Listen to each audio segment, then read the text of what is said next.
Mediterranean Hegemon of Ancient Greece Chapter 710 to Chapter 769. At this moment, Felicius strode into the hall and nodded to everyone with a smile. He then politely declined Cypros's offer of the main seat and stood beside him. Myron could not help but frown at this. Felicius looked around at the crowd and said humbly, "Before I came, His Majesty had solemnly told me, you can only bring your eyes and ears when you go to Sicily. So, I'm not here to supervise you, nor will I interfere with any of your arrangements. If you have any needs or suggestions, you can pass them on to His Majesty and the Senate through me. But before you start the meeting, I have two important appointments signed by His Majesty and the Senate." Felicius's expression became serious as he said this. He raised a papyrus scroll tied with a black rope in his right hand. Everyone's eyes immediately focused on it. Only Cypros and Leotychides remained calm, because they already knew the contents. Felicius unrolled the papyrus scroll and read aloud, "In view of the possibility of Carthage launching a large-scale attack on Sicily, in order to better concentrate all the forces of the cities of Sicily and the Allied states, provide logistical assistance and support to the combat forces more effectively and quickly, and better coordinate the defense of the cities, after discussion with the Senate, I have decided to appoint Cypros as the wartime governor of the Kingdom of Ionia in Sicily, as well as the governor of Carthage. He will be responsible for all administrative affairs in Sicily, and actively cooperate with the combat forces in the war against Carthage. I hope that the governors of the cities of Sicily will obey the governor's orders. His name will be King of Devers." As soon as Felicius finished reading, there was a slight sigh and breathing in the hall. A wartime governor. This was a top official position that was far more powerful than the governor. Since the founding of Ionia, this was only the second time such a position had appeared, which showed how precious it was. The previous wartime governor, Sidorum, was already one of the 5 rotating presidents of the Senate, and often participated in important meetings in the palace. Everyone looked at Cypros enviously, while Felicius handed the letter of appointment to Myron, who was on Cypros's right, and asked him to pass it down to verify its authenticity. Myron glanced at the papyrus roll with mixed feelings. The two seals of the King of Devers and the Senate were clearly reflected in his eyes. Although there was jealousy in his heart, he had to admit that Cypros had a greater advantage in becoming a wartime governor compared to himself. After all, Catani, which he was in charge of, had far exceeded the other towns in Sicily in terms of population and land. Catani had replaced Syracuse as the largest city in Sicily. Moreover, Cypros had been in Sicily for almost 7 years and was more familiar with the situation here than he was. After all, Myron had fought side by side with Cypros, and they had a good relationship. After he took office in Naxos, he even received a lot of help from Cypros, so he sighed and said softly, "I have no objection." Even the governor of the second largest city of Ionia in Sicily, Milan, who had outstanding qualifications and achievements, said so no one else would object. Felicius took out another papyrus roll. Everyone's eyes suddenly lit up again. Who would it be this time? What position would it be? "I hereby appoint Persosus, the commander of the 8th Legion, as the commander of Sicily. He will be responsible for commanding all the land troops of Ionia and their allies in Sicily to fight against the Carthage people. Signed, Devers." The content of this appointment was very short. That was because this was a military appointment, and the Devers could make the decision directly without going through the Senate. Moreover, there was only one senior army general in Sicily, Persosus, and other administrative officials would not argue with him. So, the Devers did not need to explain in detail. Therefore, after listening to this, there was no unusual emotion, only a slight disappointment. The appointment was over just like that. When Felicius finished reading, he turned his head to look at Leotychides. He was the first senior general to be appointed as a commander, but the failure at the Battle of Ramato River cast a shadow over his military career. In the face of the latecomer, there was only hope and encouragement in his eyes. "Congratulations, Commander Persosus. I hope that you will win the war in Sicily under the protection of the Hades." Persosus nodded to express his gratitude and took the letter of appointment. His face was still expressionless, but his heart was surging. After staying in Ionia for more than 10 years, he had finally become a regional commander. This was the highest position in the Dionysian army, the commander-in-chief, and the commander-in-chief could only be held by the king of Devers, and he could command tens of thousands of soldiers in battle. He was no less than a king of Sparta. Thank you, your majesty and the Senate, for your trust in me. Now, with Carthage tearing up the friendly agreement, Sicily is not only the territory of Ionia, but also the other Greek city-states will suffer a great crisis. I hope that I can get the full help of all of you and your friendly city-states to assist Commander Persosus in thwarting the ambition of the Carthage to encroach on Sicily. The newly appointed wartime governor, Cypros, made his announcement with great emotion. Next, I would like to invite Commander Persosus to analyze the military situation before the war. Leotychides immediately stood up and walked to the large map of Sicily that had long been hung on the wall. He picked up a slender wooden stick by the wall and said, "Everyone, according to the analysis of the Ministry of Military Affairs, according to the current national strength of Carthage, it can send at least 100,000 troops. If we include the troops in the hands of Governor Margot in the Iberian Peninsula, it can send at least 150,000 troops to Sicily, 150,000 troops." Everyone present, including Myron, could not help but be stunned. Of course, although the Carthage army has a large number of troops, the combat effectiveness of their soldiers is far inferior to our legions. I am afraid that more than half of their soldiers are Numidians, Mauritanians, Iberians, and mercenaries from other places. Leotychides continued, "I think that it is impossible for Carthage to send so many troops at once. At most, it will not exceed 100,000 troops." This number was the conclusion that Leotychides came up with based on the previous two wars between Carthage and Dionysius Syracuse. He pointed at the western end of Sicily on the map with a wooden stick. The Carthage army is likely to land in Lille or Eryx. They have two routes of attack. One is along the northern coastline of Sicily, marching to Messina. There are not many Greek city-states along this route, and none of them are strong. However, the northern mountains and forests are dense, and the coastline is narrow, making it impossible for Carthage to deploy their forces. Back then, when Dionysius had a great military advantage, it took him a long time to attack Carthage along the northern coastline. Therefore, I think that the northern coastline will not be the main direction of attack for Carthage. The other route of attack is along the southern coastline of Sicily. The terrain here is relatively flat, and it can accommodate the spread of the army. In the past, this has been the main route of attack for Carthage and Syracuse. I think this time will not be an exception. Leotychides said with certainty. He pointed at the map with the wooden stick in his hand. Minoa, Agrigento, Gela, Camalina. Although there are many Greek city-states along the southern coastline, and they are relatively strong, I don't think they can withstand the attack of Syracuse's army for a long time, and I don't plan to send reinforcements to these city-states. As soon as this was said, there were whispers in the hall. The chief administrator of Messina, Amicles, raised an objection. Although these Greek city-states have not formed an alliance with Ionia on the surface, they have always maintained friendly relations with our kingdom, and trade is frequent. They have also actively cooperated with some of our operations in Sicily, such as targeting the Sycure people and isolating Syracuse. Therefore, they can be considered as a de facto alliance. Once the war breaks out, they will definitely seek help from Ionia. According to the tradition of the kingdom, how can we just sit back and do nothing? Amicles' words echoed the thoughts of the chief administrators.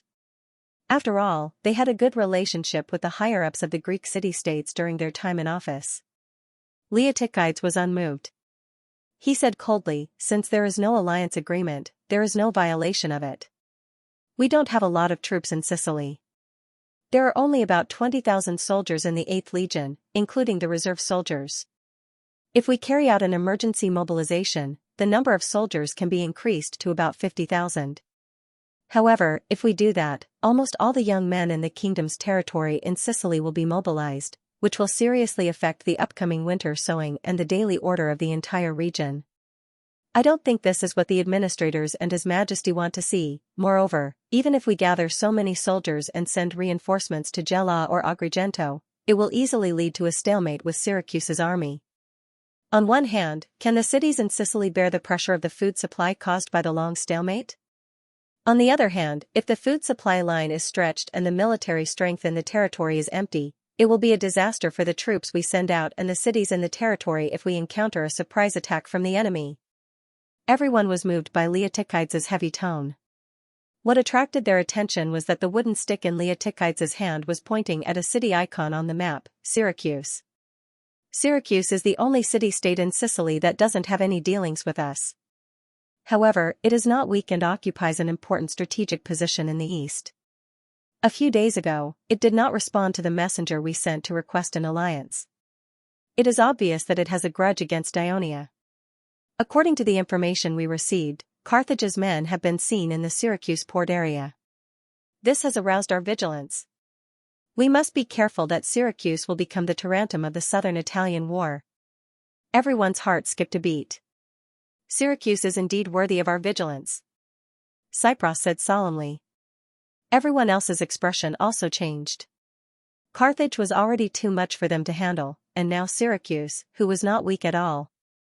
The agreement with Sparta and Carthage allowed Syracuse to survive the defeat of the southern Italian war, but now it had become a fishbone stuck in the throat of the kingdom of Ionia in Sicily. As long as Syracuse dares to declare war on us, then we will destroy it, Creus said with hatred. But we have to wait until we defeat Carthage's army. Leotychides said in a low voice, with our current forces in Sicily, we can't fight against two enemies at the same time. Myron stared at the map and asked thoughtfully, General Persosus. It seems that you have already regarded Syracuse as an enemy. If we have to face the allied forces of Carthage and Syracuse in the future, what is your plan? Carthage and Syracuse were archenemies. Would they form an alliance? Some people were shocked. Leotychides did not pay attention to the people's expressions, but focused on the map as well. He then said his idea, my plan is to gather most of the soldiers to camp near Lake Galermo, north of Leontini, south of Catania Plain, and to Leotychides pointed his wooden stick at a small village on the southwest edge of Catania Plain and continued, the area to the south of Catania Plain is mostly mountains 400 to 500 meters above sea level. The trees are lush and lush, so it is not easy for a large army to pass through. The only way is to march diagonally south from Paragonia to Gela. I have decided to transform Paragonia into a strong defensive camp and station enough soldiers there to prevent Carthage's army from breaking into Catania Plain. General Persosus. If Syracuse and Carthage form an alliance, Carthage's army might pass through Syracuse and attack Tanis from the coastline, then attack Catanae. Tyrias, the chief general of Tanis, interrupted worriedly. That's very likely. Leotychides nodded and said, that's why I've set up camp to the north of Leontini, less than 40 miles from Tanis and Paragoria. Once we find the enemy, our reinforcements will arrive in a few hours. At the same time, if Carthage's men want to cross the mountain ridge and launch a sneak attack on Leontini, I can also reinforce them nearby. Leotychides' words put Leontini and Tanis' generals at ease. However, Myron was not satisfied. He reminded loudly, relying on defense alone won't be able to repel Carthage's army. There might be a big problem in the end. Myron had learned his lesson. During the Second Crotone War, he wanted to rely on Cremissa to stop Dionia's army, but he did not expect the Devers to bypass Cremissa and seize Asprestum, then attack Ciudad Crotone. Lord Myron, don't forget about the cycles. Leotychides took a wooden stick and drew a circle in the center of the map of Sicily. He said unhurriedly, the cycles live in this mountainous area. They're experts in harassment and sneak attacks. More than 10 years ago, when Dionysius led his army to attack the northern coast of Sicily, the cycles were in charge of harassing the rear of Carthage's army, causing a lot of trouble for Carthage's army. Now that the cycles are under our control, we can organize thousands or even tens of thousands of cycles warriors, divide them into several teams, and ambush the Carthage's army in the mountains not far from the coastline. We can also attack their logistics. The further east Carthage's army attacks, the longer their battle line will be. The entire rear will be under attack by the cycles. As long as we can hold on to Palagoria, Leontini, and Tanis for a long time, the Carthage's army will not be able to take them down, and the rear will be constantly attacked. That will be an opportunity for us. When that time comes, it will be the best time for my troops to attack. The confidence on Leotychides' face diluted the worry of the chief executives. However, Myron still persisted in asking, what if the Carthage's army doesn't travel by land but by sea, and directly disembark at the port of Syracuse? Obviously, in this regard, Leotizides also thought about it in advance. He said meaningfully, this question should be answered by the marine. The commander of Dionia's Third Fleet, Flarios, who was in the meeting room, immediately declared, "My lords, please rest assured. As long as the Carthage's army dares to disembark at the port of Syracuse or any other coast of Sicily, our fleet will send all their soldiers into the sea to feed the fishes." In addition, according to His Majesty's orders, when the First Legion heads to Wolsey, the First Fleet led by Sir Cecilian will be ready to head south to rendezvous with our Third Fleet. In a few days, they will arrive at Catanai. At that time, we will have more than 500 warships of various sizes. We can even force the Carthage's fleet to not dare to cruise along the south coast of Sicily. Since our navy is so powerful, why don't we directly stop the Carthage's army from disembarking in Sicily? Aparosia, the chief executive of Sicily, asked expectantly. Aparosia used to be the patriarch of a large clan in the city of Uti in the Messapi region. When the Dionia army was preparing to attack Uti, he was the first to lead the people to surrender. Thus, he was valued by the Devers and eventually entered the Senate. As Uti was not a coastal city, he was not very familiar with naval warfare. First of all, we don't know when Carthage's army will land in Sicily. It will take at least 6 or 7 hours to sail from Catanai to the western end of Sicily. By the time our fleet arrives, the landing of Carthage's army may already be over, Flarios explained patiently. In addition, Carthage's navy is also very powerful. They have at least 400 three-tiered warships, and it is said that they have also built 5-tiered warships. Also, rashly going to the western end of Sicily to stop the landing of Carthage's army is too close to the city of Carthage, and the warships at the port can arrive in time for reinforcements. By then, our fleet will be surrounded. Flarios' words made Aparosia touch his mouth a little awkwardly, and also made several other governors who had the same idea give up. At this time, Cypros interjected, "I think, we should not make our relationship so stiff with these friendly city-states on the south coast. When they come to ask for help, sincerely tell them of the difficulties we are facing and sincerely apologize to them. Also, you may allow them to evacuate their people into our territory when the Carthaginian army presses on their borders. When their towns are surrounded by Carthage's army and can't resist, we can also send fleets to rescue the people there." Felicia's eyes lit up. "That's a good idea, we can do that. With a way out, I believe these Greek city-states will not easily surrender to Carthage's people, and it will also buy us more time." Leotychides did not say anything, obviously acquiescing. Amicals protested loudly. "You only have your eyes on the south coast, and Carthage's people are likely to attack from the north coast. Don't forget the lesson of the destruction of the old city of Messina. Now there are only a few people in Messina, and they can't stop the attack of Carthage's people." "Of course I won't forget the north coast." Leotychides glanced at him proudly and pointed at the map with a wooden stick. "Remember the small city that Syracuse destroyed on the Mylae Peninsula when Ligyum helped the exiles of Catanai and Naxos build? I have decided to use the abandoned stones and would there to rebuild a small fortress, garrisoned with a few thousand soldiers. Once Carthage sends troops to attack the north coast, this fortress will take advantage of the narrow terrain to stop Carthage's army for at least 6 or 7 days, and reinforcements will arrive by then." At this point, he looked at Felicius. "If the military forces in Sicily are tight, I hope that the Ministry of Military Affairs can send the 7th Legion to Messina. The 7th Legion is stationed near Loch Carry." "I think that's not a problem at all," Felicius immediately promised. His Majesty has already discussed with the Ministry of Military Affairs. As long as the situation requires it, not only the 7th Legion, but also the Legio VI and the 5th Legion may be sent to Sicily urgently.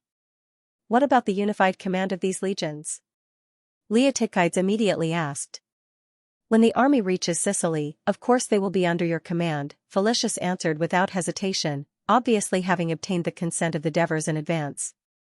Leotychides was satisfied. He looked at Vlahos again. "I think the navy will definitely not allow Carthage's fleet to bypass the Mylae Peninsula and land near Messina. Of course. The southern and northern coastlines of Sicily near the east will be under the protection of our warships. They will definitely be safe," Vlahos said firmly. "Then I can rest assured." Armicles breathed a sigh of relief. He was a person who liked stability, which was why he had led the people of Castellan to follow the powerful Dionia. When Dionia defeated Syracuse and occupied most of the land in southern Italy, Laus and Trine took the initiative to merge with the kingdom of Dionia one after another. He had quickly convinced the members of the council to hold a citizens' meeting and request for a referendum to join the kingdom of Dionia. He had been able to stay in the position of chief executive of Messina for 4 years, which was a reward from the Devers and the Senate for his past contributions. The meeting hall regained its calm. Cypros looked around at the crowd and asked, "Commander Persosus has clearly explained his battle plan to everyone. Do you have any questions? If not, we will follow this plan and discuss how to collect rations, and how to mobilize citizens to help build defensive camps and fortresses. We also need to plan in advance how to solve the problem of spring sowing when there is a shortage of labor." "Lord Cypros, I have a question," Tyrius, the chief general of Taunis, shouted. Cypros did not show any dissatisfaction when he was interrupted, but calmly asked, "Please speak, Lord Tyrius." Just now, General Persosus mainly talked about how to defend against Carthage's attack.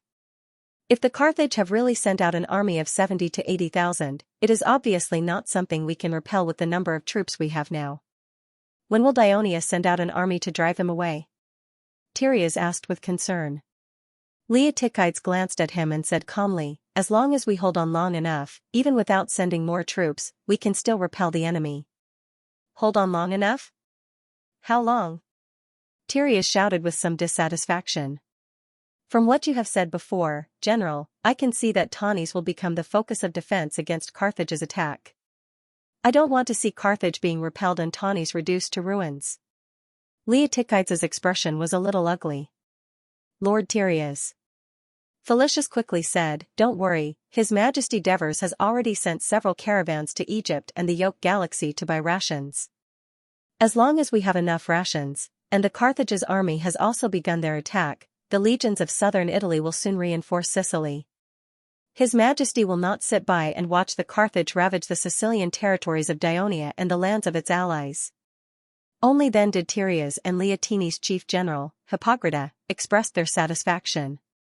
After the first legion of Dionia had dealt a heavy blow to the Roman army, they had also suffered a lot of losses.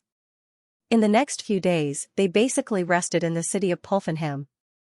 On the 5th day, they began to prepare for the construction of the camp, but they received a report from a scout.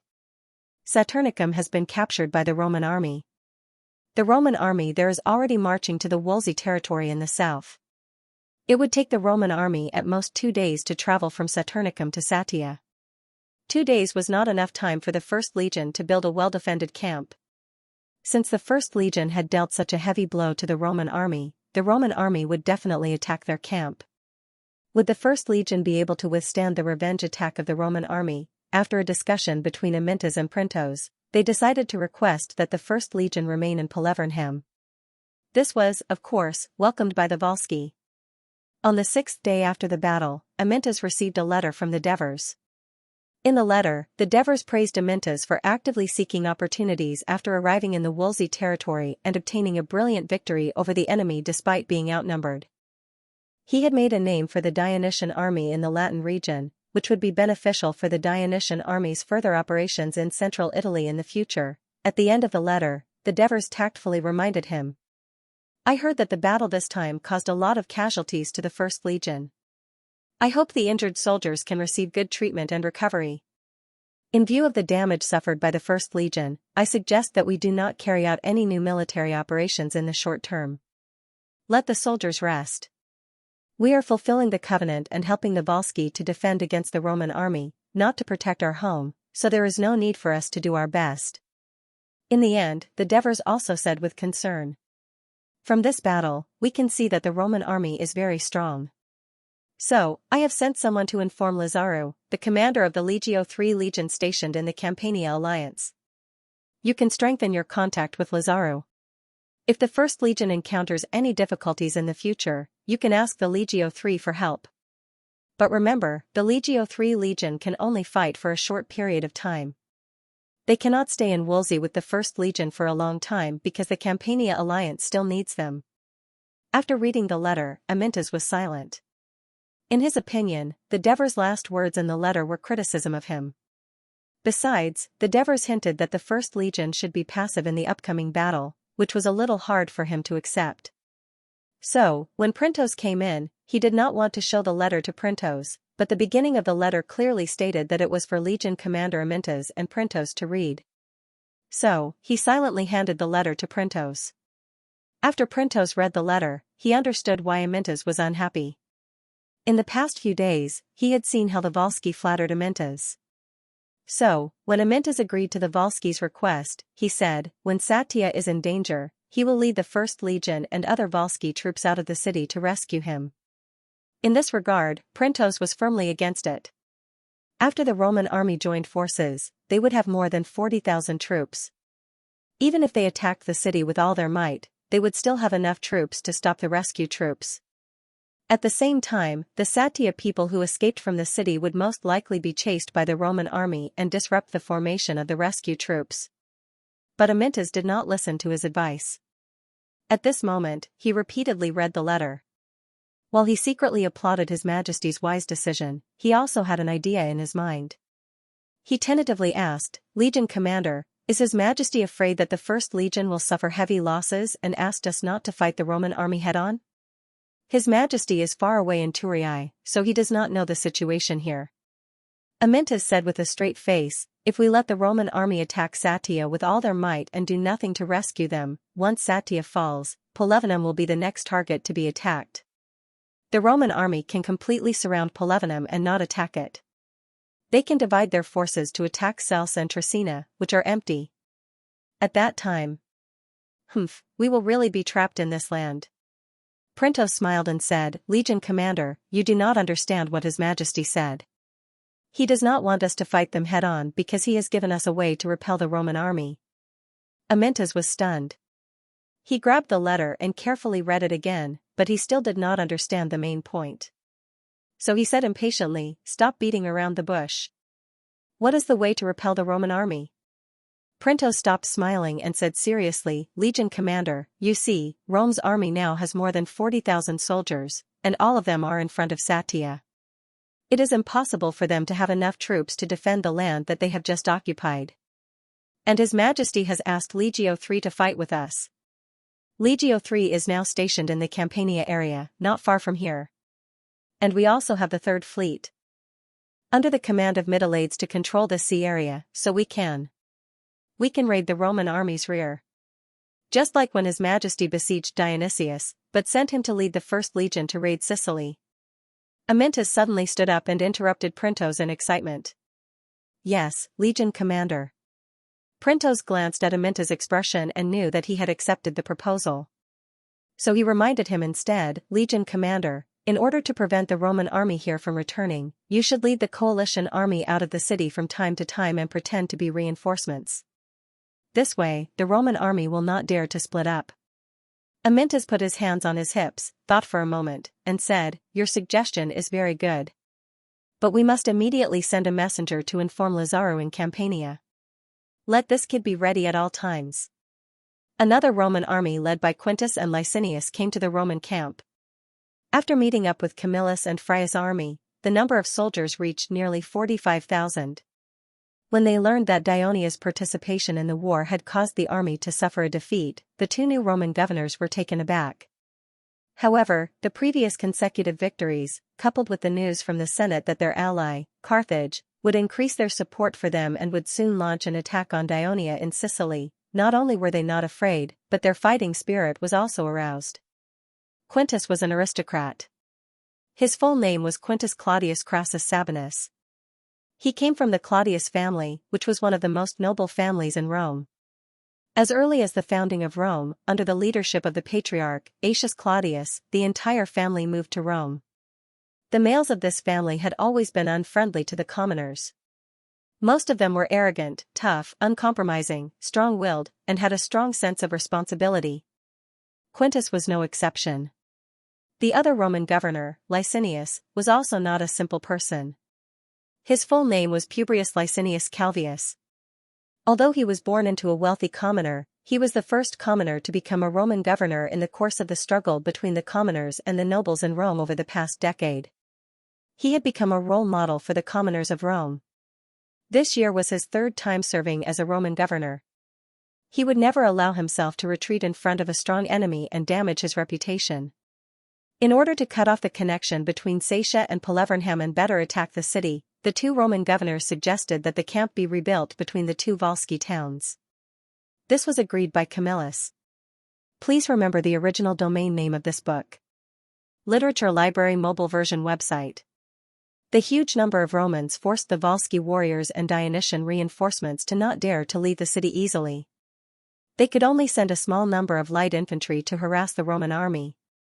Obviously, this had little effect on the Roman army. Camillus used half of his troops to defend the city, while the other half, together with the slaves and civilians who transported the supplies, worked on the construction of the camp. The two sides rotated regularly. In the end, it only took 3 days for the initial construction of the Roman camp between Xianxia and Pelevernham. Quintus and Licinius couldn't wait to attack Xianxia city. The well-respected Camillus objected at first. He reminded the two archons that the Volsci had been building traps and trenches outside Xianxia.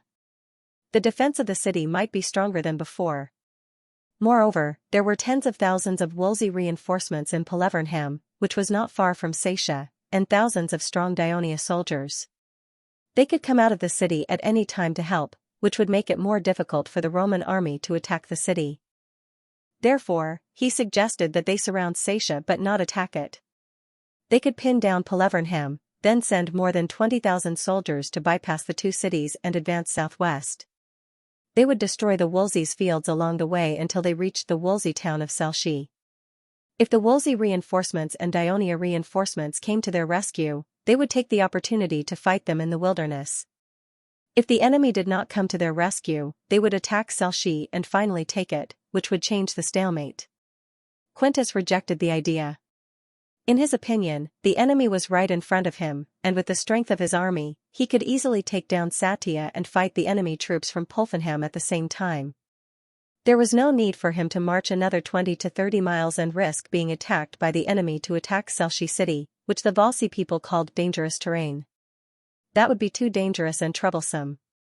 Licinius, of course, also supported taking Xianxia first.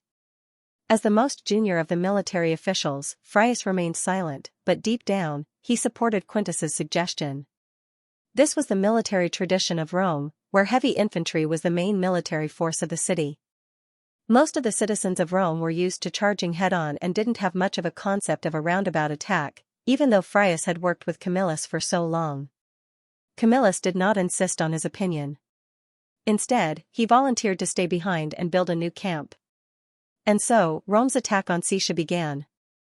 Soon, they had a taste of the power of the defensive facilities built with the help and guidance of the soldiers of the 1st Legion of Dionia. First, the wide trap belt in front of the trench made the Roman soldiers suffer. Many soldiers were stabbed in the feet by the meat hooks and lilies. Just when they had to patiently clear the traps, the defenders sent out hundreds of light infantry familiar with the layout of the traps outside the city. They scattered on the safe passage of the trap belt and attacked the Roman soldiers who were busy clearing the obstacles on the ground with javelins and arrows. This not only caused some casualties among the Roman soldiers, but also delayed the progress of the siege. Therefore, even though the ballistic cannons 300 meters away from the city had been firing stones nonstop for a few days, and a few of them had been damaged due to overuse, the ancient city walls had only recently been repaired. How could they withstand the continuous bombardment? Parts of the walls started to crumble.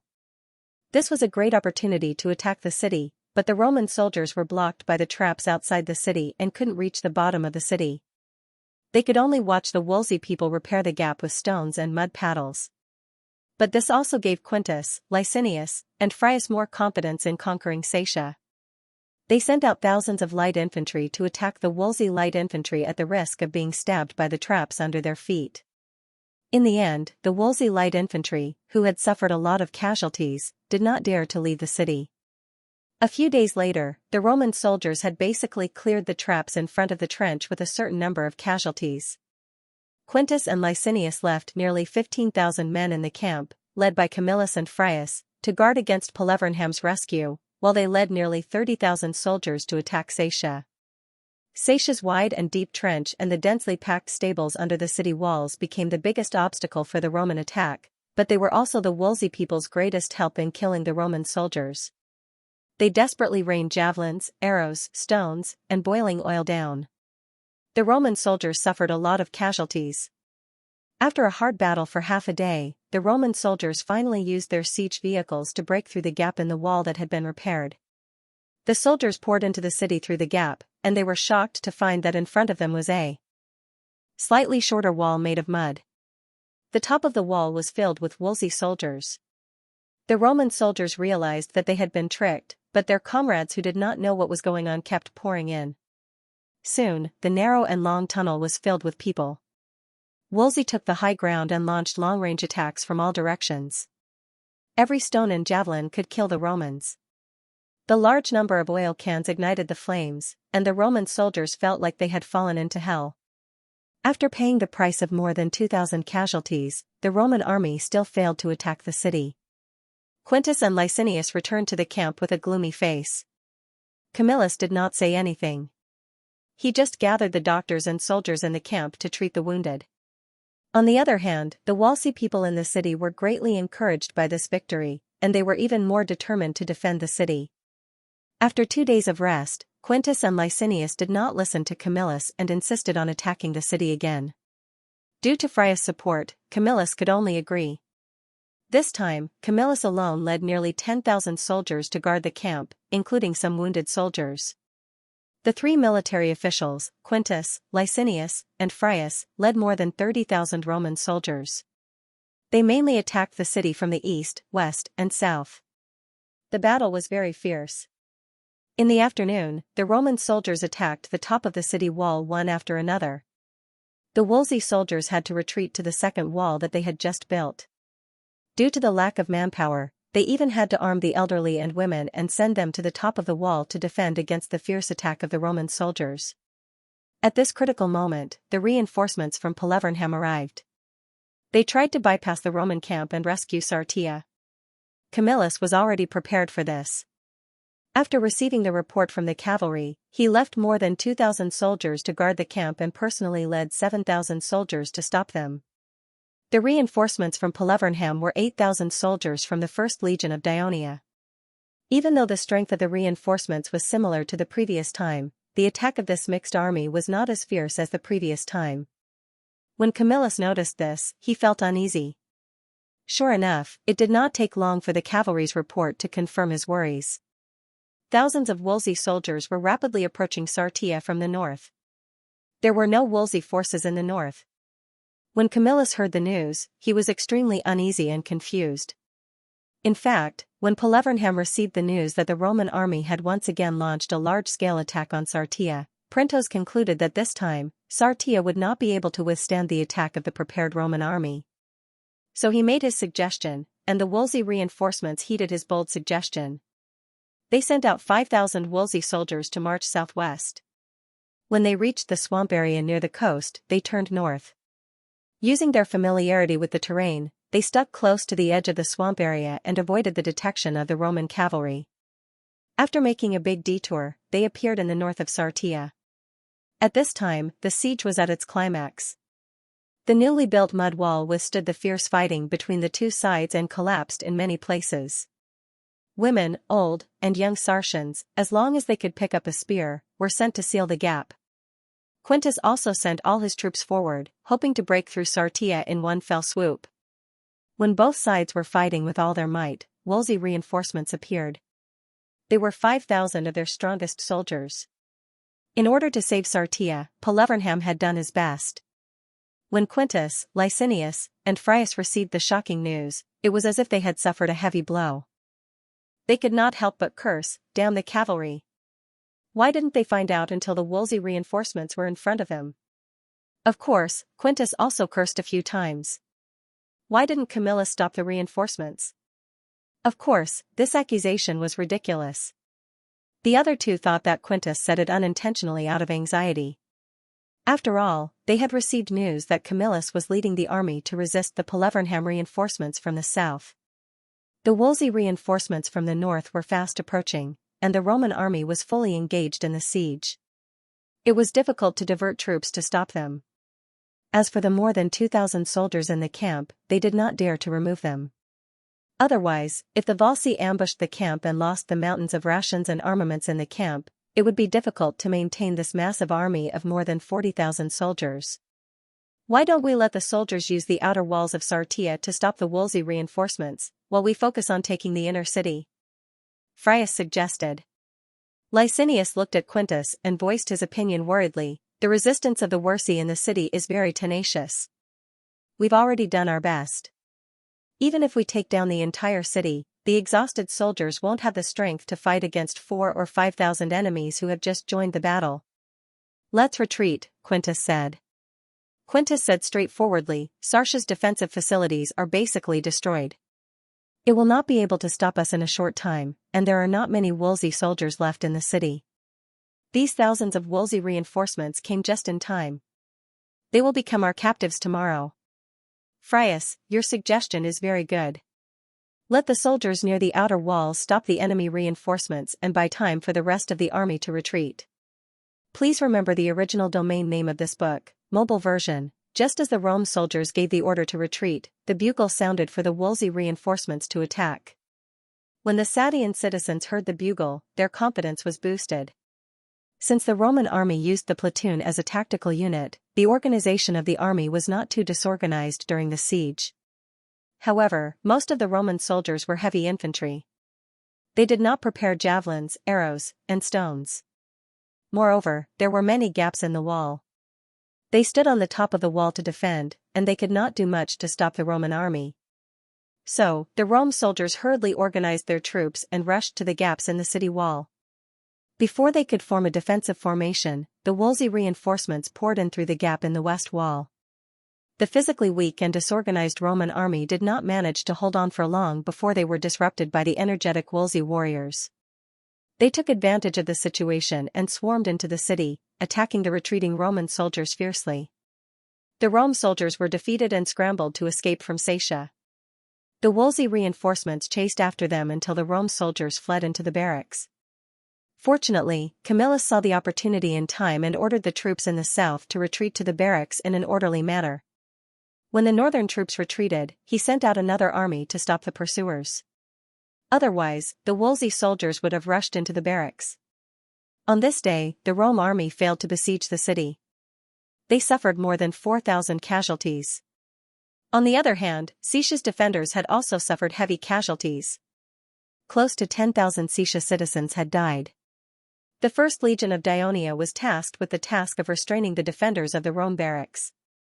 They did not suffer any casualties, but the Wolsey officials in Polivernum thanked Amintas and Printos. They had followed the strategy proposed by the Dionia and defeated the powerful Rome soldiers. While they were celebrating the victory, they were also confident in the next step of the battle plan proposed by Amintas. The failure of the siege had cast a shadow over the entire Rome barracks, but Quintus' determination to take over Xianxia did not waver. He insisted on launching another attack on Xianxia the next day. Camillus did not object to this, because he knew very well that although the Volsci had won again, the gap in strength between the two sides had not changed much. Moreover, after today's fierce battle, Xianxia had already suffered heavy losses and was struggling at death's door. Even if there were a few thousand more reinforcements, they would only be a piece of fat meat in the mouth of the tens of thousands of Roman soldiers who had lost the advantage of the city defense. Moreover, they could also take the opportunity to reduce the number of Volsci's reinforcements. Therefore, continuing to attack and not giving the enemy a chance to breathe was the right strategy. While supporting Quintus's plan to attack the city, Camillus also reminded the 3 military governors to strengthen the reconnaissance of the surroundings and expand the scope of the reconnaissance to prevent dangerous situations like today where the enemy's reinforcements were already in front of them before they were discovered. Everyone agreed with Quintus' suggestion. However, Frias and Licinius were in favor of Camillus' other suggestion, which was to hope that the military and political officers would go down to the various squadrons to encourage the soldiers and boost their morale. Only Quintus did not express his opinion. The next morning, the horn to assemble in the Rome barracks was blown. The neatly dressed Roman soldiers came out of their tents. There was no sign of the frustration of yesterday's defeat on their faces. Instead, they showed the excitement of going to war. The attitude of the citizens of Rome towards battle was evident. Just as the soldiers were lining up, the military officials in the tent who were about to set off received a piece of bad news. Astura is under attack?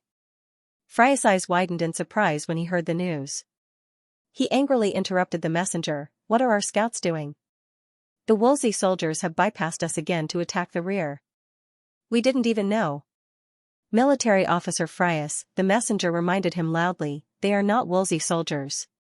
They might be from Dionia. The enemies are all wearing black armor. There are about 5,000 or 6,000 of them in a huge fleet. They have landed on the beach near Astura. When I was ordered to come here to report, they had already begun to attack Astura. For governors, please send reinforcements as soon as possible. There is only one platoon in Astura. It is impossible to resist the attack of so many enemies. The messenger anxiously pleaded.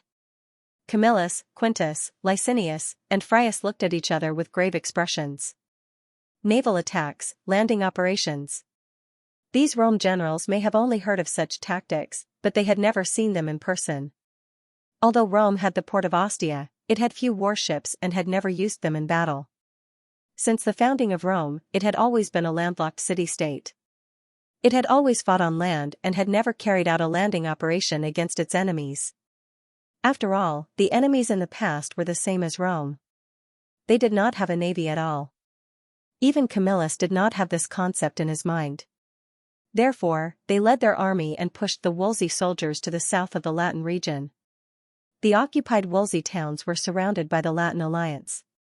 The military officials did not leave too many soldiers to defend because they thought the rear was basically safe. Only then did they realize that the enemy Rome had just provoked not only had a strong army, but also a strong navy. The coastline of the Latin region was under the control of the Dionysian fleet. The messenger's request immediately made Camillus and Licinius' expression change. They shouted in unison, Antium! We must rescue Antium! Astura was only defended by a squadron, and it was a small city. It was impossible to resist the attack of thousands of Dionia soldiers. Even if Astura was lost, the impact on the Roman army would not be too great. However, Antium, which was also a Wolsey coastal town less than 10 miles to the north of Astura, was very important to the Roman army. This important town in the northwest of Cornwall had a large port. After the Roman army captured it, it was used as a transit station for military supplies. The rations collected by the Romans were transported through the Tiber River to the port of Ostia, which was located at the mouth of the river. Then, they were transported by ship to Antium, and finally, they were transported by land to the Roman camp. This method saved a lot of time and labor, and facilitated the transportation of rations. Because of the importance of Antium, Camillus had left 4 Rome squadrons here, as well as a transport team. However, he did not expect the enemy to launch a surprise attack from the sea. Hence, the number of troops he had was too little compared to the number of enemies. If the Dionians captured Antium, the Roman camp would suffer from a shortage of food supplies. There was a moment of silence in the tent. Quintus finally said in a dry voice, "We should temporarily stop the siege and send troops to rescue Antium." Quintus finally made such a decision. He was in a very bad mood because the siege was about to begin, but it was suddenly interrupted. But what Camillus said next shocked everyone. "I think we should stop the attack on the Wolsey and withdraw our troops back to Rome." The 3 military officials looked at him in surprise. Camillus said with a solemn expression, "The Dionysian fleet is very powerful. They can carry the land troops of Dionia to land on any flat beach along the coastline of Latin. Today they attack Antium, tomorrow they may attack our Latin ally, Audi, the day after tomorrow they may attack our important port of Ostia. Even if the Dionia are not satisfied with only attacking the coastal towns, they will advance inland and attack our Latin allies and colonial cities, destroying our villages and fields. The Dionysian army is very strong, but our main force is here. The city of Rome and the surrounding areas are empty. But, Dionia is suffering from a drought. They can't send more troops." Frias said hoarsely. "Yesterday afternoon, a Dionia army was fighting with us. Today, a Dionia army appeared on the coastline dozens of miles behind us. They can't be the same army. Then, with a second Dionysian army, there may be a third Dionysian army. And we? Camilla stared at the three of them and said in a deep voice, "Do you dare to take this risk with the safety of Rome and the people?" The three of them were nervous and fell silent for a moment. Among the four military and political officials, Quintus was born a great noble, Camillus and Frius were born a small noble, and Licinius was born a commoner. They had different living habits and political ideals, but they had one thing in common: they all loved Rome and did not want to put their home, which had already experienced a disaster, in danger again. Therefore, they quickly put aside their own interests and reached an agreement. Quintus and Frius would lead 12,000 people to rescue Antium immediately, while Camillus and Licinius would lead nearly 30,000 soldiers to clean up the camp, escort the supplies and wounded soldiers, and retreat safely back to Rome. After Lazaro received the letter from the Devers, he began to pay attention to the Volsci region, which was not far from the Campania region. Soon, he received a letter from Amyntas asking for his help. The news that there were frequent cargo ships carrying food between Antium and the port of Ostia had long been seen by the Campanian merchants active on the west coast of Italy. Naturally, the news soon reached Lazaro's ears. At his request, a report from the intelligence department about the general distribution of enemy forces in the Volsci region was sent to him. Therefore, Antium was an important target for him to lead Legio III to land and raid. The reason why he attacked Astura first was that he needed a port to safely unload the siege equipment on the ships. Before dawn, Lazaro left only 2,000 soldiers to guard Atlas City and led 6,000 soldiers to the port of Naples City. They boarded the cargo ships that had been prepared in advance, and under the protection of the Third Fleet commanded by Mithridates, they landed on the coast near Astura City at dawn. More than 6,000 soldiers attacked the small city of Astura, which was guarded by only 120 Rome soldiers, and easily occupied it. Then, Legio III marched north almost without stopping and arrived at Antium in just over half an hour. In Antium, there were 4 Rome platoons and a supply team, which only amounted to 700 soldiers. But they had to defend this not-so-small town, and it seemed like they did not have enough soldiers. In front of the city, Lazaro completely spread out the siege formation composed of 5,500 soldiers. When the siege equipment arrived, he immediately let the soldiers carry ladders, push the siege vehicles, and shield carriages.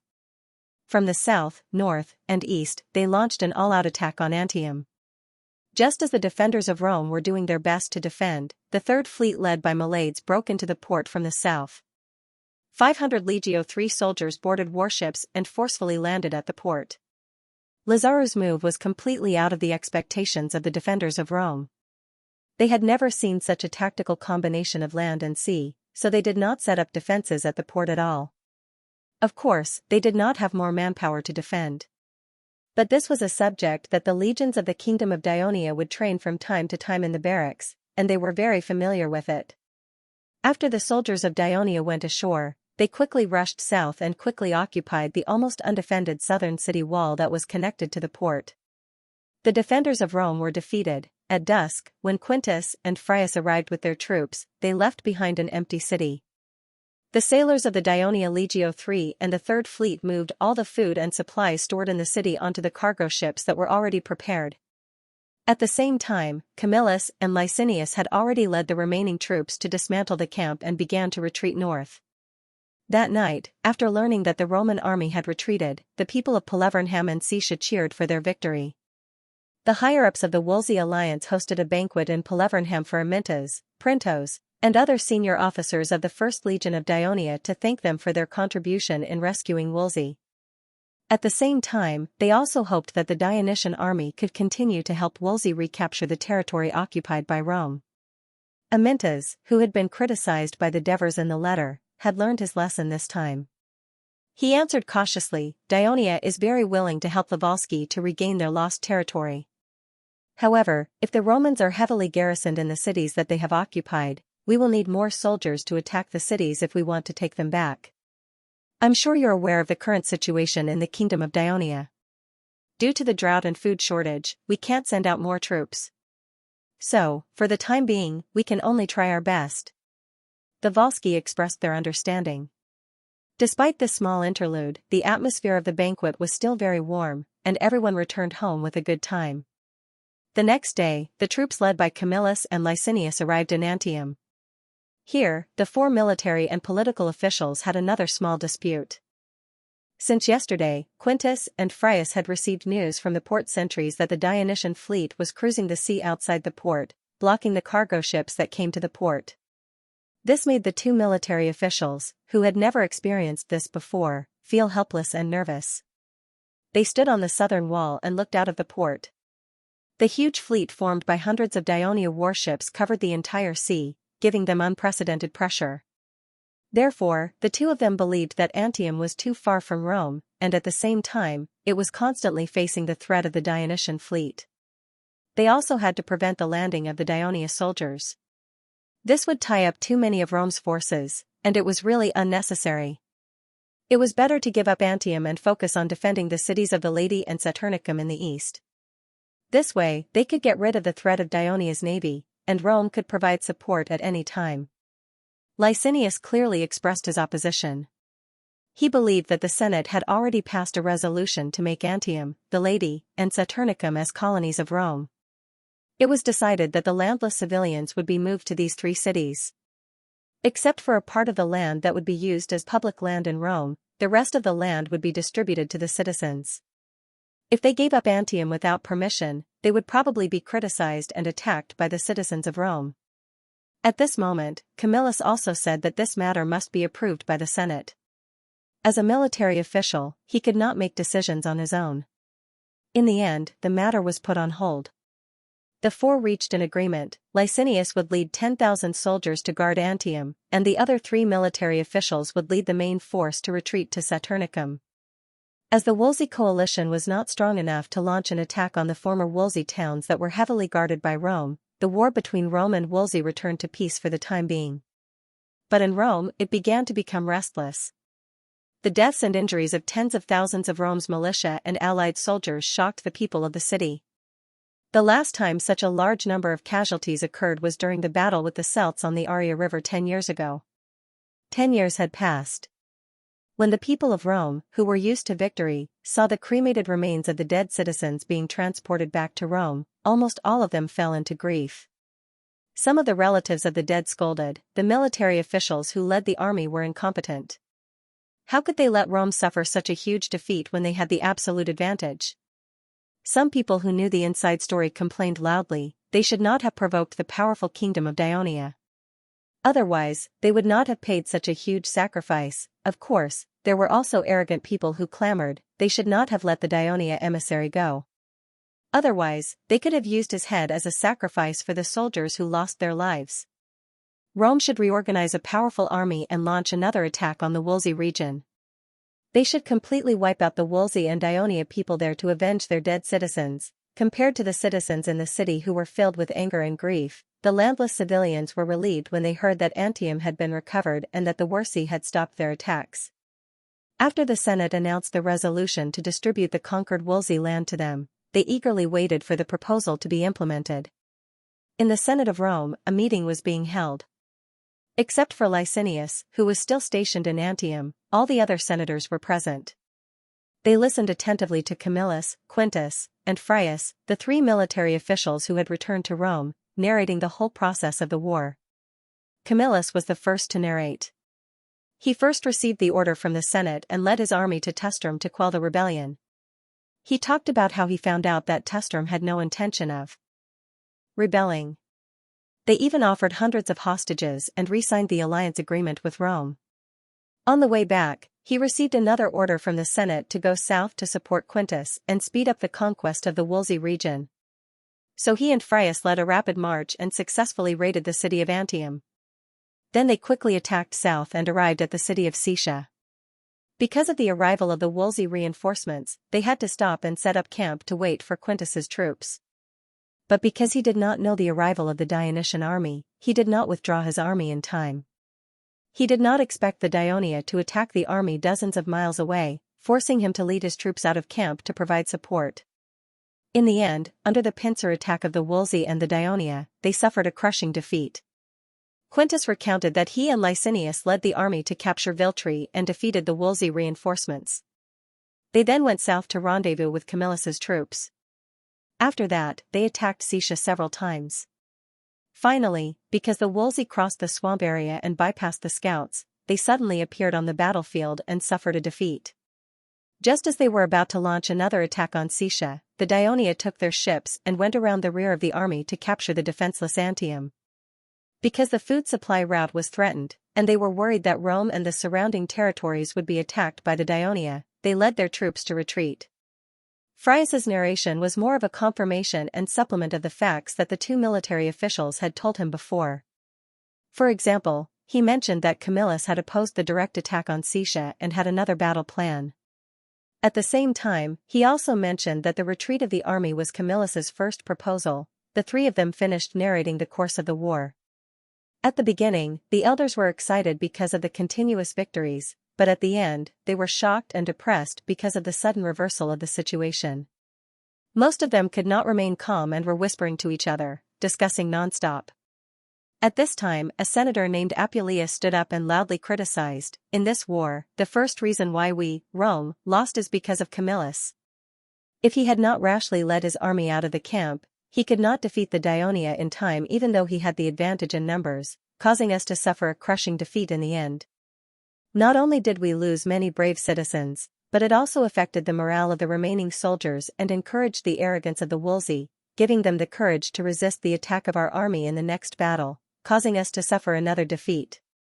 So, in view of Camillus's mistakes in command and the huge losses caused to Rome in this war, I think the Senate should give Camillus a severe punishment, and should also consider whether he still needs to serve as a military official." Apuleius' harsh rebuke of Camillus, who had made great achievements in the war, caused an uproar among the elders. Camillus was a gentle and kind man. He had been criticized from time to time in the Senate, but he could always remain calm. But now, he was staring at Apuleius with a trace of anger in his eyes. It was this man who falsely accused him of keeping the spoils of war for himself more than a decade ago. In the end, he was put on trial and forced to leave Rome. Apuleius did not avoid Camillus's gaze. Over the years, as Camillus won one victory after another, his prestige grew, which made his situation more difficult. He often heard people pointing at him and scolding him when he walked in the city. "That's the one who falsely accused Camillus. May Jupiter punish him." Under such circumstances, the reason he could still sit in the Senate was that some bigwigs did not want to see Camillus's prestige grow too high. Some senators were jealous of his achievements and needed someone to oppose him. Apuleius knew his value, so he never concealed his hostility toward Camillus. "I've never heard such ridiculous words." The governor, Pantius, stood up and loudly defended his former superior. "How can you blame Camillus for the failure of that battle? If you want to blame someone, blame us for not informing Camillus in time about the arrival of the Dionysian army. If you want to blame someone, blame yourself for not expecting the Dionysian army to launch a military operation as soon as they arrived in Wolsey. Anyone who has commanded a battle should know that Camillus did not make any mistakes in that battle, and any general in Rome would choose to save the citizens and allied soldiers of Rome who were in danger. The only thing Camillus lacked was that he did not expect the Dionysian army to be so strong. But how could any of the senators know about this before they have fought with the people of Daionia?" So you can only blame Daionia for being too strong?" Apuleius mocked disdainfully. "Rumor has it that the kingdom of Daionia has the most powerful army in this land. Now it seems that the rumor isn't just flattery. The arrival of their army has already caused us to suffer consecutive defeats. We must be vigilant. We should not pursue the issue of who is right and who is wrong in this battle. Instead, we should discuss how to face the threat of Daionia. This is the problem that we need to solve urgently." Ambrosius said solemnly. "Yes, and Daionia also has a powerful fleet that constantly threatens our allies and colonial cities by the sea." The veteran elder Lucretius also supported Camillus. He said, "Camillus made a calm judgment. You chose to retreat in time, which is absolutely correct. The safety of Rome and its allies is far more important than obtaining a few more pieces of Wolsey land." With two important senators endorsing Camillus in a row, the others could not blame him anymore. No one mentioned the failure of this battle and the failure of Quintus to attack the city. "Elders and newcomers," he said. The president of this meeting, Governor Paulus, finally began to speak and led the topic to the focus of this meeting. "The kingdom of Daionia in southern Italy has started a war with Rome. Judging from the current situation, Ionia has a strong army and a powerful fleet, which poses a great threat to Rome. The previous battle only happened in the Wolsey area. In the future, the battle is likely to expand to our allies and even the territory of Rome. Do you have any good suggestions to avoid such a terrible situation from happening? I have already said before that we should not be bewitched by Carthage and his people. If we rashly become enemies with Ionia, it will be detrimental to the development of Rome. The facts have proven everything. The high priest Flagus got up and suggested worriedly, in order to prevent Ionia from further invading us, we should immediately stop the war with Wolsey, sign an armistice agreement with Wolsey, return the occupied Wolsey territory, and send someone to make peace with Ionia. Ionia and Rome have no hatred in the past, and now they are facing a drought. After losing the reason to start a war, they will be happy to stop this meaningless war for them. The high priest is right.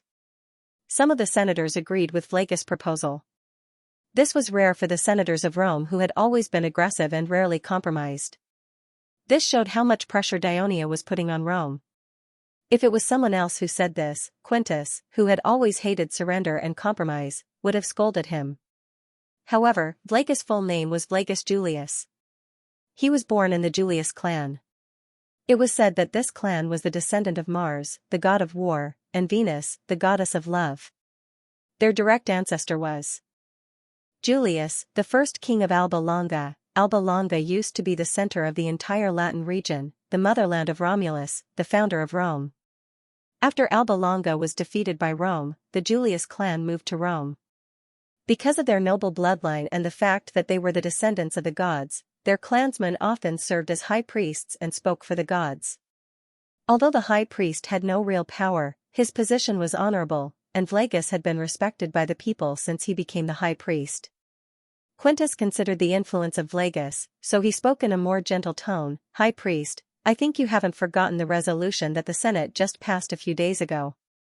Bellet, Antium, and Saturnicum will be turned into colonial cities, and part of their land will be distributed to the landless civilians. Now you want us to return the occupied land to Wolsey. Do you think the civilians who are preparing to go to these colonial cities will agree? You don't want to see those civilians start another riot again, do you? Also, Wolsey has always been the enemy of Rome. This time, we almost destroyed it. It was not easy for it to get the help of Ionia. Will it be satisfied with a truce with Rome? I'm afraid it wants to use the army of Ionia to destroy Rome so that Wolsey will no longer be threatened by us. I agree with Quintus' opinion. Pantius immediately expressed his support loudly. Since the founding of Rome, there has never been a precedent of choosing to compromise and surrender in the face of an enemy's threat. We must not make an exception. Rome has encountered many forces stronger than itself in the past, but we have gradually grown stronger through continuous battles.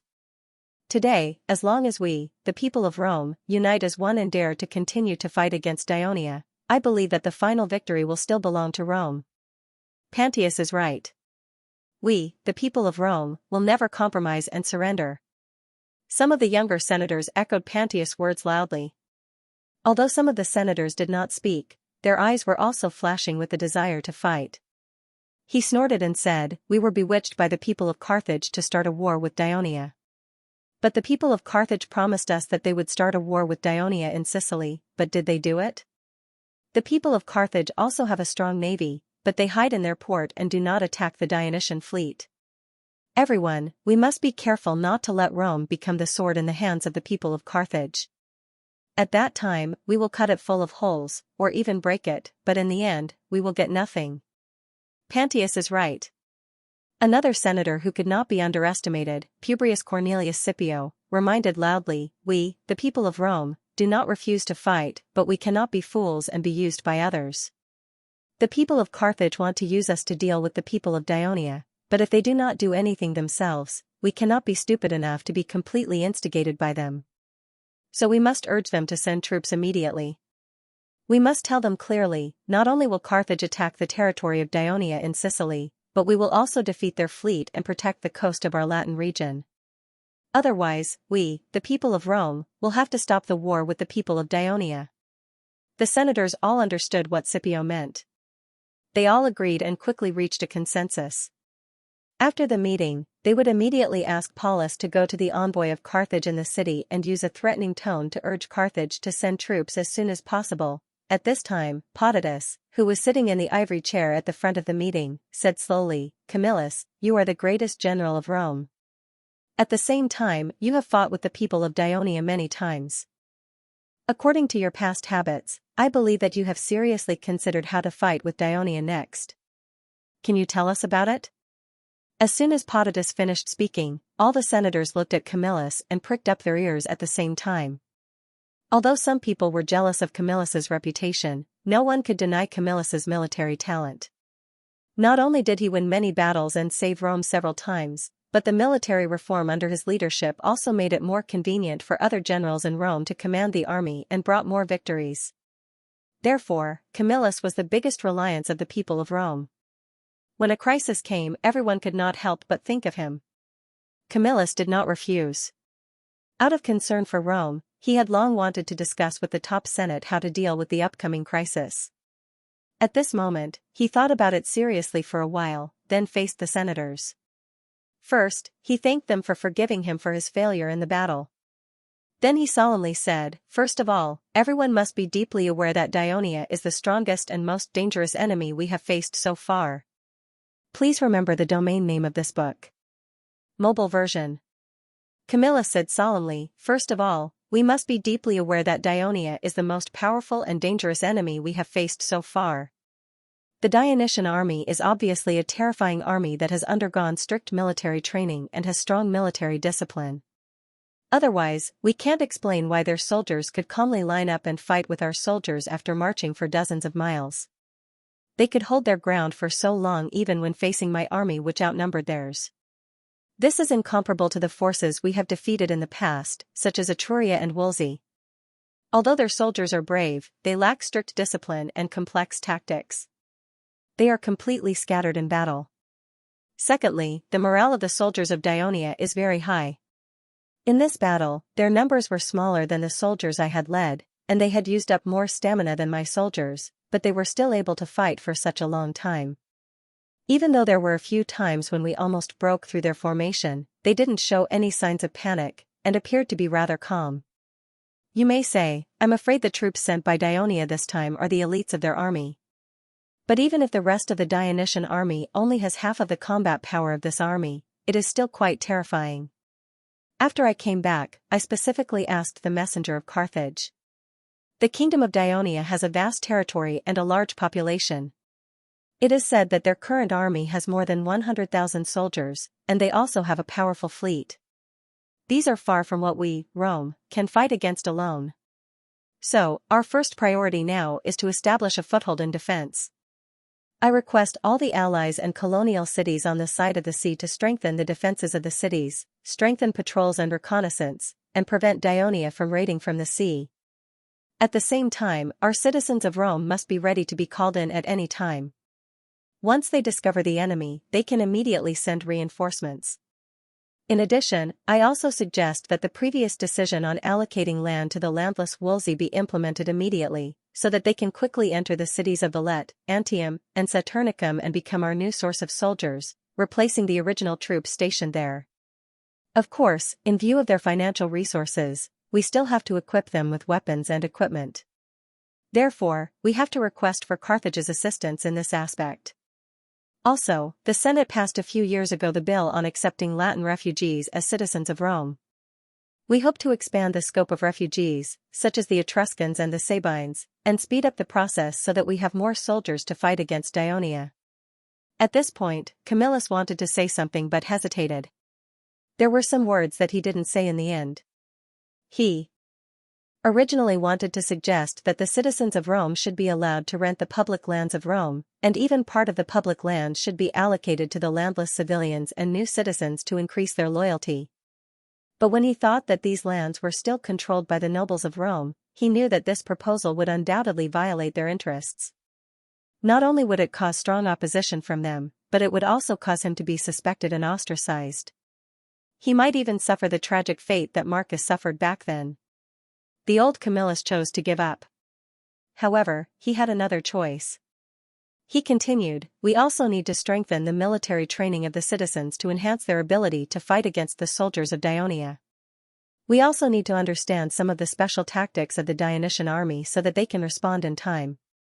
According to my observation, Dionia may have been affected by the drought. That's why they did not send many troops to the Latin region. For now, it should be enough for us to take defensive measures to deal with their attack. However, since we have become enemies with Dionia, and it is an ally of Wolsey, as time goes by, once Dionia has enough food to supply its army, its attacks on us are likely to increase. Therefore, we can't just sit back and watch the war between Carthage and Dionia, hoping that Carthage can defeat Dionia, hoping that their fleet can protect our coast. But what if Carthage fails? Then we will have to bear the anger of the people of Dionia alone. Camillus's words shocked the hearts of the senators. Camillus looked around at them and said loudly with a serious expression, so, we can't just defend, we must also attack. We must put pressure on the people of Dionia, and not let them easily concentrate their main forces to fight against Carthage. We must contribute our strength for the people of Carthage to defeat Dionia. Camillus's words made the senators thoughtful. Paulus could not help but say, Camillus, you just said that you want to attack. Your previous battles have shown that attacking Wolsey is more dangerous for us. The fleet of Dionia can raid the rear of our army at any time and cut off our food supplies. Attacking Wolsey is indeed risky, but what if we attack Herniki? Camillus's words stunned Paulus, and at the same time it opened his mind.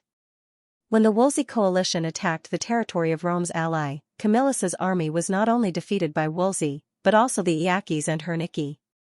Rome finally chose to retaliate against Wolsey, but that was because Wolsey had caused more trouble for Rome in the past, and it had the most fertile land. Although Herniki was relatively weak and lived mostly in hilly areas, they were also a race that often caused trouble for Rome. While Paulus was thinking, Camillus continued, while we defend against the possible attack of the Wolsey and Dionia in the southwest, we cannot sit back and watch the war between Dionia and Carthage. We should send troops to the northeast to attack Herniki. The strength of the Herniki has been seriously weakened by us in the previous war. If we can destroy it, not only will we have one less enemy for Rome, but the occupied land can also be distributed to the landless civilians of Rome. In addition, some of the Wolsey towns adjacent to Herniki will also be the focus of our attack.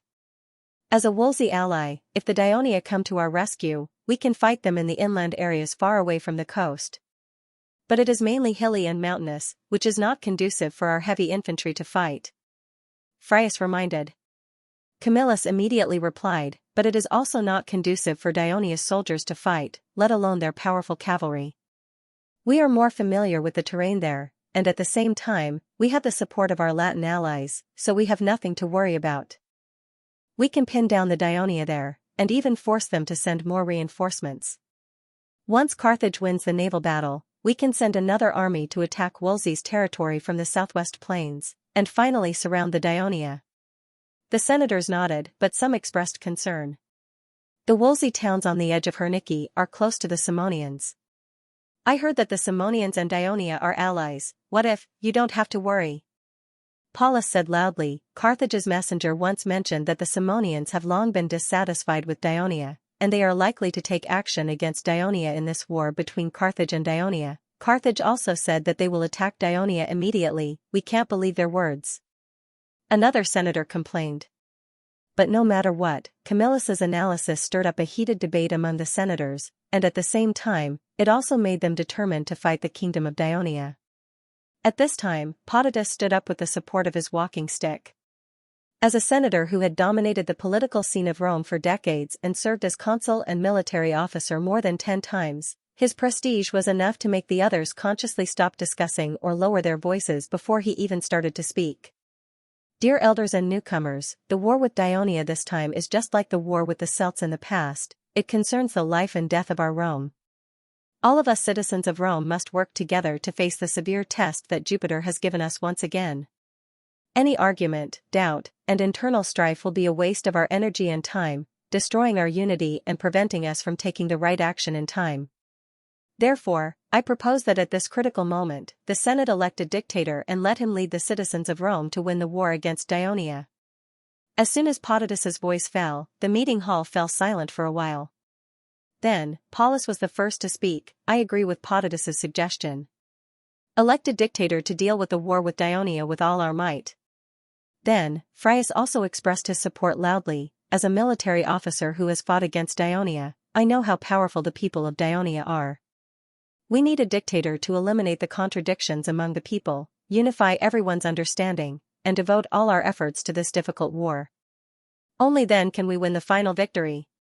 The selfless speech of the two military officers won the support of most of the senators present.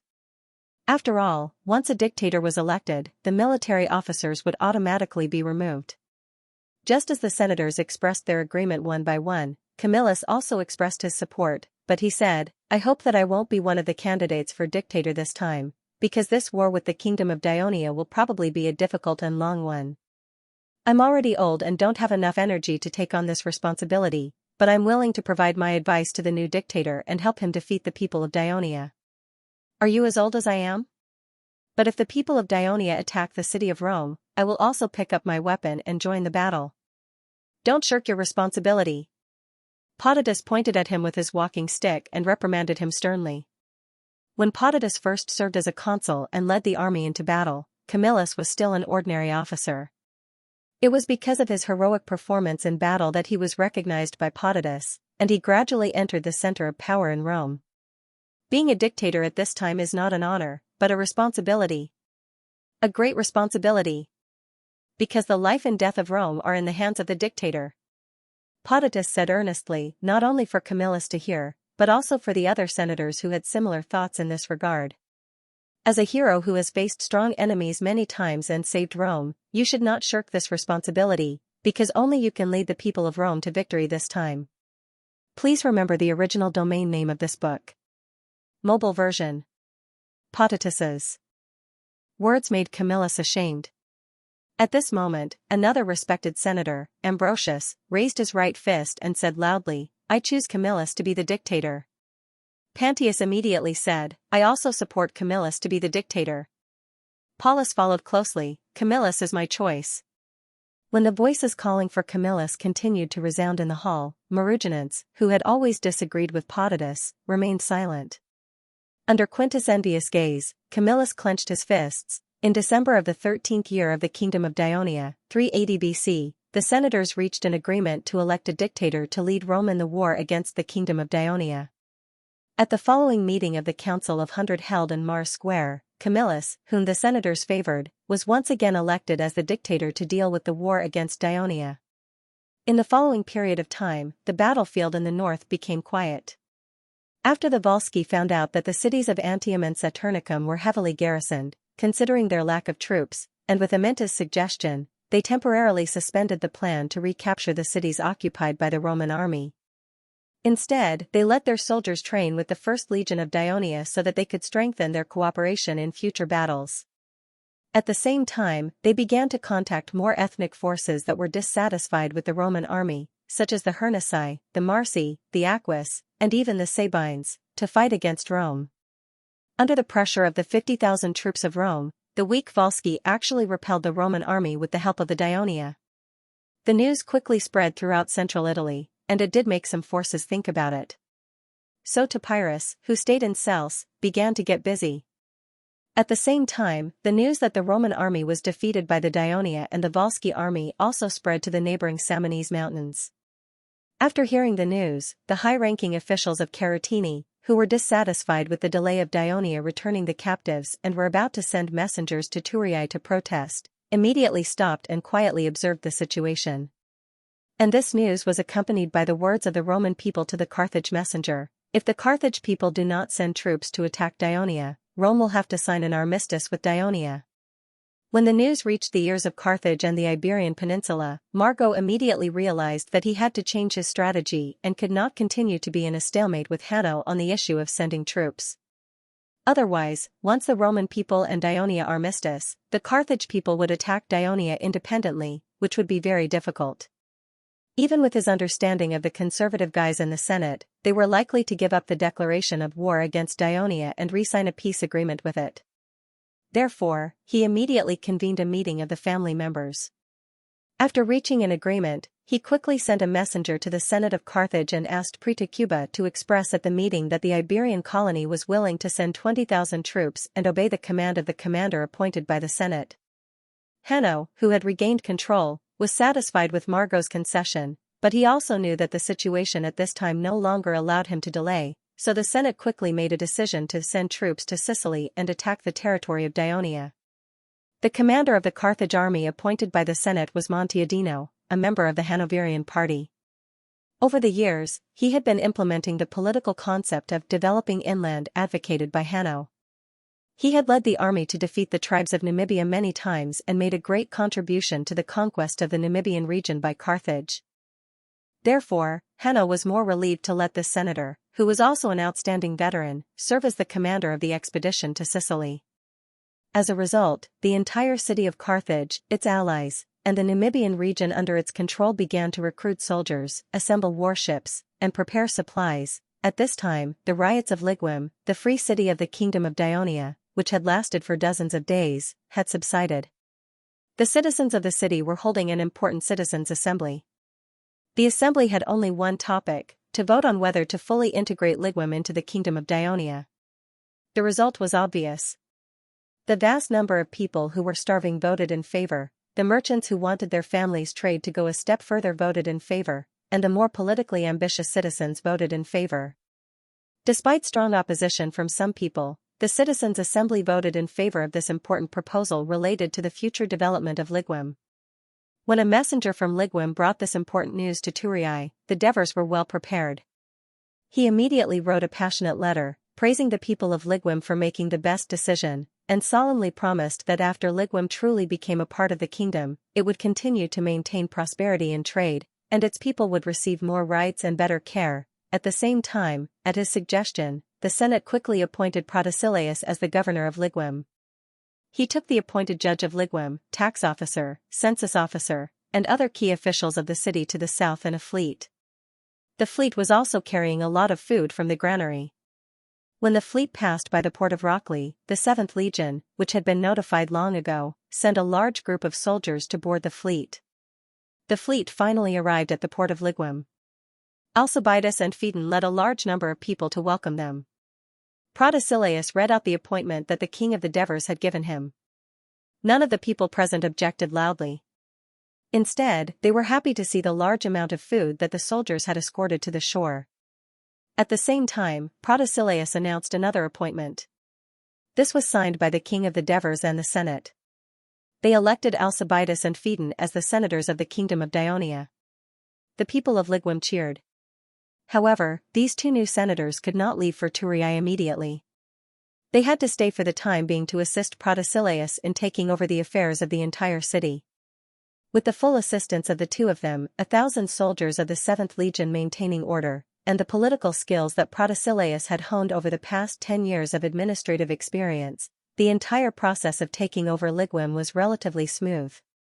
10 days later, Alcibiades and Phaedon received an invitation from the Senate to go to Turii to participate in this year's National Assembly of Dionia. At this time, the remains of the wounded and dead soldiers of the 1st Legion had already been sent back to Turii. At this time, the Assembly of Dionia's National Assembly and the Assembly of the Protectors were about to begin. At the same time, the kingdom's annual football final was also about to be held. On the 1st of January in the 14th year of the Kingdom of Dionia, 379 BC, according to the traditional customs that had been formed since the establishment of the kingdom, on the first day of the new year, the king, the senators, the representatives of the local councils, and the representatives of the protectors gathered in front of the temple of Hades on the sacred hill. The king of the Devers, who was the high priest, loudly read the obituary for the souls of the heroes. Accompanied by the solemn music, the royal guards walked with steady steps and carried the stone tablets engraved with the names of the soldiers who died in Wolsey and Campania into the Hall of Heroes. From now on, they would receive the blessings of the king of Hades and the reverence of the people. At the same time, their souls would also protect the land that they had protected with their lives. Because of this, the relatives of the deceased who came to pay their respects did not cry even though they were grieving. On the contrary, their eyes were filled with pride and anticipation. On the second day, the same group of representatives of the parliament and the protectors sat in the VIP seats in the main arena of Dionia. They watched the lively opening ceremony of the kingdom's football final and the first match that followed. For the members of the parliament who came to Turin for the first time from the Downey region, they were shocked by the cheers of more than 50,000 spectators. The exciting match also attracted their attention. On the third day, the assembly of the parliament was held. It was held in the Great Hall of the Senate. The hall that could accommodate more than 1,000 people was finally able to fully function and was filled to the brim. In order to ensure that the members of the parliament could hear the speech clearly, more than a dozen people were arranged around the podium in the center of the hall. Of course, according to the usual practice, not long after the assembly began, all the members of the parliament applauded and welcomed Hegemon's entry into the kingdom. Next, the attention of the participants was focused on two topics, the drought and the war. So when the Minister of Agriculture, Bucos, finished talking about the disaster relief in the kingdom last year and some new measures to be taken in agriculture this year, the members of the parliament spoke enthusiastically. Among them, there was a Masapi member from Udi who spoke on behalf of many people. This old man had also experienced the great drought in southern Italy more than 20 years ago. Unlike the Greeks, the Masapis did not have a prosperous sea trade, could they buy food everywhere, and could even colonize other places, so he saw many Masapis starve to death in front of him. So far, he had not heard of any Masapis starving to death in this drought that was no less severe than the one that happened more than 20 years ago. So far, he had not heard of any Masapis starving to death. Therefore, he was so excited that he loudly praised the kingdom's disaster relief, which resonated with many people. Of course, there were also people who expressed concern. Although the drought has ended, the domestic food supply is getting more and more tight. Now that the war has broken out, can the domestic food supply last until this year's autumn harvest? Note, the Assembly of Hundreds was one of the three major citizen assemblies in Rome. At this stage, it was the highest level of the citizen assembly. The Assembly of Hundreds, formed according to property and class, could only have one opinion, and according to the status of the Assembly of Hundreds, they would vote in descending order. When the proposal received more than half of the support, the voting would immediately end. Often, the Assembly of Hundreds at the back would not have the opportunity to vote, and most of them were composed of commoners. The other two were the Curian Assembly and the Tribus Assembly. The Curian Assembly was an assembly that only the clans of Rome could participate in, and the commoners were completely excluded. It had great power during the reign of the king, but at this stage, its power was greatly reduced, but it still handled some matters related to the nobles. At this stage, the Tribus Assembly was only an assembly held by the commoners of Rome according to the tribus they belonged to, and the proposals produced were only valid for the commoners. After 100 years, it would become the main legislative body of Rome. The Devers sitting on the throne announced loudly, "You don't have to worry about the food problem at all, because Dionia has formed an alliance with Egypt. The Egyptian pharaoh Nectaneb has promised to provide Dionia with a large amount of wheat free of charge until the autumn harvest. The first batch of grain, nearly 100,000 tons, has been delivered by a fleet from Egypt." When the councillors heard the news, they cheered in unison. Their faces were filled with joy. Some even shouted excitedly, "Victory to the kingdom! Victory to the king of the Devers!" They knew that the natural disaster was no longer a threat to the people in the towns and cities of the kingdom of Dionia.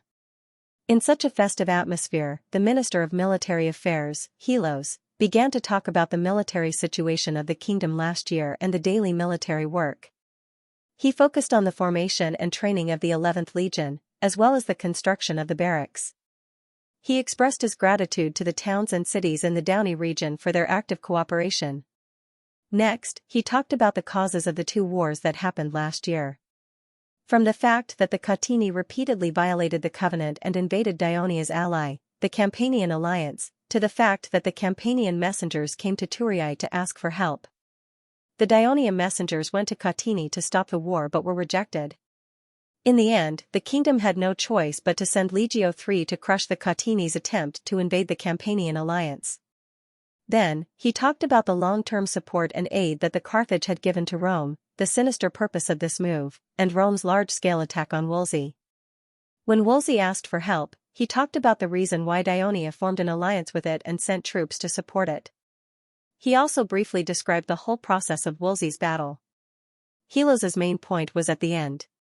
He loudly reminded the people in the hall, because Carthage took the initiative to tear up the friendly agreement with Dionia and declared that if Dionia and Rome go to war, it will declare war on Dionia. And according to intelligence, Carthage is actively preparing for war, so the war with Carthage this year is inevitable.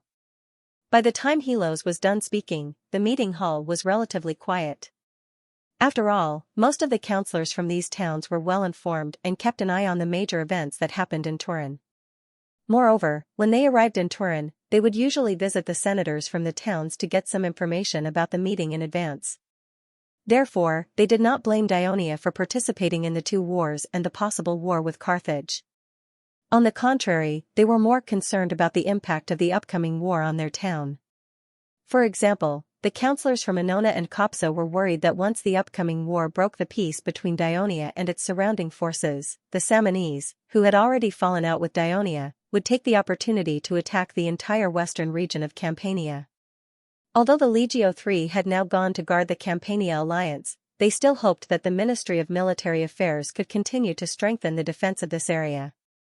The councillors from the Downey region had the same idea. They believed that compared to the well-defended northwestern border of Dionia, the Downey region, which had just been annexed to Dionia, was weak in military power and might become the focus of the Samnese attack. The Ministry of Military Affairs must pay attention to it. The councillors from Sicily were more direct. At this time, the territory of Dionia in Sicily had already begun to mobilize for war. They believed that if Carthage's army attacked, the army in Sicily alone would not be able to withstand it. They hoped that a few more legions could be sent to Sicily. The councillors from Hera and Hebida brought some suggestions from the Cycle tribe. They hoped to join the kingdom of Dionia and obtain fertile land through the upcoming war. Of course, more councillors from the towns and cities called for a delay in the gathering of the legions to ensure the smooth progress of the spring sowing. Of course, the king of Devers and his ministers did not have to respond immediately to the questions and suggestions of the councillors in the conference hall. The clerks of the conference hall would record their suggestions. These would be the topics discussed by the elders and councillors in the next few days. They would find a solution and form a final proposal. After it was passed by the majority, the king of Devers would sign it and finally form a new bill that would be implemented in the kingdom. It was the first time that the newly appointed elders, Alcibiades and Phaedon, attended the kingdom's council assembly. As Legum had just been incorporated into the kingdom of Dionia, the councillors and protectors of the city council had yet to be elected, let alone elect a representative to attend the assembly. Therefore, the two of them were completely unfamiliar with the process and did not prepare for it. They also witnessed the opening of the assembly with their own eyes. The ministers of the kingdom talked about the work of the various departments in the past year, the questions from the councillors, the heated debates and compromises between the councillors in the following days, and the various proposals that were finally agreed upon. All of these were eye-opening experiences for the two of them, especially Phaedon, who could not help but exclaim, "The people of Dionia have created a great political system that not only facilitates the centralized management of the vast territory, but also satisfies the demands of the various towns and cities to express themselves democratically. How could such a country not become prosperous and powerful?" Alcibiades could not help but say, "It is said that this system was initiated and formulated by my brother-in-law. It is the fortune of the kingdom of Dionia to have such an amazing and wise king." As a relative, Alcibiades could not help but feel proud of Phaedon's compliment. He said excitedly, "Fortunately, we have also become citizens of Dionia." Phaedon said with a straight face, "This is the most correct thing that the people of Legum have done in the past 10 years. While the councillors were having a heated discussion the next day, the Devers arrived at the council hall of Thurii.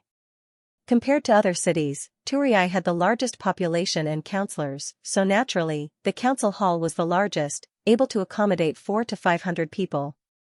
The annual assembly of the kingdom's protectors was held here. The Devers made an opening speech, sincerely thanking the protectors for their contributions in maintaining the security, stability, and fairness of the entire kingdom in the past year. Then, the Supreme Inspector Sesta summarized the overall situation of the protectors in exposing law-breaking incidents in various cities and protecting the interests of the people last year. Then, he focused on some bribery cases that they had cooperated with the Ministry of Supervision to solve. Finally, he named and commended 10 outstanding protectors and their outstanding deeds in the past year. The 10 protectors from various cities in the kingdom who had been notified in advance walked to the center of the hall, and the Devers personally put on their Bolton medals. It was a small buckle made of silver and carved into the shape of a snake's head whip.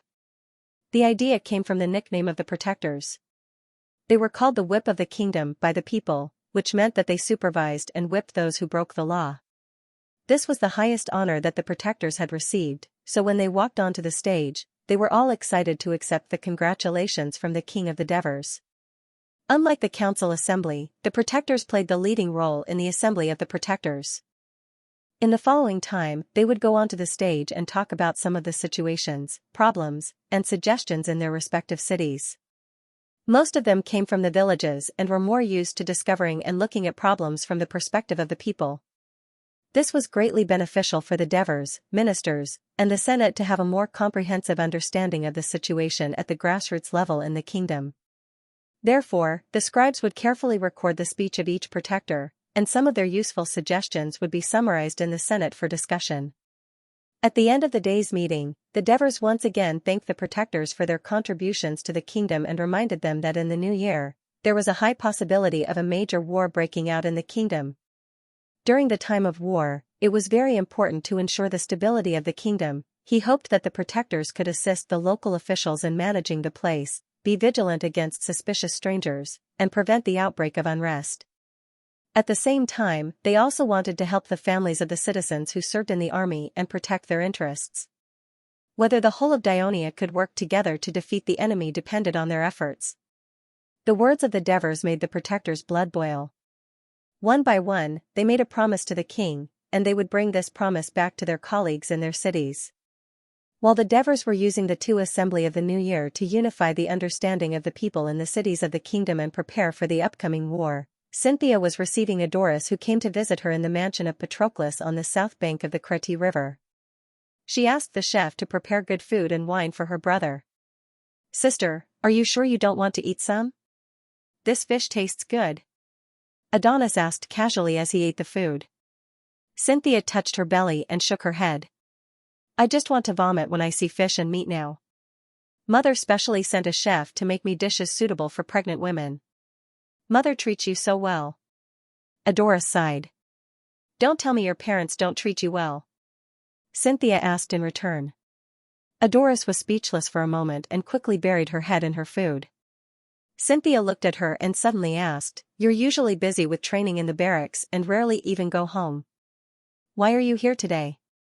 Is there something wrong?" Xianxia's sudden question surprised Adoris. He was obviously not prepared. He stammered, "No. Nothing. I just heard that you're pregnant, so I came to see you."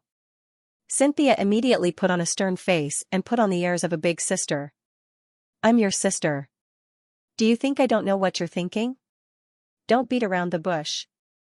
What do you want to say?" Since he was young, Adoris was most afraid of divers and Xianxia. Seeing Xianxia's unhappy expression, he didn't dare to be long-winded. He took a big gulp of wine and said, "Sis, I want you to go and plead with Mother. Ask her to help me talk to Father and change my army's affiliation to the 1st Legion." "You want to go to Wolsey?" Xianxia immediately understood Adoris's intention after hearing his words.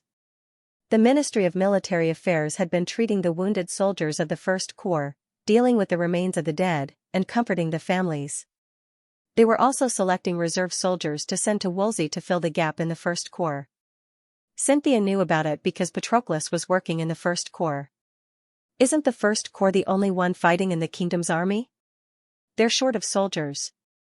"I have nothing to do in Turin, so I can go help your husband, Patroclus," Adoris said in a relaxed manner. "Your brother-in-law doesn't need your help," Xianxia said straightforwardly. She knew that Adoris didn't have a close relationship with her husband. She was just making up an excuse. Furthermore, the 1st Legion had suffered heavy casualties in the war in the north this time. Even some of the middle and high-ranking officers had died in battle. Xianxia was terrified when she heard the news. She prayed for Patroclus every day, even hating the fact that she did not have Hades' bloodline and was unable to provide more protection for her husband. However, Xianxia didn't ask her father to transfer Patroclus back to Turin. She knew that as the son-in-law of the king, Patroclus's every move would attract attention. Her father would never agree to her request. Therefore, when Xianxia was worried about Patroclus, her brother volunteered to go to Wolsey, a dangerous place. How could she not be angry? She warned him, Adoris, you have to learn from Crotto. Stay in Turin and don't let your parents worry. I can't compare to little Crow. He can be busy in the Ministry of Military Affairs, but I'm already 21, and I can only hang around Turii every day, Adonis grumbled. That's because father arranged a few positions in the Ministry of Military Affairs for you, but you didn't want to go. Xianxia reprimanded. It's not like you don't know that I get a headache whenever I see words and numbers. It wasn't easy for me to graduate from school, and I'm best at fighting. I can only use this to win honor for myself and let those who always look at me with strange eyes know that I, Adoris, am not a person who will only rely on my father's prestige to live a mediocre life. Adoris said excitedly in a loud voice. Xianxia could hear the grievance in his heart from his words. She really didn't expect her brother, who was usually impulsive and reckless, to have such thoughts. She was silent for a moment. A moment later, she looked at Adoris with a little more love in her eyes. She asked softly, is this why you went to the household registration department not long ago and changed your name to Marcellis Adoris? Someone has to carry on our biological father's name, referring to Adoris and Xianxia's biological father, the former consul of Amendolara, Marcellis. Father also knows about it, and according to mother, he didn't object. Adonis explained, at least I can avoid unnecessary attention in the army by using this name. I hope you won't regret it in the future. Xianxia sighed. Indeed, any general or officer who saw the name Devers Adoris on the list of soldiers would probably jump in fright, because there was only one family with this surname in the kingdom, so they would naturally pay extra attention to Adoris. Xianxia stared at Adoris's still slightly immature face. It took a lot of courage to abandon this great surname, so it could be seen that Adoris was indeed very determined. Thinking of this, Xianxia said softly, I will go to mother and help you persuade her. But I suggest you have a good talk with father and let him understand what you really think. No matter what, father has always loved us, and he is worried about our safety. As long as he understands what you really think, I think he will make better arrangements for you. Adoris was silent. Ever since he was young, he had been afraid to meet the Devers. Perhaps it was because he had always had his real father in his heart and did not really see the Devers as his father. So every time he saw the Devers, he always felt guilty. Xianxia saw him hesitate and reminded him, actually, you don't have to change the corps you belong to so frequently. Sigh, I heard that there is going to be a war with Carthage soon. I believe that the second corps you belong to will soon be sent to the front line.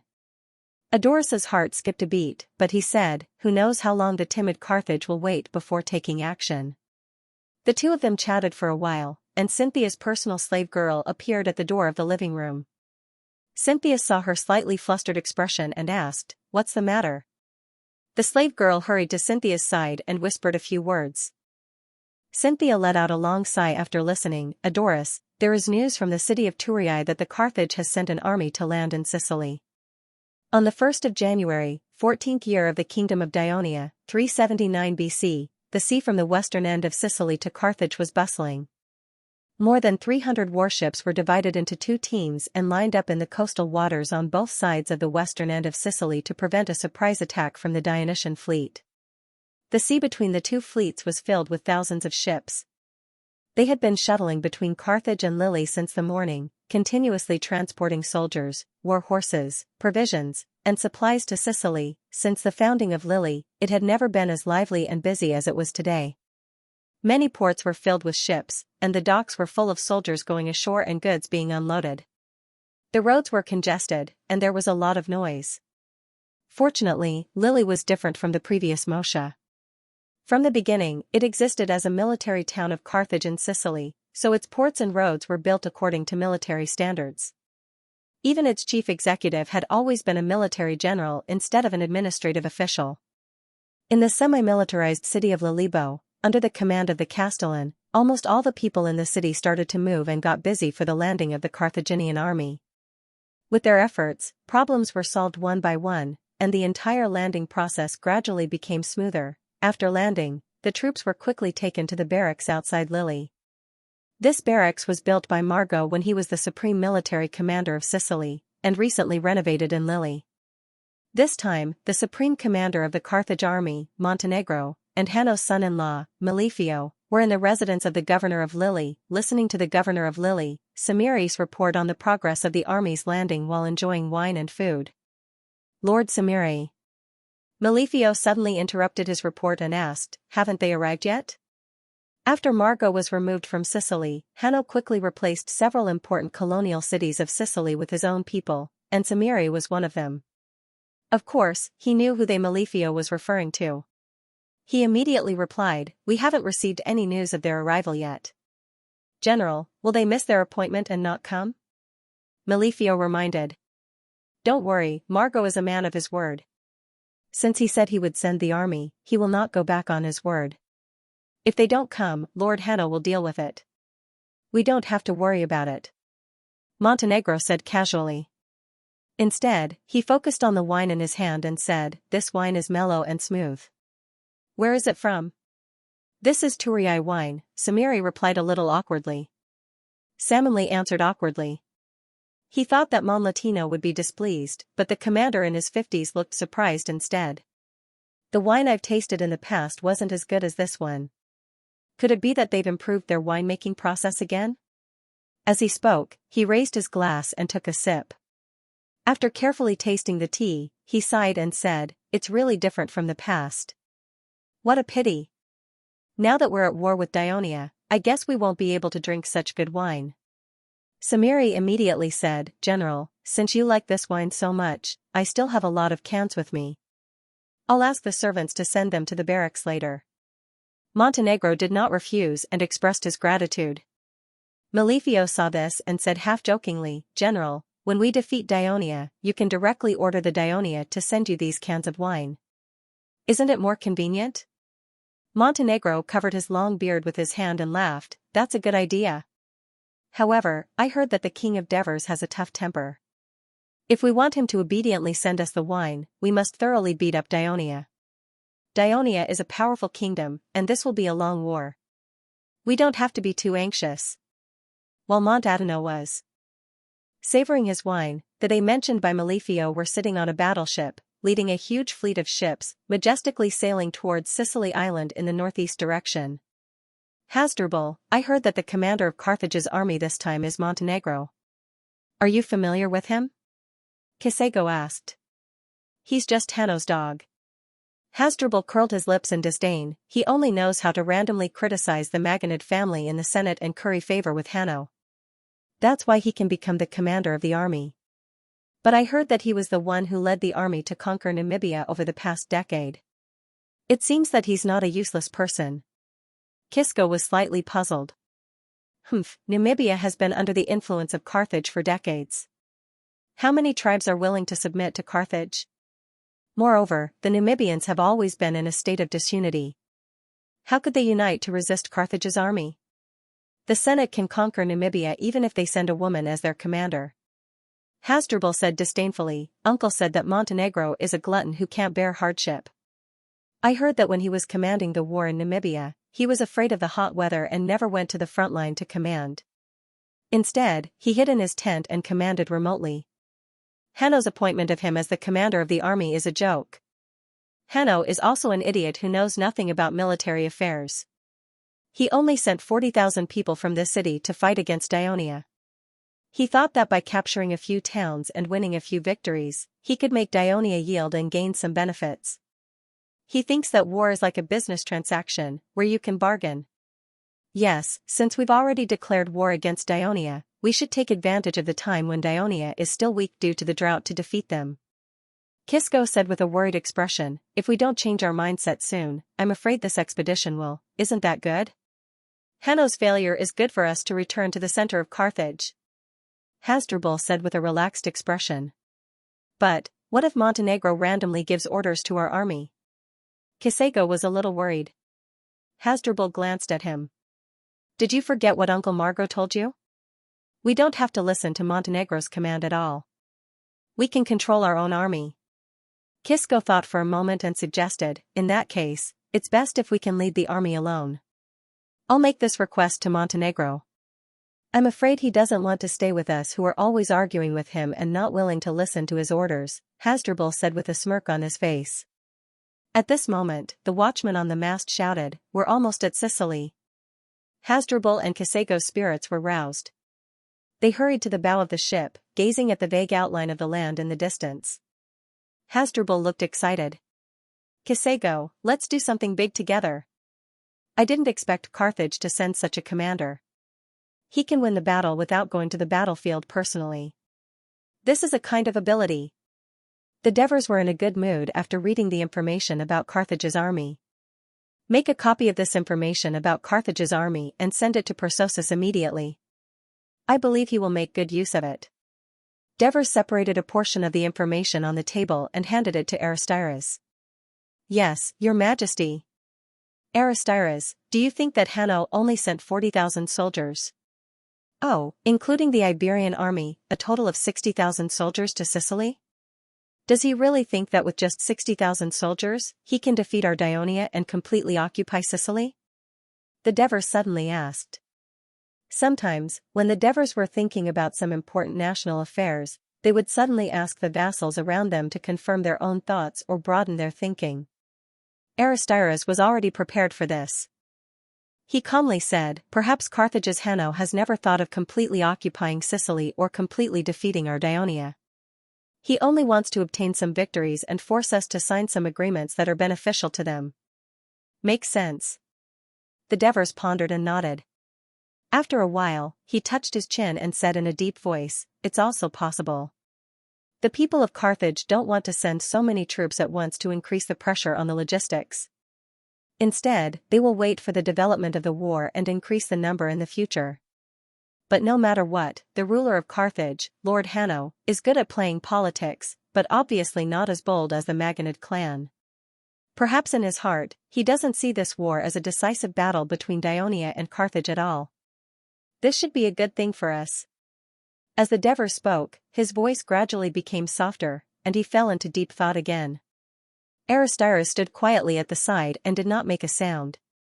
After a while, the Devers looked at him again and said, "At the assembly of the protectors yesterday, the protectors from Ugentum, Messania, and Udi all mentioned that there are unfamiliar Messapi people going in and out of the mansions of some of the former Messapi tribal leaders in the towns and villages. Send someone to investigate." "Yes, Your Majesty. It's best to find out who's supporting them. It seems that some people want to take advantage of the war between us and Carthage to create more trouble for us." The Devers looked ahead with a sharp gaze. In fact, he already had a suspect in his heart. "Yes, Your Majesty, I'll do it immediately." Aristides looked solemn.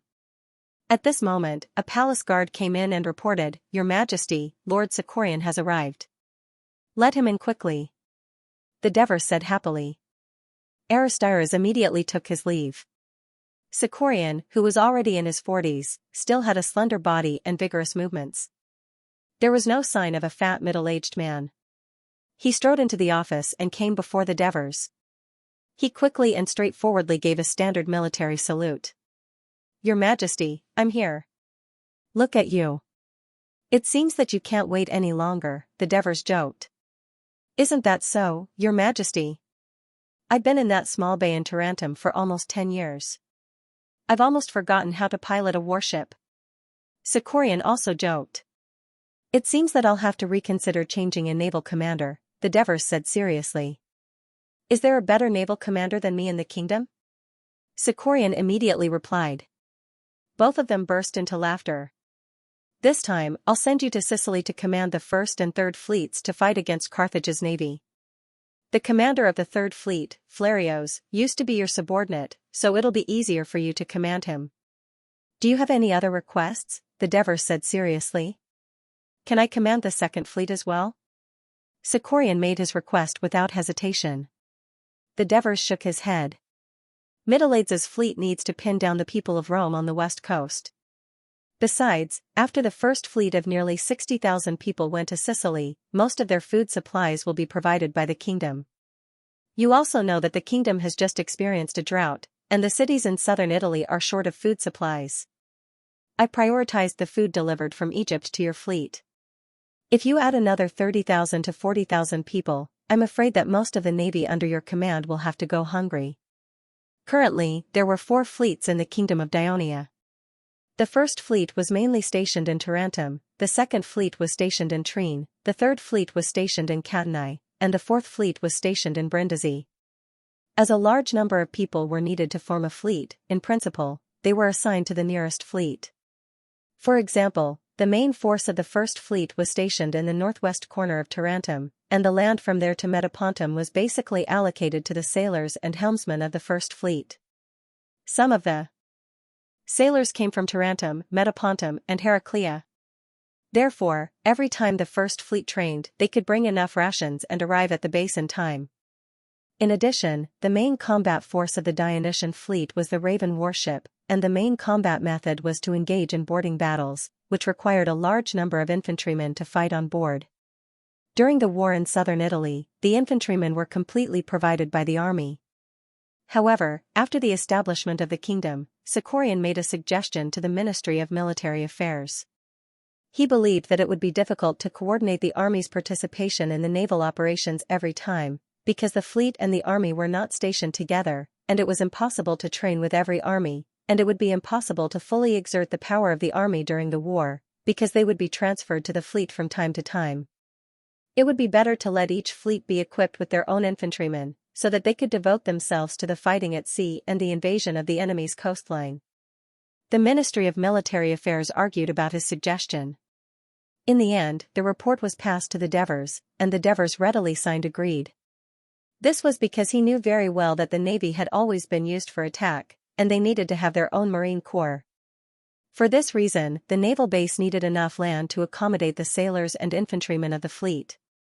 Therefore, the second fleet was stationed in Trine, where there was the Opimia plain, the third fleet was stationed in Catanae, where there was the fertile Catania plain, the fourth fleet was stationed in Brindisi, and Brindisi itself was a naval base, while the first fleet was stationed in Tarentum. There was also a subfleet stationed in the military port in the southern part of the Sabari plain. Therefore, the scale of each fleet was quite large, especially the first fleet, whose numbers completely exceeded the sum of the 5 army corps. Once they were far away from their base, the consumption of food was huge. Of course, Sicorian knew the pros and cons of this, so he did not insist. He then raised a sensitive question: when I go to Sicily, who will be in charge of commanding the operations? Will it be me or the newly appointed commander of Sicily, Persosus? The Devers stared at him and said solemnly, in principle, you will be in charge of the navy, and Persosus will be in charge of the army. The navy and the army will work together to defend our territory in Sicily and destroy the invading Carthage army. When you and Persosus discuss the military plan, the governor of Sicily, Cyprilos, will also participate. When the two of you can't come to an agreement, he will make the final decision. Once the plan is established, it must be carried out with full force, without any shirking or delay. Please remember the original domain name of this book. Mobile version. Your Majesty, don't worry. I'm a senator of the Senate after all. I won't act recklessly without considering the bigger picture. The Devers also smiled. With you in charge of the Southern Sea, I can rest assured. However, after you have complete control of the Sicilian Sea, don't completely seal off the sea passage between Carthage and Sicily. Why? Sicarian blurted out in surprise. Because we need to give Carthage hope. Let them consume their own resources and send the citizens of Carthage to Sicily. The Devers' eyes flashed with a cold light. General, how can you allow Hasdrubal to lead his army to attack the north coast of Sicily alone? Malefio barged into the main tent and loudly questioned Mont. Mont did not reprimand Malefio for his rudeness. He shrugged and helplessly asked, if we don't let him go, what else can we do? Just because he refused to send his troops as the vanguard, he quarreled with me here for 3 days. This has seriously affected my command of the other troops. Can I punish him with military law? Malefio was speechless for a moment. He immediately realized that Hasdrubal was the most important member of the Maganid family. Punishing him just because of a dispute over a military point of view was not something that Mont, who had an ordinary background and strength, would dare to do. If he really carried out the punishment, it might give Maganid an excuse to withdraw the troops. Mont was afraid to take action for fear of breaking the vanguard. Malefio said unwillingly, "We can report Hasdrubal's rudeness to the Senate and let them punish him." Mont secretly shook his head. Malefio was still too young. "The battle has not even started, and he already suggested that I ask for help from the Senate. Wouldn't this make the senators feel that I'm too incompetent? How can I let Hanno be at ease in handing over the command of the army to me?" Thinking of this, he smiled coldly. "Actually, it's a good thing that Hasdrubal is leading his army to attack the north coast. If he attacks with all his might, he can distract the attention of the Dionysian army and scatter their forces. If he holds back, he will be seen by the Senate and the populace, and will be a disgrace to the Maganid family when compared to our success. I'm sure Brother Ma, who values his family's reputation a lot, would ask Hasdrubal to attack with all his might." Malefio thought for a moment and smiled. "How are the soldiers under your command doing?" Monadino asked with concern. "They all thirst for battle," Malefio answered. "That's good." Monadino nodded in satisfaction. It must be known that the Holy Regiment led by Malefio was the main force of Carthage's army. "Go back and get ready. We will soon attack east along the south coast." "Yes, General," Malefio said excitedly and left. After sending off Hanno's son-in-law, Monadino heaved a sigh of relief. Just as he was about to ask a servant to bring him a jar of wine, a guard came in and reported, "General, the leader of the Sickers, Arcones, has come to see you again." "I won't see him." Monadino waved his hand impatiently. How could a leader who had lost his people and was fostered like a stray dog in the city of Lily be worthy of seeing him? Hasdrubal, at the head of his mixed army of 20,000, sailed out of Lilybe and sailed northward, landing at Panormus, a coastal city in the northwest of Sicily. This was a city founded by the Phoenicians and had always been ruled by the Carthage. Hasdrubal's family's reputation made him very popular. However, the people were surprised to see that there were not many Phoenicians or Carthage citizens in this huge army. Most of them were foreigners dressed in strange clothing, so they refused to let them get close to the city. Fortunately, the flat land around Panormus was the widest among all the cities on the north coast. Thus, Hasdrubal and Xianxia led the army to build a temporary camp outside the city. Due to the excellent location and environment, Hasdrubal decided to make it the rear base of his army under Xianxia's suggestion. He spent a few more days building the camp, stocking up on food supplies, and leaving a small number of soldiers to guard the camp. He led the army eastward. This time, the army traveled by land. In just over 2 hours, they reached another Phoenician town, Sauris. Years ago, Dionysius's army and the Carthage's army led by Mago fought fiercely here for months, not because it was a large city, but because it completely blocked the land passage from the mountains to the coast, making it more difficult to attack. Hasdrubal's army stopped here for a while before continuing on. The road ahead was harder to traverse.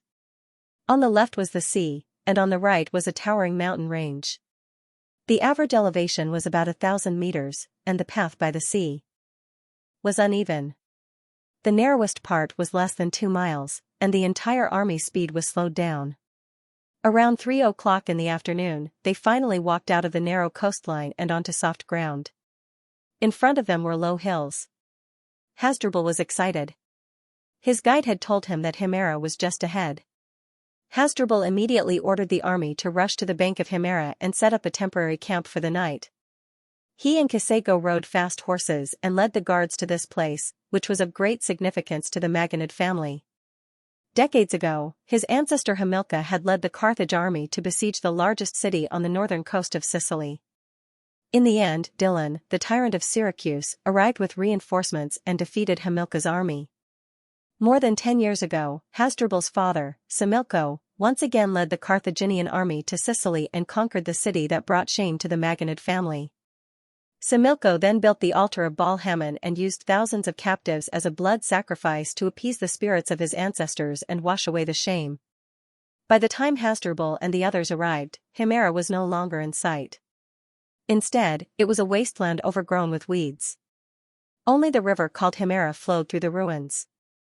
On the eastern bank of the Himera there were 1 or 2 Greek villages, and the inhabitants of these villages were fleeing eastward with their families in tow. The guards wanted to chase after them, but Hasdrubal stopped them. "Don't worry, they won't be able to escape." He dismounted and paced around the ruins for a while. When the reinforcements arrived at the river, he said to Kiseko solemnly, "When I win, I will build an altar here. This time, it's our turn to wash away the shame of our family." Kiseko nodded solemnly as well. The next morning, Hasdrubal gathered his troops and continued their march. He rode at the head of the army. The Himera River was in front of them, and further east was the territory of the Greeks. If Carthage's army crossed the river, it would be a declaration of war against the Greeks in Sicily. Without hesitation, Hasdrubal urged his horse to cross the river. This marked the beginning of the war between the two greatest powers in the western Mediterranean, the Kingdom of Ionia and Carthage. At noon, Carthage's army stopped marching along the coastline. In front of them, a Greek town, Cephalidum, blocked their way. Compared to Souris, Cephalidum's terrain was more dangerous. The site of the town near the sea was a mountain 300 meters above sea level, while the inland side was a continuous chain of mountains that averaged 400 meters above sea level. The narrowest part of the lowlands in the middle was only 400 meters, and Cephalidum was guarded by the city. Seeing that the terrain was dangerous, Hasdrubal immediately ordered his troops to form a dense column in front of the town. Due to the narrow terrain, they could not spread out directly, stretching for several miles. The bugles were blown, and the war drums thundered. The soldiers roared in unison, their voices shaking the heavens. Then, he sent his men to the city to persuade them to surrender. Otherwise, he threatened to massacre the people in the city, but they refused. So, Hasdrubal ordered his troops to retreat a mile and set up temporary camps. At the same time, he began to prepare siege weapons. When Dionysius attacked Carthage's many towns in Sicily, the people of Carthage had suffered a lot with ballistae, crossbows, and siege towers. Over the years, they had been concentrating on research and development. After all, Carthage was a powerful city-state, and its civilization was not inferior to that of Greece. Apart from the complicated process of building super siege weapons, which required more manpower and were difficult to build, they could already build their own siege weapons, such as ballistae and crossbows. They could also use them to help their allies, such as Rome. The soldiers began to assemble ballistae and crossbows, and cut down trees to make ladders and siege vehicles. The people of Cephalidum also sent messengers from the port to Malay, asking for help from Ionia. The next day, Hasdrubal led his troops to attack Ceridium. The people of the city had already been warned by the people of Ionia half a month ago, and under the guidance of the Ionia, they reinforced the city's defenses. The narrow terrain made it impossible for the Iberian troops to display their advantage in numbers, and they could only attack the western wall, which was beneficial for the people of Ceridium. After a day of fierce fighting, they did not even manage to attack the top of the wall, and the Iberian troops had to retreat. The next day, Hasdrubal led his troops to attack again, but the siege was still unsuccessful. It was like this for a few days. 2 days after the Iberian troops left, Monteadurno led the army of Carthage from Lille, marching east along the road of the south coast. The army reached Mazara in the afternoon. Mazara was a town built by the Phoenicians and had long been under the jurisdiction of Carthage. It was less than 30 kilometers away from Lille city. However, Carthage's army moved slowly. Not only did they have a large number of supplies, but Monadino also brought some Carthage merchants and even prostitutes. As a result, the army was bloated and their formation was somewhat scattered. Thus, their marching speed was relatively slow. The next day, the army continued to move forward. At dusk, they once again arrived at the city of Serenus, which was about 40 kilometers away from Mazara. Serenus was built by Greek colonists. It was once famous for its rich agriculture and fishing industry in Sicily. During the Peloponnesus War, it had a conflict with Segesta, which was located not far from it and was located to the northwest. As a result, it became the incentive for the Athens army to invade Sicily. Then, during the long battle between Carthage and Syracuse, Serenus and Segesta, which were located in the western part of Sicily and surrounded by the Phoenicians, were repeatedly captured. Most of the Greek residents fled to the eastern part of Sicily. Later on, most of the Phoenicians moved in. Therefore, when Ionia and Carthage signed the agreement, the Devers agreed to put Cyrenius under the jurisdiction of Carthage. On the third day, Carthage's army once again arrived at another town, Hermes, at dusk. Although the Carthage soldiers were tired, their faces were filled with excitement. Just by looking at the name of this town, one could tell that there were hot springs in this place. Originally, the people of Cyrenius built a village here because of the hot springs in Mount Calogero. When the people of Carthage occupied this place and strengthened their friendly relations with Ionia, the hot springs in Thurii inspired the people of Carthage who were merchants. Therefore, they vigorously developed this place and built several hot springs similar to those in Thurii. This attracted countless people of Carthage to come and enjoy the sulfurous hot springs. This village also quickly developed into a town. The soldiers built a simple camp and went to take a bath in batches. Monadino even summoned a few women to accompany him in the bath. On the second day, Carthage's army, which had been bathed in the hot spring, was in high spirits, be it the generals or the soldiers. They continued to march eastward with light footsteps. In the afternoon, the army arrived at Heraclea, Minoa city. It was a Greek colony, situated in the hills on the eastern shore of the mouth of the Halykos River, overlooking the fertile lowlands on the western shore, and encircling the port on the east. For more than a decade, this city-state had close relations with Ionia. Because of its name, it had even established a friendly and close relationship with Heraclea, which was under the jurisdiction of the kingdom. Therefore, the Minoans rejected Carthage's suggestion to surrender without hesitation. Monteardino, who had anticipated this, ordered the army to encamp on the west bank of the Halykos. For the next 3 days, Carthage's men were preparing to attack the city, and the news from the Carthage clippers that were sent to the eastern coast to scout had not found any reinforcements from Ionia advancing towards Minoa. Monteardino immediately made up his mind and decided to launch an all-out attack on Minoa city the next day. What he did not know was that to the northwest of Minoa city, in the center of the inland of Sicily, the Sicarii tribes in the city of Enna had already sent out 1,000 warriors. They were crossing the mountains and trekking through the river valleys towards Minoa city. On the second day, Carthage's army crossed the Halykos River and arrived at the city of Minoa city. They lined up and surrounded Minoa city, then blew the bugle to attack. Minoa city was not large and had a small population. There were less than 4,000 young and strong citizen soldiers in the city who could fight. There was no moat in front of the city, and the hill it was located on was less than 150 meters high, and the slope was gentle. However, the Minoans completely obeyed the instructions of the team officers sent by Ionia. Not only did they set up a large number of traps, but they also cut down all the trees on the hill. They even dug up the rocks that could be used as cover for the attack and used them as defensive stones to hurt the enemy. Due to the existence of the hill, the large siege equipment made by Carthage not only required more manpower to push to the front of the city, but its movement was bound to be very slow. The accuracy and power of the ballista attacks were also greatly reduced due to the distance. Therefore, the Numidian soldiers who were the main force of the attack carried ladders and rushed to the front. As a result, they were besieged by the traps. Moreover, the Minoans pushed down large stones that had been polished into a round shape toward the place where the attacks of Carthage's army were concentrated. The stones rolled down the hill, crushing many Numidian soldiers along the way and even destroying the siege equipment. In the end, the siege troops were routed and retreated. After Monadino learned of the situation in the main tent, he was not in a hurry. He ordered the troops to reorganize their formation and continue the attack. Seeing that the Numidian soldiers with low morale were slowly advancing toward Minoa city, the anxious Melifio barged into the main tent and asked Monadino to send the holy knights led by him to be the main force of the attack. Melifio was rejected by the commander. He advised earnestly, attacking such a strategically located and fortified city is not something that can be achieved in a day or two. We must be patient.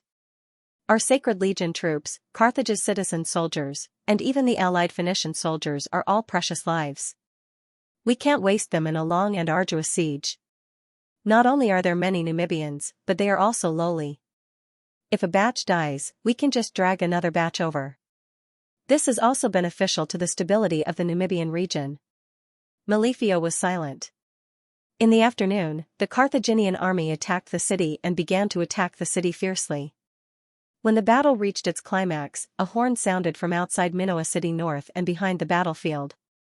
Thousands of Sicile warriors rushed out of the mountains in the north and charged toward Carthage's army that was engaged in a fierce battle. The careless Monadino was influenced by the news reported by the clippers. After the siege began, he did not send out scouts to investigate the enemy's situation around the battlefield. He also did not set up a reserve force to guard the rear of the siege troops, especially at the north of Minoa city. The Sicile warriors only wore cloth robes and were armed with spears and javelins, so they were fast. In the blink of an eye, they climbed up the hill and ran to the bottom of the city. They attacked the Numidian soldiers who were attacking the city with all their might.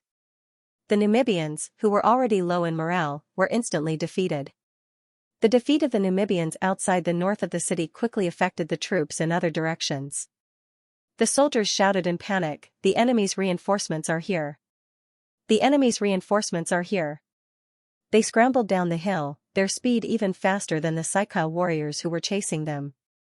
These highland natives watched in shock as tens of thousands of Numidian soldiers fled across the Halykos River. They even dragged along the Carthage troops who came to stop them into the main camp. Malefio led the holy knights and infantry, bypassing the fleeing soldiers to stop the enemy's reinforcements.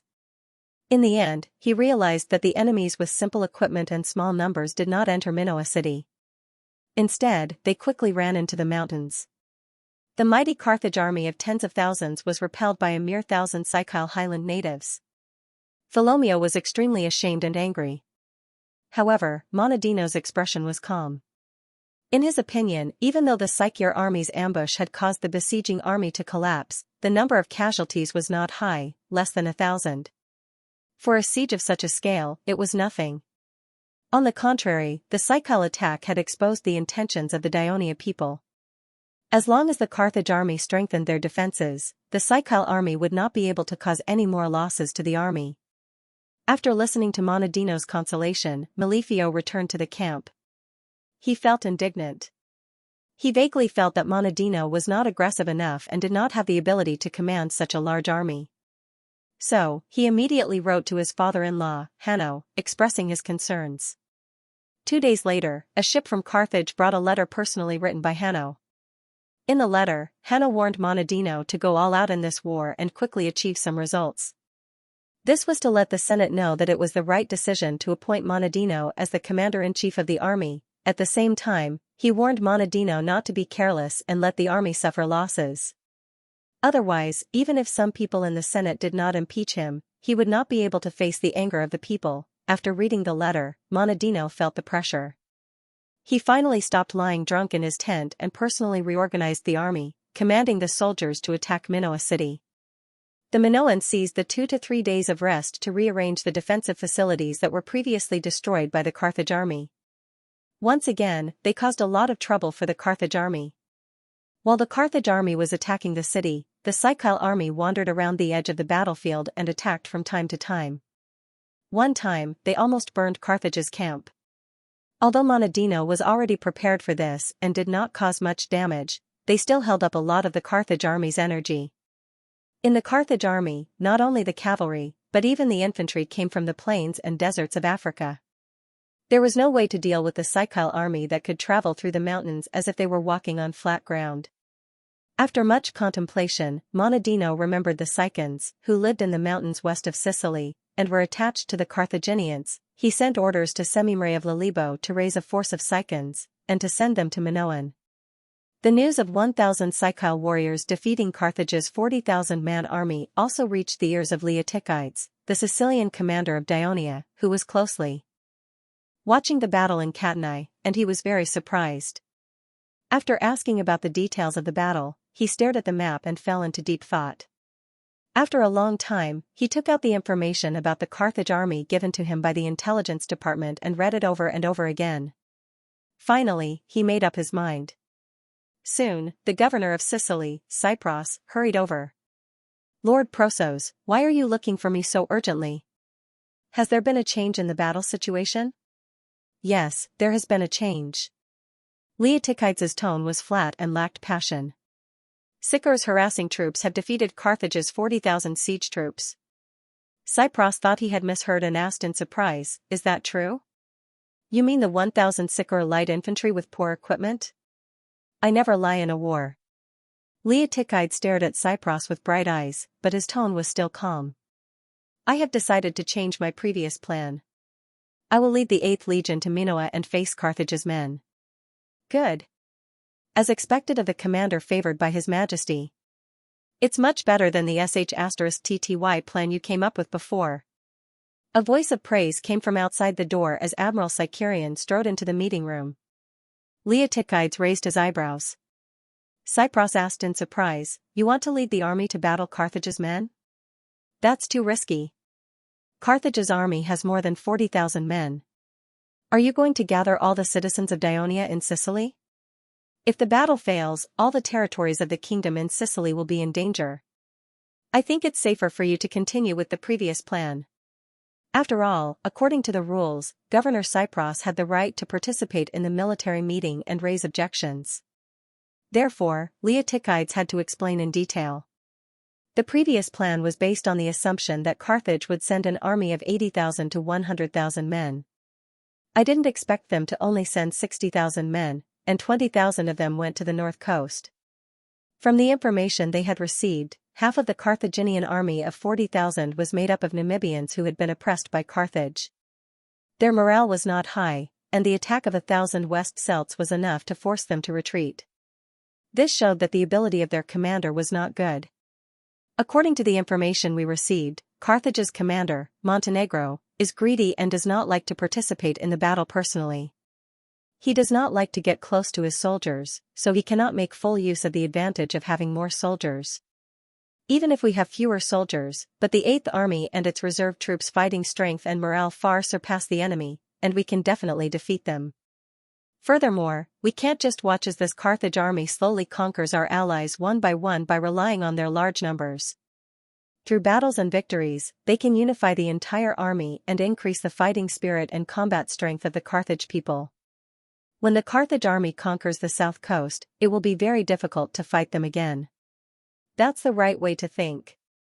The previous plan was to passively take a beating. I just arrived yesterday and heard about your previous plan. I've been wanting to talk to you about it for a long time, said Sicurian in the tone of a commanding officer talking to his subordinate.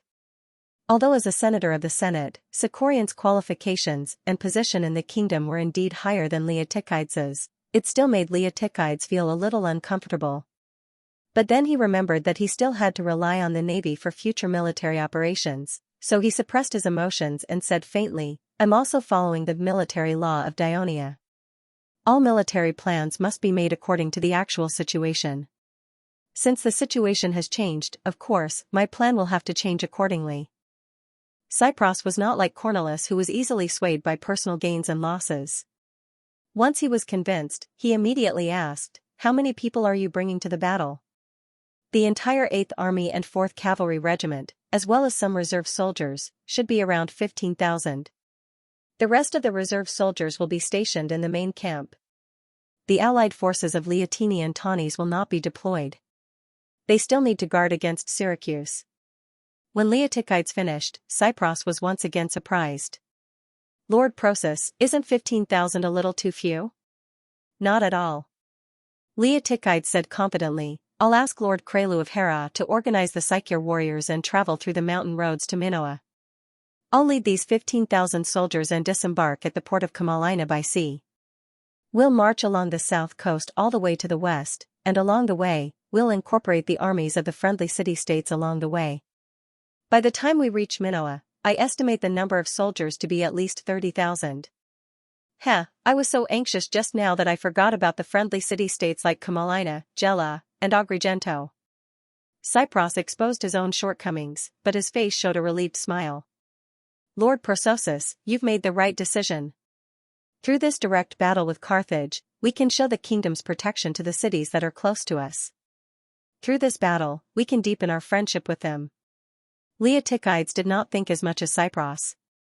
He only wanted to win, so he turned to Sicurian and said, I hope that the transport fleet, as well as the transport of food and supplies, can receive the protection of your fleet, Lord Sicurian. That's the duty of the navy. Sicorian replied readily, but what he said next revealed his true intention. I can use this opportunity to lure Carthage's fleet into a decisive battle with us. When the news that Carthage's army had landed in Sicily and begun to march towards Ionia reached Rome, the senators were excited. Dictator Camillus thought that the time had come, and immediately issued the order to march towards the Hernici. Soon, he led an army of more than 40,000 people, consisting of the militia of Rome and the soldiers of the Latin Alliance, out of the city of Rome and marched straight southeast. The Hernici were the ancient aborigines of central Italy. They mainly lived in the lowlands between Mount Hernici and Mount Lepini, which was a strip of hills and lowlands about 150 miles long and only about 20 miles wide, with the Terius River flowing in the middle. To the west and south of their living area were the Volsci, who lived next to Mount Lepini, and to the east were the Marsi and Aqui, who lived deep in the mountains. To the north were some Latin city-states, mainly Pellinister. The Roman army passed through the Latin city of Gabii, and at dusk they camped outside the city of Puniest. When the Hernici heard the news that the Roman army was coming, they panicked and hurriedly sent people to ask for help from the Volsci. The next morning, the Roman army continued to march south, passing through Tolerum, Tularium, of the Latin Alliance, and soon arrived at Signia, a town adjacent to the Hernici and Latin. This was a small town at the foot of Mount Lepini. It had a small population, but the terrain was relatively dangerous, and it was an important passage for the Hernici tribe who lived in Mount Lepini. Camillus immediately sent 5,000 men to surround the town and began to build siege equipment. Once everything was ready, they would attack the town. At the same time, he led 35,000 men across the Terius River and arrived at another important Hernici town, Anagnia, on the east bank of the Terius River, near the Latin region. Another 10,000 men were sent to surround it. He led the remaining 25,000 men around the city of Anagnia and began to build a camp a few miles south of it, eyeing the central town of the Helnici, Ferentinum. Previously, the Hernici suffered a crushing defeat in the war with the Volsci against the Latin alliance of Rome. Not long after that, their strength had not recovered, and they did not have the ability to organize enough soldiers to rescue the besieged towns. They could only hole up in their respective towns and fortify their defenses while waiting for the Volsci to rescue them. Translator, Endless Fantasy Translation Editor, Endless Fantasy Translation. When the news of the Roman army attacking the territory of the Hernici reached Palevernham, the high-ranking officials of the Volsci alliance who had gathered there were very nervous. They had just defeated the Romans and were still discussing how to recapture Antium, Villette, and other towns that had been captured by the Romans. They did not expect that the Romans would launch another war to the east of the Volsci so soon. Amyntas, who was invited to the meeting, was puzzled. He asked in surprise, according to the information we received, the Romans stationed 10,000 men in Antium, Villette, and Saturnicum respectively? How can the Romans have so many soldiers to attack the Hernici? Pulfenham's consul, Catamontalos, said helplessly, the Romans do not have so many young citizens, but they still have many Latin alliance states and many Etrurian cities that have been conquered by Rome.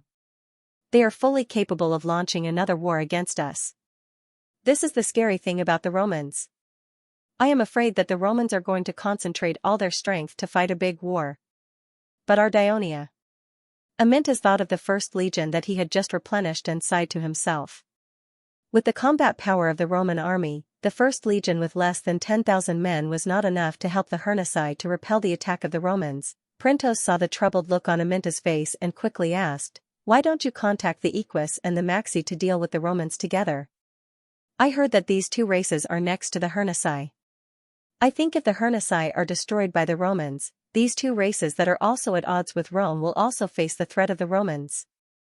Selch's consul, Tullus, replied, the Hernici must have contacted the Equus and the Maxi.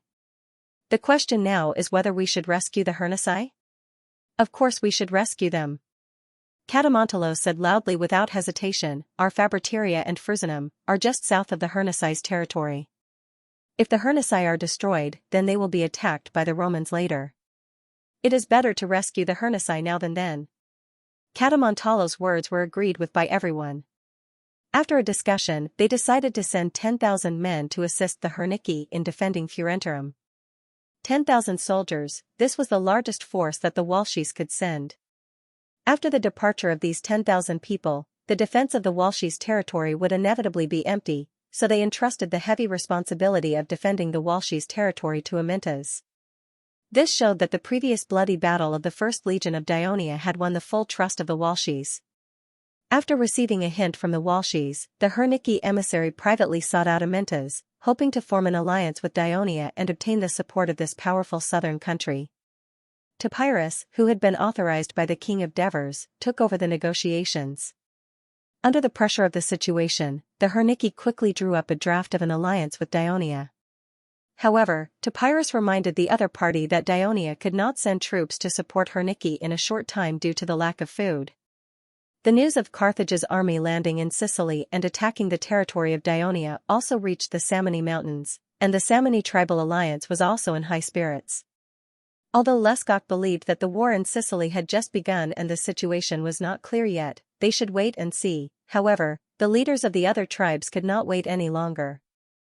In the end, the decision to send troops to Dionia was passed at the meeting, but there were some disputes over the direction of the attack.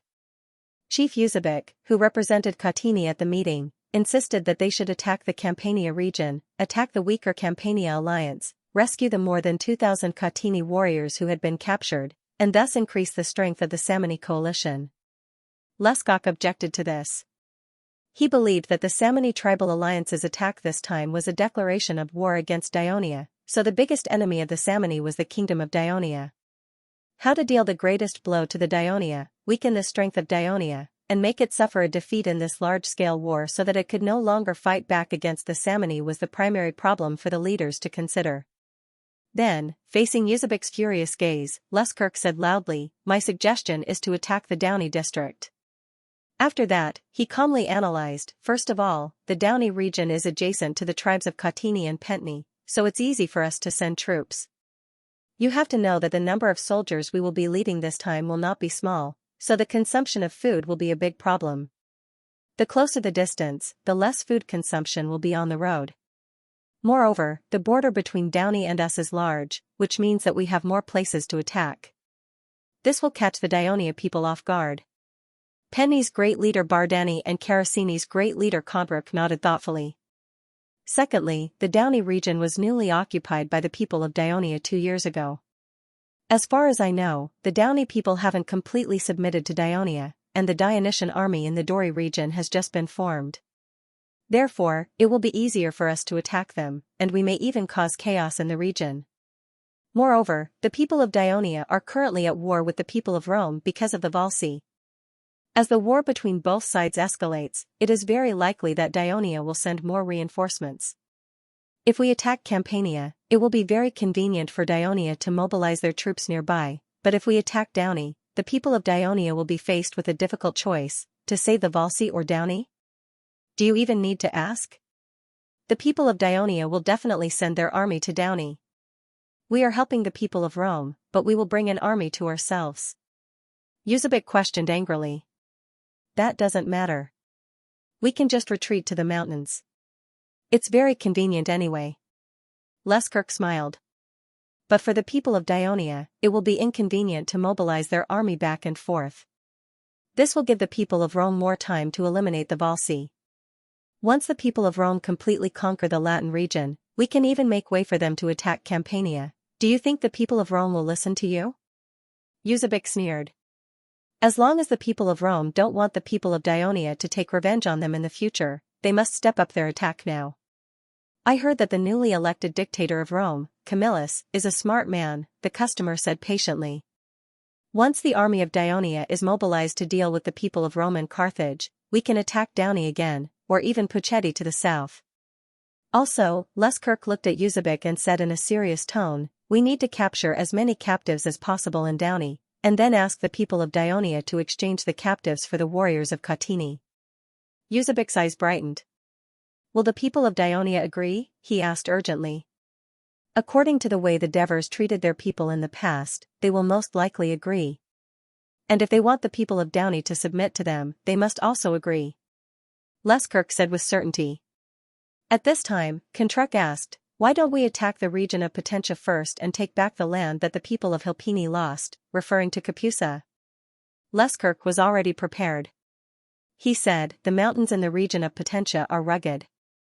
It will take a long time to completely conquer it, and it will be enough for the people of Dionia to mobilize their army for a counterattack. The defeat of the old leader Villani is a lesson. What's more, the Abenalum is blocking in front of the region of Potentia. If our army passes through it, it will definitely cause a strong reaction from Gurney, which is likely to lead to a war. This will go against the ancient tradition of the Samanai people. Leskirk's words were reasonable, and a conservative Kontrak nodded repeatedly. He finally said, this was originally an internal matter of the Hilpini tribe, but now Gurney has become an important issue that seriously affects the survival of the entire Samanai people.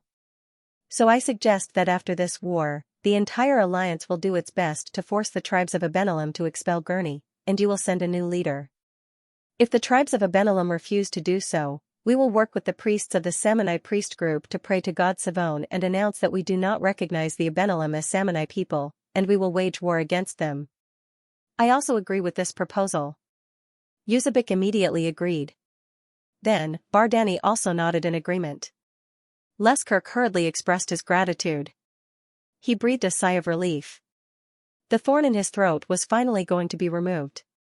In the military conference room of the Royal Palace of Dionia, the Devers and several key officers of the Ministry of Military Affairs had been studying the ongoing war for several days. Chief of Staff Felicia stood in the middle of the conference room, leaning against the huge topographic map of the Italian peninsula and Sicily, which was carefully carved out of mud and cement. He held the position of Minoa with a wooden stick and explained, Your Majesty, the commander of Sicily, Lord Prososus, wrote a letter saying that he will lead 15,000 soldiers and join forces with the militia of friendly cities to take the initiative to attack Minoa and face the main forces of Carthage. After our analysis, he has a higher chance of winning. Prososus is very courageous and determined. Let him do it. The Devers nodded approvingly. He had already understood the situation. At this moment, he even teased, I'm afraid that the action of the 8th Legion has stimulated Thurian. Yes, Your Majesty. The clippers of the 1st and 2nd fleets have explored the south and north coasts of Sicily many times, but they have not found any traces of the enemy fleet. This has prevented Lord Thurian's wish to fight the Carthage fleet to the end, Felicius replied. The Devers frowned and bent down to look at the entire map. He muttered, the strength of Carthage's navy is not much different from ours, and they have never fought with us before. Logically speaking, it is impossible for them to avoid a battle. We must be careful. The Carthage navy will bypass Sicily and launch a surprise attack on our coast of Italy. The General Staff has also considered this. We have already informed the 3rd and 4th fleets to be on high alert. Also, the merchant ships coming and going from various ports have not reported any traces of the Carthage fleet, Tormid continued. Continue to explore carefully. Don't let your guard down. Also, remind Thurian not to be too rash. We must first ensure the victory of the 8th Legion and Carthage's army in this battle, the Devers warned. Yes, Your Majesty. I will immediately send a clipper to inform Thurian, Felicius replied. The Devers turned to look at the quartermaster Alpines. Can the food supply for the Sicilian fleet still cope? Your Majesty, with the food delivered from Egypt, and Catanai also bearing a part of it. It can barely last for about 20 days, Alpines answered seriously, enunciating each word. The original quartermaster Alpines was Capys, but due to the new 11th Legion in the Downey region, and the bad relationship between Dionia and the Simonians this year, the Downey region urgently needed a commander with high prestige, rich battlefield experience, and strong administrative abilities. The Devers thought about it and finally decided to send Capys to temporarily serve as the commander of the 11th Legion. Changing from quartermaster Alpines to the commander of the 11th Legion was actually a demotion. Therefore, the Devers did not ask him to resign from his position as quartermaster Alpines. However, it was now a time of war, and the position of quartermaster Alpines was very important.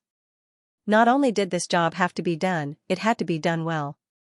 Therefore, Capys recommended his assistant, Alpines, to take over. Alpines was a senior officer who had also returned from Persia with the Devers.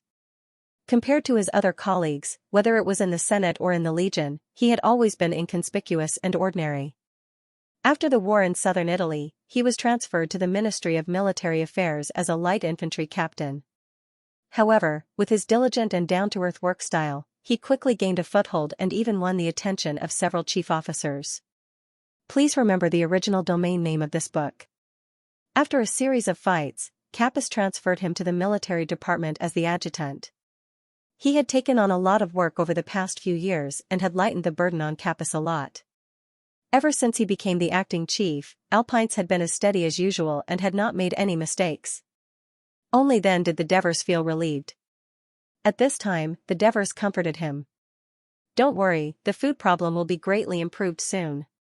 The Turii merchants organized by Sostatus and the Lygium merchants organized by Senator Alcibiades have purchased a large amount of grain from the Yoke Galaxy and Egypt.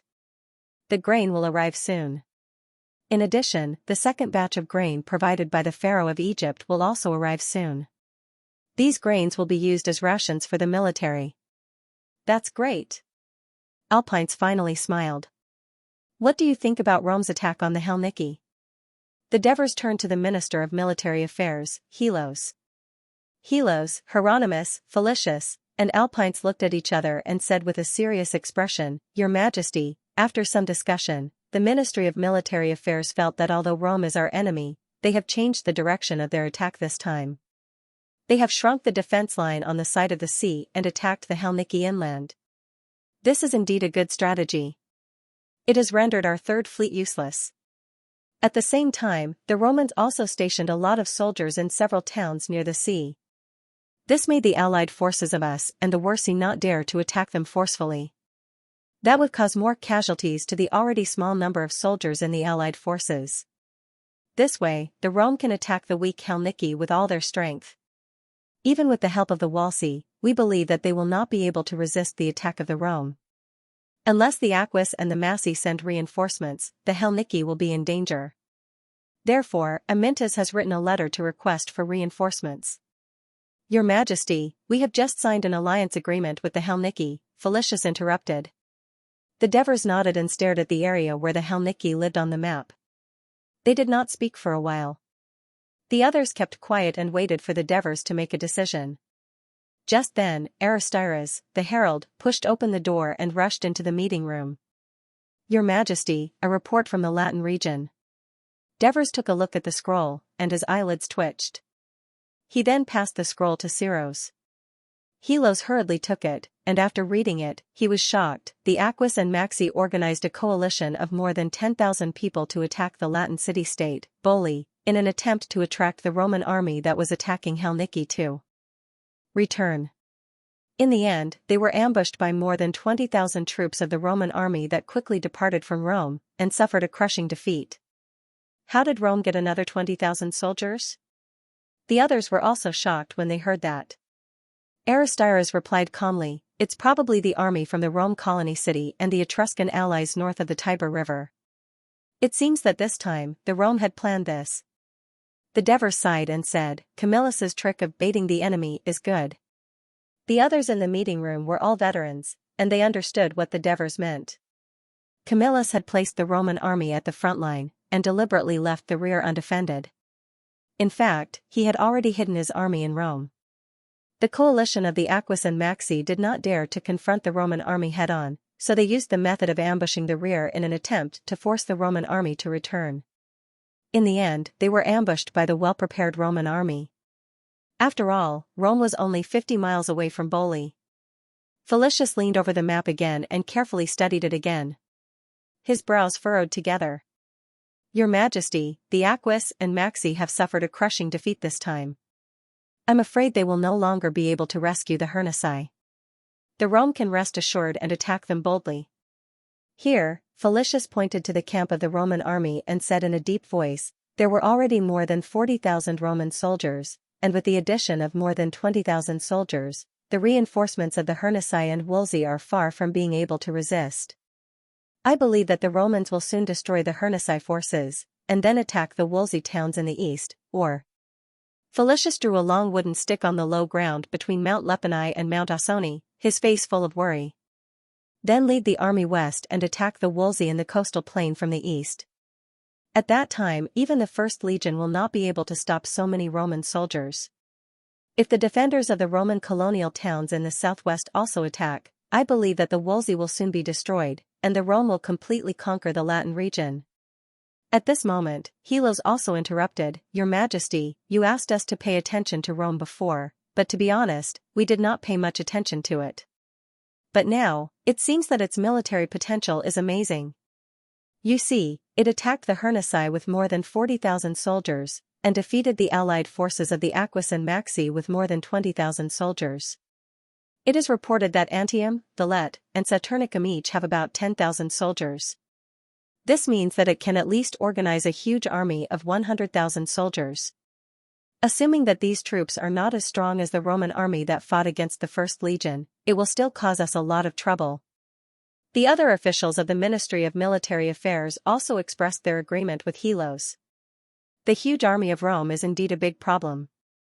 The Devers looked around at them and said in a deep voice, but the biggest problem is their dictator, Camillus. Although Carthage is powerful, their ruler, Hanno, obviously has no experience in war, and he does not understand the meaning of this war. The generals and troops that he sent out are like playing games. But Camillus obviously knows that the war with us is related to the life and death of Rome, so he has used all his strength from the beginning. I have received information that he has even proposed and passed the proposal in the Senate of Rome to distribute the newly conquered land to the landless poor, and to actively absorb the refugees of Latin and Etruria as Rome's citizens. In this way, not only will it be possible to alleviate the fierce conflict between the nobles and the civilians in Rome, but the number of Rome soldiers that can be gathered will also increase rapidly. Everyone, Rome is not creating a big problem for us, but a real threat to our kingdom of Daionia. The words of the Devers made everyone's face turn gloomy. Even Hieronymus, who usually did not like to talk, could not help but scold, this Rome. Not only did they steal our military system, but they also copied our political system from Daionia. Whether Rome's military system was created by itself or learned from Daionia was a topic that the officials of the Ministry of Military Affairs would occasionally talk about when they were free. But at this moment, no one present was in the mood to discuss this issue. Everyone stood next to the three-dimensional map, staring cautiously at the city that was both familiar and strange at the same time on the bank of the middle reaches of the Tiber River. Suddenly, Tormid said, Your Majesty, I have an idea. If the people of Rome destroy Helniki and attack the towns in the mountains to the east of Wolsey, then their sphere of influence will be bordering the Simonians. Based on the habits of the Simonians, will they live in peace with such a powerful new neighbor? As long as we think of a way, maybe we can make these two forces have a fierce conflict, and then, the Simonians can't be that stupid, right? Felicius questioned. They have just finished a war with us, and now the people of Rome are fighting a war with us. Don't they know that the enemy of their enemy is their friend? Of course the leaders of the Simonians know, but the warriors and people of the Simonians living on the border of Rome may not necessarily listen to them for the sake of their own interests. Once the conflict gets out of hand, it will not be something that the leaders can control. Tormid argued. As he was speaking, Aristides, who had just left not long ago, entered the conference room again. He said to the Devers in a hurry, Your Majesty, there is an urgent military report from the Downey region. The Devers opened the report and looked up at the curious eyes of the people. He said slowly, There is no need to discuss the possible conflict between the Simonians and Rome anymore. This morning, the Simonians invaded our Downey region. What? Everyone's expression changed drastically. Helos hurriedly took the report from the Devers' hands, and the few of them rushed to read it. The Simonians have successively raided the cities of Osculum, Vibinum, and Gerunum in the Downey region. Only Gerunum is located at the border of Vrentani, and because the Vrentani have always been on good terms with us, Daionia, they did not take any precautions and were captured. The citizens of the other two cities have repelled the enemy's raid, but they are now surrounded. Your Majesty, the Simonians have declared war on us. Felicius said hoarsely as he read the report. Isn't that great? We don't have to worry about when the Simonians will betray the kingdom every day. Since they are stupid enough to leave the mountains that give us a headache and come to the plains to fight, it will give us a chance to completely eliminate the big problem that is the Simonians. The Devers' calmness was not an act. The attack of the Simonians more than 10 years ago had made him nervous, but the powerful strength of the kingdom of Dionia had given him enough confidence. Even if there was a drought, he was confident that he could completely defeat the evil wolf that was blocking the path of Dionia's expansion in the north. It could even be said that the betrayal of the Simonians was the result of his deliberate manipulation. The relaxed attitude and confident words of the Devers were like a cup of cool water for the people in the room, calming them down. Alpines was the first to agree. Your Majesty is right. At least in the Downey region, our consumption of rations will be minimal. But, Your Majesty, according to the battle report, the number of Samurai attacking our 3 cities is no less than 10,000. Based on this, it is very likely that the Samurai have gathered the people of 4 tribes to attack us. This is not something that Kappa's 11th Legion can defend against alone. We must send them reinforcements. Helos suggested worriedly. Although the Samurai have a lot of people, most of them are light infantry. They cannot pose a real threat to the 11th Legion in a frontal battle. Hieronymus comforted. Don't be careless against the Samurai. Felix reminded solemnly. The Ministry of Military Affairs has received news that the Hilpini tribe once tried to buy armor from our weapons merchants. Although they did not succeed, it also shows that the Hilpini leader, Leskok, who has fought with us before, is very clear about the shortcomings of the Samurai warriors and is looking for a change. Once they contact Carthage, when the others heard this, their hearts tightened again. At this time, Devers thought about it and said, the 11th Legion is indeed not enough. How about this, appoint Alexis as the commander of the eastern part of Dionia. She will be in charge of the 9th Legion, the 10th Legion, the 11th Legion, as well as the 2nd Cavalry Legion and the reserve soldiers of these legions. She will be in charge of the war against the Samurai. However, remind her not to transfer all the troops to the Downey region. She must leave enough troops to guard against some enemies that may exist in the east, as well as some sabotage activities that they carry out to destroy the stability of the Puchetti, Masapi, and Downey regions. Although Alexis and Persosus were both appointed as regional commanders, Alexis could command much more troops than Persosus. The officers of the Ministry of Military Affairs did not express any objections. Alexis was their old comrade. Whether it was in terms of experience or battle record, she was incomparable to Persosus. Furthermore, the Downey region was closer to the core of the kingdom. An enemy invasion would have a greater psychological impact on the people. In addition, it was indeed more convenient for logistics. However, the last sentence of Devers shocked them again. Felix asked in a slightly panicked manner, Your Majesty, does the kingdom have a new enemy? The more politically sensitive Helos asked directly, Your Majesty, does this enemy refer to Sparta? As soon as the word Sparta came out, the faces of Felix, Hieronymus, and Tormid all changed. But the Devers still looked calm. Instead, he looked at them and said half-jokingly and half-discontentedly, You are all veterans who have defeated countless strong enemies with me. Why are you all so afraid when you hear that the enemy is Sparta? Your Majesty, we are not afraid. We are just a little surprised, Felix hurriedly explained. What's there to be surprised about? The Devers said in a slightly reprimanding tone, We all know very well that Sparta was forced to sign a friendly agreement with us back then. With the overbearing nature of the people of Sparta, how could they allow other forces to share the hegemony of Greece with them? I'm afraid that they have already secretly regarded Dionia as their enemy. Otherwise, they wouldn't have taken in some of the fugitives from Masapi and Puchetti. This time, we, Dionia, are at war with several forces. I'm afraid that Sparta will think that their opportunity has come. The Ministry of Military Affairs is not an ordinary kingdom's institution. It has to command the entire kingdom's army to deal with the threats that the kingdom faces now and in the future. Therefore, as senior officials of this department, you have to stand on a higher level and analyze the various countries and forces in the Mediterranean Sea.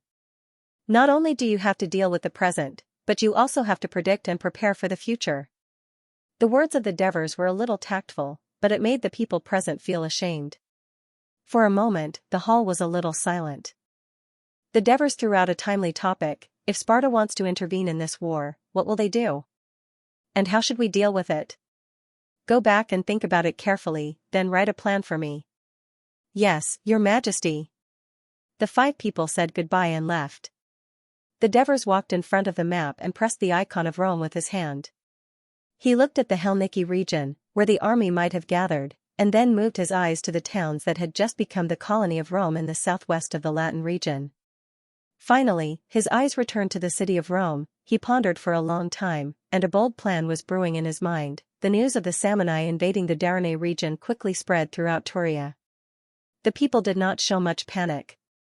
After all, the thrilling war in southern Italy had happened more than 10 years ago, and the Samni people were defeated by the Dionysian army. They firmly believed that the brave and large army was enough to repel the invading enemy, so the pace of life of the people was still the same as usual.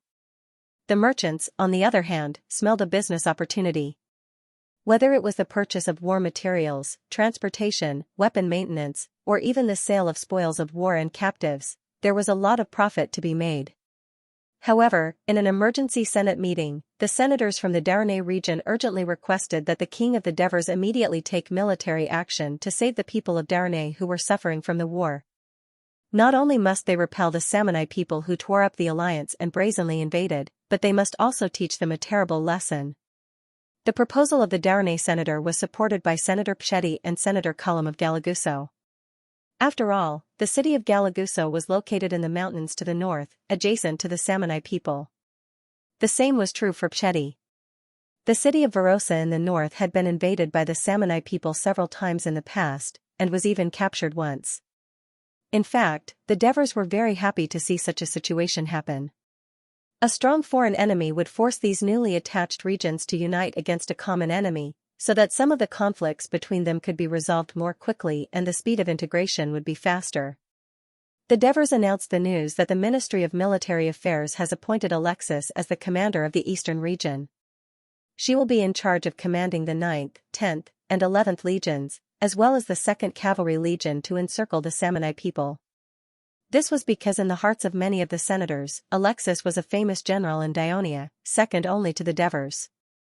Moreover, the Daranai region was originally conquered by him, so he should be more familiar with the situation there.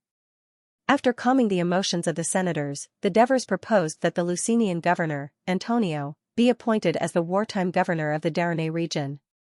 He would be in charge of all the towns in the Daranai region and assist Alexis in dealing with the invasion of the Samni people. Regarding this, there was not much of an objection from the Devers. Although Antonio had been neglected a few years ago because of the Laodicean incident, he had performed well in the past 2 years after he became the governor of Lusnia. Lusnia was once the central town of the Daranai people, and under his management, it had always been harmonious. Moreover, he was also the hero who conquered the eastern part of Sicily in the southern Italian War. It could be said that he had a strong alliance with Alexis, which made the senators even more confident in defeating the Samni people. In addition, Antarcticus proposed that they should send an envoy to the Flentani region to inquire about their views on the Samni people's invasion of Daionia. This way, they could judge their stance and decide whether the kingdom should treat them as enemies or not. After all, from the current situation of the war, the town of Guram near the border of Flentani was attacked by the Samni people and fell. It would have been impossible without the cooperation of Flentani. Furthermore, Antarcticus also proposed that they should send the 4th Fleet to strengthen the patrols along the coast of Flentani. As long as they discovered any abnormal ships docking at the ports of any town in Flentani, they should immediately sink them. This was actually because they were worried that the people of Carthage would transport war resources, such as armor and food, to the Samni people who did not have ports. Their proposals were all approved. Compared to the Carthage army that landed in Sicily, facing the invasion of the Samni people, the reaction of the elders was more intense. Moreover, their opinions were unanimous, and they were full of fighting spirit. This might be because the Daranai region was too close to Turii, and it would be easy for the war to spread to other regions around it. Unlike Sicily, which was far to the south and separated by the strait, although Carthage's national strength was stronger, the army was still slowly marching outside the territory of the Kingdom of Daionia from the declaration of war until now. The long preparation time had already dissipated the excessive worry of the elders. Of course, at the same time, this also had something to do with the Laodicean case that caused many Sicilian elders to fall from power, resulting in there being not many Sicilian elders left in the Senate. At night, the moonlight poured into Kristoya's bedroom through the wooden window like water. The Devers had been busy all day and only returned home in the evening. They hurriedly ate dinner, washed up, and entered Kristoya's bedroom. They fell onto the soft bed and did not want to move. Kristoya, who had lived with the Devers for nearly 20 years, knew that it was the incident of the Samonite people invading the Darnay region that caused her husband to be so tired today.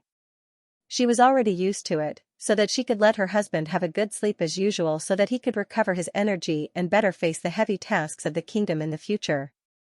But today, she had to shake the sleepy Devers awake. "Your Majesty, don't sleep yet. There's something I need you to make a decision on. It's already so late. What else do you need to do?" The Devers opened his eyes in a daze, and he looked a little upset. In the eyes of outsiders, the King of Devers was a serious person. In fact, he rarely got angry at home. This kind of mood was already the worst performance. She pretended to be aggrieved and said, "I know you've been busy with the affairs of the kingdom all day and are tired, but there's no other way. But there's no other way, because as the head of the family, you have to make the decisions for the big things that happen in the family." "What's going on?" Devers was at a loss. Usually, Kristoya took care of everything in the family, and he rarely asked about it. "Your son, Adoris. He's already 21, and someone has come to propose marriage," Kristoya said seriously. "Propose marriage? Adoris is still very young." Devers didn't think much of it, but when he saw Kristoya's serious expression, he suddenly realized something and asked, "Who's proposing marriage?" "Alcibiades asked for his daughter's hand in marriage. He told Agnes about it, but Agnes asked for my opinion," Kristoya said calmly. However, Devers was no longer sleepy and thought about it seriously. He then said, "Agnes still respects you as a sister." "Of course I know that. I've always treated Agnes as my own sister. There's nothing wrong with us sisters, but I'm afraid that some outsiders will think too much," Kristoya reminded. Devers sighed, feeling a headache coming on. He would rather face an army than deal with these trivial family matters, but he knew that if he didn't handle it well, it might affect the harmony of the family. He thought about it and said, "I'm afraid it won't be good to directly reject Alcibiades. After all, he played an important role in allowing Ligem to completely merge with the kingdom. He also organized the Ligem merchants to buy food for the kingdom in Yoke Galaxy, and he's also a relative of our family. How about this, tell Adoris and see if he's willing. After all, he's only my adopted son, and even his name has been changed. If he doesn't agree, I can't force him to marry me, right? At the very least, letting them meet could be considered as a response to Alcibiades' request. I wonder if Alcibiades can adapt to the marriage customs of the Kingdom of Dionia. The traditional marriage customs of Greece do not allow the man to see the woman before marriage, but Dionia is much more open. Not only do they have the practice of blind dates, but most of the children of the citizens of the same town go to the same school since childhood. Although the boys and girls are in different classes, they see each other every day. There are many couples who get married because of this. At this point, Devers asked, "Have you seen Alcibiades' daughter?" "Agnes brought her here for me to meet. She's a beautiful lady and seems to have received traditional noble education. She's very polite," Kristonia emphasized. "With Adoris's temperament, I'm afraid he won't like traditional Greek girls," Devers muttered. "But what if he falls in love?" Kristonia was still a little worried. After all, there was a gem like Agnes, and that girl did not seem to be too bad. Devers was stunned and said hesitantly, "If that's the case, there's no other way. You can't go back on your word. Why don't we arrange a few more blind dates for Adoris? Actually, Alcibiades isn't the only one who has come to propose marriage. Myron's wife, Strompoli's wife, Bucos' wife. They've all mentioned it at the gathering. If Adoris still chooses Alcibiades' daughter, it means that this is indeed a marriage bestowed by Hera, and we should also give our blessings," Kristonia suggested. Devers knew that the gathering Kristonia was talking about was a small banquet she had organized in the mansion a few years ago. At first, the participants were only Andrea, Asuna, and occasionally Agnes. As time went on, it became bigger and bigger. At its peak, there were nearly 50 participants, most of whom were the wives of the elders. It was also nicknamed the Madam Senate by the meddlesome tourists. As it did not hinder the Devers' administration, and on the contrary, it gave them another channel to understand the thoughts and movements of the elders. Sometimes, Christonia could even help them resolve family disputes, so the Devers did not stop it. Instead, to avoid arousing suspicion, they built a banquet hall next to the mansion for their gatherings. At the same time, they sent guards to guard it and did not allow men to enter. At this moment, the Devers said rather proudly, even if Adoris is an adopted son, he's still my adopted son. It's impossible for him not to be welcomed. With so many good girls for him to choose from, I believe he'll find a good wife. I reckon that when it's Clotho's turn, the door of my house will probably be broken by matchmakers. You want Clotho to go on a blind date as well? Christonia looked at him with a smile that was not a smile. It's just a joke. The Devers hurriedly said with a straight face, Clotho is different from Adoris. His marriage cannot be decided by himself. It must be beneficial to the rule of our family and the stability of the kingdom. Christonia was not angry at the Devers for not giving Clotho Katax the freedom to marry. Instead, she smiled like a flower. She knew that the Devers' words meant that he had always regarded his eldest son as his heir. Christonia stretched out her snow-white and slender hands and took the initiative to massage the Devers' body. After being woken up, the Devers couldn't sleep anymore. He squinted his eyes and enjoyed his wife's gentle service. He murmured to himself, it's about time to find a wife for Adoris. Let him settle down as soon as possible. Otherwise, he'll be yelling about going to the Latin region to fight every day. You're not going to send him to the battlefield again? Christonia asked casually. That's impossible. When it's time to send the 2nd Division to fight, of course, he'll go. Otherwise, what will the other soldiers think? The Devers said without hesitation. What about Clotho? He's not even 19 yet. He's still a reserve soldier. Christonia asked casually. Of course, he'll go too. As soon as the Devers finished this sentence, the hands that were massaging his body immediately stopped moving. He turned to look at the worried Christonia, who was about to say something. He's just following me. He's already an adult. It's time for him to understand what a real war is like. In this era, it's very difficult to become a good king if you don't understand military affairs and war. Hey, don't stop. The left side of my back is a little sore. Give me a good massage. Christonia let go of her worry and smiled as she continued to massage her husband. Are you going to the battlefield again this time? I haven't decided yet. It depends on how the war develops. The Devers closed his eyes slightly and said faintly. He was immersed in his thoughts again. After so many years, Christonia had gotten used to her husband's victory after victory, so she wasn't worried about his safety. Your Majesty, are you still awake? Christonia asked softly after a while. The Devers responded. I want to start a new business. Can you give me some advice on what to do? The Devers was stunned. He turned to look at Christonia, who was bending over and massaging his back.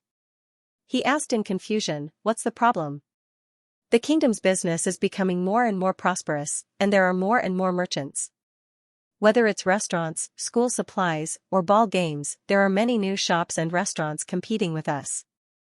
Although according to what you said, the commercial products we've established, the brand is already well known and loved by the people of the kingdom, but our income has been slowly declining for the past 2 years.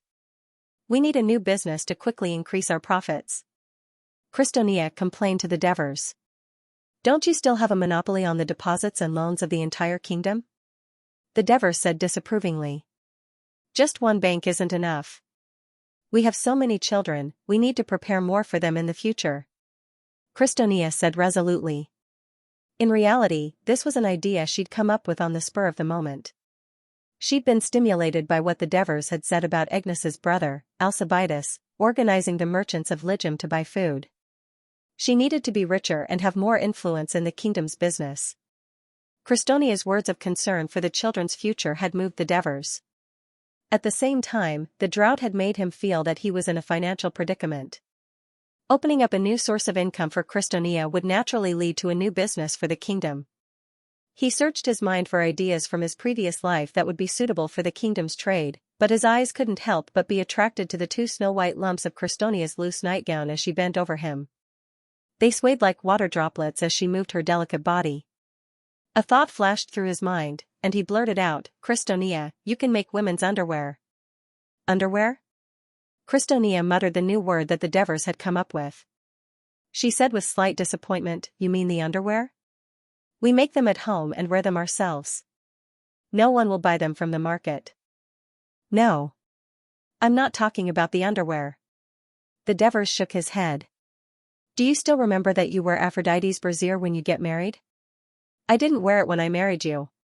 Christonia didn't forget to grumble coquettishly at this time. The Devers didn't know whether to laugh or cry. He said, "This underwear is somewhat similar to brassiere, but it's more complicated to make than brassiere.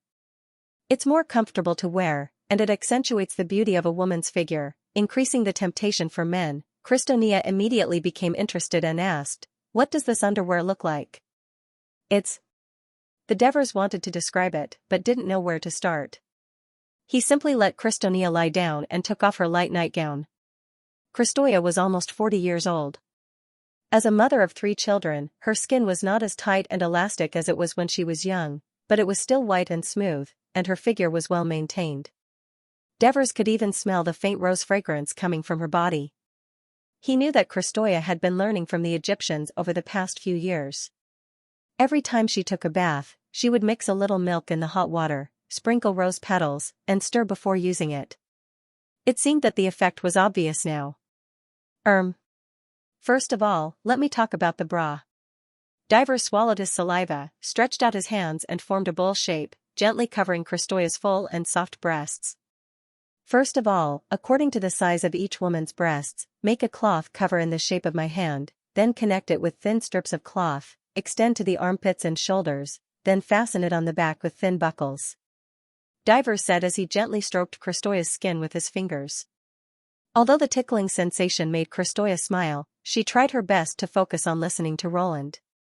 Devers was also controlling the slowly rising desire in his heart. He swallowed again and reached his hand between Christoia's legs. Christoia could not help but tremble, but she heard Devers say softly, "And the bra." Devers's fingers moved from the front to the bottom, drawing the shape of the underwear in this mysterious forbidden area. Christoia's eyes shone with shrewdness. Temporarily forgetting the burning desire in her body, she said excitedly, "This is really a gift from Aphrodite to us women. I can't wait to make them and promote them to my friends at my party. I believe that they will soon become popular in the kingdom." Devers praised Christoia in his heart. After years of honing, Christoia's business sense was very keen. These noble women in the kingdom could easily become the standard of fashion. He added, "You can try to modify the shape, color, and material of these underwear to meet the needs of different people. I'll let people try it slowly." "Your Majesty, I want to be the first one to wear it when it's ready." Christoia's cheeks were flushed.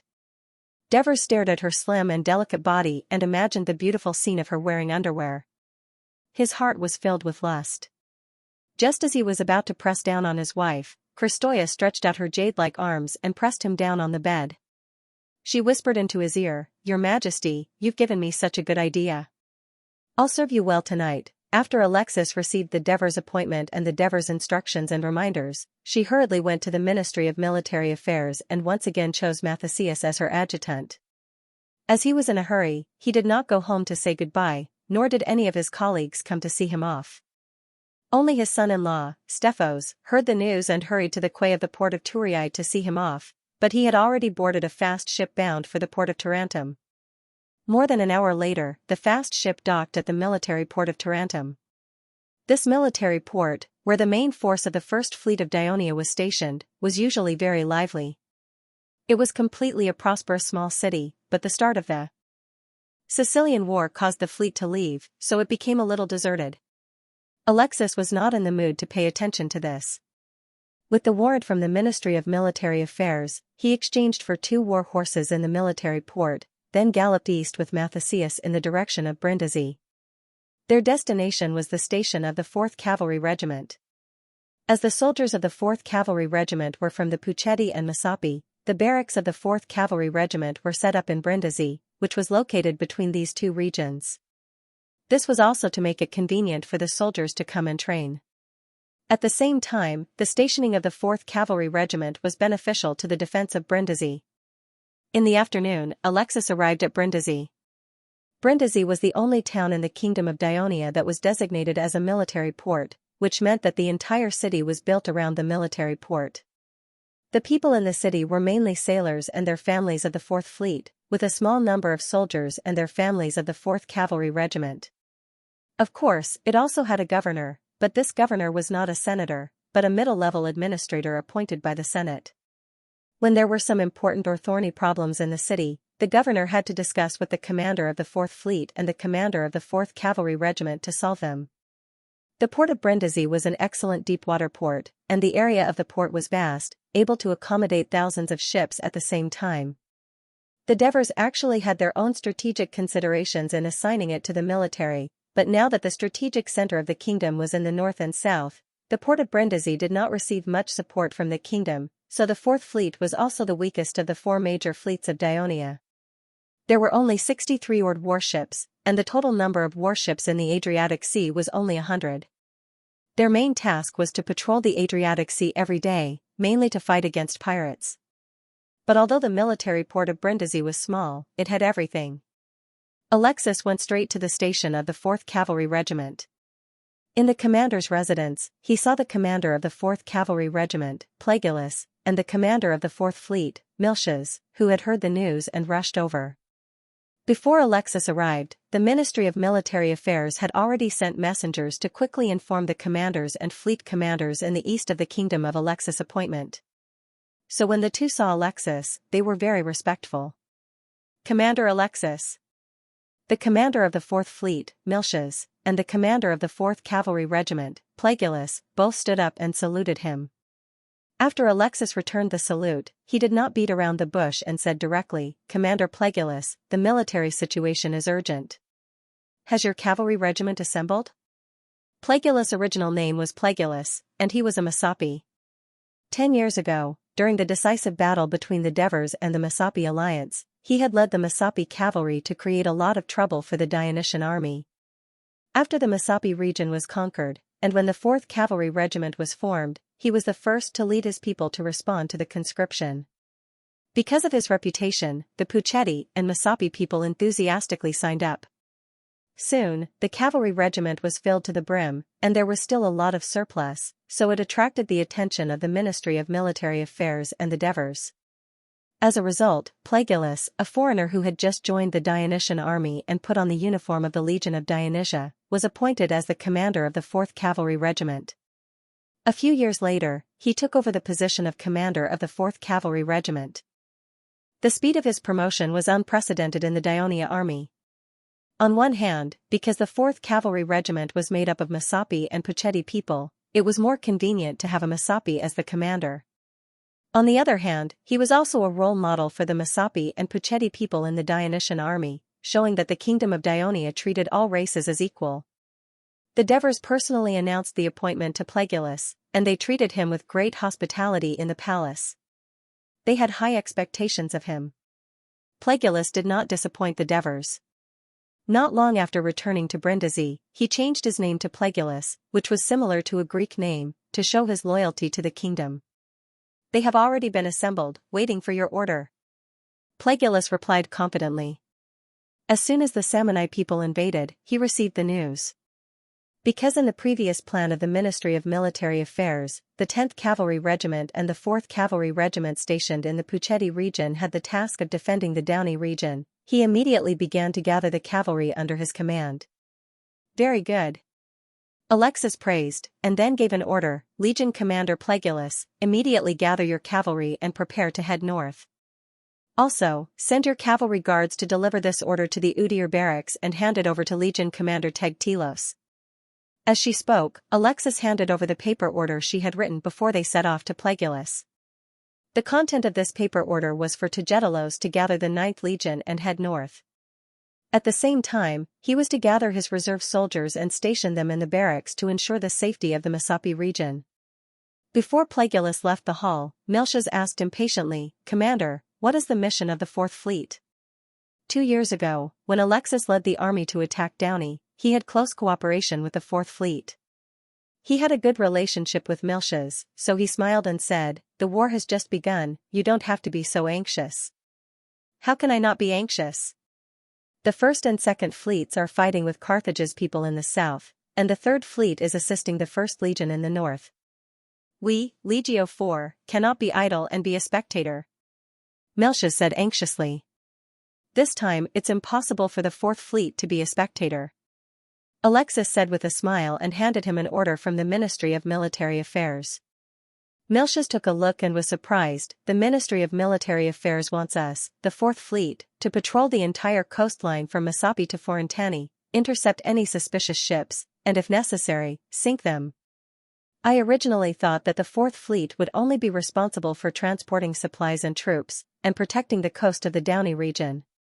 I didn't expect that the Ministry of Military Affairs would let the Fourth Fleet control such a long coastline.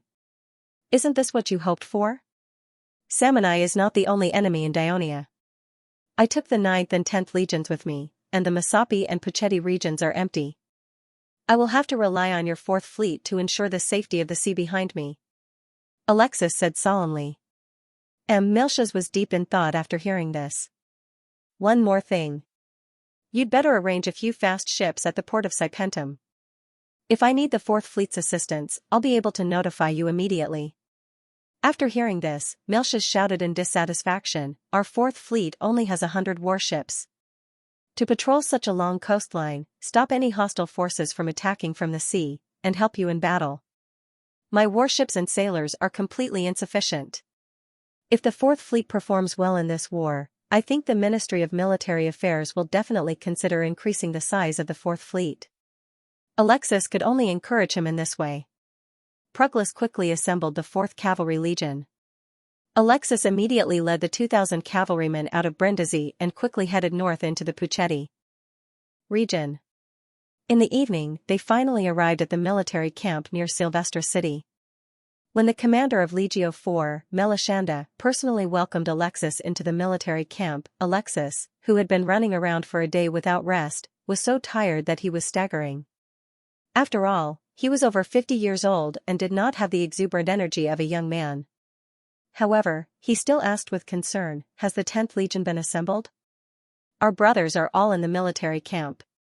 The youngest commander said in a loud voice, we're just waiting for the commander's order, and we'll immediately rush to the battlefield.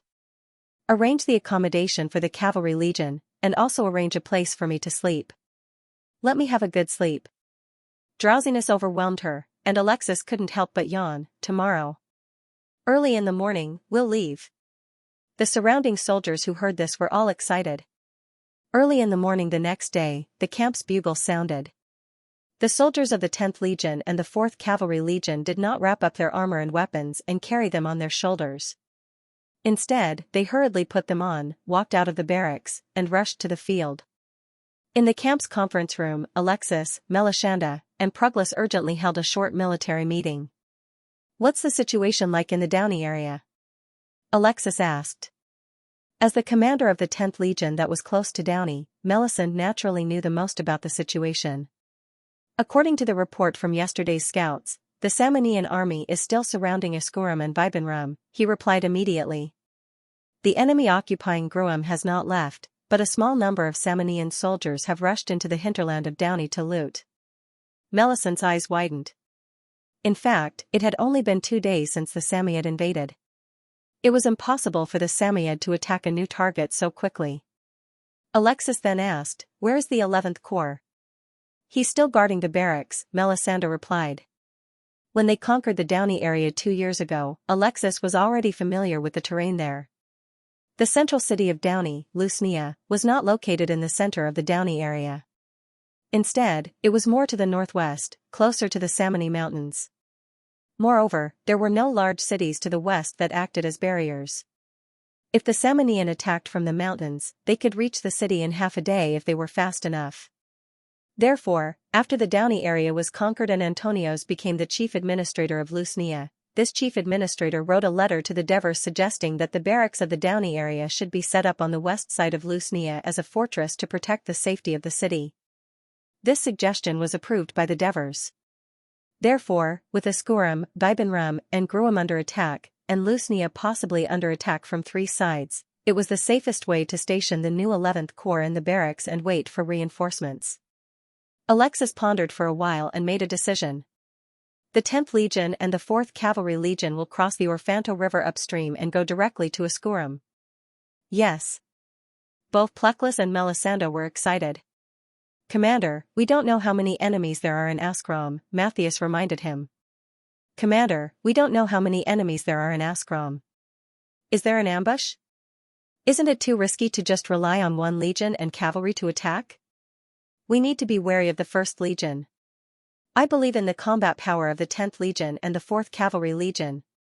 I also believe that the Samnian people will not expect our reinforcements to attack them so soon.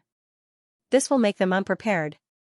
Alexis raised her head slightly and said confidently, even if Ascurum really has a large Samnian army that can surround us. As long as we can hold on, I believe that Capys, Antonios, and Tegatillos will definitely come to our rescue. We can defeat the main force of the Samnian army in one fell swoop. Alexis had seen the battle report of the 1st Legion. He knew very well that although the forces and types of troops he was leading now were very similar to those of Amintas who had rescued Wolsey not long ago, it was different from Amintas who was fighting alone. He was fighting within the borders of his country. He firmly believed that if there were any abnormalities, Capys, Antonios, these old comrades would definitely do their best to rescue him, even if he and Antonios had some small conflicts before. The ones who besieged Ascurum were mainly the Pentni tribe. It should be said that their attack was very sudden. When they killed their way into Ascurum's territory, the people of Ascurum were still herding cattle and sheep or farming. They were completely unprepared. Knowing that the Samnian had invaded, many people panicked and ran into the city. The Samnian warriors followed closely behind, trying to take the opportunity to rush into the city. However, the governor of Ascurum was Hesitus. This former leader of the Siren tribe had bravely resisted the oppression of the Briti alliance and started the War of Dionia to conquer the Briti. Later, he helped Helos participate in the Southern Italian War. For more than 10 years, he served as the city governor of the Briti region, the Masapi region, and the Puceti region. Until the year before last, he was transferred to the Downey region. It could be said that not only was his administrative experience rich, but he was also no stranger to military affairs. A few months ago, he received a warning from the Ministry of Military Affairs. All towns in Downey were asked to strengthen their security. Beware of the Samnian attack. He did not take it lightly. Not only did he mobilize the people to strengthen the city's defenses, but he also increased the number of patrols to strengthen the patrols at the top of the city. At the same time, every few days, citizens who had participated in military training would gather in the city square to practice formations and fighting for an hour or two. He also organized the citizens who had horses into a small team and took turns to patrol at the foot of the mountain in the west every day. Dozens of days passed, and everything in the Samnian mountains was as usual. There were no traces of war. Due to the repeated advice of his subordinates, after all, frequent military training was not conducive to the upcoming spring sowing. He slightly relaxed his guard and reduced the training. He did not expect that at this time, the Samnian would attack. The Ascurum scouts who were patrolling outside the city quickly discovered the enemy. They shouted, "The Samnian are attacking," to inform the people in the villages that they passed by to evacuate while they rushed into the city. When Hegesidas received the news, he did not panic too much. He ordered to close the city gates, pull up the drawbridge, and sound the alarm at the same time. He asked the young citizens who were still in the city to pick up their shields and spears and go up to the city to defend. At the same time, he also asked the soldiers at the top of the city wall to shout at the people who were fleeing outside the city, advising them to escape to Hedorum in the east. The city gates of Ascurum would never be opened under the enemy's attack. It was because of these measures that when the Samnian army, which was mainly made up of the Pentni soldiers, rushed to the city, they saw that the city of Ascurum was already on guard. Although there were not many citizens in the city who could fight due to the Samnian's sudden attack, Ascurum was still a large city in the Downey region with an 8-meter-high city wall. The Samnian came rushing, but they did not bring any siege equipment. Bardani could only let tens of thousands of soldiers line up under the city wall and roar in unison, trying to intimidate the Ascurum people into opening the city and surrendering. How could Hegesidas be intimidated by such a formation? Bardani had no choice but to set up camp outside the city. In the next day or so, Bardani ordered the soldiers to cut down trees and make a large number of scaling ladders and black logs. He launched an attack on the city of Ascurum, trying to use the advantage of numbers to take down this important city in the southwest of the Downey region. He wanted to restore the prestige of the Pentni tribe and his great leader. Therefore, at the beginning, Bardani ordered the troops to launch a fierce attack. The Samanian soldiers carried scaling ladders and black logs, braving the danger of being hit by javelins and arrows, and attacked the city from the north, west, and south. As the chief executive, Hegesidus personally went to the city wall and led the citizens to fight bravely. The Samanian attacks were like a tide. After one wave of setbacks, another wave of attacks came. The continuous attacks gradually made the Askurim militia, who were lacking in military strength, unable to resist. In the afternoon, the Samanite army managed to reach the top of the west city wall several times. Hegesidus hurriedly gathered the few remaining reserve soldiers and finally managed to drive them off the city wall with great difficulty. Another soldier hurriedly rushed over from the south city wall. "Lord Hegesidus, the enemy has reached the top of the city wall. Inspector Kopakas is requesting help from you. How can I have any reinforcements here?" With a bitter smile on his face, Hegesidus reached out his hand to wipe away the blood that was splashing on his face and blocking his sight. Looking at the militiamen beside him who were so tired that they could barely move, and hearing the deafening roars of the Samoan warriors, Hegesidus's timidity disappeared in a flash. Resolutely, he turned around and said to the adjutant, "Go to the city immediately and gather the old people to reinforce the southern city. Hold on. Tell Kopakas to hold on. As long as we hold on today, reinforcements will arrive tomorrow." At this moment, Hegesidus heard the urgent sound of a horn coming from below the city. He could not help but feel nervous. Were the Simonians going to step up their attack? But just as he reminded the soldiers on the city wall to prepare for the enemy's next attack, he saw the Simonians slowly retreating amidst the cries of dissatisfaction. After all, the Simonians had suffered a crushing defeat at the hands of Dionia. Now that they were fighting with the Dionia again, the leaders of the various tribes were on high alert. When Bardani attacked the city, he still sent scouts to the southeast and northeast. At this time, he had just received an urgent report from the scout. In the southeast, there are many Dionia cavalry marching quickly towards Asculum. Their vanguard is not far from here. Dionia's reinforcements are coming so fast. It had only been more than 3 days since the Simonians declared war. Based on Bardani's experience in previous battles against the Greeks, the central town of Dionia, Turii, had probably just received the news. Perhaps they were debating the war in the Senate, or perhaps they were in a hurry to mobilize their citizens to participate in the war. It would probably take a few more days. Therefore, he felt that there should be enough time to take down Asculum. However, he did not expect the situation to suddenly take a turn for the worse. He was at a loss because at this time, other than more than 100 guards around him, the rest of the warriors were involved in the siege, trying to take down the city in one fell swoop. Fortunately, it's only cavalry. Great leader, quickly withdraw some of the warriors who are attacking the city and organize the defense. The tribal leader next to him reminded. Withdraw? How? Bardani looked at the warriors who were fighting bravely under the city wall anxiously. In his anxiety, he remembered his father's warning before he died. He hesitated for a moment and finally said, "I'm afraid that the Dionia will not only send cavalry. We must retreat. Retreat immediately." Seeing Bardani's resolute attitude, even if the leaders were unwilling, they knew that even if victory was in sight, they could not attack the city anymore. Otherwise, if the Dionia's reinforcements really came, their army would be attacked from all sides and would definitely suffer a crushing defeat. The retreat horn was blown, and the attacking army began to retreat. Seeing several Samoyed warriors jumping down from the top of the city wall, the leaders sighed sorrowfully. Woo! Woo! A loud bugle sounded from the south, and Bardani immediately shivered in fright. Very soon, the ground began to tremble, as if countless wooden hammers were beating a giant drum, emitting rumbling sounds accompanied by a sky full of dust. "The Dionia cavalry is here," a pentenant leader beside Bardani exclaimed. Countless cavalrymen in black helmets and armor galloped out of the cloud of dust. Among them, a large flag was raised high in the air, fluttering in the wind. On the flag was a picture of a Pegasus and a large Greek number 4 embroidered below it. "My lord, reinforcements are here.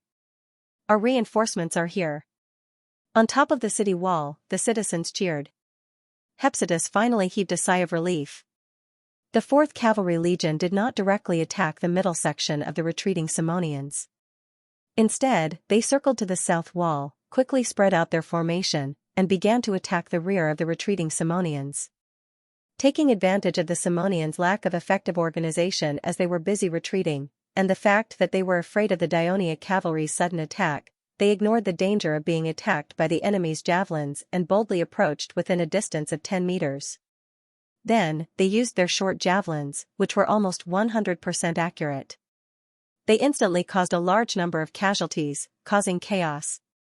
Taking advantage of the enemy's confusion, the cavalrymen drove their horses and finally caused the Simonians to be routed. Then, they skillfully drove the defeated soldiers to charge at the Samnite soldiers in front of them. When panic spread rapidly in the army, even the brave Simonians could not help but flee with their comrades around them. The routed army was like snow rolling down the mountaintop, getting bigger and bigger. Even the team sent by Bardani to stop the Daionia cavalry was wrapped up in the fleeing crowd. Bardani finally gave up and led his personal guards to flee first, leading the routed soldiers behind him in the direction of their escape. The 4th Cavalry Legion's pursuit of the Simonians did not last long. It was not because the cavalrymen did not want to achieve greater results, but because the city of Asculum was located on the south bank of the upper reaches of the Carapau River. It was originally located at the foot of the mountain, less than 6 to 7 miles away from the vast mountains. Moreover, the terrain along the way was uneven, so the routed Simonians quickly fled into the mountains. No matter how brave the Daionia cavalry was, they could not ride on war horses to chase after the enemy in the mountains. They could only return resentfully. This short rescue battle ended just like that. The Simonians suffered more than 2,000 casualties in the siege battle and the surprise attack by the Daionia 4th Cavalry Legion, while the 4th Cavalry Legion only suffered slightly more than 100 casualties. The Eastern Theater of Operations of Daionia obtained their first victory in the rescue of the Dauni region. It was not until evening that Alexis and the 10th Cavalry Legion finally arrived at Asculum. After all, marching with infantry was different from riding on horseback. The army set off from Pucetti's barracks, crossed the Ofanto River, and rushed to the Carapau River. Following the flat road along the river, they sped up and finally arrived at Asculum after almost a day. If it was not for the Cavalry Legion's fast march and timely rescue, the city would have changed hands by the time the 10th Cavalry Legion arrived. Hephaestus opened the city gate to welcome the arrival of the reinforcements and expressed his gratitude to Alexis. However, that was all there was to it. The Samnite's attack had caused a lot of casualties to the people of Ascrom. Hephaestus was busy dealing with the aftermath of the battle that night. It was impossible for him to have the mood to hold a banquet to welcome their savior. Of course, Alexis did not care about that.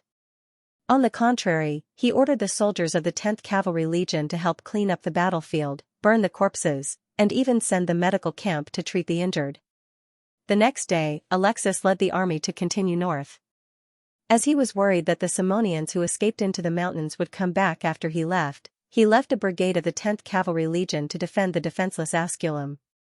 What Hephaestus needed to do now was to send the cavalry to the east and quickly recall the large number of Asculum citizens who did not manage to escape into the city to strengthen the defense of the city. Alexis led the army to the previously besieged city of Vibenrum in the afternoon. The Simonians who were originally besieging the city had obviously received news of the arrival of Daonia's reinforcements, so they retreated into the mountains. 2 days later, the reinforcements arrived at the central city of the Dauni region, Lusnia city. Antonios, the wartime governor of the Dauni region and the governor of Lusnia, Capys, the acting commander of the 11th Legion, as well as the middle and high-ranking officials of Lusnia city and a large number of citizens, came out of the city to welcome them. Thank you, Commander Alexis, for leading the army to rescue us in time. Our Dauni is finally saved, Antonios said with a smile. The appointment of a wartime governor and the trust of the Devers had swept away the haze in his heart. Even though the Simonians were pressuring the city, he was still in a good mood these few days. During the war, you brought so many people out of the city. If you were to be ambushed by the Simonians, it doesn't matter if you are captured or captured. The order of the Dauni region will fall into chaos, Alexis said half jokingly, half seriously. Antonios laughed and said, with a famous commander like you, the Simonians will only hide far away. You haven't even arrived yet, but you have already brought us victory. Alexis said modestly, in this land, only Her Majesty's fame will spread far and wide. You and I are just doing our best to fulfill our duties. You are right. Antonios nodded casually, then went forward and gave Alexis a strong hug. My brother, thank you very much for your timely rescue. Alexis was stunned for a moment, then immediately returned the warm hug. The small grudges between the two of them in the past few years completely disappeared in this hug. At this moment, Capys, who was at the side, gave a military salute and said jokingly, Commander Alexis, 11th Legion Commander Capys reporting for duty. I say, Sir Capys, don't scare me. Legion Commander is only your part-time job. You are the quartermaster of the Ministry of Military Affairs. We all have to listen to your command, or we will have to starve. Alexis said, using her fist to lightly hit Capys' chest. The awkwardness of commanding and being commanded was dispelled in the laughter. Looking at the three influential figures of the kingdom of Dionia chatting and laughing without restraint, Pleclus couldn't help but feel happy and envious. Seeing this, Melisande explained, Antonios, Alexis, and Capys fought side by side in the mercenary army when they were young. They even helped His Majesty successfully retreat from Persia. They have been friends for decades. Pleclus looked at him and asked in stiff Greek, I heard that your father was also their comrade? It's my adoptive father. Melisande corrected him solemnly. He didn't want others to think that he relied on his father to get to where he was today. At this moment, Alexis pointed at the two of them. This is the 4th Cavalry Legion commander, Pleclus. I don't need you to introduce me, Pleclus. I am very familiar with him. I was the one who drafted his appointment as the Cavalry Legion commander. Antonios said with a smile. After all, he was once the Minister of Military Affairs. Then, he praised loudly, however, Led's always praised you, Pleclus. He always said that there is a powerful figure in the cavalry, and I didn't really believe it. But now, it seems that he didn't lie. You led the 4th Cavalry Legion and won the Battle of Asculum by yourself. You defeated tens of thousands of Samnite soldiers. Amazing. Amazing. After hearing Antonio's words, Plagueis stepped forward and saluted. He replied loudly, when the 4th Cavalry Division arrived at Asculum, the Samnite were attacking the city with all their might. Therefore, it was relatively easy to defeat them. This is all thanks to Commander Alexis. He decisively ordered us to march towards Asculum. That's why we had such an opportunity. Look, this is one of your good subordinates. Antonius turned around and smiled at Alexis. Capys also saluted Plagueis. As an important member of the Ministry of Military Affairs, he of course knew Plagueis. Plagueis hurriedly returned the salute. I don't think I need to introduce this one, Alexis said, pointing at Melisande. Melisande, I don't even want to see you. Antonios put on a pained expression and said something shocking. He then changed the topic. As soon as I saw you, I realized that the kingdom is now the world of the young. The kingdom now belongs to the young, and we are all old. Uncle Antonios, you can't be old. Auntie Doris still needs you to raise him. Melisande immediately replied. Antonio stared at him. I'm just old. I'm not dead. Everyone laughed. The shadow of war created by the Samnite seemed to have been dispersed by their laughter. The soldiers of the 10th Cavalry Division and the 4th Cavalry Division went directly to the Donny barracks. Alexis, Antonios, Capys, Plagueis, and Melisande went directly to the Lusnia City Hall for a military meeting. After everyone sat down, Alexis asked directly, Now, what's the situation of the 11th Cavalry Division? Capys didn't mind and replied seriously, because the Samnite's invasion was very sudden, the barracks were undergoing rotation training at that time. There were only about 2,000 soldiers. These days, more and more soldiers have come to report. There are already more than 6,000 soldiers. Because Asculum and Vibenram are surrounded and Grum is occupied, some soldiers can't come. I've already replaced them with reserve soldiers from Lusnia. Now, the 11th Cavalry Division has 6 heavy infantry battalions, 1 light infantry battalion, and 1 light armor battalion. There are a total of 8,000 soldiers. As for whether we should recruit more reserve soldiers from the Downey area, it's up to you, the commander, to decide. Alexis nodded to show that he understood. He then asked, how many Samurai soldiers are invading right now? Previously, the scouts made a rough survey of the 3 Samonite armies besieging Askram, Vibenram, and Geluim. Each of them has more than 10,000 men. Including some scattered tribal warriors, I estimate that they have more than 30,000 men. But so far, we haven't found any of Cottini's warriors. Antonius said.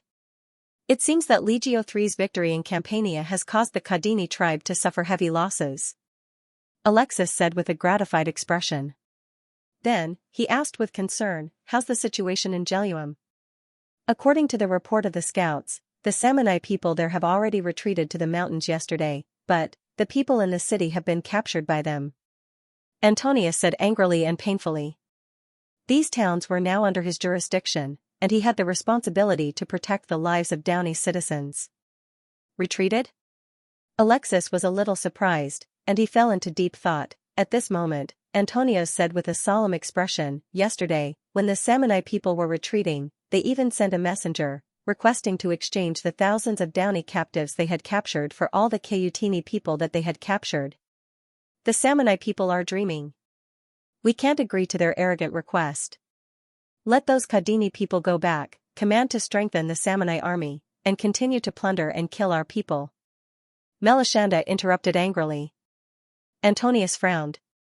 Melisande, whether or not to agree to the request of the Samonite messenger is not up to you to decide. Alexis looked at him and said seriously, this matter concerns the lives and freedom of thousands of Downey people. Only Her Majesty can make the final decision. Yes. I'm sorry. Melisande lowered his head and admitted his mistake. He had been too quick with his words. After Alexis's reminder, he realized that he had only been thinking about the impact on the war and had not considered the lives of the captives. Furthermore, the governor of the Downey region was sitting right in front of him. Antonius nodded at him, forgiving his momentary impetuousness. He then said, I have already sent a messenger to Turii to report this matter to Her Majesty. I believe we will receive a reply in 2 days. Alexis nodded. This matter was not something he could worry about. He looked at the map of the Downey region on the wooden table in the middle of the conference room and said slowly, our reinforcements have just arrived, and the Samonite people have begun to retreat. It seems like they are afraid of us, but I don't think they will stop attacking Dionia just because of this. I agree with you. The Samonite people have been with us for so many years. They should be very clear that they have broken the alliance and started a war against us. Even if they want to stop the war now, Her Majesty will not let them off easily. However, from the current situation, it seems like the Samonite people do not want to have a direct battle with us. Capus also expressed his opinion. Right now, the 10th Legion, the 11th Legion, and the 4th Cavalry Legion have gathered in the Downey region. In a day or two, the 9th Legion will also arrive. At that time, we will have a strong military force of more than 30,000 people. Even if the Samonite people and the Cayutini tribe have more than 40,000 people, we can completely defeat them in a direct battle. So, for the time being, there is no need to recruit reserve soldiers. However, most of the Samonite army is light infantry, and they move quickly. It is very likely that they will avoid us and attack the east of the Downey region. So, Antonius. Alexis pondered for a while and said, I plan to gather the reserve soldiers of the towns in the Downey region. They will temporarily be under the command of the governor of the town to strengthen the town's defense. If they are attacked by the Samonite people, they will be able to hold on until our reinforcements arrive. So, this may affect the spring sowing in the Downey region. Don't worry about the spring sowing. I will make the appropriate arrangements. Antonius waved his hand and made a confident promise. Pleclus, send out your cavalry to closely monitor the border of the Downey region. If there is any movement of the enemy, report immediately. Yes, Lord Commander. Now, let us wait for the arrival of the 9th Legion. At the same time, observe the movements of the Samonite people and determine what they will do next. Just as Alexis finished speaking, Melisande continued, Lord Commander, I think that the reserve soldiers of the towns in Pucheti should also gather and strengthen the defense of the towns, because, because the Samnite people are very likely to be worried that they will be surrounded by our heavy troops in the Downey region, so they will turn to attack the Puchedi region, which has no military strength. Melisande actually had his own selfish reasons for saying this. Because his 10th Legion's camp was in Puchedi, most of his soldiers also came from there. Of course, he did not want Puchedi to be attacked and affect the morale of his soldiers. Melishande's words woke Alexis up. Just as he was about to reply, he heard this young commander who had been stationed in the Puchedi region for many years and was very familiar with the terrain there continue to say. Especially the territory of Verosa, which needs to be heavily defended, because it is adjacent to the Samanai Mountains. In the past, it has a history of being attacked by the Samanai people. Alexis quickly moved closer to the map, her eyes fixed on the northwest corner of the Puchedi region, the area that broke into the mountains. 2 days later, the 9th Legion led by Tagetalos arrived at the city of Lusnia and met with the main force. At the same time, the foreign minister Ansitanos also arrived. He brought the decree of the king of Devers and quickly held a meeting with the Samanai emissary in Lusnia. Ansitanos said to the Samanai emissary solemnly, His Majesty the Devers is very concerned about the captured people of Downey. He once said, the life of every person of Dionia is incomparably precious, and cannot be compared to the people of other Mediterranean city-states and countries. Therefore, he did not hesitate to agree to exchange all the Kayutini captives for all the people of Downey who have been plundered by the Samanai people. If the Samanai people believe in the promise of His Majesty the Devers, please immediately release all the people of Downey who have been plundered, and Dionia will also release all the Kayutini captives in Campania. The reputation of the Devers of Dionia for keeping their promises was well known throughout the whole of southern Italy. How could the Samanai emissary not agree to his promise? However, Ansitanos, who had received a clear response from the emissary, looked at him again and said solemnly, since the agreement has been reached, Dionia will guarantee that all the released Kayutini captives will be healthy. I hope the Samanai people will make the same promise and guarantee that the people of Downey who have been captured will not be harmed in any way. The Samanai emissary hesitated. He knew very well that these ferocious and uncontrollable warriors would scold and beat the captives, and they would not suppress their exuberant energy towards the women. Therefore, he said reluctantly, we will do our best to ensure the safety of the captives. Ansitanos stared at him with bright eyes and said sharply, before we came, His Majesty the Devers once said, the lives of the people of Dionia are much more precious than the lives of the Samanai people. If one person is injured, and we capture the Samanai captives in the future, 1 life will be needed to repay. If 1 person dies, 3 lives will be needed to repay. Ansitanos continued, in addition, His Majesty the Devers also asked me to remind you, the war between Dionia and Samani is a contest between brave warriors. No matter how many casualties there are, Dionia will not complain. But if the Samani people dare to point their spears at the unarmed people of Dionia and kill them wantonly, then, Dionia will do everything in its power to vent its anger on the Samani region and let the Samani people taste a more cruel revenge. Please think about the tragic end of Dionysius and his mercenary cavalry of Syracuse in Sicily. On the surface, the Samani emissary did not seem to take Ansitanos' warning and threat seriously, but his heart was shrouded in shadow. At the same time, Ansitanos also brought the Devers' apology to Alexis. After all, the Devers' agreement would increase the number of Samani soldiers by a few thousand, which would inevitably cause more trouble for the Dionysian army in the Downey region. However, Alexis asked Ansitanos to bring a message to the king of Devers, telling him that this move would not have any impact on the army. On the contrary, he was confident that he would be able to capture more Samani prisoners in the future. With the help of Ansitanos, the words of the Devers quickly spread throughout the Downey region. Not long after, the captured people of Downey were released one after another. The people of Downey were even more grateful to the king of Devers, and they were even more proud of being Dionia. They were even more loyal to the kingdom of Dionia, and at the same time, they were even more united against the Samani people. And this incident did not only affect the people of Downey, but also the neighboring Puchedi and Masapi people. Just as Alexis's army gathered in Downey, Leotychides in Sicily also led his army to the Minoan region. Along the way, the Dionysian army was warmly welcomed by many Greek city-states such as Camillina, Gela, Paxenus, Agrigento, etc. They were delighted with the brave move of Dionia to change its previous battle plan and take the initiative to confront the approaching Carthage army. Therefore, not only did they provide a large amount of food supplies, but they also sent their own militia. When the army arrived in Minoan, it had rapidly expanded from 15,000 soldiers to more than 32,000. As the Dionysian army advanced along the coast with great fanfare, their movements had long been discovered by the Carthage people. Therefore, these days, the Carthage army did not go all out to attack the city.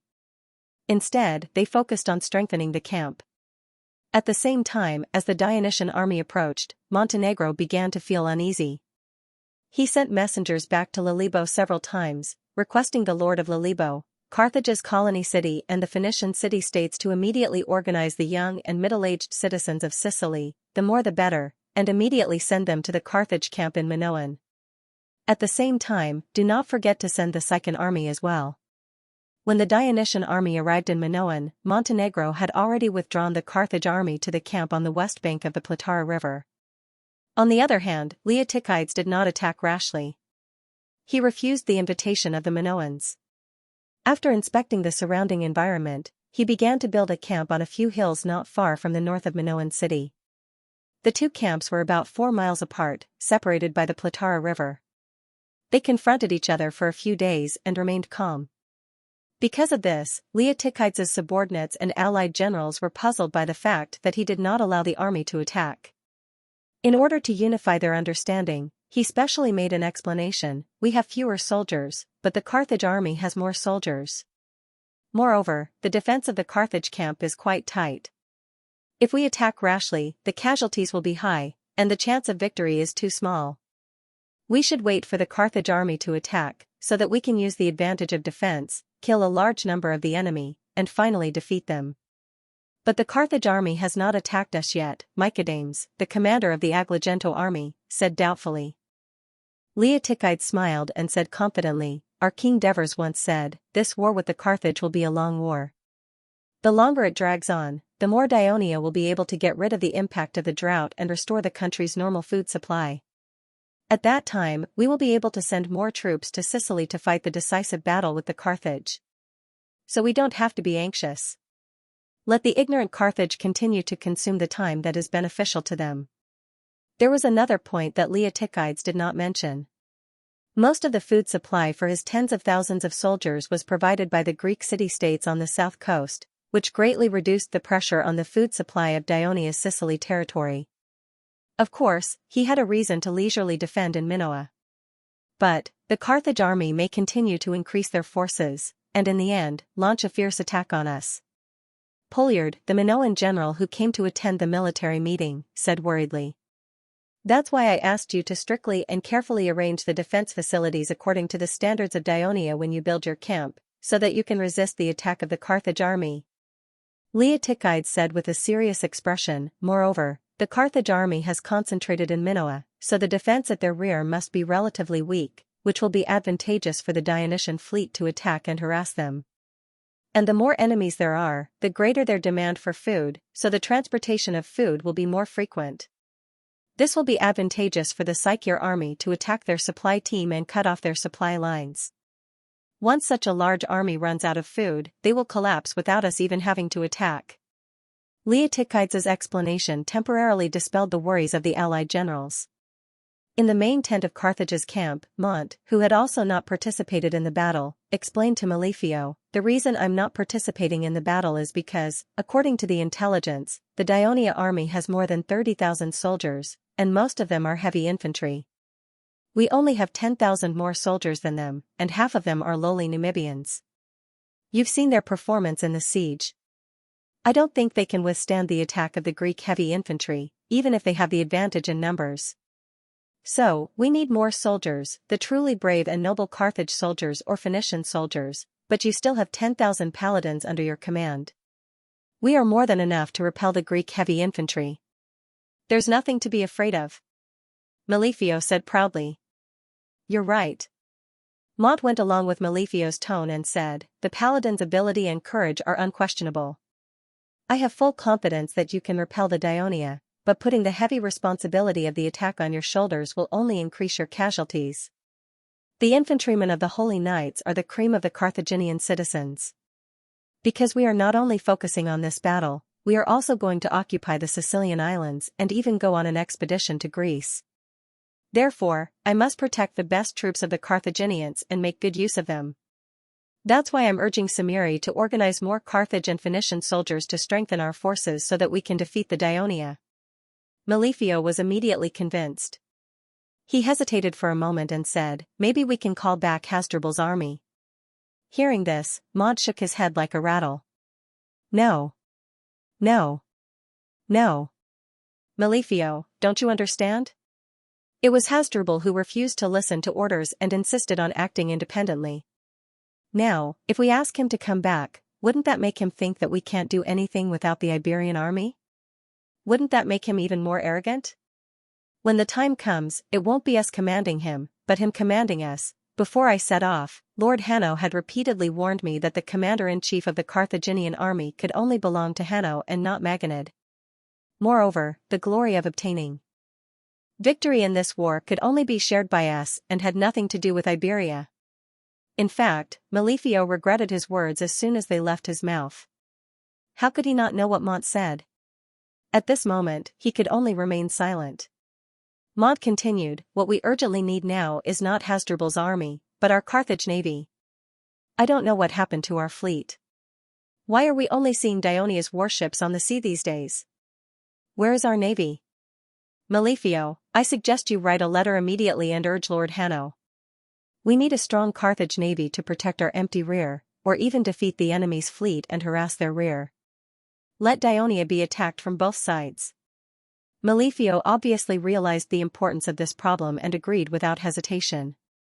Both the Daionia and Carthage armies were trying to delay the battle as much as possible in order to make adequate preparations. However, the two huge camps stretched for 7 to 8 miles from north to south, and only 3 to 4 miles from east to west. Standing on the highest hill where the Daionia camp was located, one could even see the central tent of Carthage's camp. With so many soldiers gathered at such a close distance, with the characteristics of the city-state army, the generals could not completely control these citizen soldiers. Often, a small conflict or friction would lead the battle in an unexpected direction. It was already February 14th of the Kingdom of Daionia, 379 BC. Although it was still spring, the weather in some seaside towns on the Mediterranean Sea had begun to heat up. Especially on this day, the temperature in Minoa suddenly rose by several degrees. By noon, the ground was scorching from the scorching sun. Whether it was the soldiers of Daionia or the soldiers of Carthage, many of them could not bear the discomfort and thirst brought about by the high temperature. They ran out of the camp and went to the Pulatara River not far from the camp to get water or even bathe. The Pulatara River was not a large river. Except for the part near the sea, which was more than 30 meters wide, the average width of the river was less than 20 meters, and some parts were even only 10 meters wide. Moreover, the lower part of the river flowed on flat land. The water was gentle, and the depth of the water did not exceed the knees. Therefore, the soldiers on both sides of the river were less than 10 meters apart. They could even hear each other's faces and words clearly. Of course, they did not necessarily understand. At first, both sides were at peace with each other, enjoying the coolness and comfort brought by the river. However, on the upper part of the lower reaches of the Pletala River, the river was relatively narrow, with the widest being no more than 10 meters. Agrigento's soldiers were drawing water from the east bank, their camp was nearby, while Carthage's paladins were on the other side. Because the upper end of the Pletala River was close to the mountains, the cycles often harassed the Carthage camp from the north. The Numidian troops originally stationed in the north were attacked once, causing chaos. In the end, Monadino had no choice but to transfer his most trusted paladins here. The full name of the paladins was Carthage's Sacred Legion. They were called the Hammer of Baal by the people of Carthage. Most of the soldiers were elites selected from the oldest noble families in the city of Carthage. They were outstanding in terms of equipment and training. These noble and wealthy geniuses used clean white cloth to wipe their strong bodies. They let their accompanying Numidian slaves go further upstream to drink from the pure river water. At the same time, they looked at the Greek soldiers on the other side of the river. Some of them were soaking in the river, while some were directly lying on the riverbank drinking water. They suddenly showed a look of contempt and laughed at each other with their companions. The Greeks on the other side of the river did not care about hygiene. They were all poor. But what they did not know was that the Greek soldiers on the other side of the river were citizens from Agrigento. Agrigento was once the second most powerful Greek state in Sicily, second only to Syracuse. Their history was even older than Syracuse. Decades ago, the reason why Syracuse was able to develop and grow was because of Agrigento's support and immigration. Even Dylan, who contributed greatly to the prosperity of Syracuse, was an Agrigento. He borrowed the power of Agrigento to sit on the throne of Syracuse. But nearly 20 years ago, the Sicilian expedition of Athens weakened the power of the Greek city-states on the island. The people of Carthage took the opportunity to let Hannibal, the patriarch of the Maganid family, become the commander and launched an attack on the eastern part of Sicily.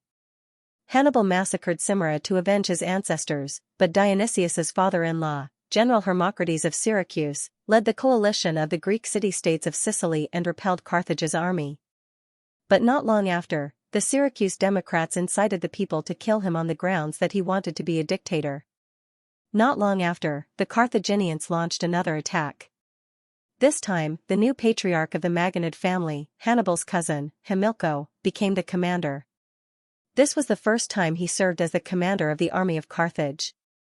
His first target was Agrigento, the second largest Greek city-state in Sicily. Agrigento faced the attack of Hamilco's army. Although the number of soldiers was far less than the other side, they were not afraid. The people of Agrigento had always respected Sparta, and the military training of their citizens was much stricter than that of the average Greek city-state. Moreover, they also employed a Sparta army in the city. The Carthaginian siege lasted for more than 8 months. During this period, Agrigento won several small victories, but the Carthaginians had too much advantage. Through money and threats, Agrigento's reinforcements and mercenaries either gave up or changed sides, including Syracuse and Sparta. The people of Agrigento finally lost hope.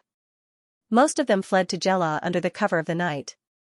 The people of Carthage attacked the city, killed all the people left in the city, looted the whole city, burned the temple, and even decided to completely destroy it and rebuild a city of Carthage. But the failure of the war made Hamilco's wish come true. When Dionysius led the army to attack the western part of Sicily, these exiles of Agrigento were finally able to return home. In 20 years, the former generation of children who escaped had grown into the pillars of the city-state. Not only did their hatred not disappear with time, but it grew stronger. Although they could not understand the Carthage language spoken on the other side of the river, from the wanton laughter and contemptuous eyes of the other side, they could understand that the other side was humiliating them. So, anger burned in their hearts. When an Agrigento soldier picked up a pebble from the river and threw it at the soldiers of Carthage on the other side of the river, the Agrigento people around him followed suit. The Carthage people who were attacked immediately fought back with stones. Although the stones would not cause fatal injuries, they still hurt when they hit the body. Moreover, most people were only wearing undershirts or naked. The severe pain stimulated the anger of these young and energetic soldiers. So, some people simply stopped throwing stones and directly rushed across the river, clenched their fists, and punched the other side. The conflict between the two sides quickly changed from stone throwing to physical combat, and the scope of the conflict was rapidly expanding. The soldiers of both sides near the river were also affected and joined in the fight. At this time, the clever Numidian slaves ran back to the camp and asked for help from other holy knights. They even brought the weapons and equipment left in the tents by their masters to the river. The participation of the heavily armed Carthage holy knights pushed the expanding conflict to a new stage. A few Agrigento soldiers who were watching from the river and did not join the battle saw the arrival of the heavily armed enemy. Although their chests were burning with anger, they were unarmed and would not be stupid enough to fight against the heavily armed Carthage people. So, they shouted for their comrades to retreat, but the scene was too chaotic and no one listened for a while. However, the conflict was started by the Agrigento soldiers, and it was not so easy to end the conflict. The arrogant soldiers of the Carthaginian sacred regiment were not willing to give up. Furthermore, they had sharp weapons in their hands, while their enemies were like lambs waiting to be slaughtered not far away. This was simply a fat piece of meat in their hands, how could they not eat it? They waved the shields and spears in their hands and stepped into the Pletala River. The comrades who were fighting before took the initiative to make a gap for them, and they squeezed to the front and stabbed the Agrigento soldiers who wanted to escape.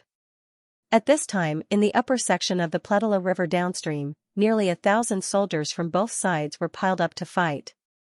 The Agrigento soldiers at the front saw that the situation was not good and wanted to escape, but the people at the back did not know what was going on and did not get out of the way in time.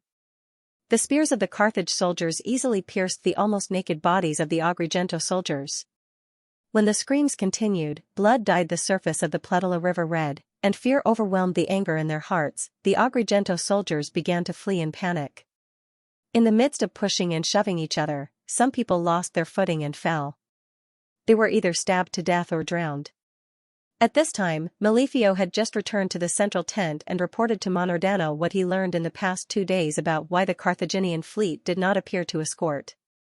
On the way back to his camp, he learned from his adjutant what happened on the Pulatara River.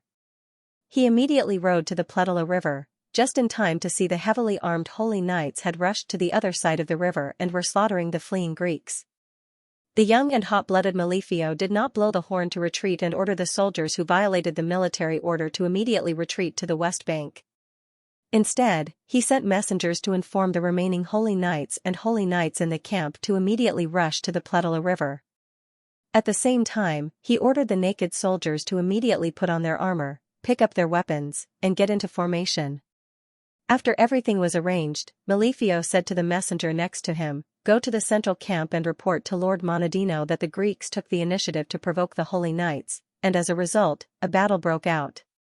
Now the entire Holy Knights and Holy Knights are in full combat with the Greeks." The messenger turned around and was about to leave, but he was stopped by Malifio and emphasized, "Slow down, don't go too fast." The messenger immediately expressed that he understood, and then slowly walked toward the main camp. The reason why the young and hot-blooded Malifio lied about the military situation was because he was dissatisfied with Monadino's conservative cowardice. At such a young age, he was able to become the commander of the most elite holy knights in Carthage, and he did not want others to think that it was his father-in-law Hanno's credit. He needed to use brilliant military achievements to prove his ability, and now he thought that this was a good opportunity. After crossing the river, the Holy Knights chased after the fleeing Agrigento soldiers along the riverbank. The Agrigento soldiers who noticed that the situation was not good had already run back to the camp to call for reinforcements. Not long after, the heavily armed Agrigento soldiers arrived, along with some soldiers from other cities. The massacre of the Carthaginian Holy Knights was stopped, and with the arrival of more Greek soldiers, the Carthaginians who were fighting on the east coast quickly changed from attacking to defending due to the small number of Greek soldiers. They began to gradually retreat. Although the soldiers of the Carthaginian Sacred Regiment were arrogant because of their origins, they were indeed well trained. Not long after Malifio issued the order, they had already lined up in a square formation about a mile long and 7 to 8 rows thick on the western shore. They wore open helmets similar to those worn by the Dionysian heavy infantry, with no visor and only cheek guards, crowned with long red or white tassels. They wore thick linen breastplates, which could have been covered with fine chain mail, but these soldiers would rather wear a layer of leather armor with gorgeous colors and beautiful patterns over the linen breastplates than wear heavy black chain mail, which would ruin the aesthetics. They wore polished bronze armor on their calves, and they wore fine leather sandals on their feet. They held sharp spears more than 2 meters long in their right hands, and large copper shields more than a meter in diameter in their left hands. Each of the shields was painted with exquisite lace and patterns, which were often used by the soldiers to show off or compare their beauty. On top of that, these soldiers had enough property to provide rich nutrition to train their bodies. They were all tall and strong, and the square formation they formed was both majestic and colorful. On the right flank of the infantry phalanx were 1,000 holy knights. Their real name was the Carthaginian Noble Cavalry, and they were also formed by the children of the Carthaginian nobles. These cavalrymen were also wearing the best armor, wielding long lances that were more than 3 meters long, with high-quality short swords hanging from their waists. Their mounts were chosen from the toughest warhorses in Iberia. Attack! Malifio impatiently gave the order. The bugle sounded. Baal Hamon, bless! The soldiers chanted the name of the guardian of Carthage. The elite Carthage army, known as the Hammer of Baal, crossed the Pletala River in a dense formation and aggressively charged towards the Greeks on the other side of the river. What did you say? The Holy Knights are already fighting the Greeks? Mondardno was shocked. He immediately stood up and said angrily, "This Malefio doesn't listen to my orders. I told him not to engage the Greeks in battle at this time of the year. My lord, this battle was initiated by the Greeks. At that time, General Malefio was still in your tent discussing matters. By the time he arrived at the Pletala River, the battle had already escalated." The messenger explained. "I don't care what the situation is like now. Go and tell him to withdraw his troops immediately." Mondardno said sternly. "I can't convince him." The reason why the messenger dared to speak to the commander of the Carthage army in such a manner was because he was Malefio's cousin and was also born in a noble family of Carthage. In a fit of anger, Mondardno decided to personally call back Malefio. But before he left, he cautiously sent someone to inform the other generals to gather the soldiers back to the camp and await further orders. On the way down the Pletala River, Mondardno heard the deafening battle cries. When he arrived at his destination, he stood on the west bank and looked east. The Holy Knights had already rushed past the east bank and were advancing forward at a faster speed. After all, when the Greeks discovered the intention of the Carthage army to attack, they hurriedly gathered their soldiers and organized an army in an attempt to stop the attack of the Carthage army. However, they lacked a unified command, and the soldiers came from different cities, so they lacked tacit understanding and tacit cooperation. In addition, they were outnumbered by the Holy Knights, so under the fierce attack of the Holy Knights, they were gradually losing ground. Just as Mondardno was hesitating whether he should recall the Holy Knights under such an advantageous situation, the battlefield in front of him suddenly became even noisier. The Greeks were routed, they fled to the east in a panic. Then, an even louder voice rang out behind them, "Follow us and flee this way. Follow us and run this way." The Holy Knights began to take large strides in pursuit. The right-wing cavalry that had been hiding behind the phalanx rushed out at this moment, using their long lances to stab the fleeing soldiers. The tall Iberian war horse used its 4 powerful hooves to trample the fallen Greeks. Looking at the pursuing Holy Knights in front of him, Mondardno no longer hesitated. He immediately sent a messenger to inform the Phoenician troops, Limebian troops, and Limebian cavalrymen who were on standby in the camp to rush here at top speed. They were to cooperate with the Holy Knights and completely defeat the Dionia coalition on the other side of the river. Where were the soldiers of Dionia at this critical moment? It all started when the Dionia coalition army built a camp next to Minoa city. The east bank of the lower Pletala River was not as flat as the west bank. Instead, it was undulating hills. The Dionian coalition army chose to build their camp on the north side of Minoa city. There were 3 relatively large hills here, all of which were more than 100 meters above sea level. Moreover, each of them was about a mile apart, facing the river bank in an inverted triangle. Considering that the number of Carthaginian troops far exceeded the allied forces, in order to be able to defend against the enemy's attack, Leotyzides and the allied generals discussed and decided to build the military camp on these 3 hills. Since the Dionia soldiers were the most numerous and the most powerful, their camp was set on the largest hill in the middle. The northern hill was garrisoned by the soldiers of Agrigento and Economes, while the southern hill was garrisoned by the soldiers of Gela, Camillina, and Paxinus. At the foot of the northern hill where the Dionysian army was stationed, there was a relatively large, nearly rectangular lake called Lake Gorgo. When the allied soldiers ran to the Pletala River in search of cool air, the Dionia soldiers certainly had the same need. For safety's sake, Leotychides let the soldiers cool off at Lake Gorgo, which was closer to the camp. Leotychides was not Monteardino. Although he was in charge of the camp, his mountain scouts and cavalry were always monitoring the surrounding area and reporting any unusual movements to him. When Agrigento's soldiers clashed with Carthage's men at the Pletala River, he quickly received the news. He keenly felt that something was wrong and immediately sent messengers to the foot of the mountain to order the Dionia soldiers to quickly return to the camp. At the same time, he also sent messengers to other camps to order the allied generals to immediately withdraw their soldiers on the river bank, especially the Agrigento soldiers. But the situation developed very quickly. After the soldiers of the Dionia coalition army, who originally lacked discipline, became really angry. How could the Allied generals, who originally had no authority, restrain them? The expansion of the conflict and the appearance of Carthage's heavily armed soldiers meant that it had turned into a battle.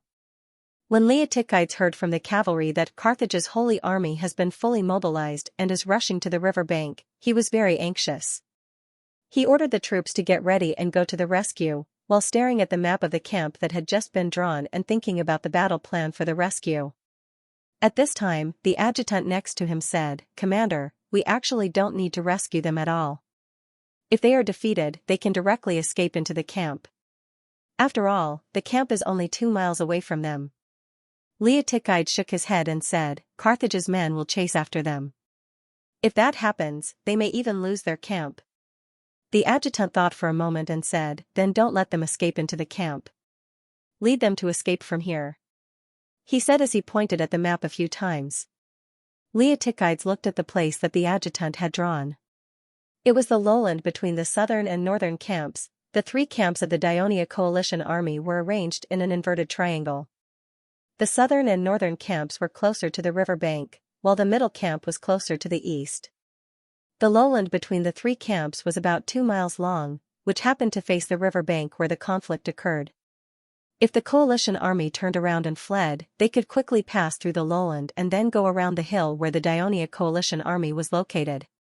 If they ran into the mountains, Carthage's men would probably not dare to chase after them. It was only a distance of 3 to 4 miles, but most of the defeated soldiers would instinctively escape to their own camps. That was why the adjutant said that they needed to be guided. However, the adjutant's words flashed in Leotychides' mind like a ray of light. He suddenly crouched down and stared at the arrangement of the 3 camps and the section of the river in front of them.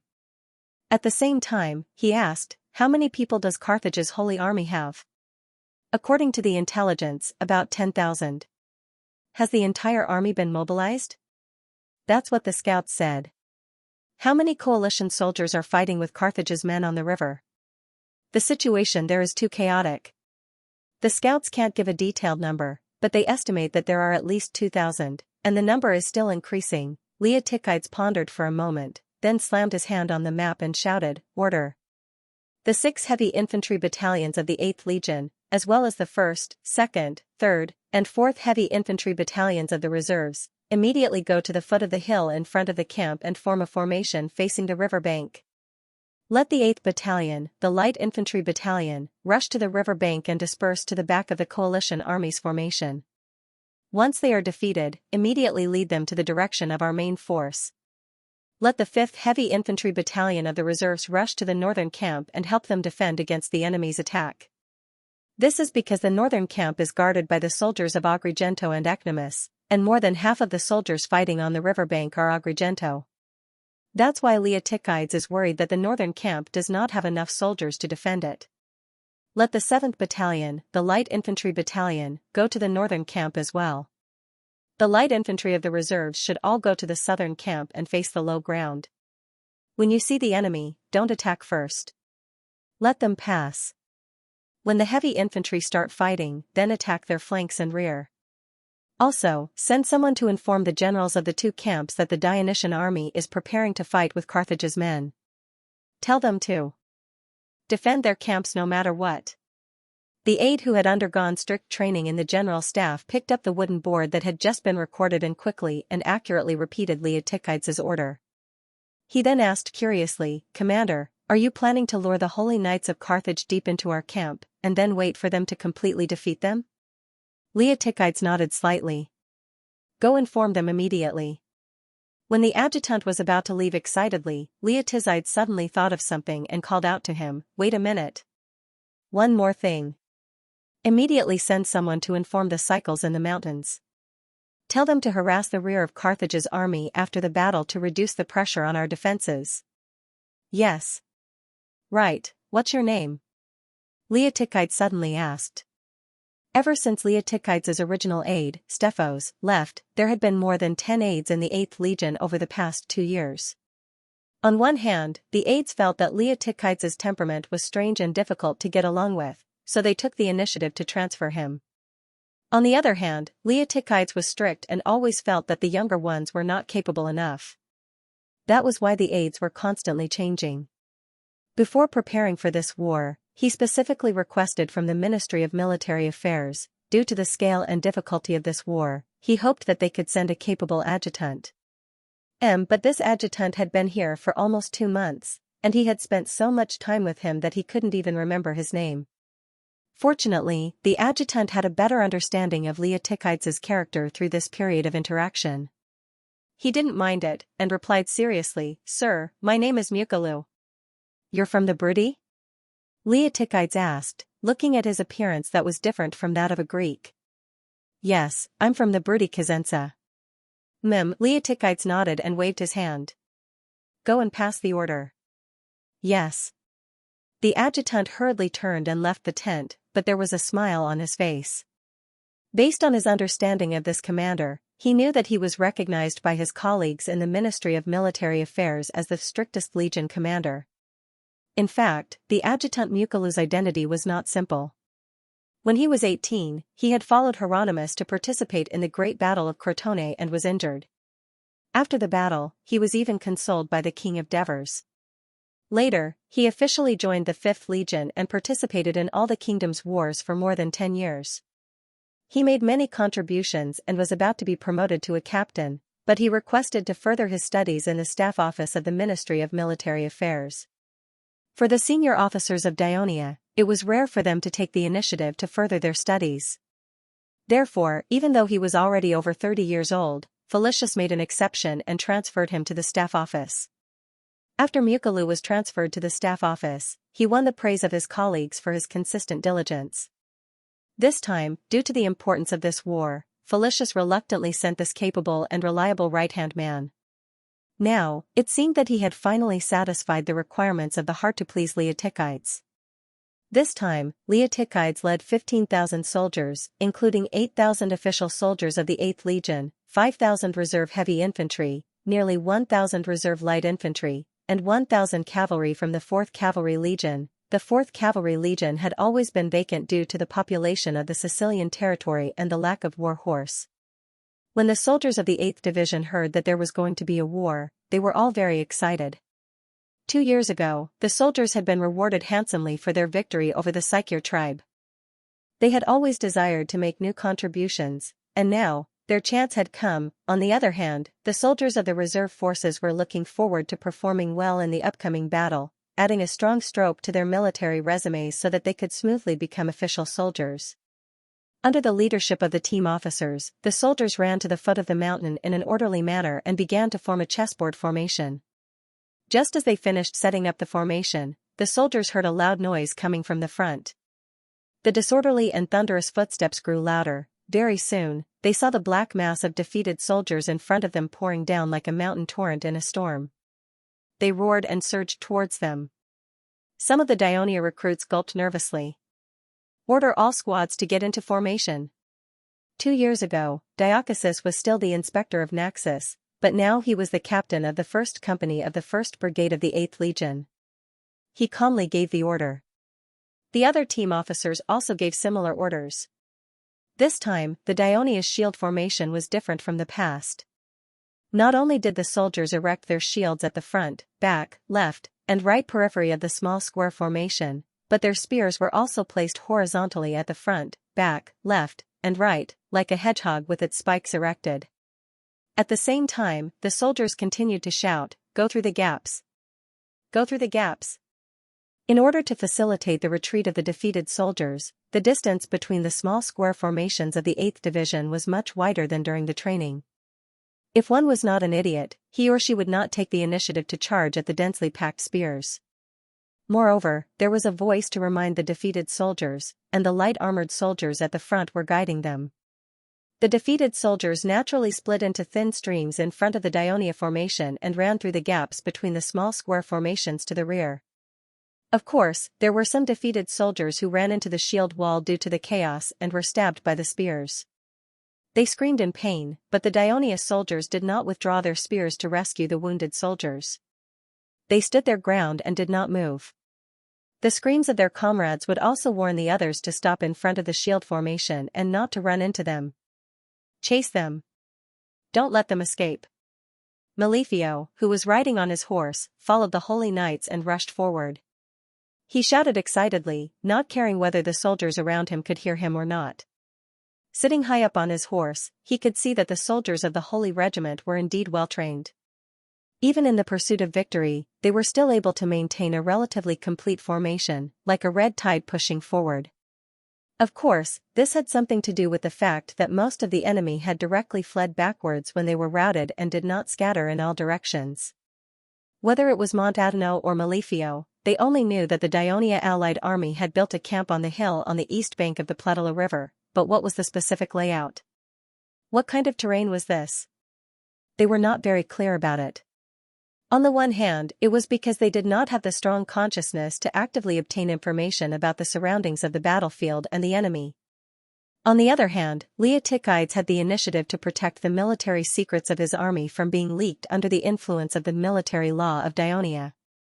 Therefore, when he built the camp, he sent out all the scouts and mountain scouts, and even some of the light-armored soldiers to patrol around the camp to drive away the scouts of Carthage and conceal the information about the area around the camp.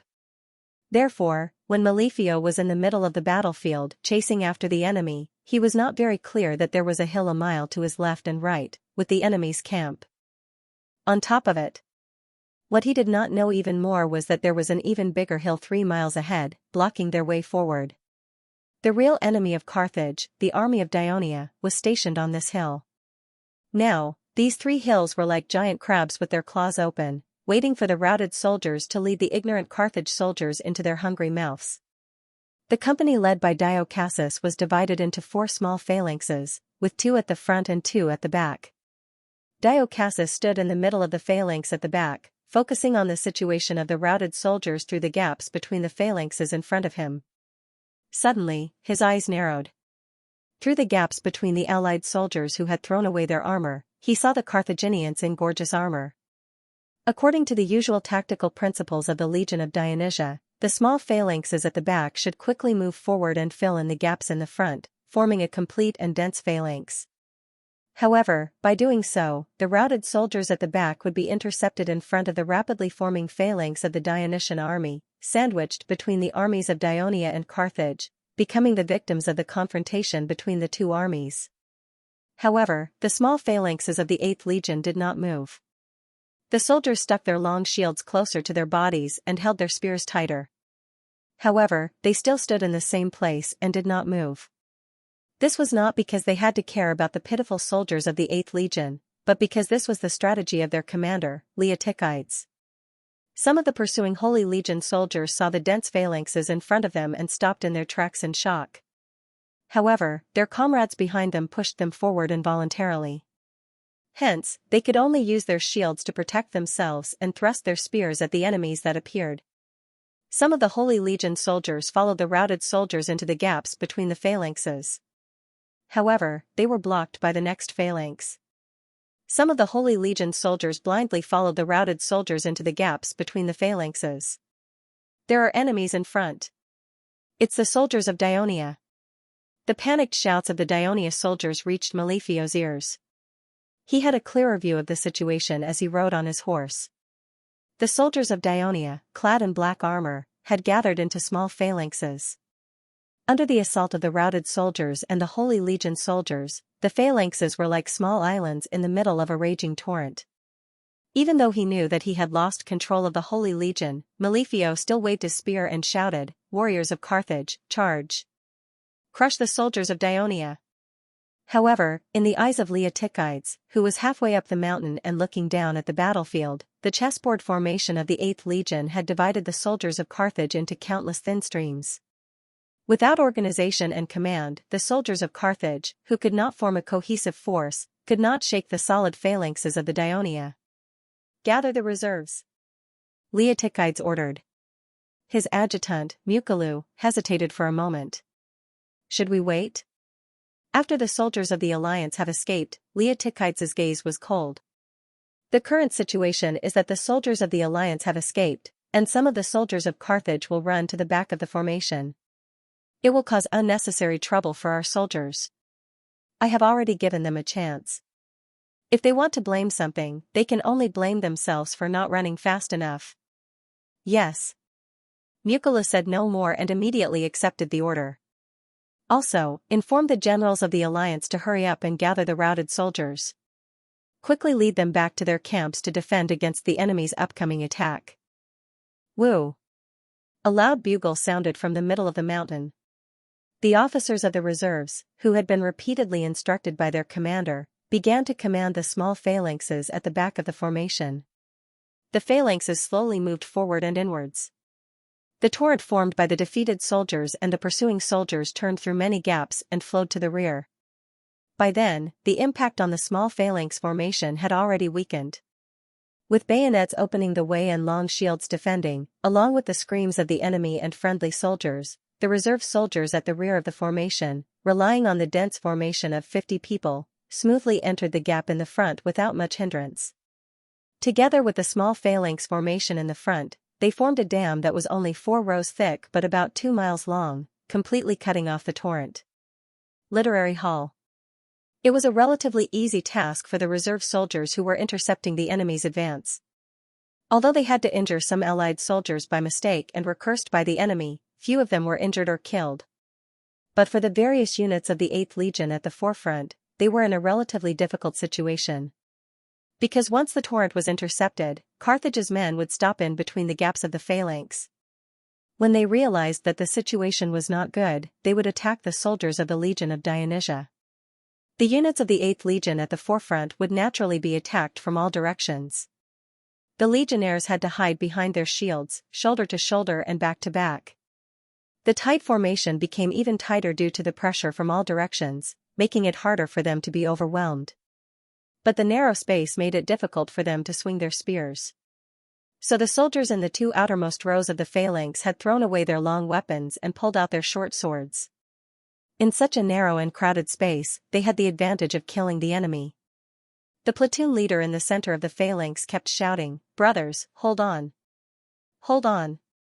Our counterattack is about to begin." Yes, while the phalanxes of the Dionysia were attacked from all directions, the Holy Legion soldiers in the gaps were also attacked from all directions. But compared to the 8th Legion, who had a premeditated and well-prepared defense, and the unique division system of the Dionysia military system, the Holy Legion was able to command each and every one of its soldiers. The Carthage's Sacred Legion had been implementing tactics similar to the traditional Greek phalanx. Since the beginning of the pursuit, their formation had been completely scattered. The Holy Legion soldiers who had lost their organization were like a plate of loose sand. Although they felt that something was wrong and launched a fierce attack on the 8th Legion, their attacks were disorderly and could not deal effective damage to the unified Dionysia units. On the contrary, they could not form effective coordination. After blocking the attacks from the opponents in front, they could not defend against the stabbing swords and spears from the sides and back. Their casualty rate was far higher than that of the 8th Legion. To make matters worse, the second phase of Leotychides' plan had already begun. The bugle sounded again. The various units of the 8th Legion of Dionysia began to advance and converge inwards, while the reserve troops at the rear slowly pressed forward. The entire Dionysia formation was like a wet cloth, squeezing out the moisture contained in the cloth. However, it was difficult for the Holy Knights who were squeezed into the gaps of the Dionysia formation, because there were more Holy Knights outside.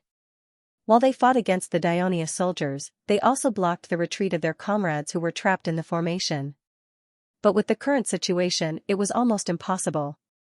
First of all, they had not yet been attacked fiercely by the Dionysian army, the phalanxes of Dionysia, which were at the forefront of contact with the enemy, were still in a defensive position. Secondly, they lacked a unified command, and could not retreat of their own accord. Therefore, if the 8th Legion wanted to transform from a checkerboard formation to a complete phalanx, it meant that the Carthage Holy Knights in the formation had to be eliminated. Since then, the bugle was like the footsteps of the Grim Reaper, and the battle in the lowlands had suddenly entered a white-hot state of either you die, or I live. Monadino, who had always liked to command from behind the scenes, rode across the Platani River and slowly followed behind the pursuing Holy Knights. After all, the identity and status of the Holy Knights among the Carthage people was different from that of the ordinary Carthage army. It was something that the Phoenician army, mercenary army, and Numidian army could not compare to, so he must pay more attention to it. Not long after, the scout he sent out to investigate the situation returned from the front. "My lord, the Holy Knights have been intercepted by the Dionysian army." "The Dionysian army?" Monadino was surprised. He had thought that there were many Dionysius soldiers among the retreating enemy. It's impossible for the Dionia to organize reinforcements so quickly. And aren't they afraid that their formation will be broken by the retreating enemy? "Yes, my lord, it is indeed the Dionysian army. They are dressed in full black armor and arranged in small phalanxes." Monadino had not studied the Dionysian army in detail before. After listening to the description of the scout, he was even more puzzled. Did the Dionia fail to form a phalanx in a hurry? Or did they deliberately do so to make it easier for the retreating enemy to escape? But as the scouts reported back, the doubts in his heart began to turn into uneasiness. After all, the Dionia were able to form a similar formation over an area of more than 2 miles wide, completely blocking the entire lowlands. This was obviously not something that could be done in a hurry. Were the Dionia not afraid that their strange and loose formation would be broken by the Holy Knights? But when he thought about it, he understood something. After all, the information brought back by the scouts gave him a quick understanding of the terrain here. The Holy Knights were deep in the lowlands, with hills on both sides, and the barracks of the Dionia coalition army on top. The Greeks could come down from the hills and attack the rear of the Holy Knights. At the thought of this, Monadino became nervous. He turned around and looked behind him. There were only 3,000 Numidian cavalrymen who had just arrived. He immediately asked his adjutant, "Where are the other troops?" "My lord, they are on their way." "Tell them to hurry up." Monadino snapped. "Yes, my lord." "Wait." "Immediately inform the Numidian troops not to come here. Go straight across the river and attack the Dionia barracks." Monadino pointed to the hill in the distance on his right and said firmly. He then pointed to the slightly smaller hill in the distance on his left. "Let Raguca lead the militia to attack the enemy camp." The reason Monadino made such a choice was that the coalition camp in the south was very close to Minoa city. In fact, they were at the north and south ends of the same hill. It would be more difficult to attack it because they also had to guard against a surprise attack from the army in Minoa city. So, he handed this difficult task to the Numidians. According to the intelligence they just received, the area of the hill to the north was much smaller. Correspondingly, the barracks on it were also smaller, and the number of Greek soldiers stationed there were definitely not that many. Therefore, Monadino handed over this relatively easy target to his own people. The adjutant rode away with the messenger. Monadino divided the Numidian cavalrymen into 2 parts, positioned on both sides of the entrance to the lowlands and spread out their formation. Once they found the enemy coming down from the hill, they would rush up and attack them with javelins and rams, delaying their attack on the Holy Knights and buying time for the arrival of reinforcements. After making these arrangements, Monadino was still a little worried. After a while, the adjutant rushed back to report, "The Numidian troops have begun to attack the enemy camp." After a while, the 12,000 soldiers of the militia of the Duke of Carthage ran behind him, and the enemy camps on both sides did not show any obvious signs of an attack. Only the enemy's light infantry were throwing arrows and javelins down the hill. While he was relieved, he also sternly ordered all troops to speed up the attack on the enemy barracks and dispel any attempt by the enemy to besiege the Holy Knights. All the deployments were already in progress. Monadino quietly waited for the Sacred Legion to defeat the Dionysian army in front of him. But for such a long time, the Holy Knights in front had been stagnant in place and did not move a step forward. On the battlefield, which was about 2 miles long and dozens of meters thick, neither the Holy Knights of Carthage nor the Legion of Dionysia had encountered such a battle before. It was like a kind of stuffed bread in Kristoya's restaurant. The front and back were still clear, but the 2 sides in the middle were intertwined and completely mixed together. But the Dionia soldiers were deliberately doing so, and the Holy Knights were forced to do so. Amidst the sound of the bugle, as the Dionia formation continued to move forward and inward, the space between the soldiers on both sides was further compressed, so much so that even turning around and waving their arms became a little difficult. Spears could not be used anymore, so the Holy Knights had to draw their swords. Some of them felt that their swords were too long, so they simply swung their fists. With only 2 shields between them and such a close distance, the holy knights even headbutt their opponents and tore their enemies apart with their bare hands. They glared and bared their fangs and roared. The arrogance and elegance of the nobles had long disappeared. The only reason they behaved so valiantly was because they were fighting for survival in a hopeless situation. At this time, the small phalanx of Dionia could not maintain its integrity. The desperate fighting of the holy knights had caused many cracks to appear in the formation. But the structure of the phalanx was still there, and its core organization was still there. The soldiers were still able to unite, cooperate with each other, and continue to carry out the plan. The soldiers of the 8th Legion hid their entire bodies behind their shields, almost not using their eyes to observe their opponents. The short swords in their right hands kept stabbing forward, but almost every stab did not miss. If the short swords hit a hard object and could not move an inch, then it must have hit the opponent's round shield. If the short swords hit an obstacle, the opponent would let out a muffled grunt and thrust forward, then it must have hit the chest armor.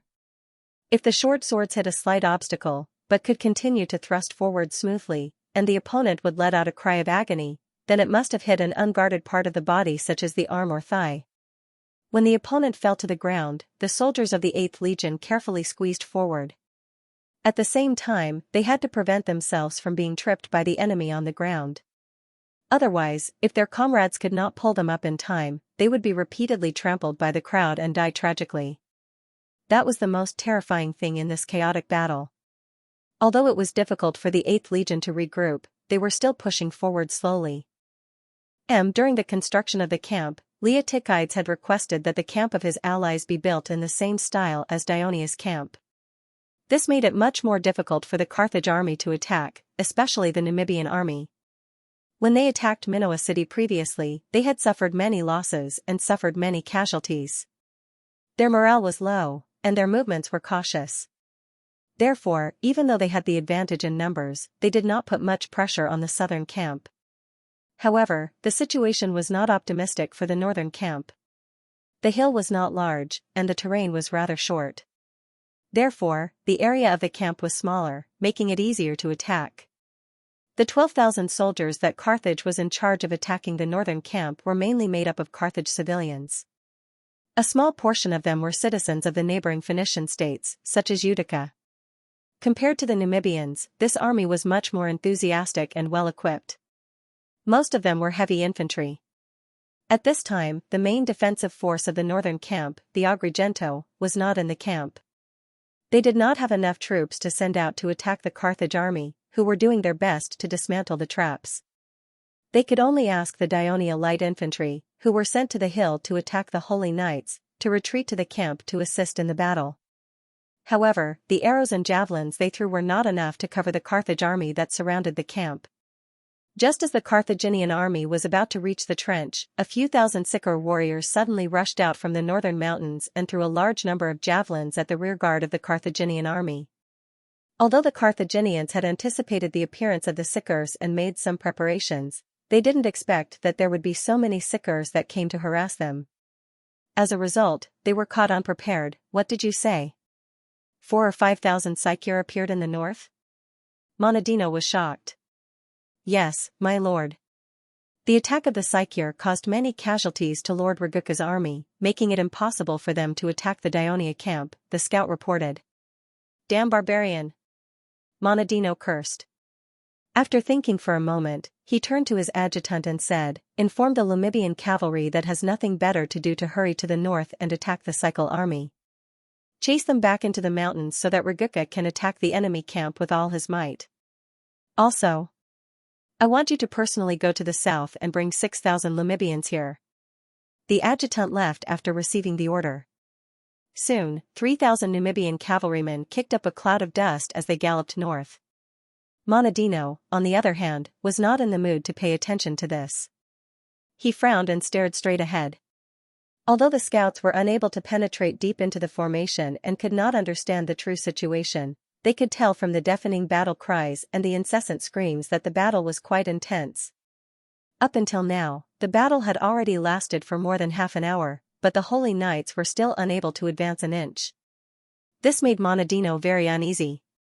He wished that he could replace the Sacred Legion with the Namibian troops, but that was impossible. Therefore, he could only mobilize the Namibians to strengthen the Holy Legion's formation and provide them with more strength and support. As the small phalanxes of the 8th Legion of Dionia gradually approached each other, the speed at which the Holy Knights were slaughtering each other increased.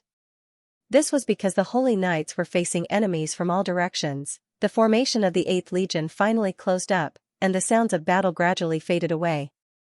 Even the screams were silenced as the Holy Knights fell to the ground and were trampled by countless feet. Although the 4 divisions under Diocletian's command had finally merged into one, he did not feel relaxed. This was because each division had lost some soldiers, especially the 2 divisions at the front. Moreover, the soldiers who fell in such a fierce melee battle were either seriously injured or dead when the battlefield was cleaned up after the battle. Very few of them could recover. How could he be happy? But now was not the time to be sad. There were still enemies fighting in front of them. At the beginning of the battle, the attack of the Carthage people at the front was a little messy due to the lack of effective command. Now, it was even more chaotic. This was because many of the Holy Knights who were pushed out did not want to fight anymore and only wanted to escape. Although they had performed very bravely in the battle, it was for the sake of survival. As the children of the Carthage aristocrats, although they had undergone strict training and had strong bodies, they had never experienced such a fierce battle. Seeing their comrades falling to the ground one by one and being trampled into meat paste. This tragic scene frightened them, making them want to escape from this hell-like place.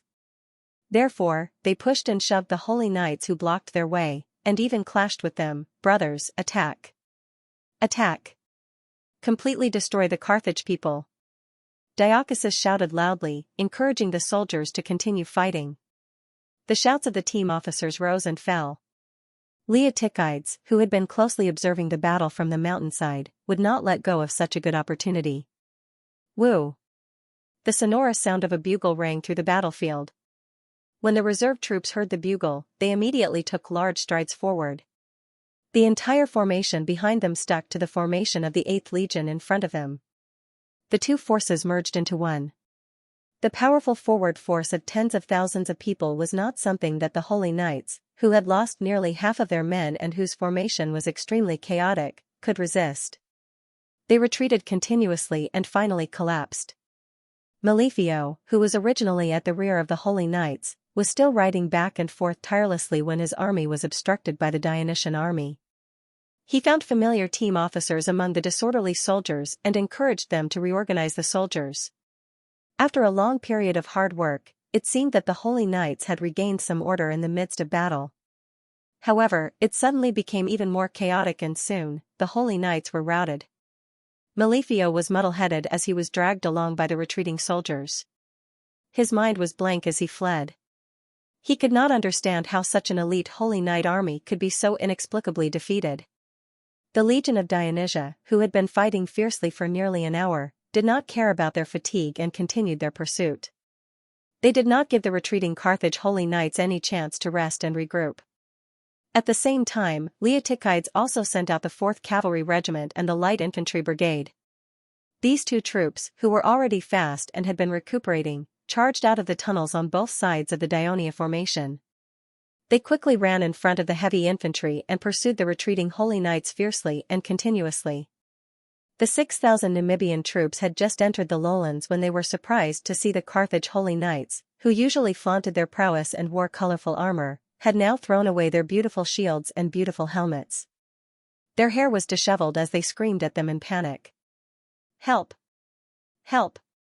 The Dionia Holy Knights are coming! Quick! Hurry up and stop them! Quick! Thousands of Namibians charged at them like stray dogs. The morale of the Namibians was not high to begin with, and they made a rare unified movement, turn and run. Tens of thousands of routed soldiers ran out of the lowlands in a terrifying manner. Monadino was stunned when he saw the scene. His adjutant tried to persuade him. "Sir, we have lost. Let's retreat to the camp." Before he could finish, Monadino turned his war horse around and clamped his legs on it. The war horse whinnied as it carried him across the Platani River. Although the Namibians were fleeing, they were not too panicked because there were still Holy Knights running behind them. However, when some of the 4th Cavalry Regiment's cavalry rushed into their rear, panic quickly spread through the entire army, forcing the Namibians to flee. The originally shallow and narrow Platani River became the biggest obstacle on their way. Some people slipped and fell on the mud at the bottom of the river due to panic. They grabbed each other in panic and dragged more people down with them. This blocked the escape of the Holy Knights behind them. They angrily pushed and shoved, and the routed soldiers were in a mess in the river. Then, the pursuing Daionia cavalry and infantry stabbed them with their spears and bayonets. Screams rang out, and corpses floated on the surface of the river. Blood dyed the Platani River red. The routed soldiers fled across the river and headed straight for the main camp. The Daionia soldiers were hot on their heels. Due to the previous battle, Monadino had almost emptied the camp of his soldiers. The main camp had no defense at all. The routed soldiers did not dare to stay in the camp for long and continued to flee west. The sudden collapse of the Sacred Legion was beyond the expectations of the 2 Carthage armies that were attacking the Allied army's camp on both sides. When the Namibian army in the south received the news, they immediately turned around and ran down the mountain. When the Namibian cavalry in the north received the news, they immediately stopped fighting with the cycles and turned their horses to flee west. As a result, they were the ones who fled to the front. On the other hand, the general who led the Carthaginian militia, Raguca, was shocked when he heard the news of the collapse in the middle. He immediately withdrew the troops that were attacking the barracks and reorganized their formation. He wanted to lead them to attack the pursuing Daioниan army from the flank in an attempt to reverse the situation and save the fleeing soldiers. However, many of the Carthage soldiers saw the ferocious momentum of the Dionysian army in front of them and felt diffident. They all advised, "General, we'd better retreat. The Sacred Legion has been defeated, and the Namibian cavalry has fled. The Namibians will never stay and fight. If we don't escape now, we may be surrounded by the Greeks." Raguca was still a little hesitant. Bugles sounded in the barracks on the mountain. The Dionysian Heavy Infantry Reserve Battalion that Leotizides had sent to the barracks, as well as the Agrigento soldiers who had rushed back to the barracks after regrouping, totaling more than 3,000 people, rushed out of the barracks together towards the Carthaginian army at the foot of the mountain. The thousands of sicker soldiers also rushed towards the Carthaginian army from the north. Even if they were attacked from 2 sides, with the number and strength of the Carthaginian militia, they were confident that they could block or even counterattack. However, some of the citizen soldiers could not suppress the fear in their hearts. They turned around and fled. Their escape completely took away the courage of the entire army. The soldiers immediately scattered and fled west like a swarm of bees. When they fled across the Platani River and ran toward the camp, they were horrified to find that the camp had already been occupied by the enemy. At this time, they did not have the courage to retake the camp. As the camp blocked their way through the coastal road to escape back to the west of Sicily, they had no choice but to flee into the mountains not far away. However, they had forgotten that the cycles were not far behind them, and the mountains were their territory. After occupying the Carthaginian main camp, the Daioниan allied army did not stop there. The cavalry, light armored soldiers, and light infantry, who were still full of energy, continued to pursue the routed soldiers westward along the road along the coast. They occupied the small town of Hermes at dusk before stopping their westward march. The messenger sent by Leotychides arrived shortly after. He ordered the troops to temporarily station in Hermes and monitor the enemy's movements in the west. In the evening, the Daionia cavalry, light armored soldiers, and light infantry took turns to enjoy a hot spring bath in the Calogero Valley. This battle was triggered by the soldiers of both sides bathing in the river. In the end, it turned into a decisive battle between the 2 armies.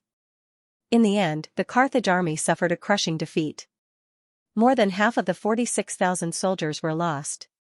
The Sacred Regiment suffered the heaviest losses. Out of the 10,000 soldiers, only about 2,000 managed to escape back to Serenus. Most of the soldiers were either seriously injured or killed in battle. Next was the Carthage militia. They did not suffer too many casualties when they attacked the camp. However, as they fled across the mountains, they were constantly attacked by the cycles. Injuries, disorientation, and surrender became the norm.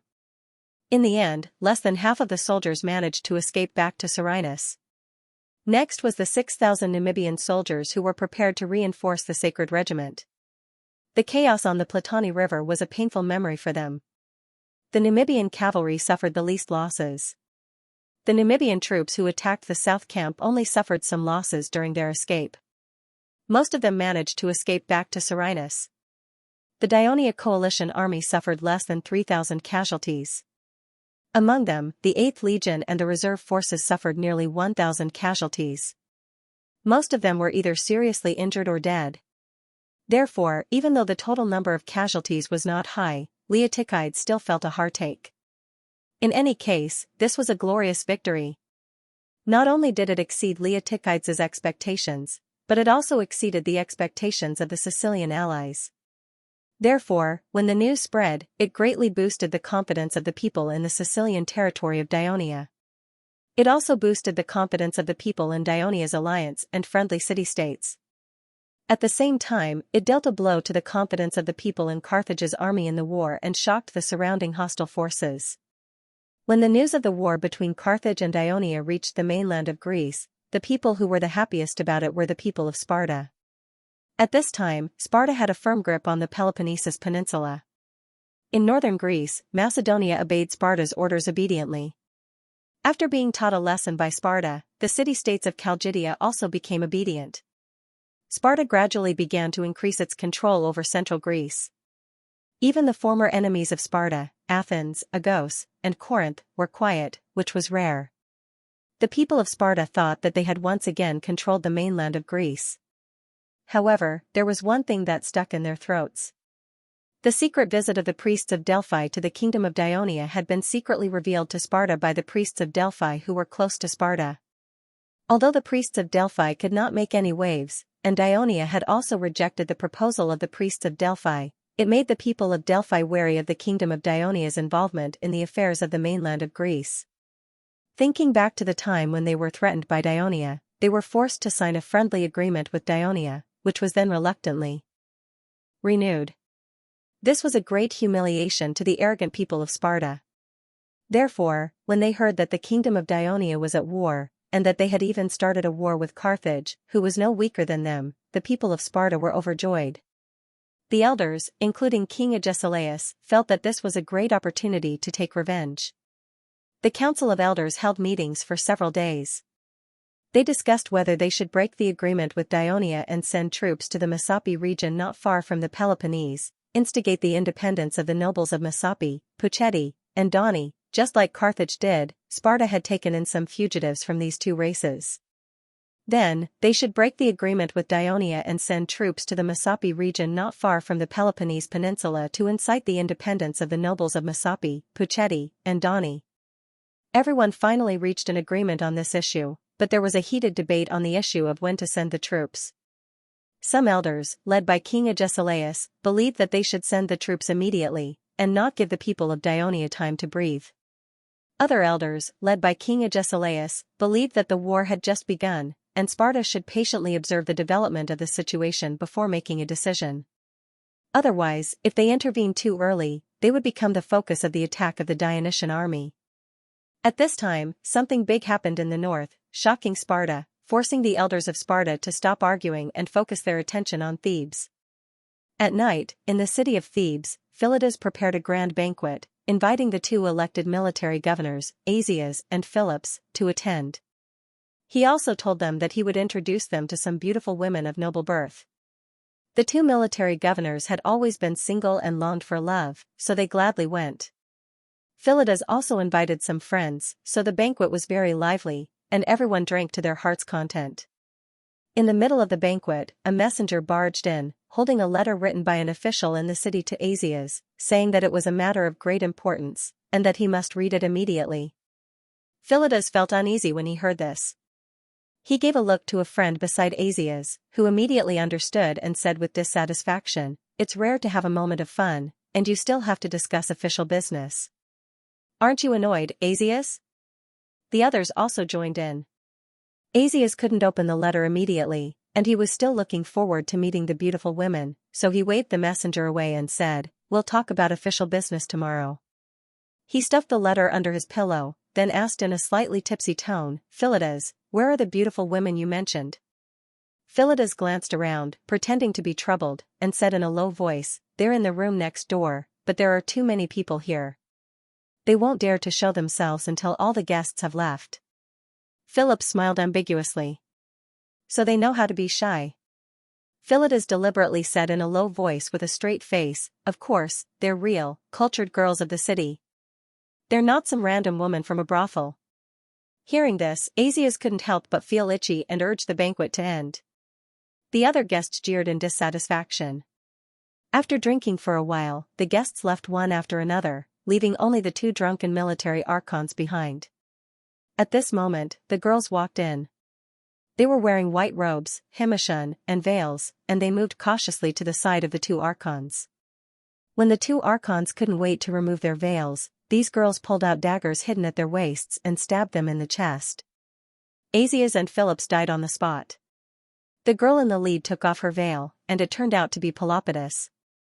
It turned out that after the exiles of the Thebes fled to Athens, they were indeed kindly supported by Athens, who stationed them at the border and even provided them with food and weapons.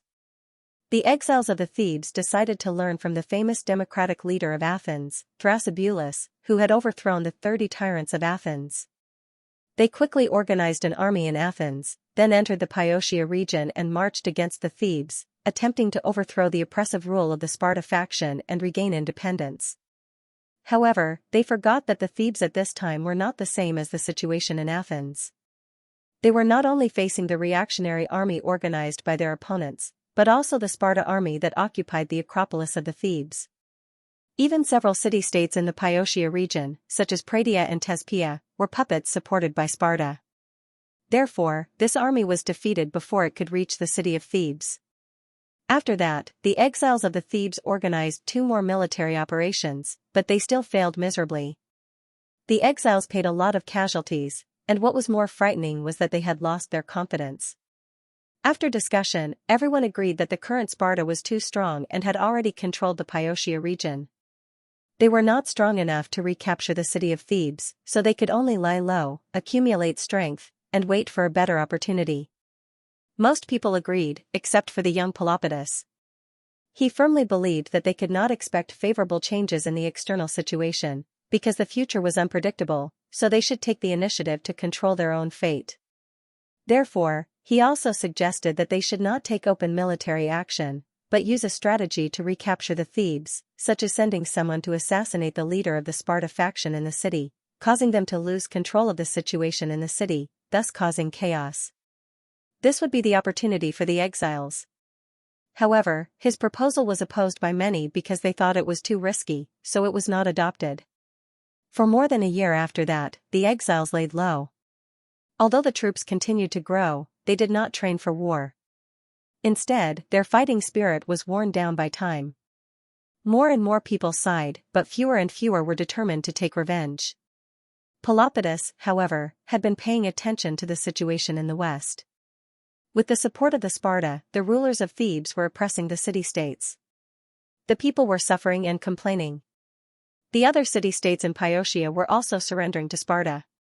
The strong sense of responsibility made Pelopidas unable to bear it any longer. He decided to take action immediately. Fearing that the secret would be leaked, he did not discuss it with the other leaders of the exiles. Instead, he found 6 like-minded friends in private to help him carry out the plan to recover Thebes that he had been thinking about for a long time. They disguised themselves as hunters and set off from the border of Athens early in the morning. They traveled through the mountains without stopping to rest. When they arrived outside Thebes, it was almost night.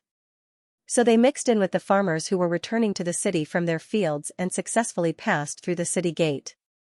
Then they hid in the house of their good friend Sharon and asked Sharon to send a slave to summon another good friend of his, Philetus, the clerk under the military governor. After some discussion, they decided on the next night's banquet. Now that they had successfully killed the 2 pro-Spartan military governors, Pelopidas had just breathed a sigh of relief when Philetus anxiously raised the letter in his hand. "Pelopidas, the situation is not good. Someone found out about our plan and wrote a letter to inform us." Pelopidas hurriedly took the letter and read it. The content of the letter was a warning to Archias. Some exiles have sneaked into the city and are trying to assassinate the pro-Sparta leaders. Remind him to be careful. Pelopidas's expression changed. He quickly asked, "Who wrote this?" Philetus shook his head. "There is no signature on the letter." The messenger left immediately after delivering the letter. "It seems that this person is not a good friend of Thebes. Perhaps he is just an ordinary city official who accidentally saw you in the city." After all, although Pelopidas was young, he still had some reputation among the people of Thebes. "What should we do now?" The others looked at Pelopidas nervously. Pelopidas calmed down and said with a firm expression, "Didn't we make a wish to Zeus when we set off? We were ready to sacrifice ourselves." Things had already progressed to this point. Could it be that they were going to retreat midway? "We should hurry up and complete our plan before the enemy understands the situation." Pelopidas's words gave the others a boost of confidence. They quickly reached a consensus and left the mansion under the cover of the night. They went to the home of the two real leaders of the Propatha faction, Leontiades and Zupadas. The lecherous Zupadas was spending the night in a high-class brothel in the city. Charon had already bribed the people in the brothel. The exiles easily entered the bedroom and stabbed him to death. Leontiades was not as careless as his colleagues. He never went out at night, and there were guards in the mansion, so the security was tight. However, Pelopidas had already planned the assassination. He had not been idle for more than a year at the border of Athens. He asked Charon in Thebes to find an opportunity to contact these guards. In the end, he persuaded some of the guards who hated Sparta to drink their colleagues and quietly opened the door for Pelopidas. When Pelopidas entered the bedroom, Leontiades was still asleep. Pelopidas covered his mouth with his hand and stabbed a sharp dagger into his heart. Leontiades, the cunning Propatha leader who caused the fall of Thebes and countless deaths and injuries, died a violent death. Then, Pelopidas rushed to the prison with some guards. They pretended to be Leontiades's followers and used his personal token to trick the door open. Then, when they were unprepared, they killed all the jailers and released all the Antipatha people who were imprisoned. They thanked Pelopidas, but Pelopidas asked them to go to the city immediately and contact all the people who were dissatisfied with Sparta. Everyone was happy to accept the order. So in the middle of the night, the city of Thebes became restless. The Propatha people noticed the abnormality, but they could not contact their leaders at all, so they could not respond in time. The Sparta people in Acropolis did not know what was going on in the city because no one had informed them. They did not dare to act rashly in the dark and could only guard the city. At the break of dawn, the whole city of Thebes was in an uproar. Most of the people in the city rushed to the square, including Epaminondas. When Pelopidas secretly told him his plan in a letter, Epaminondas, like some of Pelopidas's friends, was against such a risky plan. But now, when he saw Pelopidas standing on the central platform of the square and showing the corpses of Leontiades and his companions to the people, he could not help but be amazed by Pelopidas's resolute and courageous action. Such a seemingly difficult thing had actually been done by him. Pelopidas bitterly told the people about the crimes committed by Sparta and Propatha Sparta in Thebes, so that the people in the square could empathize with him. Then he made an impassioned appeal to the people of Thebes to take up arms, unite, and bravely fight the traitors and the invaders. Avenge the dead compatriots and let Thebes regain freedom and independence. The people's blood boiled.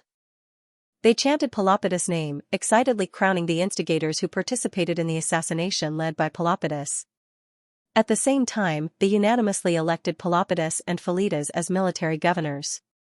The two accepted the appointment without hesitation and announced the establishment of the Council of 100 of Thebes, whose members would be rotated by the citizens of Thebes every month. The Council of 100 was established as the highest authority in the city. The people cheered and celebrated the establishment of a democratic government in Thebes. Then, Pelopidas immediately issued an order to the people: pick up shields and spears, form an army, capture all pro-Spartan people, and take back the Acropolis occupied by the Spartan army. At the same time, they had to defend against the Spartan army that might come to intervene. The people of Thebes immediately took action. The Propatha Sparta members were either killed or imprisoned. Only a few managed to escape from Thebes. When the heavily armed militia gathered in the square again, Pelopidas did not immediately lead the army. He requested that Epaminondas be appointed as the commander of the army to fight side by side with him. Many of the soldiers did not even know who Epaminondas was, but at this time, Pelopidas's prestige was very high, and most of the people chose to agree out of trust. When they saw an ordinary-looking middle-aged man with a scholarly air walking on the platform, they could not help but regret the choice they had just made. But Pelopidas was overjoyed. He knew Epaminondas' ability, so he excitedly said to him, "Epaminondas, we can finally fight together again." Epaminondas looked calm on the surface, but he was very excited in his heart. He was a modest and low-key man.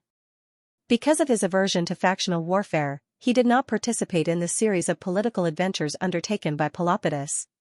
He spent most of his time reading books, playing music, and exercising. But when the people shouted victory, the rising revolutionary enthusiasm also infected him. Moreover, his close friend trusted him so much that even though he knew the difficult situation that the new government of Thebes would face, he did not hesitate to say, "I will do my best to defend Thebes with the people." Epaminondas was now 41 years old, and this was the first time he held a public office in a city-state, but it was an important position related to the rise and fall of the city-state. At this time, the soldier guarding the south gate hurriedly reported, a small group of Spartans came out of Acropolis and broke through their blockade, escaping the city.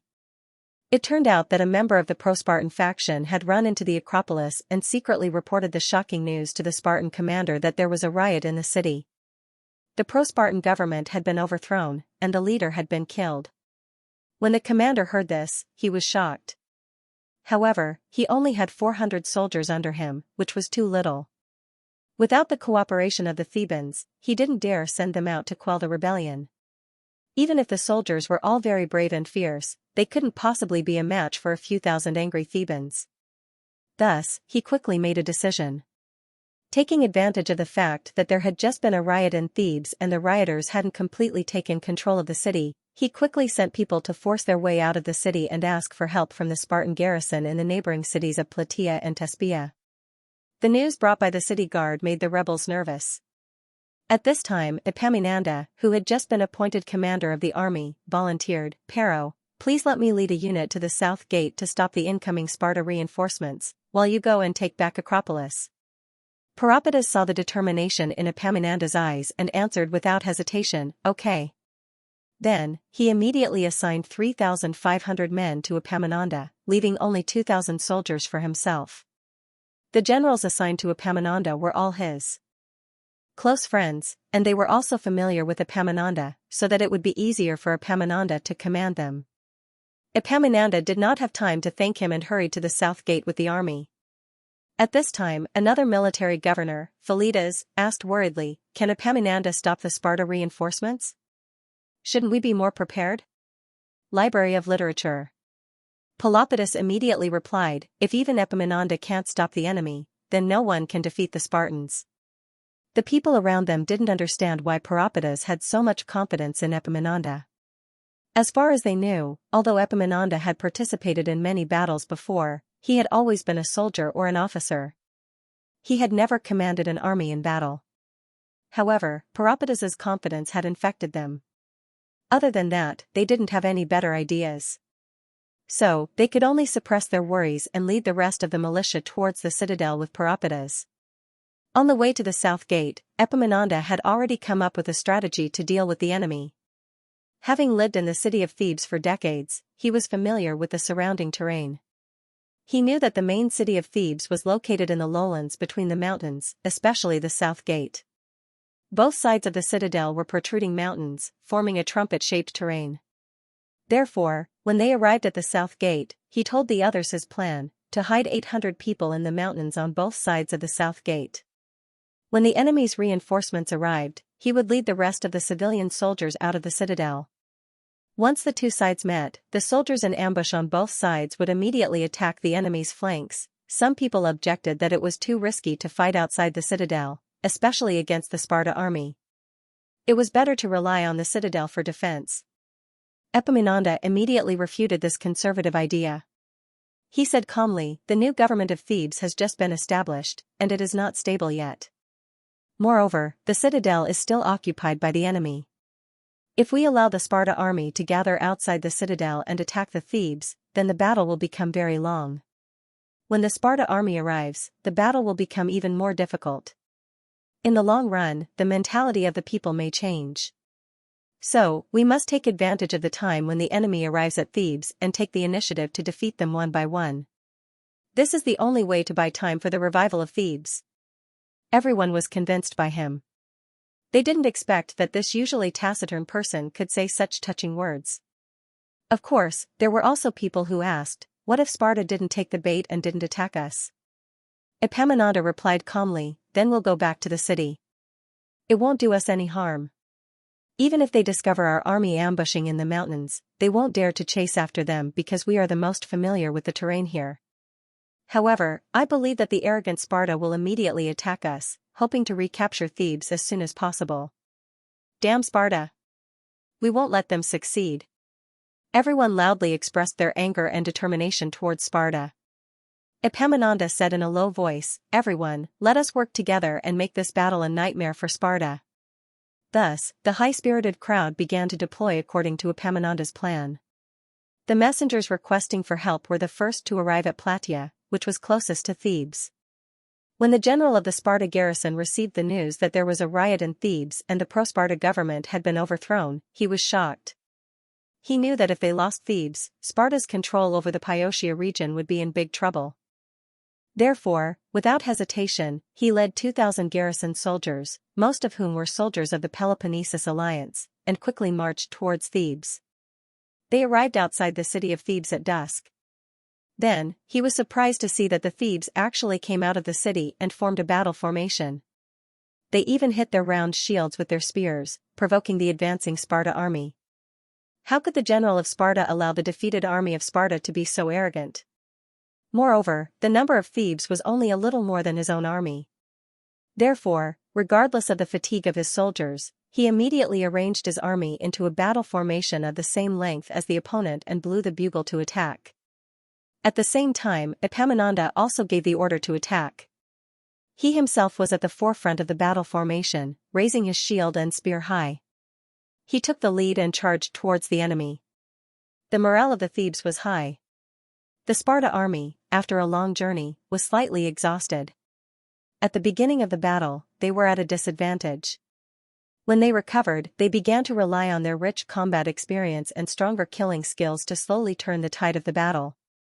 Then, the ambush of Thebes suddenly attacked from both sides, fiercely attacking the flanks and rear of the Sparta army.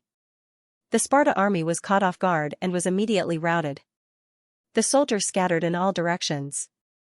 The entire battle lasted for less than half an hour. The Thebes won the final victory. While they cheered, they also looked at the mastermind of this battle, the previously unknown Epaminondas, with admiration. This ordinary-looking middle-aged man had won their trust with just this battle alone.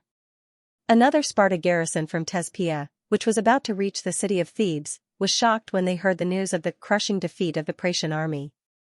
The commander of the army, Spodilas, thought that he did not have enough troops and did not dare to advance. Instead, he retreated west to a small town halfway between Thespeia and Thebes. When Epaminondas learned that the enemy had retreated, he immediately led his army back into the city. He stationed himself at the top of the city wall and sent someone to report the good news of victory to the two military governors. At this time, Peropidas and Philotas were leading the citizen soldiers to attack the Acropolis for a day, but they were unable to take it down. After all, although the Acropolis was small, the walls were very strong. Moreover, it was located on a hill and there was only one path, which made it impossible for the Thebes to deploy their superior forces. Moreover, the Sparta army was surrounded on all sides and had no way to retreat. Therefore, they fought desperately, causing the Thebes to fail to attack the city many times. Both the generals and the soldiers felt a little discouraged. At this time, the good news of the South Gate army defeating the Sparta reinforcements came, lifting everyone's spirits and raising their morale. The generals also talked about Epaminondas with smiles on their faces. Philotas even praised him repeatedly. Peropidas, you are right. Epaminondas is indeed an excellent general. The next day, the news of the Thebes coup d'état spread throughout central Greece. Countless Thebes exiles began to rush back to their motherland from all directions to defend the new Thebes government. The exiles from Athens were the largest force among them. For the citizens of Athens, this was something they were very happy to see. Although the council did not express any opinion on this matter, many volunteers from Athens followed the exiles to the Thebes and prepared to fight side by side with the Thebes. This included 2 newly elected generals this year, who joined the volunteer team as private individuals. The group of exiles marched west excitedly. Along the way, they also fought several battles with the Sparta allies who were also rushing to the Thebes and were stationed in some of the cities. In the Pyotia region, they won all of the battles. The Thebes continued to receive reinforcements and their strength skyrocketed. The Sparta reinforcements of the Thebes could only retreat. On this day, the attack of the Thebes on the Acropolis failed again. However, the general of Sparta did not feel happy. He stood at the top of the Acropolis and looked down. He could clearly see the increasing number of enemies at the foot of the hill. It was obvious that the Thebes had received reinforcements from outside. At the same time, this also meant that the attack of the Sparta reinforcements against the Thebes had failed. This not only made him, but also the Sparta soldiers in the Acropolis, feel a little hopeless. At this time, Peropides sent an envoy to negotiate with the general of Sparta in the Acropolis. He proposed a condition: let the Sparta return the Acropolis, and the Thebes will let them leave safely. The two sides finally reached an agreement. The return of the Acropolis allowed the new government led by Peropides and Philetus to completely liberate the Thebes. While the people in the city cheered, the leaders led by Peropides still looked solemn. This was because they knew that the test for the Thebes had just begun. The people of Sparta would not give up so easily. On the third day, the news finally reached Sparta and shocked the Council of Elders. They no longer had the mood to cause trouble for Dionia. Instead, they had to quickly gather all their strength to put out the fire caused by the Thebes. After some discussion, the Council of Elders decided to let Agesiporus, who had been the king of Sparta for less than 2 years, lead the army. Therefore, Sparta began to recruit soldiers from the alliance of Peloponnesus. Just as Leotychides led the Dionia coalition army to defeat Carthage's army, intercepting a large number of supplies, the outer city of Therodium on the north coast was breached by the Iberian army. How did the city, which had been steadily defending for nearly 10 days and which had caused Hasdrubal's army to fail many times, suddenly fall? It turned out that after several failed attacks, Hasdrubal realized that a frontal attack would be too costly and difficult to break through, so he used the Iberian infantry. The Iberian infantry under Hasdrubal came from the southern part of the Iberian Peninsula, all recruited from the native tribes conquered by the Magrids. There were a total of 4,000 of them, and almost all of them wore ethnic clothing made of white linen with purple edges. They did not wear any armor, and instead wore thick leather hats. They were equipped with large oval shields, javelins, and the most common yet terrifying short sword hung from their waists. The style and length of the short sword were very similar to the short sword of Dionia, and they were also extremely sharp.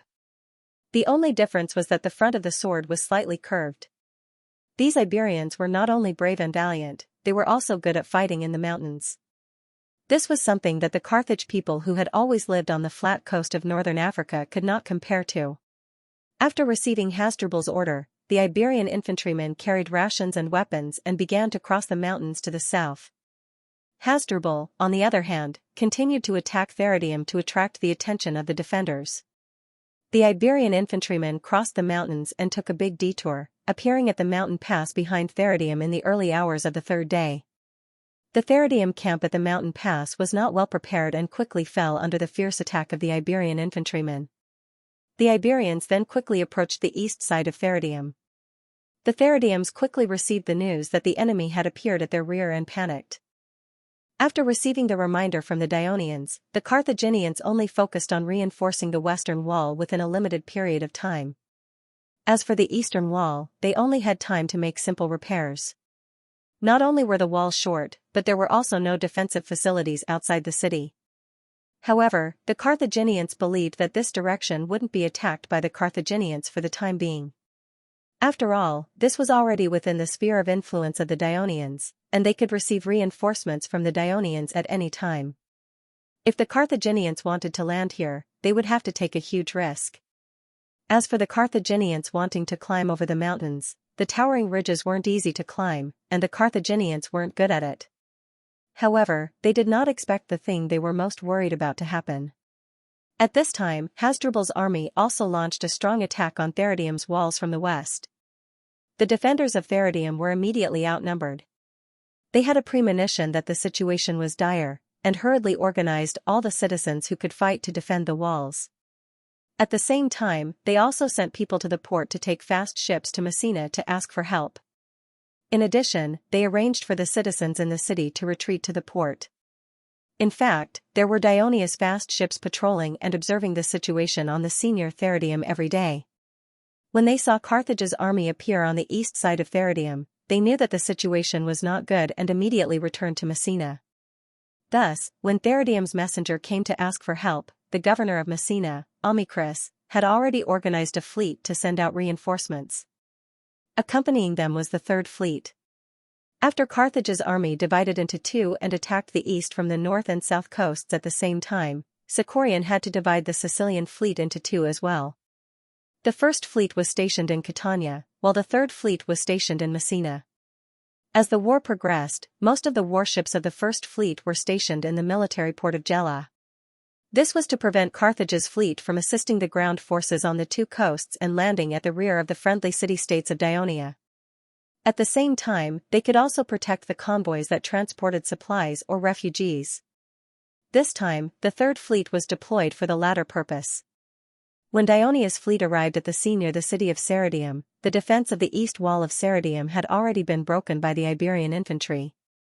The militia had no choice but to abandon the defense of the wall. Some of them retreated to defend the city, while others retreated to the port. Fortunately, when Ceridium was first built, although the port was included in the city, it was separated by a wall. The original purpose of the wall was to prevent slaves and free people from the port from entering the city at will and disrupt the order in the city. Now, the wall had played a key role. The militia of Ceridium set up defenses on the wall of the port in advance. They destroyed the stone stairs to the wall and blocked the entrance to the port. After all, the main purpose of the wall was to prevent enemies from the port from entering the city. They only hoped to buy time for the people to escape from the port. After the ships in the port were filled with the people of Ceridium, they quickly left one after another. Dionysius' fleet also quickly entered the port and continued to pick up the frightened people at the dock. Some ships from Tyndaris, Caliact, and Heluntium also came to rescue. Although the situation was a little chaotic, and there were even collisions and capsizing of ships, at this moment, all the sailors of the Greek city-states on the north coast were working together to rescue the people. There was only one thought in their minds: save the people of Ceridium as soon as possible to avoid being slaughtered by Carthage's people. Ceridium was not a big city and had a small population. Soon, the old, the young, the women, and the children all boarded the ships and began to load the militia who had rushed to the dock. The warships of the Third Fleet were displayed on the sea west of the port to prevent a sudden attack from the Carthage fleet. A fast ship sailed over and reported to the commander of the Third Fleet, Phralios, on the flagship, "All the people of Ceridium in the port have boarded the ship." Phralios nodded to show that he understood. He did not have much energy for such a risk-free escort mission. It was not that he did not consider letting the infantry on the Raven warship land at the port to help the people of Ceridium defend the port. However, after understanding the actual situation, he gave up on the idea. He did not think that the 4,000 infantry on the Raven warship would be able to stop the attack of 20,000 enemies who were about to break into the city with just a weak city wall. It was not worth it to lose the infantry that they had trained with so much effort in this unimportant place. "After the fleet has left, we will return to the port." Phralios had just passed on the order. Suddenly, the lookout on the mast shouted, "General, there are enemies ahead." Phralios' heart skipped a beat as he looked into the distance. Through the gaps between the many warships, he saw 2 yellow flags on the top of the westernmost warship. "It's Carthage's fleet. The number of warships is about the same as ours." Phralios immediately made a judgment based on the flags. A yellow flag meant that there were enemies. 1 yellow flag meant that the enemy fleet was smaller than Dionysius' fleet. 2 yellow flags meant that both sides had about the same number of ships. 3 yellow flags meant that the enemy fleet had more ships than the Dionysian fleet. 4 yellow flags meant that the enemy fleet had more ships than the Dionysian fleet. Flarios was instantly energized. He immediately changed his order. Blow the bugle and raise the black flag. On the flagship, 5 trumpeters blew the curved bronze bugle at the same time. The sound echoed through the sea, and a long black flag flew high on the mast. Under the night sky, there must be stars. Stars in the sky was the most typical tactic of the Dionian navy. It could maximize the power of the Raven warship. It was with it that the newly built Dionian navy defeated the powerful Syracuse navy. But after 10 years of development, due to the change in the composition of the fleet's warships, this tactic had changed again. He needed a big battle to verify its effectiveness. After receiving the order, all the captains and crew members of the warships immediately became excited. The deck operators began to lift the drawbridge from the deck to the foremast. The helmsman adjusted the direction of the warship and began to arrange the formation. The sailors began to swallow their rations and grease their seat cushions. The infantrymen sitting in the aisle at the bottom of the cabin began to put on their armor. Everyone was rubbing their palms and anxiously waiting for the arrival of the naval battle. The fleet coming from the west came from Iberia. To be precise, it was under the command of Governor Margot of Iberia. The coastal terrain of Africa was flat, but there were no tall and strong trees. A famous seafaring race like the Carthage had long used the Iberian Peninsula as an important resource base. Not only because of the rich gold and silver mines there, but also because of the rich timber resources there. Most of the wood used by Carthage's ships came from Iberia. After Margot became the governor of Iberia, he did not have the right to command the fleet at first. In fact, in the process of conquering southern Iberia, he did not need the fleet most of the time. But Margot considered that in the future, when he wanted to use the army in other places, it would be a big problem to transport troops at sea without the protection of the fleet. If he wanted to mobilize the Carthage fleet to Iberia, he would definitely be obstructed by the Senate headed by Hanno. So he decided to use the money he earned in Iberia and Iberia's trees to build his own fleet. A few years later, an Iberian fleet consisting of 123 oared warships, plus small and medium-sized warships, totaling 180 warships, was formed. Its commander was Audiobook of the Maganid family. Half of the sailors came from Phoenicia, and the rest from Namibia and Mauritania. None of them were Carthage's people. The fleet soon traversed the coast of Iberia and near the Pillar of Hercules. After Hanno knew about it, he was very afraid of it. So this time, when the fleet escorted Hasdrubal's army to Lille, Hanno instructed Anubis, the commander of the Carthage fleet, to incorporate it. This was firmly opposed by Audiobook, who said, Lord Margot only agreed to let the army be under the command of Montenegro, but did not say that the fleet should also be under the command of the Carthage navy. Anubis retorted, since they are all Carthage's army, of course, there should be unified command, so that it will be advantageous to the battle. It will be advantageous to Carthage. Audiobook refused to obey, and the two sides almost had a conflict. In the end, the lawsuit was brought to the Senate, and the Senate had to send someone to discuss it with Margot again. In this way, tedious negotiations began again. The two fleets, one docked in Carthage, and the other docked in Lille, were in a stalemate with each other. This was why Montenegro had not seen the Carthage fleet appear near the south coast of Sicily to protect his troops. Until Hasdrubal learned of this matter, he asked for the fleet to come and help on the grounds that he was about to capture the city of Sirodium, and to prevent the enemy from escaping by sea. This was why the Iberian fleet happened to appear here. At this moment, the Iberian fleet had also discovered the enemy in front of them. Audiobook had also quickly prepared his fleet for battle. He had adopted a single column formation. This formation was mainly focused on one-on-one combat. It had a higher requirement for every sailor's ability to control the ship. Thus, it could be seen that the Iberian fleet thought highly of themselves. In fact, the triple-oared warships were originally invented by the Phoenicians. Even the naval collision tactics were pioneered by them. However, the centuries-old maritime tradition was both the glory of the Carthage fleet and their shackles. Even when the powerful Syracuse navy suffered a crushing defeat at the hands of the rising Dionian navy more than a decade ago, it didn't affect the Carthage navy too much. On the contrary, the majority of the Carthage navy believed that the Syracuse navy's handling skills were too poor, which led to the defeat. If it were them, they would never make the stupid mistake of the Syracuse navy. As for the Dionian navy, their tactics had always been improving. This could be seen from the current formation of the Third Fleet. The front half of the formation was made up of triple-oared warships with crow suspension bridges.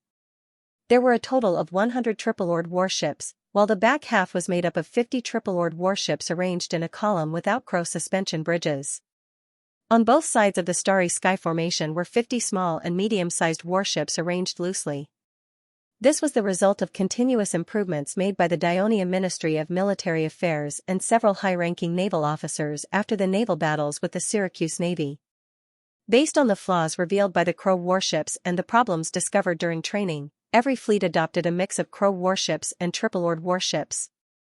Basically, the Crow warships made up 2/3 of the triple-oared warships, while the regular triple-oared warships made up 1/3 of the triple-oared warships. The Navy had also modified the structure of the two types of triple-oared warships. The Crow warships mainly relied on suspension bridges to lock down enemy ships and relied on infantry to win battles. Hence, their hulls were longer and wider. This ensured that the bottoms were spacious, and the infantrymen inside would not feel cramped.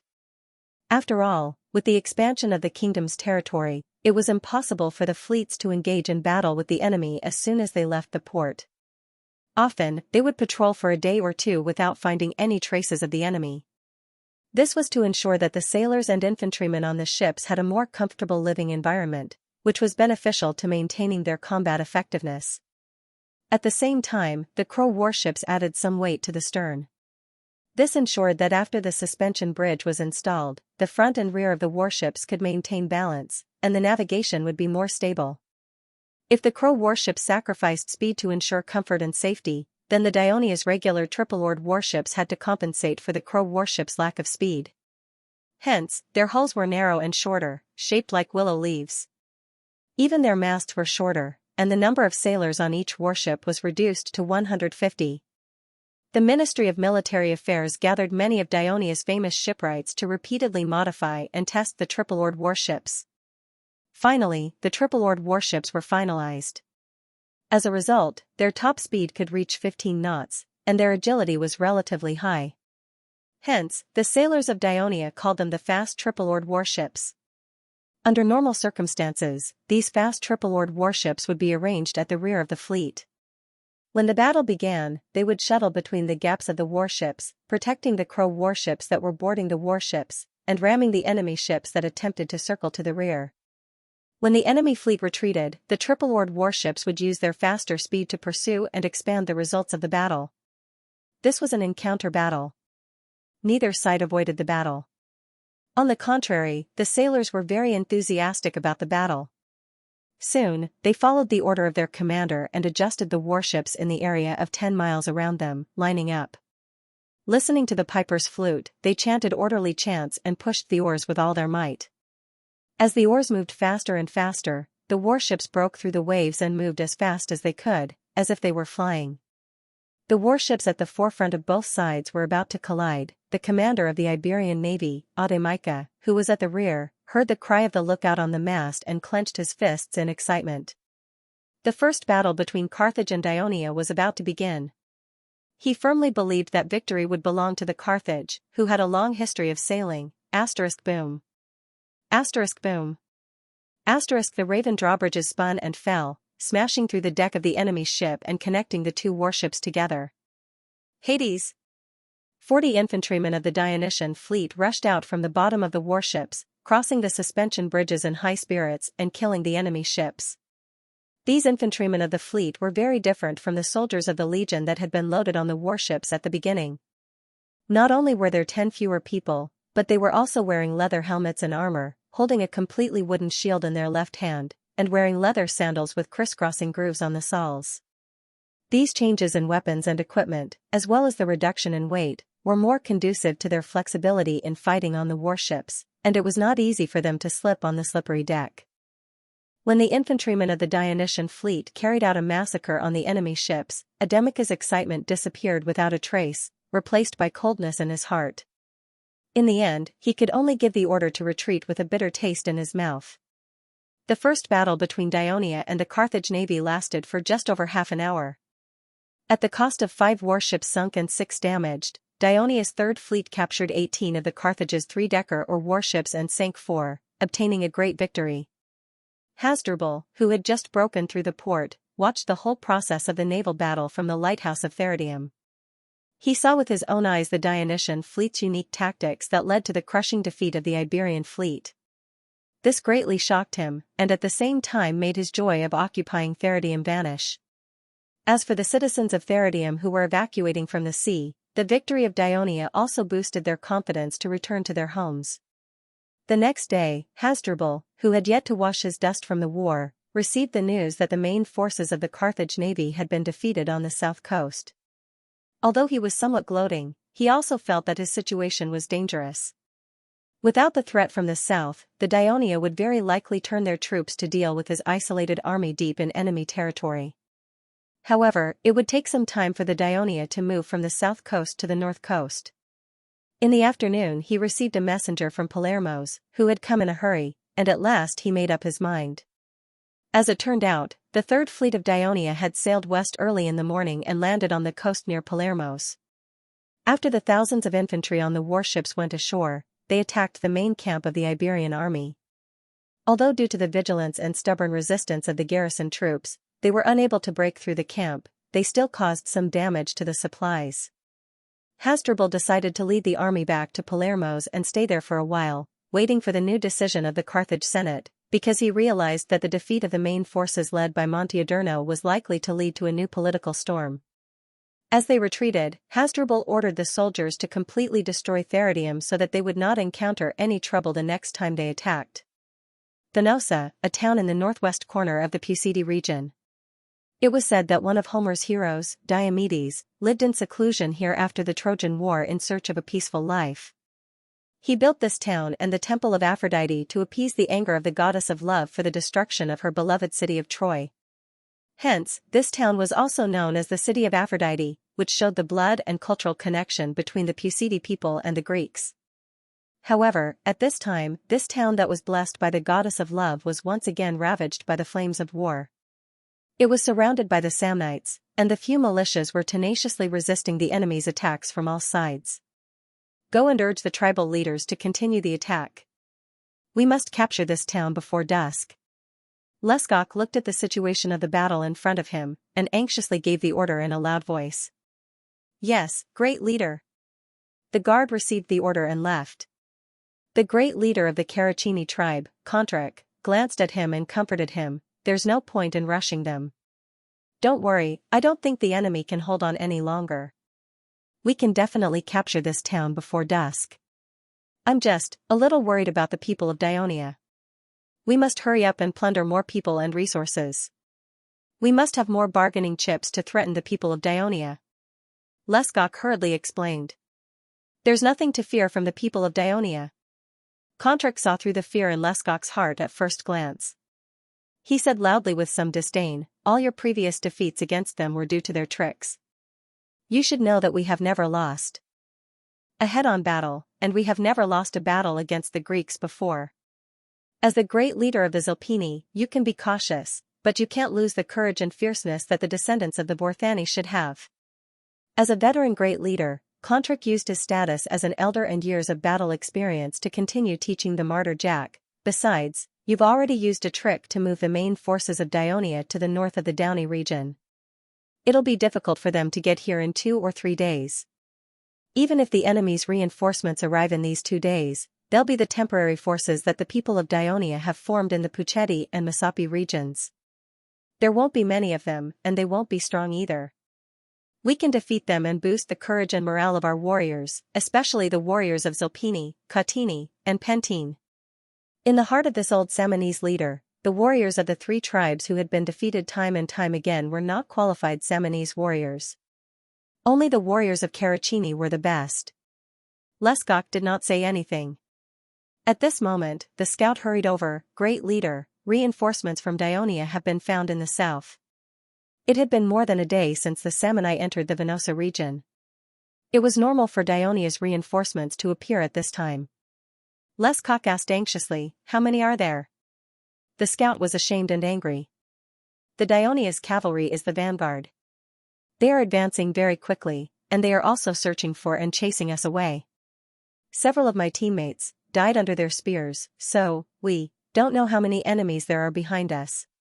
But these cavalry are all dressed in casual clothes, and they are of various colors and shapes." Of course, Lescock knew that the Puchedi and Masapi regions were rich in cavalry, and he was once envious of them. But since they were not wearing black standard equipment, it seemed that this was a temporary army formed in the Puchedi region.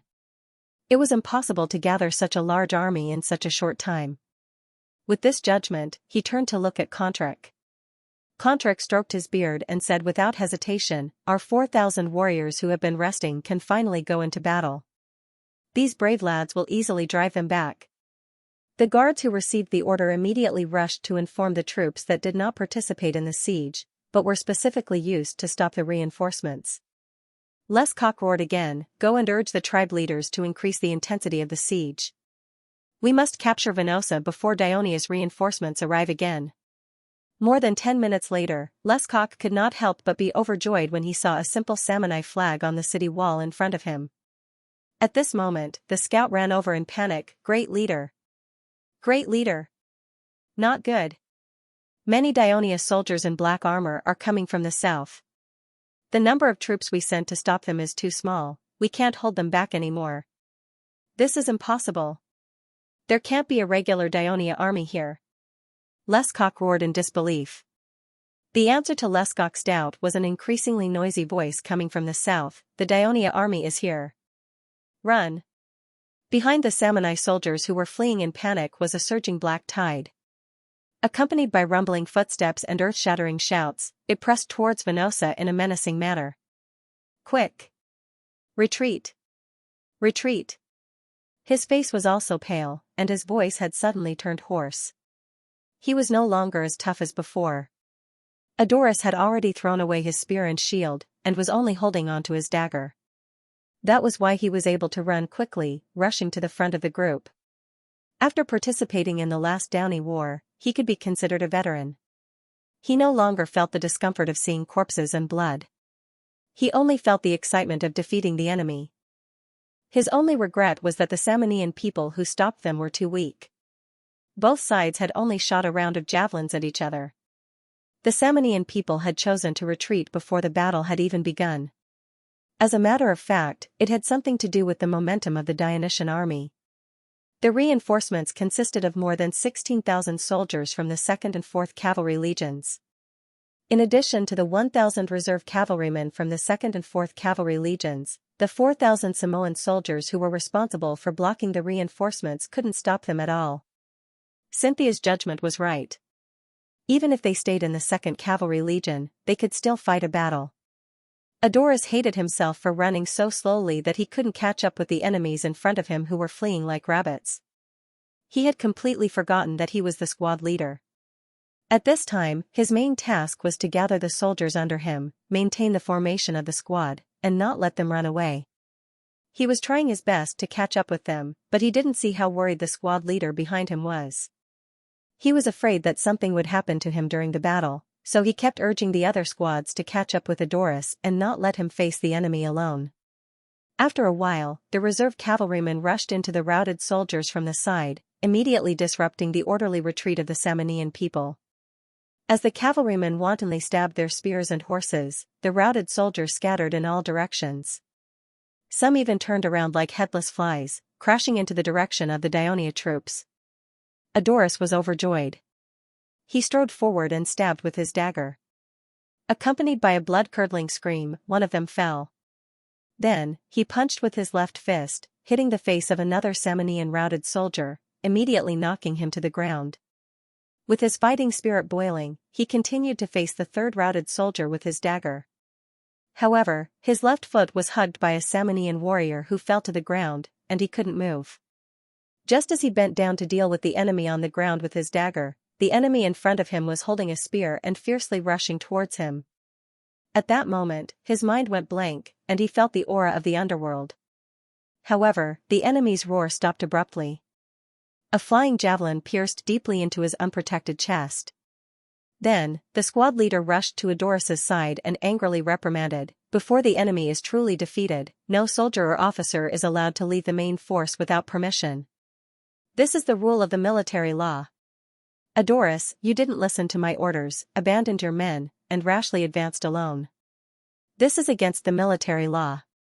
When this battle is over, go back and accept the verdict and punishment of the military judge." The squad leader finished in one breath. He was a little nervous, but he didn't expect that after Adoras's life was saved by a fluke, the cold sweat on his body had calmed him down. He obediently replied, "Yes." The squad leader breathed a sigh of relief in his heart. He patted his shoulder hard and said, "Lead your soldiers and continue to fight. Chase the enemy." "Yes." Adoras and his comrades were like wolves entering a flock of sheep, pouncing on the panicking enemy. This was just a corner of the battlefield. Looking at the whole battlefield, a part of the Dionysian army was chasing the retreating Samnian warriors, while another part of the Dionia army was quickly pouncing on the Samnian who were retreating from Venosa city. Some soldiers followed the reserve cavalry and chased after the Samnian who had retreated earlier. These Samnian warriors, of course, included the two tribal chiefs. They were leading their troops and retreating to the mountains in the northwest. They knew that as long as they escaped into the mountains, they would be safe, just like in the previous battle in Ascurum. However, not long after, they involuntarily stopped, because a formation of thousands of cavalry, light armored soldiers, and light infantry was in front of them. "We've been tricked by the Dionia. They've already set up an encirclement here." At this moment, Leskok's confidence was greatly damaged. He felt weak all over, and his mind was filled with the scene of the fiasco more than a decade ago. On the contrary, Kobruk was old and strong. In the face of this predicament, his fighting spirit burst forth. "Descendants of Savone, fight to the death with the Dionia." The Samnian warriors who were in a critical situation roared and rushed forward. The Dionia soldiers in front of them shouted the name of Hades and also rushed forward bravely. Just as the two sides were tangled together, the pursuing Dionysian army quickly arrived and joined the battle. The Samnian army, caught in a pincer attack, collapsed. "Your Majesty, there's news from Venosa." The herald, Aristiras, rushed into the military conference room of the palace. "What's the situation?" While the Devers were asking, several ministers from the Ministry of Military Affairs, such as Helos, Felicius, and Hieronymus, focused their attention on Aristiras. A few days ago, the Samnian gathered nearly 20,000 warriors and raided the Venosa area. Yesterday, when they were attacking Venosa city with all their might, the 2nd Legion and Legio IV arrived in time and launched a surprise attack from the south of Venosa. At the same time, the 2nd Cavalry Legion and the 9th and 10th Legions light armor and light infantry battalions also crossed the Orfanto River and went around to the mountains behind the Samnian army, cutting off their retreat. The Samnian army was completely defeated. According to the description of the battle report, this surprise attack killed and injured about 2,500 Samnian soldiers and captured more than 6,000 people, while we only suffered about 1,000 casualties. The usually calm Aristiras' voice trembled as he repeated the battle report. After he finished speaking, he respectfully handed the battle report to the Devers.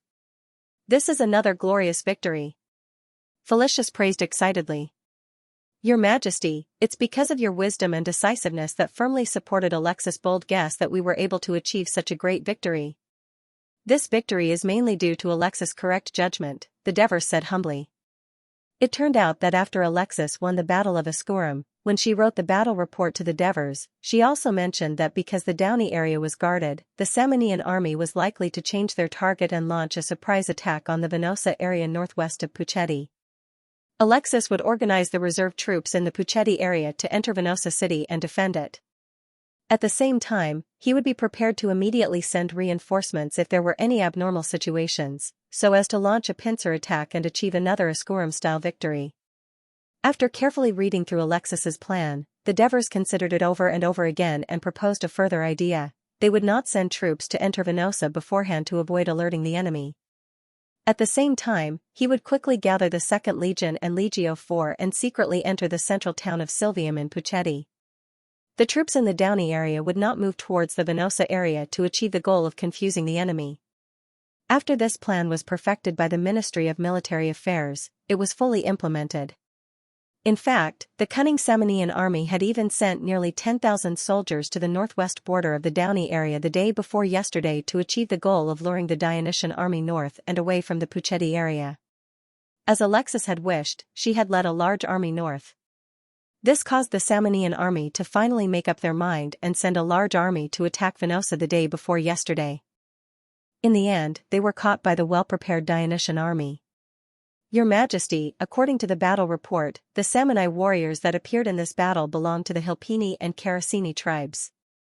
In addition to Pentni, who was defeated in Ascurum not long ago, and Katini, who just got back a captive, I'm afraid that the 4 major tribes of the Samanai are no longer capable of launching a large-scale invasion. Military Minister Helos said happily after reading the battle report carefully. Looks like we can withdraw the 2nd and Legio 4. There's no need to keep so many troops in the Downey area. Withdrawing a few legions will reduce the pressure on our logistics, suggested Alpines. Don't be too careless. We have to be careful of the Samanai attacking other areas again, robbing our citizens, and threatening us to exchange our captive Samanai warriors with them. Chief of Staff Felicius cautiously reminded. That's a possibility. However, the areas and cities around the Samanai border are all on high alert. They won't let the Samanai get away with it so easily. Deputy Chief of Staff Tormid brought up another problem. However, the soldiers of the various legions are eager to contribute to the battle and obtain glory and rewards. Which legion should stay? Which legion should leave? This is a troublesome problem. Withdraw the 2nd and Legio 4, reduce the number of troops in the Downey area. You can tell Alexis about these suggestions. Let him worry about it. I believe he won't let down his guard against the Samanai just because of 1 or 2 victories, Devers said disapprovingly. Your Majesty, the Samanai might come to us again for peace talks because of this failure, Felicius reminded. We won't negotiate with a race that has violated the alliance many times and maliciously broke it. If the Samanai really want to negotiate, I have already made arrangements for it, Devers said with a serious expression. Divers said with a serious expression. He then changed the topic, but, if it's Carthage who wants to negotiate, we can seriously consider it. Felicius hurriedly asked, Your Majesty, will the Carthage negotiate? Devers pondered and said, Carthage isn't Bisamonians. Their country is strong, and losing 1 or 2 battles won't affect them too much. However, due to the power conflict between Carthage's Maganid family and the Hanno family, Prososus could be ordered to lead the 8th Army and other troops to continue advancing cautiously to the west while the enemy was defeated. They could attack Carthage's states and the Phoenician city-states to cause greater losses to the Carthage people and increase the pressure on their senate. At the same time, he ordered Sicorian to gather all the warships under his command and advance to the western end of Sicily to search for the main force of Carthage's navy and completely annihilate them, thus cutting off the sea connection between Carthage and Sicily. If these plans can be realized, I want to see if Carthage's people still have the confidence to continue fighting with us. Your Majesty, we will convey your orders now. I believe Sicorian has been waiting for this order for a long time, Tormid replied jokingly. Devers laughed. Even if the Carthage people aren't willing to negotiate, we have Prososus on land and Sicorian on the sea in Sicily. We don't have to worry too much about the war in Sicily. Yes, Your Majesty. Helos praised from the bottom of his heart. Sicorian's ability to command the fleet is unquestionable, but Prososus's commanding ability in the Battle of Minoa was really surprising. The conflict by the river happened suddenly. He was quick-witted and used the defeated soldiers to lure the Carthage Holy Regiment's troops to pursue, forcing the Carthage people to press forward in order to protect the Holy Regiment's troops. He also used the special terrain to restrict the Carthage people from using their advantage in numbers. At the same time, he used the chessboard formation to fully display the advantage of our army, greatly suppressing the Holy Regiment's performance. In the end, we won a great victory with fewer troops than more. Your Majesty, your firm decision to choose Prososus as the commander of Sicily was indeed a wise decision. The Carthaginian commander's stupidity is also one of the main reasons why Prososus was able to obtain such a victory. Hieronymus, the military training officer, suddenly said. Devers glanced at him, and his heart skipped a beat. It seemed that Persosus's talent had even made the diligent and down-to-earth Hieronymus jealous. Of course, this also had to do with Persosus's qualifications. He was neither a mercenary from Persia, nor a citizen from Turii, a Mandolan. As a former free man, he could become a commander at such a young age and achieve such a glorious victory independently. This indeed made the veteran generals who followed Devers to Greece feel uneasy. However, Devers would never give up on promoting and using Persosus because of their uneasiness and jealousy. On the contrary, he would put him in more important positions. After all, Devers knew very well that the grand goal he had set in his heart determined that he could not rely on himself to defeat the many powerful forces in the Mediterranean Sea. He needed to know the right people, so as to obtain more excellent subordinates and build a vast kingdom.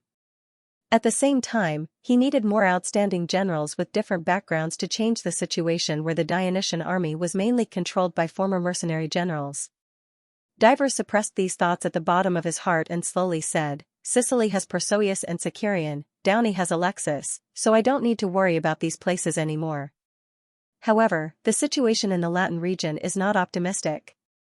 At the mention of Latin, Helos, Felicius, and the others all looked solemn. Now that the Roman army had taken Signia and Alegnia, they were stepping up their attack on Ferentinum. Although the Hellenigi and Wolsey reinforcements were stubbornly defending, from the current situation, the fall of Ferentinum was only a matter of time. As long as Ferentinum fell, the Hellenigi would be destroyed in a matter of days, and the Wolsey reinforcements trapped in Ferentinum would not be able to escape their doom. When that time came, the Wolsey, who had suffered heavy losses and did not have enough soldiers, would not be able to resist the attacks of Rome from both sides. In the end, the Romans would have complete control over the entire Latin region. Therefore, during this period of time, messengers from the Hellenigi and Wolsey kept coming to the palace to see King Devers, asking for reinforcements. "Your Majesty, Amyntas only has 1 legion. Right now, the Wolsey region is under his protection. He does not dare to leave without permission to help the Hellenigi," Felicius defended his old friend. "This has nothing to do with Amyntas. He has done his best." Devers waved his hand and walked to the map in the middle of the conference room.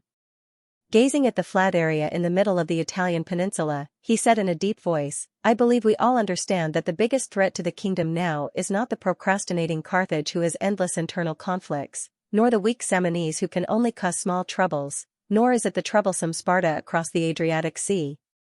It is Rome. Rome has a unified understanding, has strong citizens, and is concentrating all of its power to achieve its goal. If we don't eliminate it now, it will be a big problem for the kingdom in the future." Devers tapped the icon of Rome on the map with his fingers and said firmly, "Therefore, I have decided to personally lead the 2nd Legion, Legio III, Legio IV, Legio V, Legio VI, and the 2nd Cavalry Legion to the Latin region to meet with the 1st Legion and the 1st Cavalry Legion. We will completely eliminate Rome, the strongest enemy in the north of the kingdom." Helos, Felicius, Hieronymus. The ministers of the Ministry of Military Affairs looked at each other solemnly. They knew that what Devers said was very important. For a moment, no one dared to express their approval or disapproval. Instead, it was Alpines, the chief of military supplies, who asked cautiously, "Your Majesty, I'm afraid that the Ministry of Military Affairs cannot provide such a large number of rations for such a large army to fight in Latin." Devers explained unhurriedly, "The 2nd batch of grain aid from the Pharaoh of Egypt has been delivered to the port 2 days ago. It has been stored in the warehouse of the Turii port and has not been touched yet.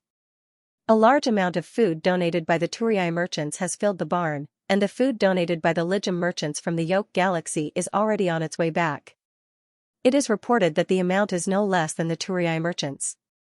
Besides, I've asked Bucos.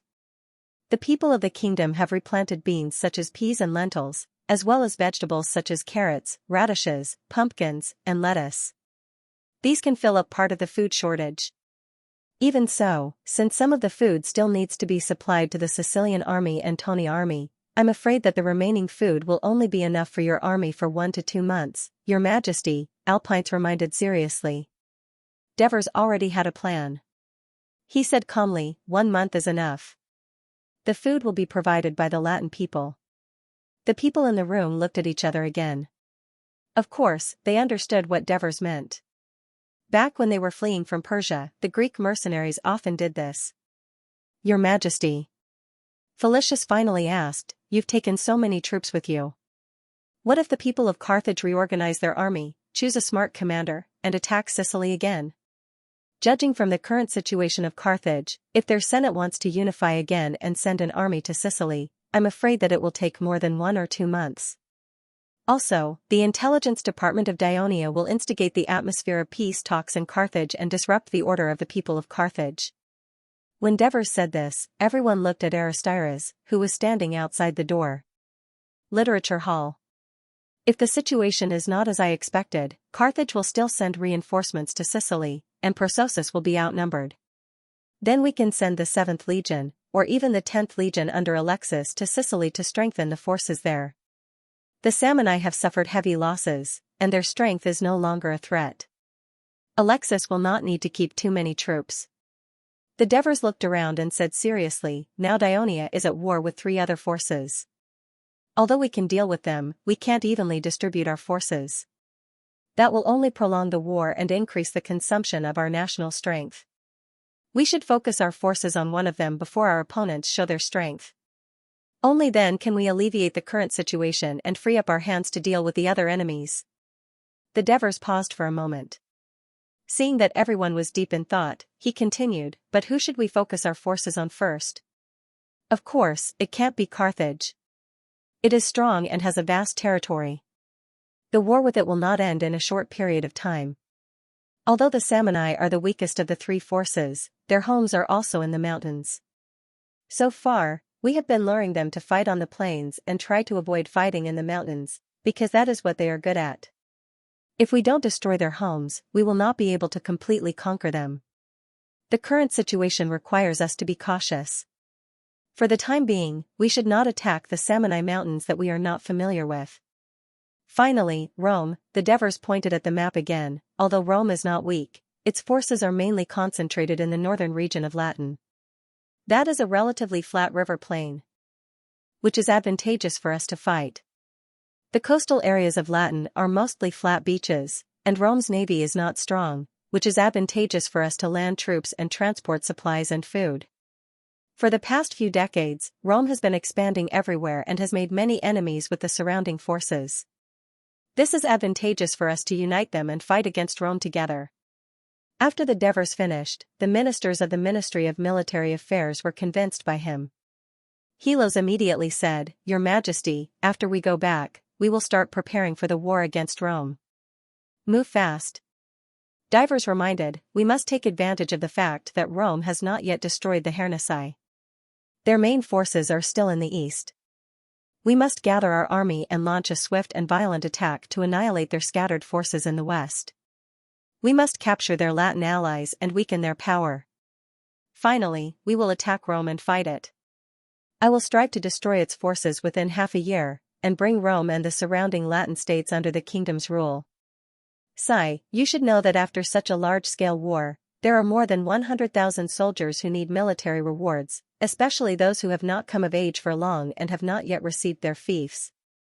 But now, other than the Downey region, there is no land left in the other regions of the kingdom, so the Latin region. Helos and the others immediately understood what the Devers meant. Whether it was for public or private reasons, this strengthened their determination to support the Devers' decision to lead the army to the north. Your Majesty, your expedition to the Latin region is of great importance. I am afraid that the Senate may not necessarily approve this decision, Felicius reminded. Indeed, the last time the Devers led the army was 10 years ago against the Mashapi Puccetti coalition army, which laid the foundation for the kingdom of Dionia's final conquest of the entire Apulia region. 10 years had passed, and the senators were probably used to the Devers being in the palace and the Senate. Now that he was the king, he had a noble status, and the senators would be worried if he personally took the risk, and there was also the huge consumption of food. The Devers smiled and said nonchalantly, so I have to convince you first, and I have a lot of votes in favor. Helos, Felicius, and the others also smiled. In the Senate of Dionia, senators who came from the army made up a large proportion. Next, I will first talk to the 5 rotating presidents. As for the other senators, I think they will not refuse in the end, because once Rome is conquered, they will be provided with a lot of administrative positions. The Devers were very confident in convincing the Senate. At this time, Tormod raised a question, Your Majesty, the Legio III is defending Catini in Campania. If it is transferred away, what if Catini enters the Campanian alliance again? Isn't that just right? The Devers replied calmly, Ever since Catini exchanged their soldiers, there has been no movement. If we can lure them out, it will also put us at ease. Moreover, in the current situation, we can't just rely on us to protect the Campanian alliance. It is time for the Campanians to share the burden for us. After discussing the matter of the army's expedition to the north for a while, Helos and the others bid farewell and left.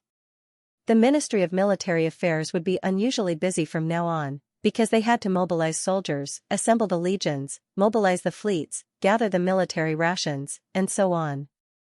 A series of complicated matters had to be completed as soon as possible. Ever since Adoris moved out of the king's mansion of the Devers with the reason that he had grown up and could support himself, his room had been empty. However, he moved back in these few days, not because he missed his adoptive parents, but because he was injured. In the Battle of Venosa, he violated the military law. After the battle, the platoon leader reported his performance to the division. The commander of the 2nd Division, Matones, was put in a difficult position after reading the report. He wanted to suppress the matter, but he realized that he might not be able to hide it from the Devers, so he went to see the king and explained the situation.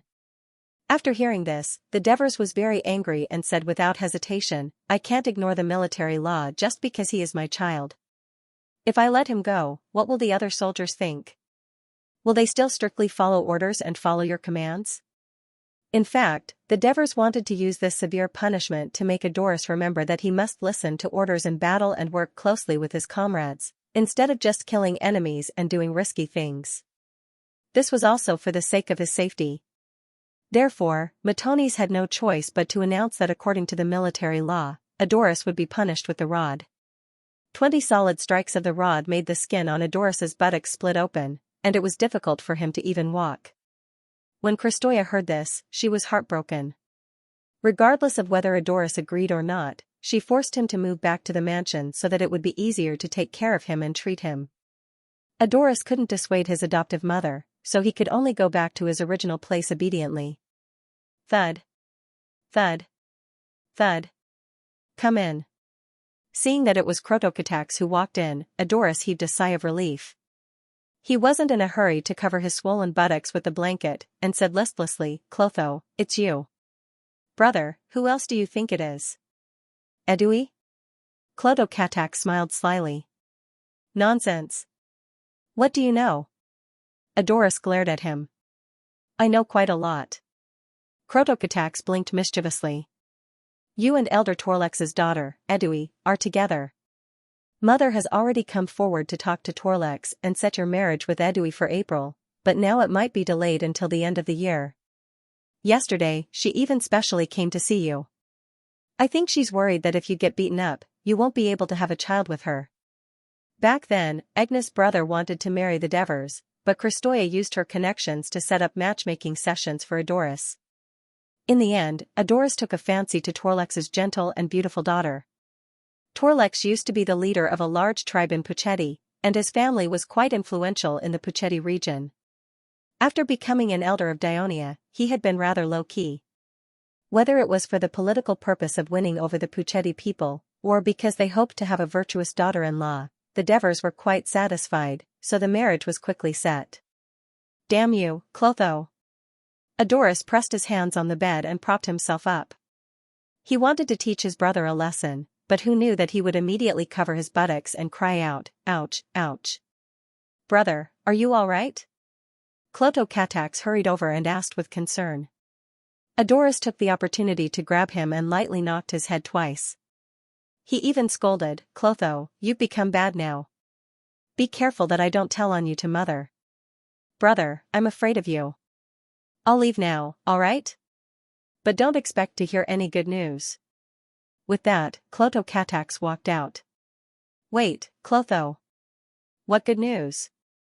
My dear brother, since I'm injured, tell me quickly, what good news is it? Seeing Adoris's pleading eyes, Clotho-Katax returned to his seat and said with a slightly proud expression, "Brother, father is going to personally lead a huge army consisting of the 1st Legion, 2nd Legion, Legio III, Legio IV, 5th Legion, Legio VI, and the 1st and 2nd Cavalry Legions to the Latin region to fight against Rome." "Really?" Adoris immediately became excited when he heard that. "Of course it's true. This morning, father's decision has been approved by the Senate. I believe it won't be long before the army departs." Clotho-Katax said with the same excited expression. "That's great. Finally, there's a war." Adoris clenched his fist in excitement. Clotho-Katax looked at Adoris, who was sitting carefully on the bed with his buttocks in the air. He could not help but remind him, "Brother, I'm afraid that when the army departs, your injuries will not be healed yet." Literature library. "I'll be fine by then. I'm almost fine now. If you don't believe me, look." Adoris stood up and took a few steps to prove that he was telling the truth. Clotho-Katax held back his laughter and said, "Brother, it's useless to tell me. The key is to get father and mother to agree." Adoris was a little depressed. He knew that his poor performance in the last battle had worried the Devers and Kristoya, so he had no choice but to ask his brother for help. "Clotho, father and mother love you the most. You have to help me. Ask them to let me join this expedition." Although Clotho-Katax was 4 years younger than Adoris and had just reached adulthood, he had been taught by the Devers from time to time for the past 2 years. His political sense was much better than Adoris's. He knew very well that unless Adoris was seriously injured, it was impossible for his father not to bring him to the expedition. Otherwise, it would give some people the wrong impression that Adoris was using his father's influence to deliberately avoid participating in such an important war. This would greatly affect Adoris's future development. But Clotho-Katax pretended to be in a difficult position and said, "Brother, you know father's temper. Clotho, you have to help me. As long as you can convince father to let me follow the army to Latin, I will do my best to help you in the future." Adoris pleaded. Then, "All right, I'll try." Seeing Adoris, who usually liked to lecture him as his big brother, begging him for help, Clotho-Katax felt very comfortable. In the inner city of Turin, in the mansion that Sostatus had inherited from his father, Cunigarata, there were more than 20 people gathered in the hall. They were all well-known merchants in the Turin region. At the moment, everyone was excited. Their eyes were eagerly looking at Sostatus, who was sitting in the middle. Someone shouted impatiently, "Sostatus, almost everyone is here. What are you waiting for? Hurry up and tell us, what is it that you want to discuss with us?" "Yes, hurry up and tell us. Is His Majesty going to reward us for donating food for free?" Another person shouted. The merchants all agreed. Sostatus heard this and looked at Dios on his left. Dios was one of the largest merchants in the Kingdom of Dionia. He owned 3 iron workshops in Lucania municipality, 1 copper workshop in Turin, and 2 weapon workshops in Turin and Amendola. He also had weapon shops and ironware shops in cities throughout the kingdom. Most of the high-quality weapons and armors he produced were monopolized by the Ministry of Military Affairs and the citizen army. He was also a specialized supplier of surgical instruments to various hospitals in the kingdom, and the daily ironware he produced was widely popular among the people. In addition, his family also produced ironware for large-scale public works. Because of this, he was received and praised by the King of Devers many times. He was also close to the officials of the Ministry of Military Affairs and the Ministry of Construction. He also frequently donated money to the public buildings in the kingdom. Not only did he have a high prestige among the merchants of the kingdom, but he was also respected by the people. Therefore, he was elected as the chairman of the local council in Turin many times. But in fact, Dios was not very interested in politics. He was more obsessed with his own business. He was passionate about how to raise the temperature of the furnace, improve the ironware process, improve the quality of ironware, design sharper and more practical weapons, and build better armors. He knew that in the Kingdom of Dionia, which valued military and technology, as long as he maintained advanced technology, he would always be valued by the king and ministers. For this reason, not only did he hire good blacksmiths and blacksmiths with high salaries, but he also donated to the Dionia Academy many times. He cooperated with scholars, provided experimental funds, and shared technical patents. Therefore, under Sostatus's questioning gaze, Dios shook his head and gestured for him to continue. Sostatus had no choice but to turn to look at Dicboris on his right.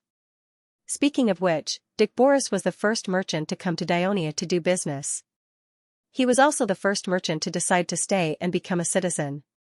Dicboris was enthusiastic and sociable. Many foreign merchants came to Turin under his persuasion and eventually became citizens of Dionia. Of course, Dios was among them. But in fact, Dicboris was not a very powerful merchant at first. He was an ordinary merchant who made and sold pottery. Pottery was a daily necessity widely used by the people of the Mediterranean, and it was the most common handicraft in the Greek city-states. This was because most Greek city-states did not have fertile land and could not produce abundant food. Wine and olive oil became their specialties, and they sold these goods in exchange for food. Containers to hold these two liquid commodities inevitably became another focus of the city-states' development. Therefore, many Greek city-states had merchants who made pottery, but the most famous pottery was produced in Athens. Using high-quality clay from Attica, the people of Athens, after a long period of exploration, created black pottery with red decorative paintings. Not only was it of high quality, but the patterns on the bottles were exquisite and creative, making it the leader of the industry. The second was the black pottery made by Corinth, and they also pioneered the creation of exquisite bottle paintings on pottery.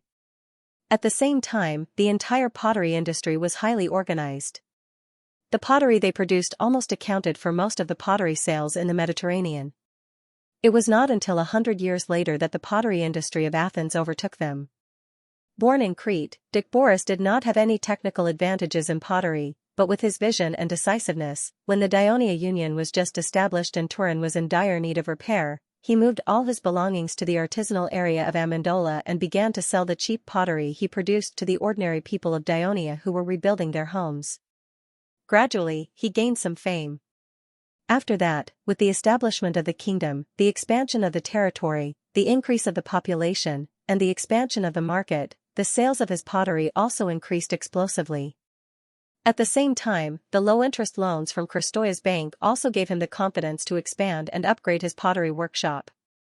Not only did he establish pottery workshops in several places in the kingdom with high-quality clay, but he also poached excellent potters from Greece with high salaries. At that time, the turbulent situation and frequent wars in Greece also provided a good opportunity for him to poach. Since then, the pottery he sold began to dabble in high-end products. More importantly, Dicboris improved his management and organizational model of the pottery industry, as well as the entire process flow. Of course, this was not his invention. First, let's talk about the management and organizational model of the handicraft industry. Before the establishment of Dionia, each city-state in Greece was a city, and most of the city-state merchants' industries were concentrated in one city.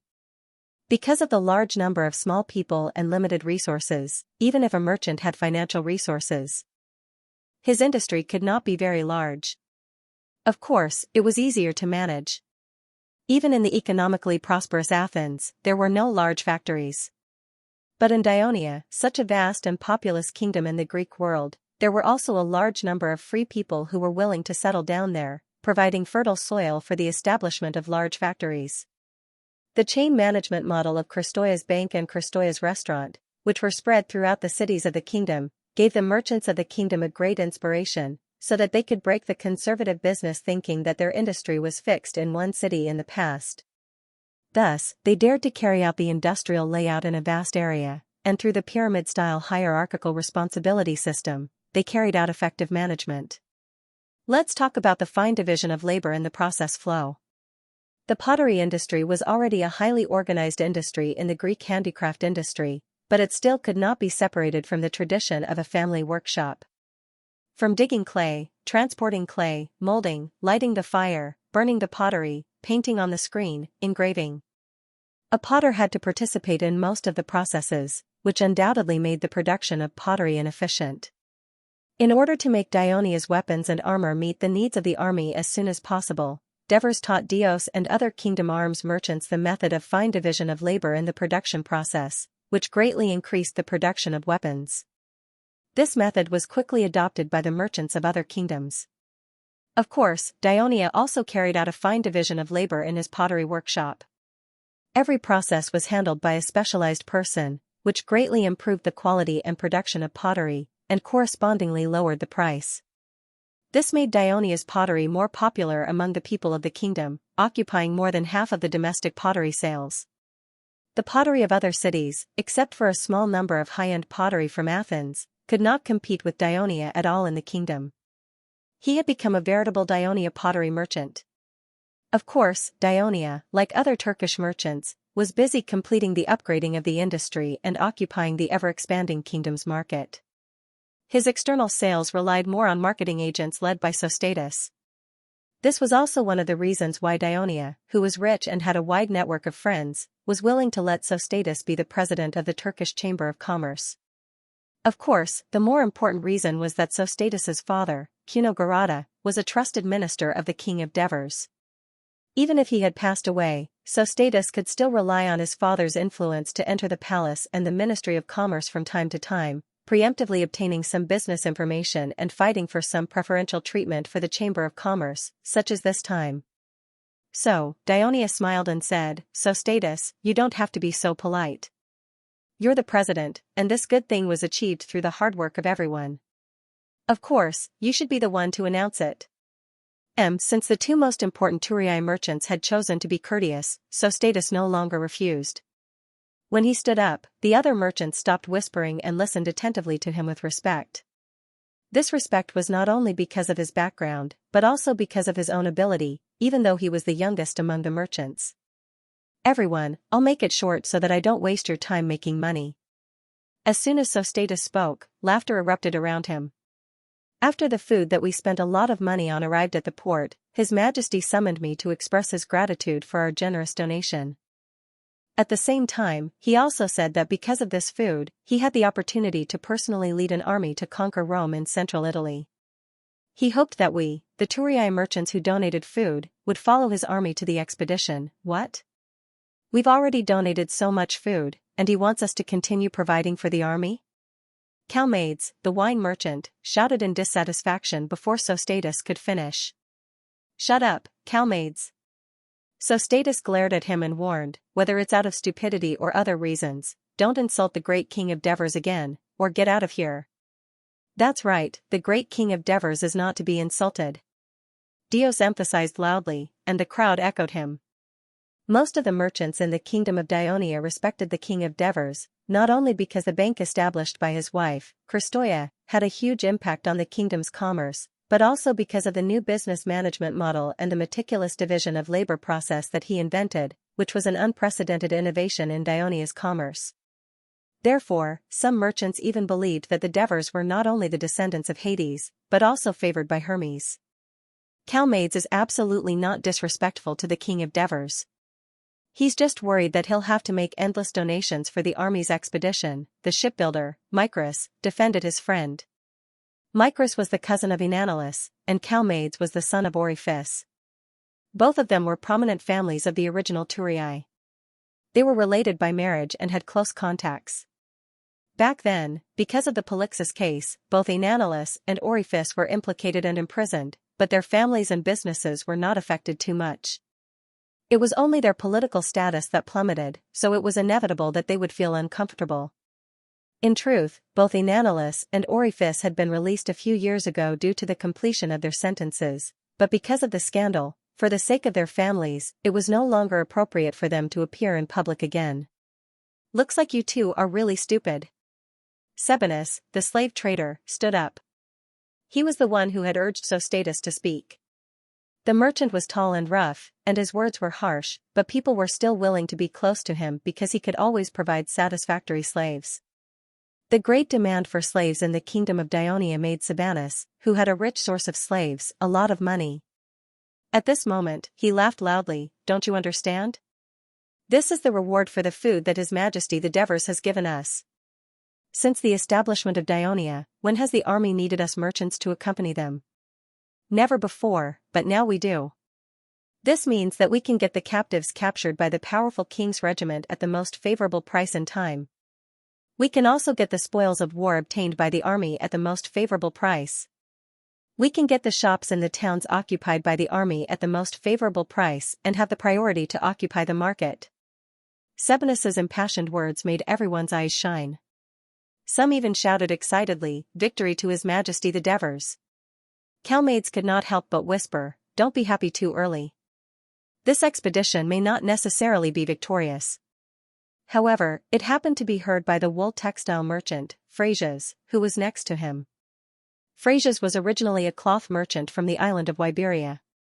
After coming to Thurii to do business, he found that the wool of Dionia was not only of high quality, but also cheap and abundant, because of the two excellent pastures in Lucania and Brity. Therefore, he chose to settle down and become a citizen of Dionia. He began to change to wool textiles. By taking a loan from the Kristoia Bank, abandoning the traditional model of a family workshop, and carrying out the meticulous management of large factories, his clothing factory quickly expanded rapidly. The wool blankets, luxurious wool gowns, and wool tunics were very popular with the people of Dionia and were exported to other inland city-states. Thus, he became a big merchant.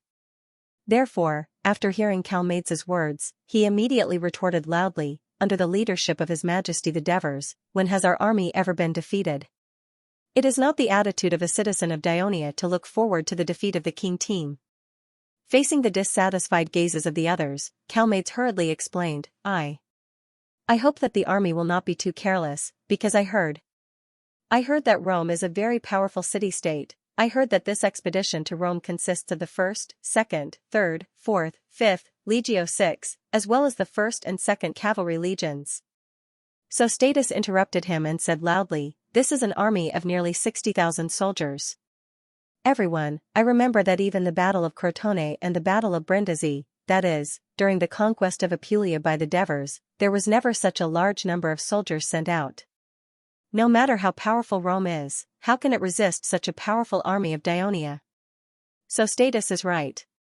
This will be another great victory. No wonder you are so excited. It turns out that you already knew about this news. This time, you will get a lot of cheap Latin slaves and make a fortune. What are the rest of you still hesitating for?" With Dick Boris adding fuel to the fire, the atmosphere in the hall suddenly became lively. The merchants all expressed that they would personally follow the army of the King of Devers to Latin to open a new trading base for their own industries in central Italy. Amidst the noisy chatter, Phrasius's question made everyone turn their attention to Sostatus again. "Guild leader, is it true that only the merchants from Tulii will follow the army to raid him?" "Of course not." Sostatus looked a little helpless. "And the merchants of Ligum, because they have also donated a large amount of food to the kingdom for free." Sigh. Everyone sighed in frustration. At this time, Dio spoke, "You do not have to worry. Latin has a vast territory and many city-states. Even with the addition of the merchants of Ligum, there is still enough profit for us to earn. Moreover, the merchants of Ligum are very different from us. Most of their merchants are engaged in transshipment trade, warehousing, and hotel services. This is due to the fact that Ligum's land is barren and narrow, and its special geographical location near the most important trade route in the Mediterranean Sea. On the other hand, we rely on real goods to earn profits. There is not much conflict of interest between both parties. On the contrary, we can strengthen our cooperation."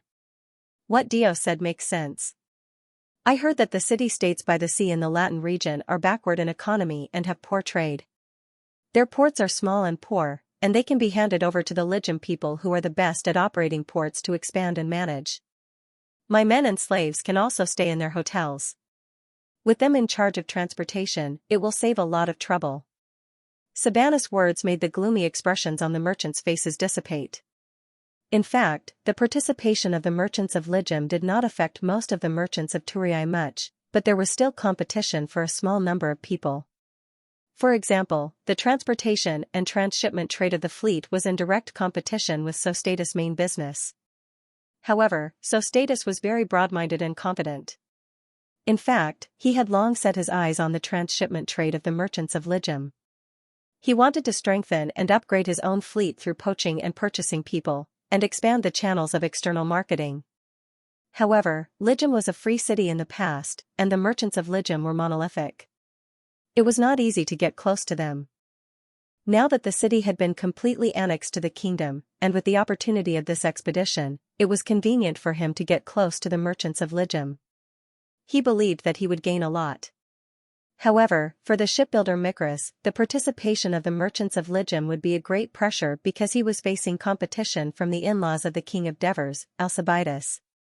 When Mikros' cousin, Enanilus, was the commander of the navy of Dionia, Alcibiades' shipyard was invited to enter Thurii by the king of Devers. Due to Enanilus' poor management, the quality of the warships and ordinary ships manufactured by the family shipyard had declined, so Alcibiades' shipyard had snatched a lot of the market share. Coupled with his fall, the shipbuilders and laborers of the family shipyard were even more panicked. As a result, many of them were poached by their competitors. When Mikros took over, the efficiency of his shipyard was not as good as before. Fortunately, he made up his mind and carried out strict management of the shipyard. He also actively improved the technology, greatly improving the quality of the ships and regaining some of the share of shipbuilding. However, it was far from being able to compete with Alcibiades' shipyard. At this time, the Ministry of Military Affairs also began to give orders to Mikros to build warships, and bluntly told him that it was the king's decree. As a result, others thought that Enanilus' family had been forgiven by the king of Devers, and they began to take the initiative to contact Mikros, causing the sales of the ships manufactured by him to soar. The family, which had decades of shipbuilding history in Thurii, was revitalized. While Mikros and his people were grateful to the Devers, they also analyzed why the Devers would lend a helping hand. In addition to showing that the king treated all the people of Dionia equally and had no intention of deliberately excluding the Thurii citizens, it might also be related to the fact that Ligem was only a free city of Dionia. Even if Alcibiades' sister, Agnes, was the princess of Dionia, Ligem was not fully integrated into the kingdom of Dionia. The shrewd king of the Devers would not make such a mistake and let the Ligem completely occupy the majority of the shipbuilding industry in the kingdom of Dionia, and even monopolize the manufacture of warships for the safety of the kingdom's coast. Because even the orders for the weapons and armor needed by the legion were not only given to Dios by the Ministry of Military Affairs, but also to several weapon manufacturers. After understanding this, Mikros actively cooperated with the Ministry of Military Affairs to improve the warships they manufactured. The fast triple-oared warships used by the Navy were the first to be manufactured by their shipyard. But now Ligem was also fully integrated into Dionia. Mikros felt a headache when he thought of this. But he quickly cheered up because according to his observations over the years, the king of the Devers was fair and did not show too much favoritism just because Alcibiades was his relative. Coupled with his good relationship with the Ministry of Military Affairs over the years, he believed that he would also be treated fairly by the king of the Devers in the Latin region. At worst, it would be a fair competition. Mikros was not afraid of this. With the advantage of being a citizen of Dionia and a former Thurii, he had a lot of cooperation with the Dionia Academy. He often provided places and conditions for inspired scholars to experiment, and some of the things they invented also helped him improve the technology and efficiency of shipbuilding. He also created some special new ships, such as the fast triple-oared warship, and the iron ship that was now being tested. At this moment, a servant came in and reported to Sostatus, "Master, Agumus is here." "Quick, let him in," Sostatus said quickly. Everyone hurriedly looked out of the hall. "Everyone, I'm sorry I'm late." Accompanied by the rough and slightly stiff Greek accent, a tall and strong middle-aged man strode into the hall. Agumus, formerly known as Agumu, was a Brudi. He first engaged in the business of medicinal herbs because after the Brudi merged into the Dionia alliance, the tribe entrusted him to sell the medicinal herbs they dug up from the Xianxia plateau to the Thurii market in exchange for food and daily necessities that the tribe urgently needed. Through his integrity and intelligence, as well as his cooperation with the Dionia School of Medicine, he had worked tirelessly to open up business channels. Now, he had settled down in Thurii and became the largest medicinal herb merchant in the kingdom of Dionia. He had even changed his name to Agmus to show that he had completely integrated into the main culture of the kingdom. "You don't have to apologize, Argus. You didn't arrive on time today, so we thought you must have something important to attend to." "That's right." The others also took the initiative to excuse him. After all, Agummus had always been early in the past gatherings. No matter what the reason is, I'm late.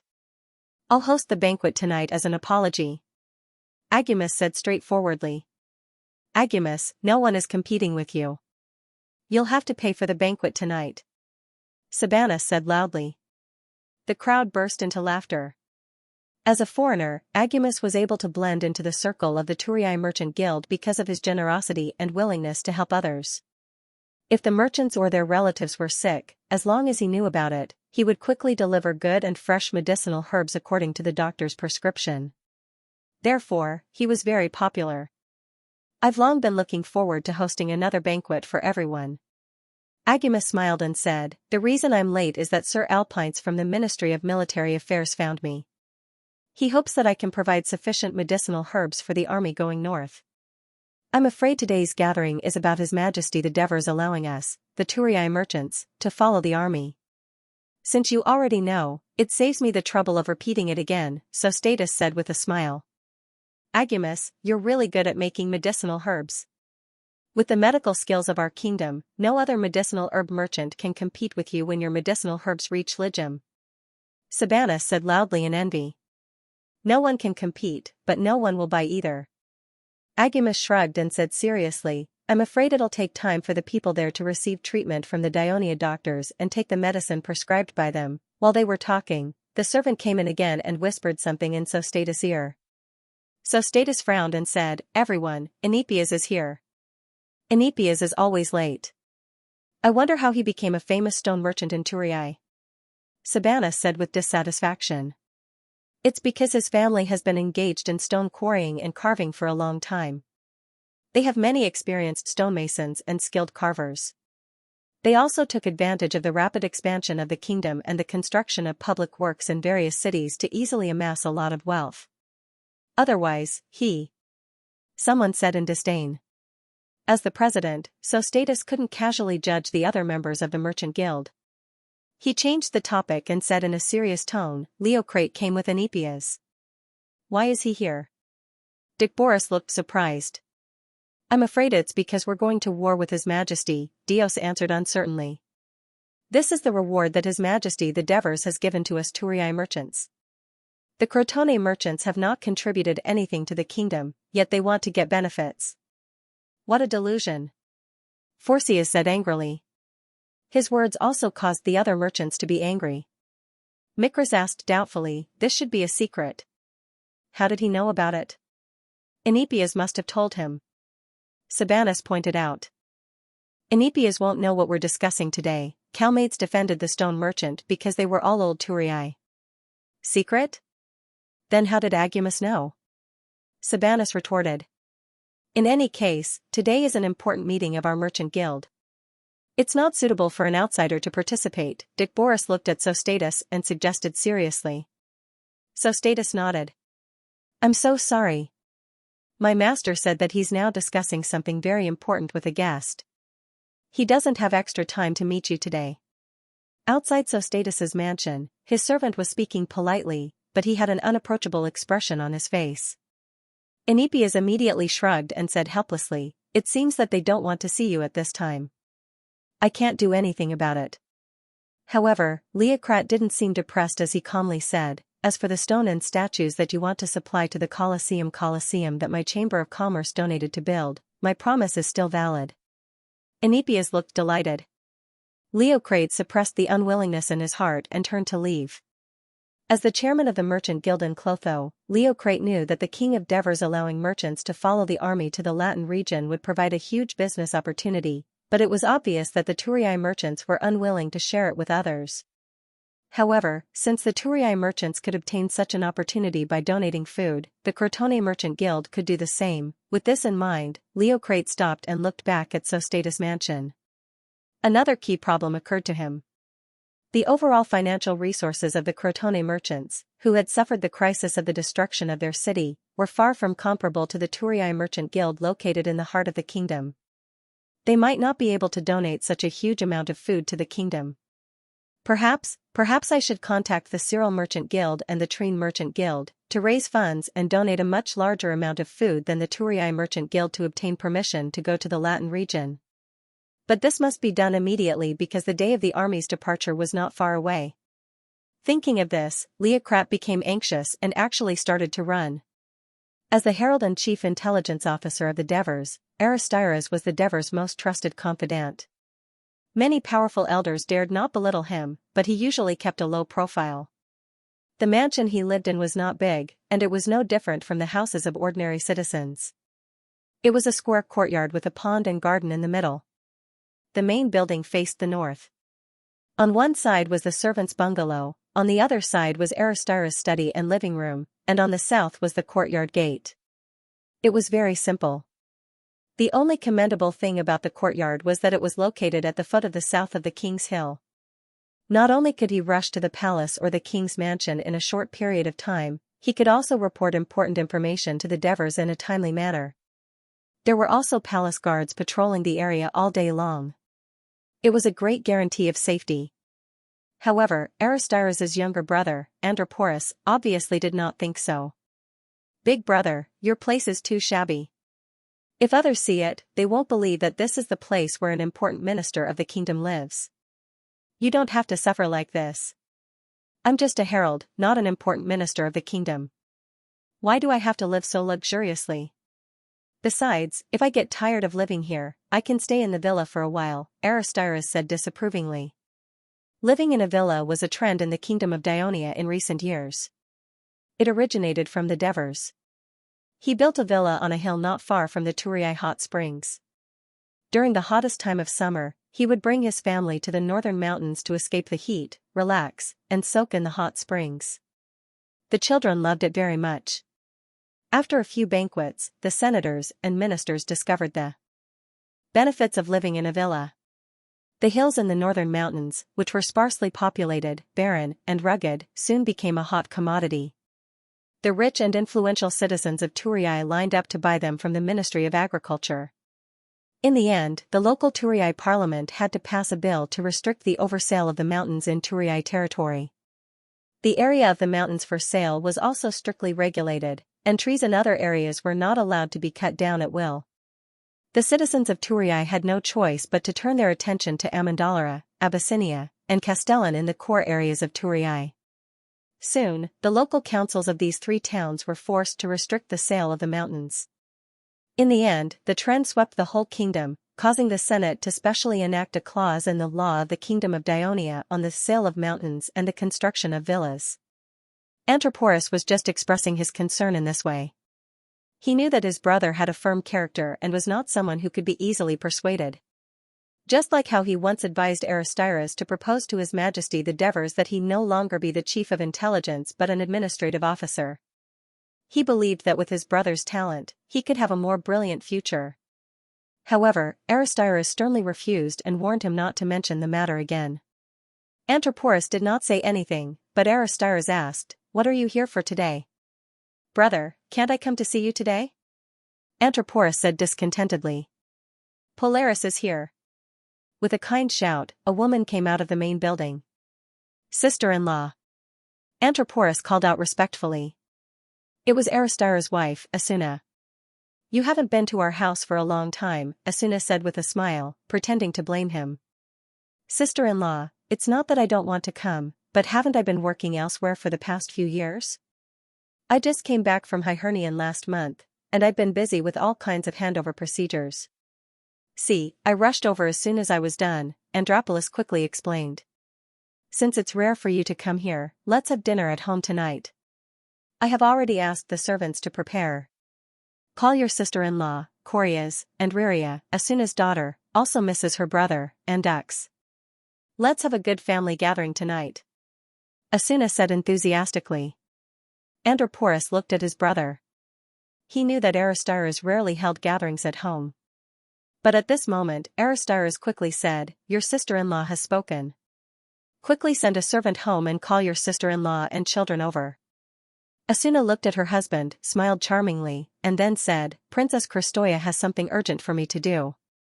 I will rush back in the afternoon. You two can chat at home." "Okay, sister-in-law, you go ahead." Andropolis had a smile on his face as he watched Asuna leave the house with the two female slaves. As a senator of the Senate, He was so respectful to Asuna, not only because she was his sister-in-law, but also because she used to be Kristoya's personal slave and was still the princess's capable assistant in business. She was deeply trusted by the king of Devers and his family.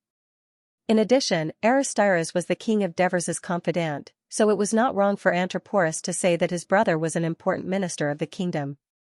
Many senators and city administrators seemed to be prominent, but in the heart of the powerful king of Devers, they were not as important as a word from the couple. However, Aristyras and his wife usually kept a low profile and rarely interacted with others. Aristyras, who had always been cold to everyone, was gentle to his wife. He always let Asuna make the decisions on family matters. It was said that Asuna had taken the initiative to pursue him, and with Princess Kristoya's matchmaking, the two ended up together. Antiporus thought that this rumor was very credible. Otherwise, with his brother's cold personality, he would probably still be single. Antiporus pretended not to see the smile on Aristyras' lips as he watched Asuna leave. He said seriously, "Brother, I have an important matter this time. Please help me decide." Aristyras immediately became serious. "Let's talk in my study.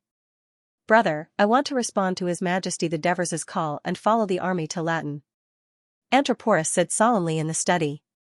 It turned out that the Devers were not only offering opportunities to the merchants who donated food to the kingdom, but also to the senators of the Senate and the officials of the kingdom who had no suitable positions and could only take up idle positions. They hoped that they would volunteer to follow the army to Latin and take up various public positions in the conquered territories in the future so that they could better stabilize the occupied territories. Aristyras did not seem surprised, nor did he show a trace of surprise on his face. He simply asked softly, "Why did you choose to go to Latin?" "Brother, as you know, I returned to Turiae after my position as Hiernian's governor expired. The kingdom's official management council had a good evaluation of my performance in Hiernian, but I lost to Bagol in the election for the position of Cosenza's governor. Now that the governors and other senior positions in the various cities of the kingdom have been filled, I don't know when I will be able to take up my post again.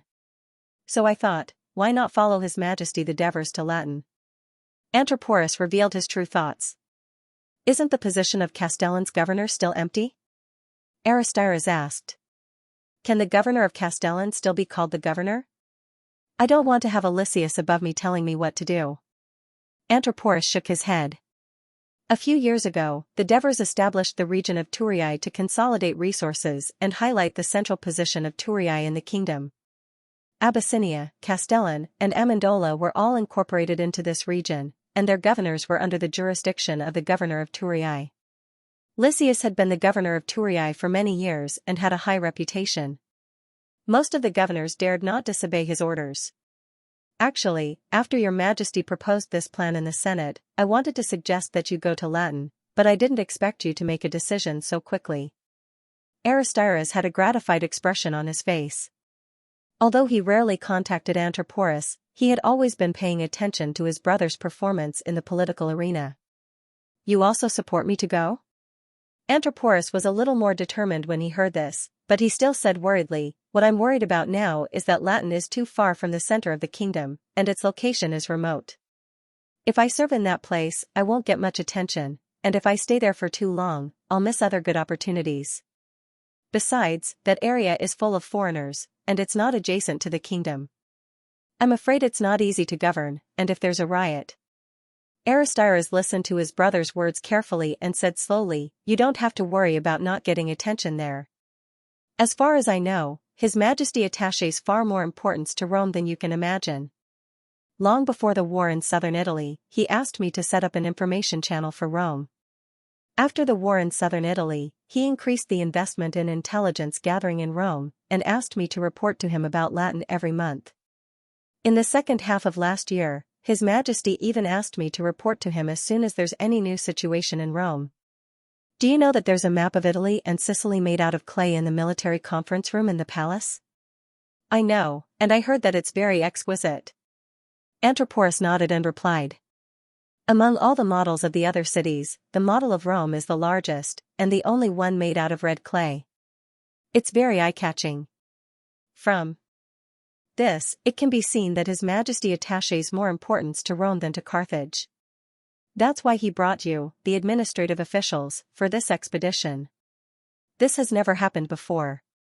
I'm afraid he's thinking of turning Rome and the Latin alliance into the territory of the Kingdom of Dionia, so you don't have to worry about not getting attention from the kingdom." When Aristyrus said this, Antiporus was no longer worried. He understood that as long as he got the attention of the king of Devers, the resources of the kingdom would be heavily invested in Latin, and his safety would be guaranteed. "Antiporus," Aristyrus said with a serious look, "since you've chosen to take the risk instead of settling for mediocrity, then don't be afraid of difficulties when you're in Latin. You have to understand the living customs of the various races in that area, work hard to figure out how to govern the area, and build up your reputation there. When the Latin region is fully integrated into the kingdom, you must become the senator who knows the place the best. In this way, if there's any vacancy of an important position or an important problem in Latin, His Majesty will think of you first, just like Bagol of Lucania and Sidorum of Bruttii. You've already missed a great opportunity in Cadani more than a decade ago. Don't miss it again this time." Antiporus understood what his brother meant by missed opportunity. Back then, when Dionia had just occupied the southeast of Sicily, he, who was born and raised in Cadani, successfully led the rebellion against Syracuse, and thus became a senator of the Senate and the chief executive of Cadani. He should have gradually developed on this basis and become the spokesperson of Sicily in the kingdom and an influential figure in the Senate, but he eventually screwed up because of his lack of administrative experience. Aristyrus' expectations both pressured and excited him. He said in a low voice, "Brother, don't worry, I won't miss it easily this time." February in Thurii had entered the rainy season. It had been drizzling for almost a whole day, moistening the whole city, making people who were ready to go home after a busy day still feel happy. The drought that swept through Greece last year had increased people's appreciation and love for rain. Plica, who was returning to the city from the port court, seemed a little preoccupied. According to his usual habits, he would stop for a while at the port market he passed by, because the market at dusk was always filled with a carnival atmosphere. Acrobatics, dancing, magic tricks, funny performances. All kinds of entertainment attracted tourists to stop and watch, while the small vendors displayed all kinds of exquisite and strange handicrafts, or all kinds of fragrant food, shouting at each other to attract customers. From dusk to dusk, the port market was the world of street performers and small vendors, and it was also a good place for the tourist to stroll after dinner. In the past, Plica would stop here to listen to the singing of bards, taste the sea fish fried in olive oil, and buy some vanilla porridge that smelled of mint or thyme.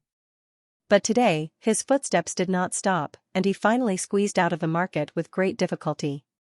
In front of him was a group of magnificent temples, from the original Temple of Hera to the Temple of Hercules, the Temple of Apollo, and even the Bruttii snow mountain goddess Umla, and the Lucanian protector Asinu. This area was called the Land of the Gods by the tourist people.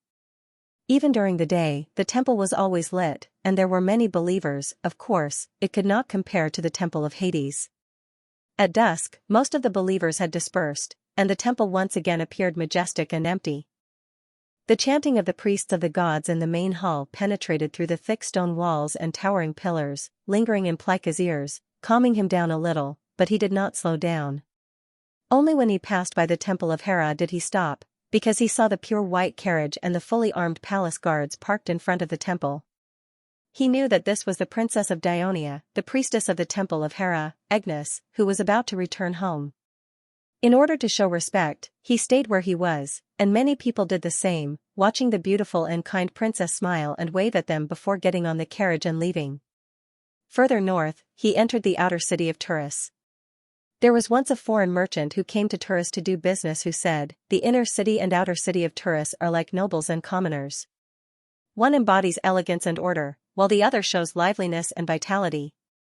Both are so harmonious, and there is no conflict or contradiction." What this foreign merchant did not understand was that the formation of the inner city and outer city of Turris was not due to the difference in status, but due to the different time when the people of the inner city joined the kingdom. The people of the inner city joined the alliance of Dionia before the kingdom was founded, while the people of the outer city mainly joined after the kingdom was founded. Because the people of the inner city joined during the fledgling period of the alliance, they had more opportunities to participate in governing the alliance, obtain military achievements and win rewards. Therefore, most of the people in the inner city were either elders, officials of the kingdom or officers of the army. Of course, they also made great sacrifices for the survival and development of Dionia, and until now, a sixth of the people in the inner city had died in battle or were disabled. There were also many elders among the citizens of the outer city, and most of them joined after the kingdom was founded. They came from southern Greece, eastern Sicily, and the region of Apulia. There were also many citizens who became high-ranking officials and high-ranking officers of the kingdom through their own efforts, and Plica was one of them. This made many citizens, preparatory citizens, and free people who had just settled in the outer city did not envy those big shots. Instead, they hoped to become them through their own efforts. In fact, the outer city was not chaotic. With the restraint of the laws of Dionia and the strict management of the Department of Inspection, the people who wanted to develop in the kingdom would generally not break the law and create obstacles for their own future. Therefore, the order in the outer city was better than many Greek city-states. However, there were too many people in the outer city, and their members were complicated. Other than the citizens of the kingdom, free people, Greeks from other city-states, there were also other races from various places. Therefore, it was more difficult to manage, and some conflicts were inevitable. This was also the headache of being a judge in Turris. The affairs were too complicated and trivial. Usually, when Plica walked on the streets of the outer city, he liked to observe the people who gathered and chatted on both sides of the road to determine who were the citizens of Dionia and who were the foreigners, their respective professions, where they came from, and what their characteristics were. Perhaps it was the occupational disease of a judge. After a long period of observation, he had summed up some experience in recognizing people, but when the people of Dionia were together with the foreigners, he could tell at a glance without thinking too much. Because the citizens of Dionia were physically strong and walked like a tiger, this was because they often ate meat and went through military training all year round. Also, they always dressed neatly when they went out, always wearing leather sandals on their feet. On the one hand, they listened to the doctor's advice to prevent unnecessary injuries and colds. Many citizens of Greek city-states went barefoot. On the other hand, the bourdon they wore could be decorated with various metals, which became an important capital for them to gain respect and show off. In addition, they spoke loudly, laughed heartily, and were optimistic in nature as if no difficulties could baffle them. This might be the bearing of a citizen of a big country. Of course, their Greek language, which was a blend of many ethnic cultures in the country, also made it a little difficult for tourists from other Greek city-states to understand. Plica's home was next to the Persephone Arena. It was almost March, and the football games in various cities of the kingdom had begun. The carnival of the fans had arrived, but the people who lived near the arena would inevitably be disturbed by the noise during the day, so the residential land near the arena was not favored, and the price was very low. But for Plica, who had become a citizen of Dionia not long ago, he had no more choice. When he walked near his home, he had to stop again and return greetings to the neighbors who took the initiative to greet him. Only then did he put aside the troubles in his heart and savored the respect that his neighbors gave him. Yes, although he was born in a low place and was a domestic slave, he had fought his way up from the bottom through his own efforts and had become a probationary judge of the kingdom. In the law-based kingdom of Dionia, a judge was undoubtedly one of the kingdom's public offices respected by the general public. When he passed by the alley, he heard several neighbors who had been incorporated into the Legion's reserve team talking excitedly about the army was about to go north to attack Latin, so he sped up his pace to go home. "You're back." His wife greeted him and took Plica's satchel. Plica hummed and walked into the courtyard. "Master." The two slaves, a man and a woman, greeted him respectfully. Plica nodded with a serious expression and walked to the main house. The reason why the place he lived in was not built into a two-story building was because he did not have enough money when he got married. Later, he managed to save some money and was ready to rebuild it, but his wife was pregnant. He was busy and had to buy a female slave to take care of her. Then, he saved money to buy a male slave at the beginning of last year, thinking that he would be responsible for taking care of his own land. He did not expect that the drought would delay him for more than half a year, and he was almost not used. "Where's the child?" Plica asked with concern as he walked. Amelia took him out to play for the whole afternoon, and he was sleepy when he came back. He drank some porridge and is sleeping soundly now. His wife said, then asked, "Oh, dinner is ready. Do you want to eat it while it's hot?" Plica nodded. His wife, Xianxia, quickly directed the female slaves to bring dinner to the table. Plica looked down and saw that the dinner was pumpkin and pea oatmeal, and there was even a large pot of it. He immediately frowned. It was not that he was picky, but he had been eating this thing for a month, and he was a little tired of it. Seeing that her husband was a little dissatisfied, Xianxia quickly said, "There is still some sheep's milk and cheese at home. Do you want me to bring it up?" Plica knew that the sheep's milk and cheese were reserved for the child, so he waved his hand. "Do you want me to go to the market tomorrow and buy some wheat, grind it into flour, and make bread?" Xianxia said again. "There's going to be a war soon, and the price of wheat on the market is not cheap now. There's no need to spend that money. There are still so many beans and pumpkins in the cellar that haven't been eaten. If we don't eat them quickly, they will go bad." Plica said and sighed in his heart. The drought for more than half a year had almost used up his savings. If it weren't for the vegetables that were harvested after replanting in his field, I'm afraid he would have to go to the bank for a loan to buy food. It's already good enough that there's food now. Thinking of this, he scooped up a big spoonful of sticky porridge and stuffed it into his mouth. "I have good news for you. We have planted all the wheat in the field today," Xianxia said loudly to make her husband happy. As a citizen of Dionia, Plica owned 5 acres of land. Compared to many old citizens, his land was too little, but it was not easy to take care of these few acres of land. Obviously, the male slave he bought played a great role, which strengthened the decision in his heart. "Xianxia, I have something to tell you." Plica looked up at his wife and said solemnly, "I've decided to follow the army led by His Majesty to raid him." "You're just a reserve soldier. You haven't even entered the Legion's reserve team. Will they let you go?" Xianxia thought that her husband wanted to join the battle. She did not panic, but was a little confused. "I'm not going to fight with the aliens. His Majesty has called us idle public servants to volunteer to follow the army to raid him and participate in the governance of the occupied area. I've decided to sign up." "Go to Latin to be a judge?" Xianxia was stunned and inexplicably felt a little flustered. "Latin is so far away from us, and there's a war going on. It's not safe for you to be a judge there. And the child is still so young, and I'm taking care of him alone at home. Nia, I know that if I go to Latin, it will be more difficult for you to be alone." Plica said solemnly, "But this is a good opportunity for me. I have been a trainee judge for half a year, and now I've been working as an assistant in the court. I'm afraid it will take me 2 or 3 years to become a formal judge. And if I want to be the presiding judge of a town, I have to see if there are any vacancies. I'm a slave who was captured by the kingdom.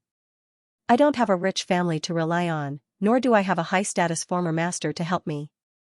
I can only rely on myself. I can only do things that others are not willing to take the risk to do. Although it's dangerous to go to Latin, I may be directly in charge of a town's court. If I perform well, I may even get the attention of His Majesty the Devers who are fighting in Latin. Maybe one day, I can also be like Lord Tritogmos, wearing a white robe with black edges, referring to becoming a senator." Xianxia looked at her husband in a daze. She knew that her husband had been working very hard, but she never knew that her slightly tanned and thin Libyan husband had such a great ambition. In the residence of the leader of Abenalum, Gurney had just sent off the envoy of Dionia, Koreas, when his trusted aide, Myoni, entered the living room. Seeing Gurney leaning on the wooden chair with a heavy heart, Myoni asked hurriedly, "Leader, did the envoy of Dionia come this time to ask us to attack Leskok?"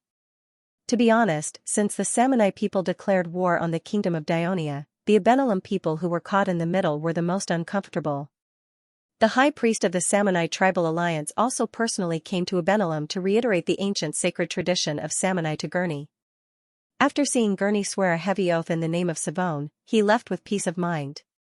Therefore, the Abenalum were very worried that the Dionia would ask them to attack their own people, which would force them to break the ancient tradition and be despised by all the Simonians. Gurney shook his head. "The people of Dionia didn't ask me to attack Leskok, nor did they ask us to pass through. Since the people of Dionia understand us so well, what are you worried about, chief?" Mayon asked doubtfully. Gurney sighed. "The people of Dionia believe that Leskok has always been unfriendly to Dionia and was the one who started the war. Not only did he bring harm to Dionia, but he also brought disaster to the people of Hilpini. They hope that I can oust Leskok from power and become the leader of Hilpini, restoring peace between Hilpini and Dionia. Mahoney's eyes lit up and he exclaimed, "Chief, this is great news. With the support of Dionia, you can easily take back the position of the leader of Hilpini that should have belonged to you." Gurney smiled bitterly. "Mahoney, this is against tradition. Moreover, Leskok has the full support of the other leaders and high priests of the other tribes. His position as the leader is very stable." Tradition?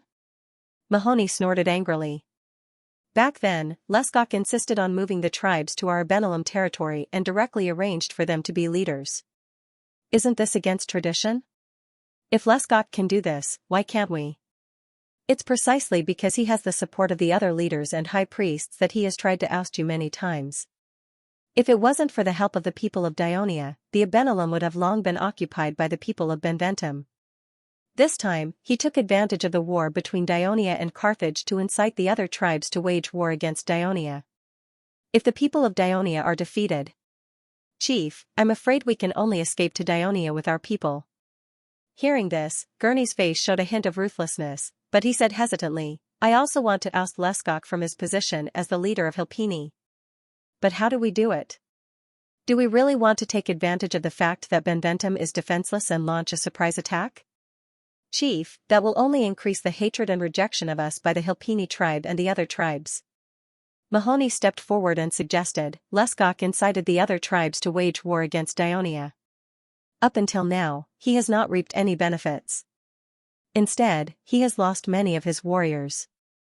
Don't these tribes have any complaints against him? Especially our Hilpini. I heard that thousands of our people have been captured.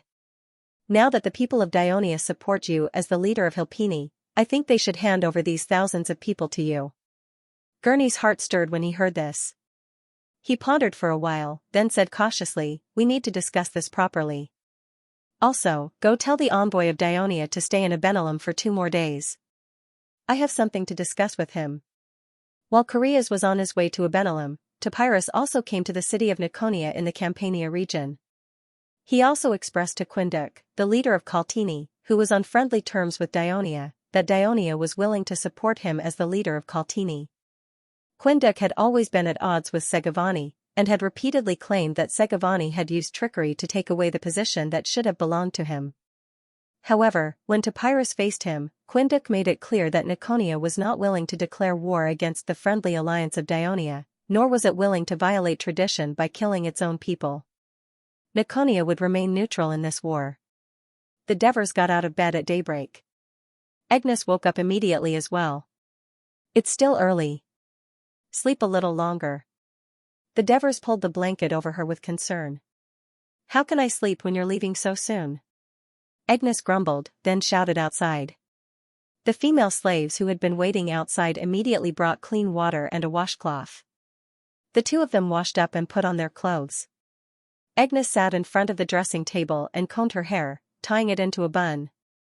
The Devers went forward and helped her tie the hair tie. "Your Majesty, this is Little Crow's first time on the battlefield. You must take good care of him." Agnes reminded him worriedly. "With him by my side, he won't be in any danger. Don't worry." The Devers smiled and comforted her. "Your Majesty, you must take care of yourself too." Agnes turned around and gazed at him with concern. The Devers nodded and bent down to kiss her beautiful and smooth cheek affectionately. The couple quietly went downstairs and came to the dining room. They saw that Crystal, Stoya, and Clotho Katax were already waiting there. "Clotho, did you sleep well last night?" the Devers asked with a smile. "Father, I couldn't fall asleep at first. Later, I was too sleepy and fell asleep in a daze. In the morning, it was Mother who came to wake me up." Clotho Catechus embarrassedly said. "You're much stronger than when I first went on the battlefield. I couldn't sleep the whole night." The Devers encouraged him with self-mockery. "Clotho, you're following your father into battle this time. What's there to be nervous about?" Stoya interrupted from the side. "Mother, I'm not nervous. I'm excited. I can finally step onto the real battlefield. Clotho-Katax blushed as he tried to explain himself. What's the difference between being nervous and excited? Stoya couldn't help but retort. Let's eat breakfast first. The porridge is getting cold. Agnes hurriedly interrupted. Hurry up and eat. Marcius and Herneapolis are still waiting for us at the foot of the mountain. The Devers finished speaking, and the dining room regained its silence. Clotho-Katax quickly drank a bowl of oatmeal and a bowl of goat's milk. He finished a large honey bun and a fried fish. Agnes had no choice but to stop him. Don't be in such a hurry, eat slowly. Clotho-Katax finished his breakfast in one go and walked out of the dining room. He received his armor from the head of internal affairs, Ribazot, and began to wear it. In the dining room, the Devers was still consoling his two wives, assuring them that he would take good care of their son. Very soon, the Devers had also put on his armor. He handed the helmet with the long black feathered crown to his son, and then hugged and kissed his two wives goodbye. When Eunice, Abelis, Bryant's, and Avia wake up, tell them that I'll bring them many gifts when I return from Latin. The Devers said with a smile and mounted his horse. Mother! Agnes, mother! I'm leaving. Don't worry, I'll come back safely. Clotho-Katax also went forward to hug them and bid them goodbye obediently. He then mounted his horse. Under the protection of 10 palace guards, the group rode down the mountain. Christopha and Agnes watched the father and son leave, unwilling to return to the house for a long time. The sky was now dark, and the full moon was still hanging in the sky. A few stars could be faintly seen. The cold air of the early morning drove away the sleepiness, and made Clotho-Katax full of energy. He couldn't help but ask, Father, when we reach Latin, will I have the chance to go into battle and kill the enemy? The Devers had obviously considered this question, and answered without hesitation, yes.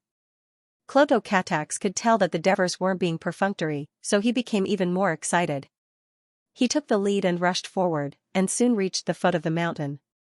Literary Hall. Your Majesty! The 3 trusted aides of the King of Dionia, head of the palace guards Marcius, clerk Henepolis, and herald Aristyras, were already waiting respectfully in front of the checkpoint. Sorry to keep you waiting. The Devers jumped off the warhorse and looked at Marcius. Have the guards of the palace and the mansion been arranged while I'm away? According to the report I gave you last time, half of the soldiers, 250, were left behind under the command of Xenophanes to protect the palace and the king's hill, as well as the safety of the concubines and princes, Marcius replied. The Devers nodded and walked towards Xenophanes, who was standing behind the 3 men. I'll leave the safety of my family in your hands, he said sincerely. Rest assured, Your Majesty. I'll complete the task you've given me. Xenophanes saluted confidently. The Devers subconsciously glanced at his left hand. Xenophanes saluted with his left hand. He was a member of the Persia Expeditionary Force, a high-ranking officer of the 1st Legion, and a good friend of the current 9th Legion's commander, Tegthenos. More than a decade ago, when the 1st Legion landed in Sicily and fought against the allied forces of Syracuse, his right hand was severely injured and became disabled after treatment failed. Based on this situation, he should have retired from the army, but he strongly expressed his desire to stay in the army. After several twists and turns, the Devers finally selected him to join the palace guards as a team officer. After all, the chances of the palace guards killing enemies were very low, and he did not need to do it himself. Instead, he needed to bring his rich combat experience and strict military discipline to the palace guards. Until now, his performance had been outstanding, which was why the Devers agreed with Marcius to give him the responsibility of staying behind. The Devers patted his shoulder forcefully to show his expectation, then turned and walked towards Aristyras. Although the Devers stared at him without saying a word, Aristyras understood the king's expectations of him. While he was away, Aristyras would closely monitor the entire kingdom, work closely with the palace guards and patrol to ensure the stability of the royal authority and the safety of his family, and report to him immediately if there were any abnormalities. Aristyras solemnly saluted the Devers again. Everything was said without words. The Devers finally looked at Henneborus and asked softly, Henneborus, are you ready to write a wonderful book called Battle Chronicles of Raiden? Your Majesty, I've prepared enough papyrus and pens, Henoboris replied cleverly, making the Devers laugh loudly. Depart, he said in a deep voice. Depart, Henoboris of soldiers. Divers was accompanied by Cloto, Catax, and Henoboris. Under the saluting gazes of Aristides, Xenophanes, and the rest of the palace guards, they galloped towards the north gate. Salute, the guard at the north gate shouted excitedly. The sentries hurriedly turned the noose, opened the city gate, and stood straight on both sides. Thank you for your hard work, Timaeus.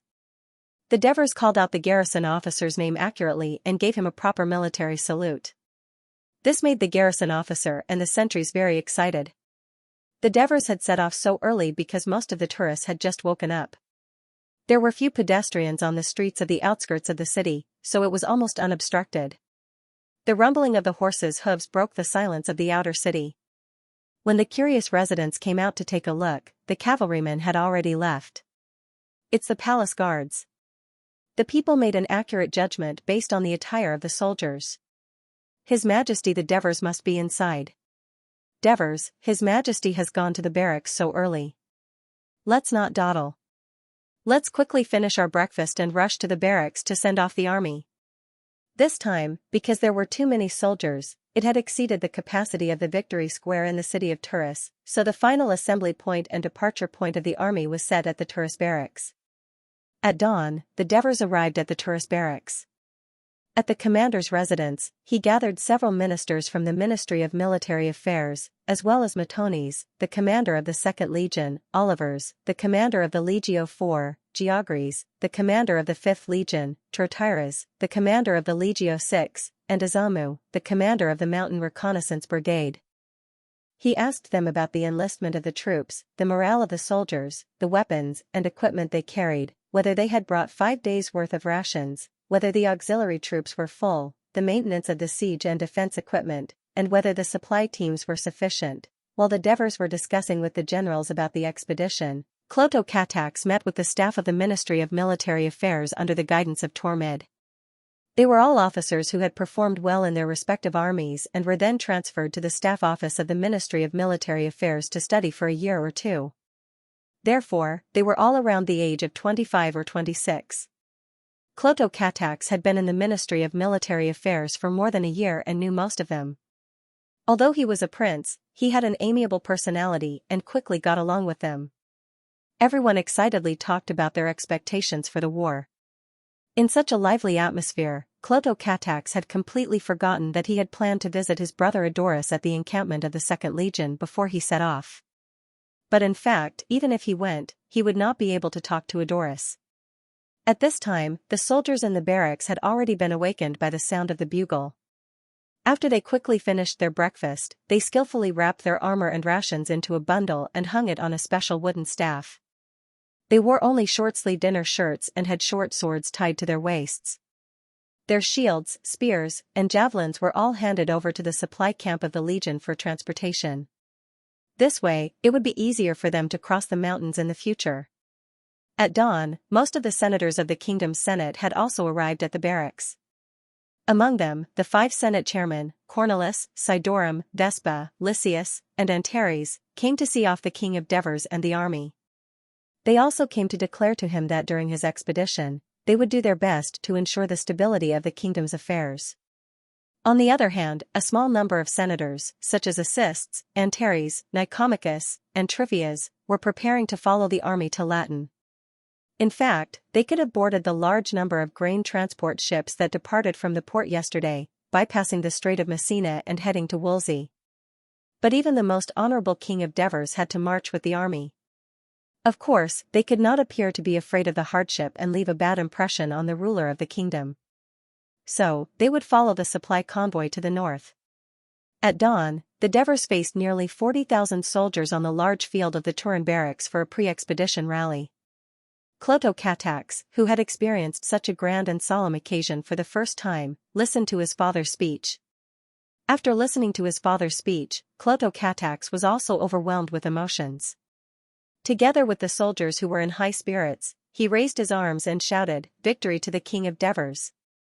Victory to the Kingdom of Dionia!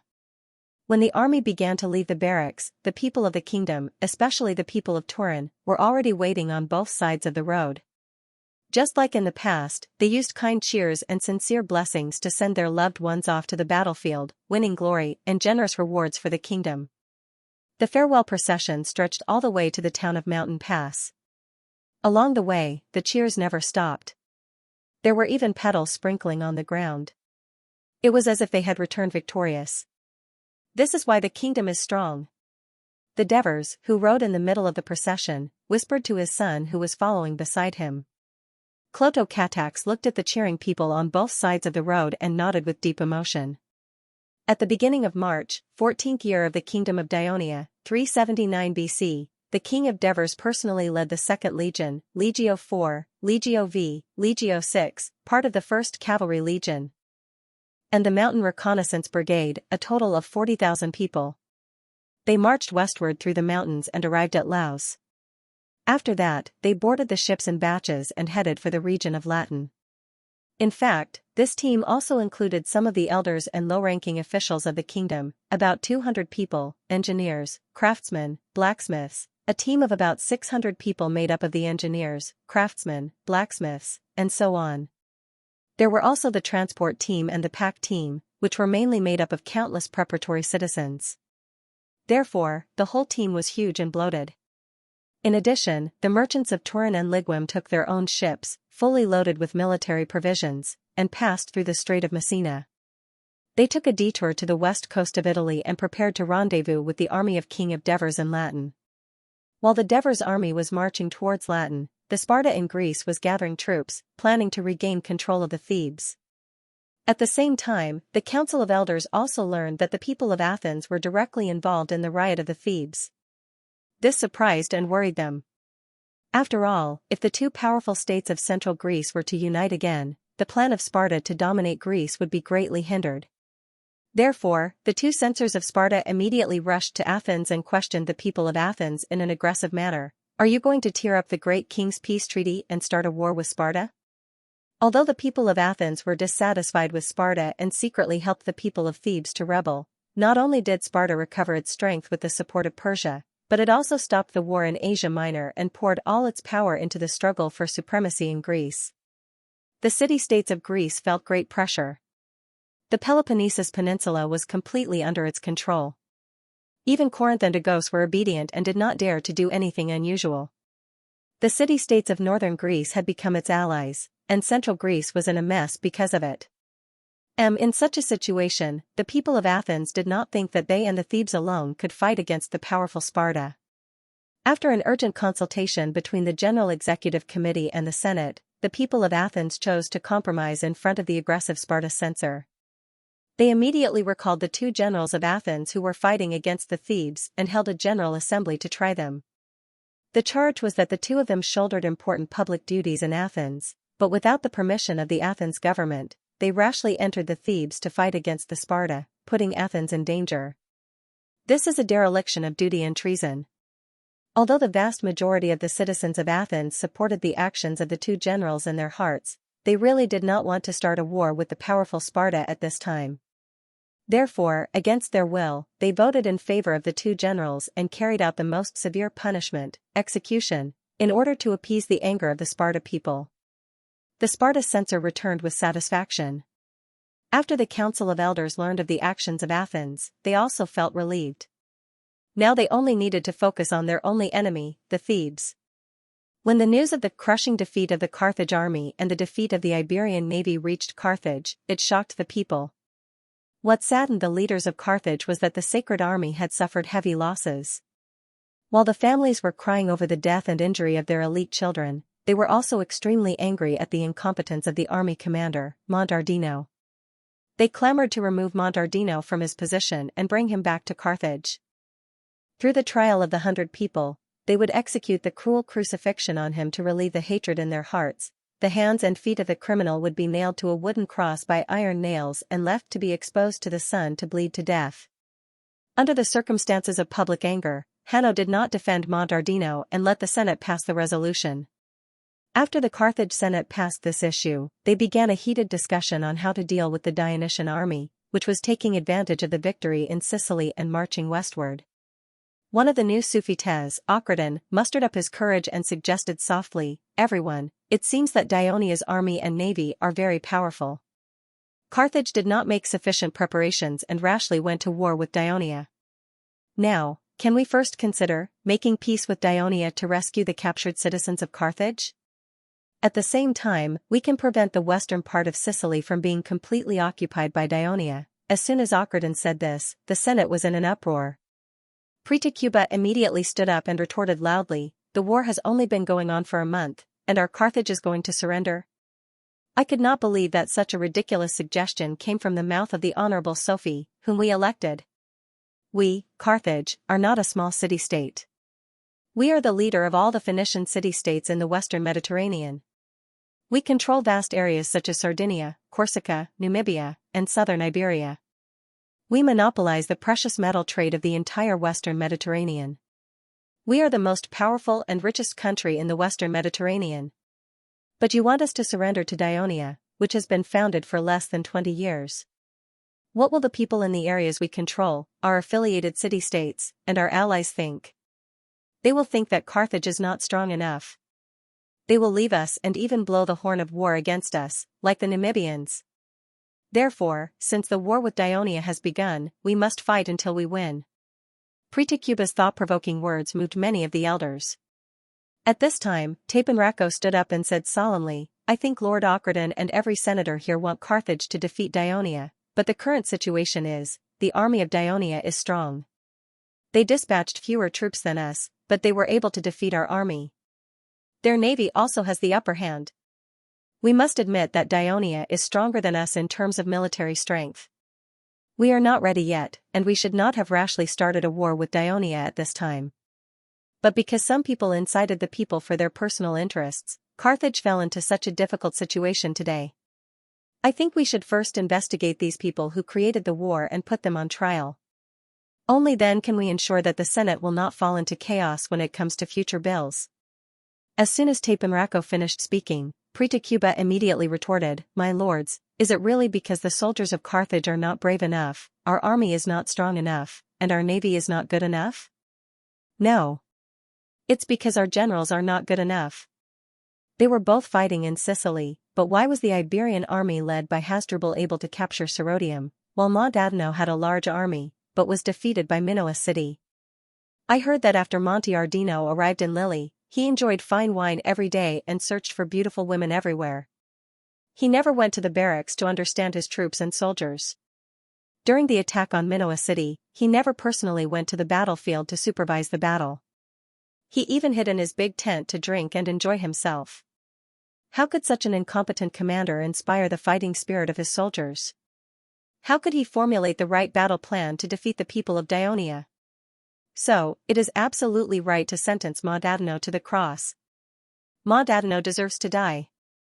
A senator shouted angrily.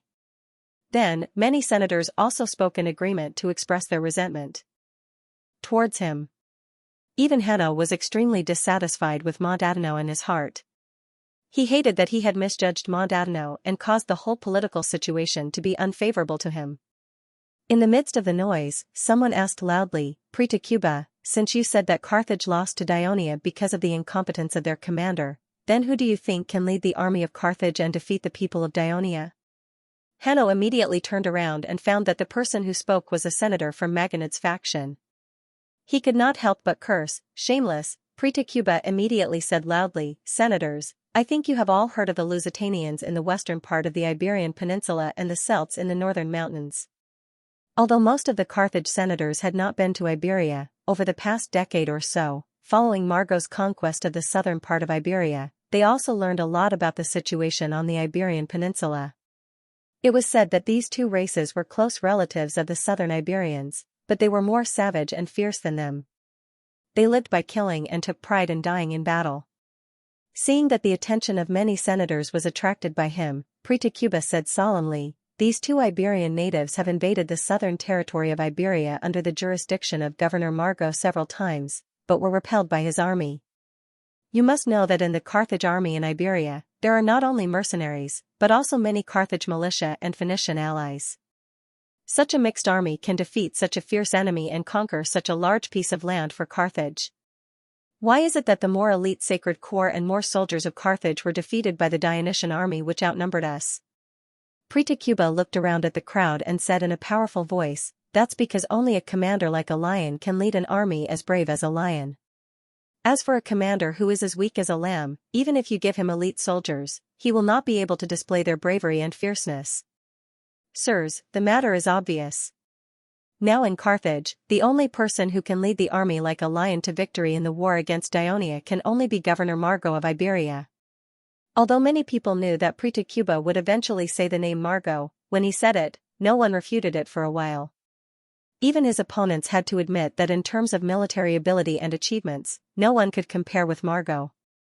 For more than 10 years, the Carthage people had not been living in a state of peace and tranquility. They actively conquered the inland areas of Namibia south of Carthage. After the conquest, they would suppress the rebellions of the Namibians from time to time. However, the various tribes of Namibia had been under the economic control, cultural infiltration, alienation, and bribery of the Carthage people for hundreds of years. It was impossible to organize a unified alliance to fight against the attack of the Carthage people. Therefore, the intensity of the war was never great, far from the difficulties encountered by Margo alone when he led the army to conquer the unfamiliar southern Iberia. That was why Monteadino, who had performed well on the battlefield of Namibia, was defeated by the Dionia people as soon as he came to Sicily. Unfortunately, most of the troops led by Margo are not Carthaginian Phoenicians. Ockerton said faintly. He was talking about the problem that many senators were worried about before. At this time, Pretacuba sneered, "Doesn't Lord Margo want to have more Carthage citizen soldiers?" "No. It's because we can't provide enough citizens to conquer the indigenous people of Iberia. What's more, now we're facing Dionia, a kingdom that can organize more than 100,000 public militia troops at one time. Can our Carthage do it? We can't. We'll even be sad if we lose a few thousand holy knights. How can we compete with Dionia?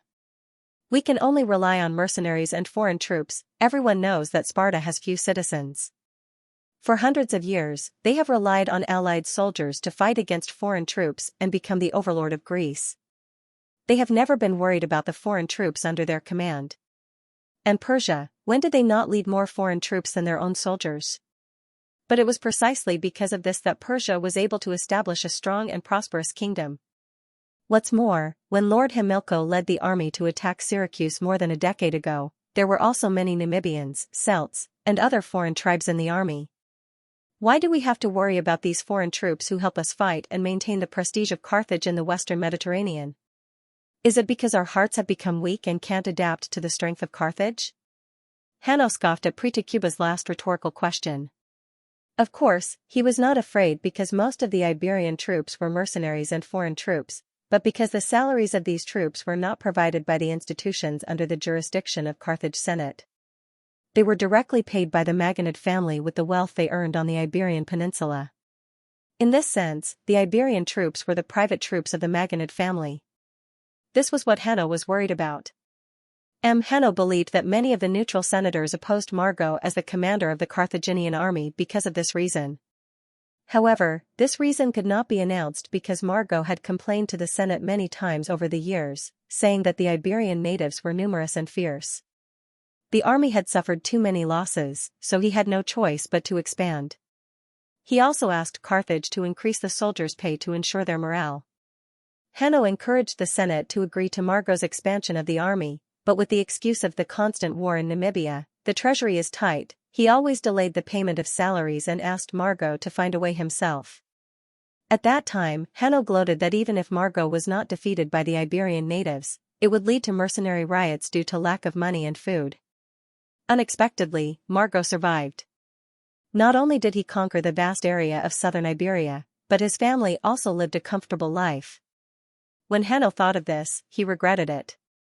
Many senators were not very clear about the inside story, but it was clear that some senators who did not belong to the two factions were thoughtful because of Pretacuba's words.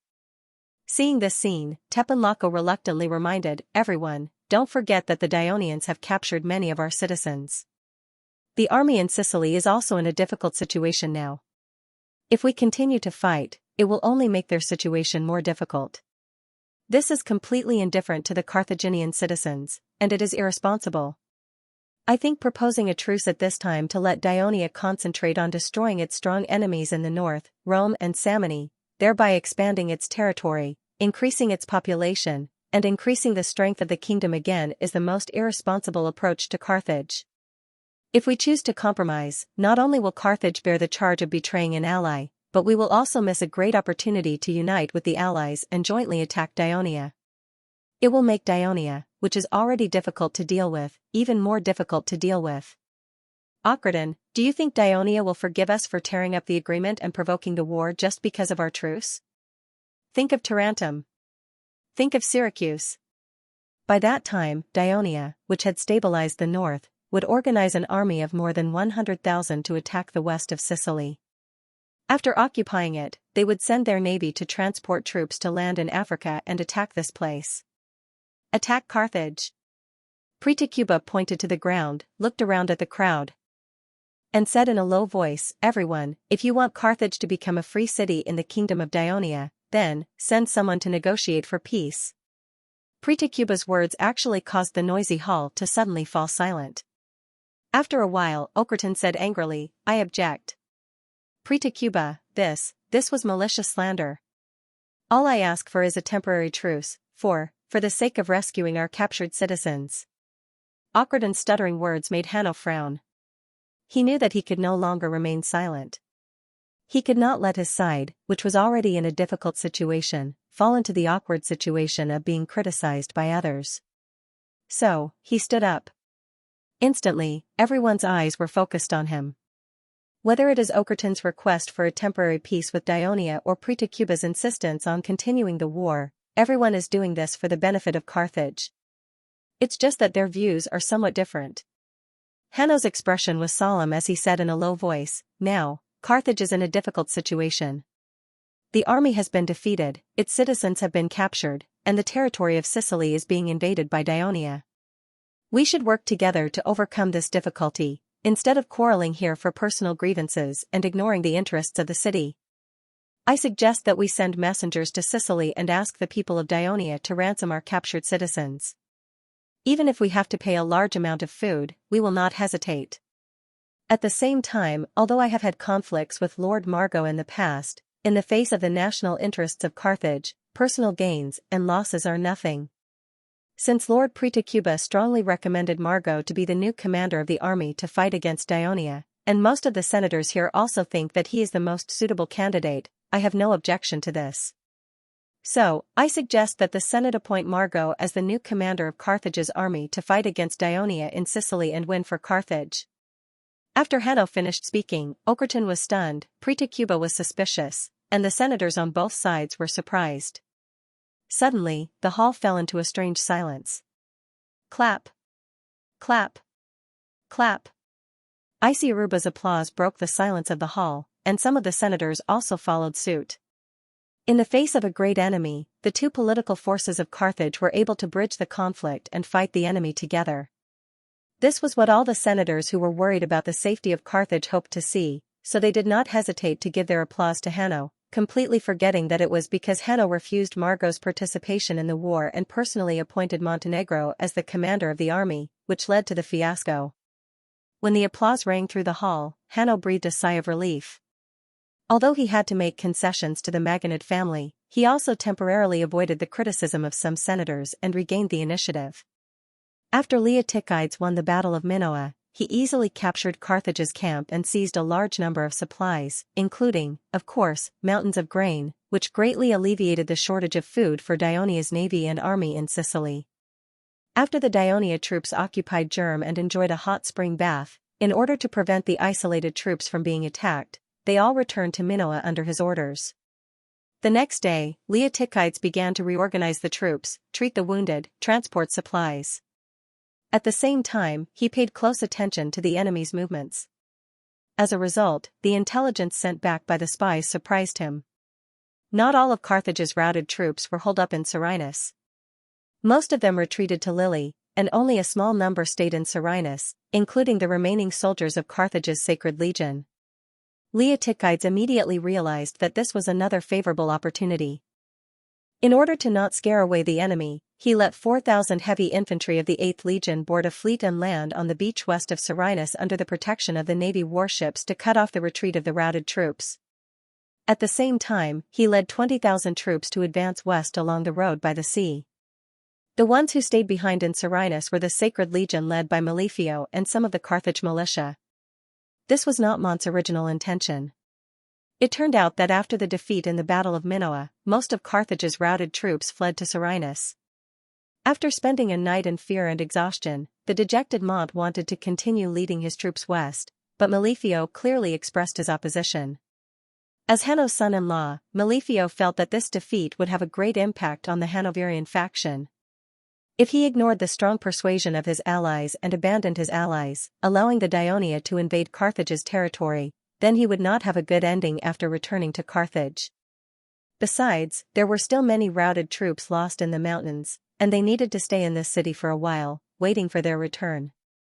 At the end of the day, as a son of Carthage's noble family, Melifio had his own pride and persistence. As the defeat in this battle had lowered Mont's prestige, some of the routed troops were willing to stay behind with Melifio.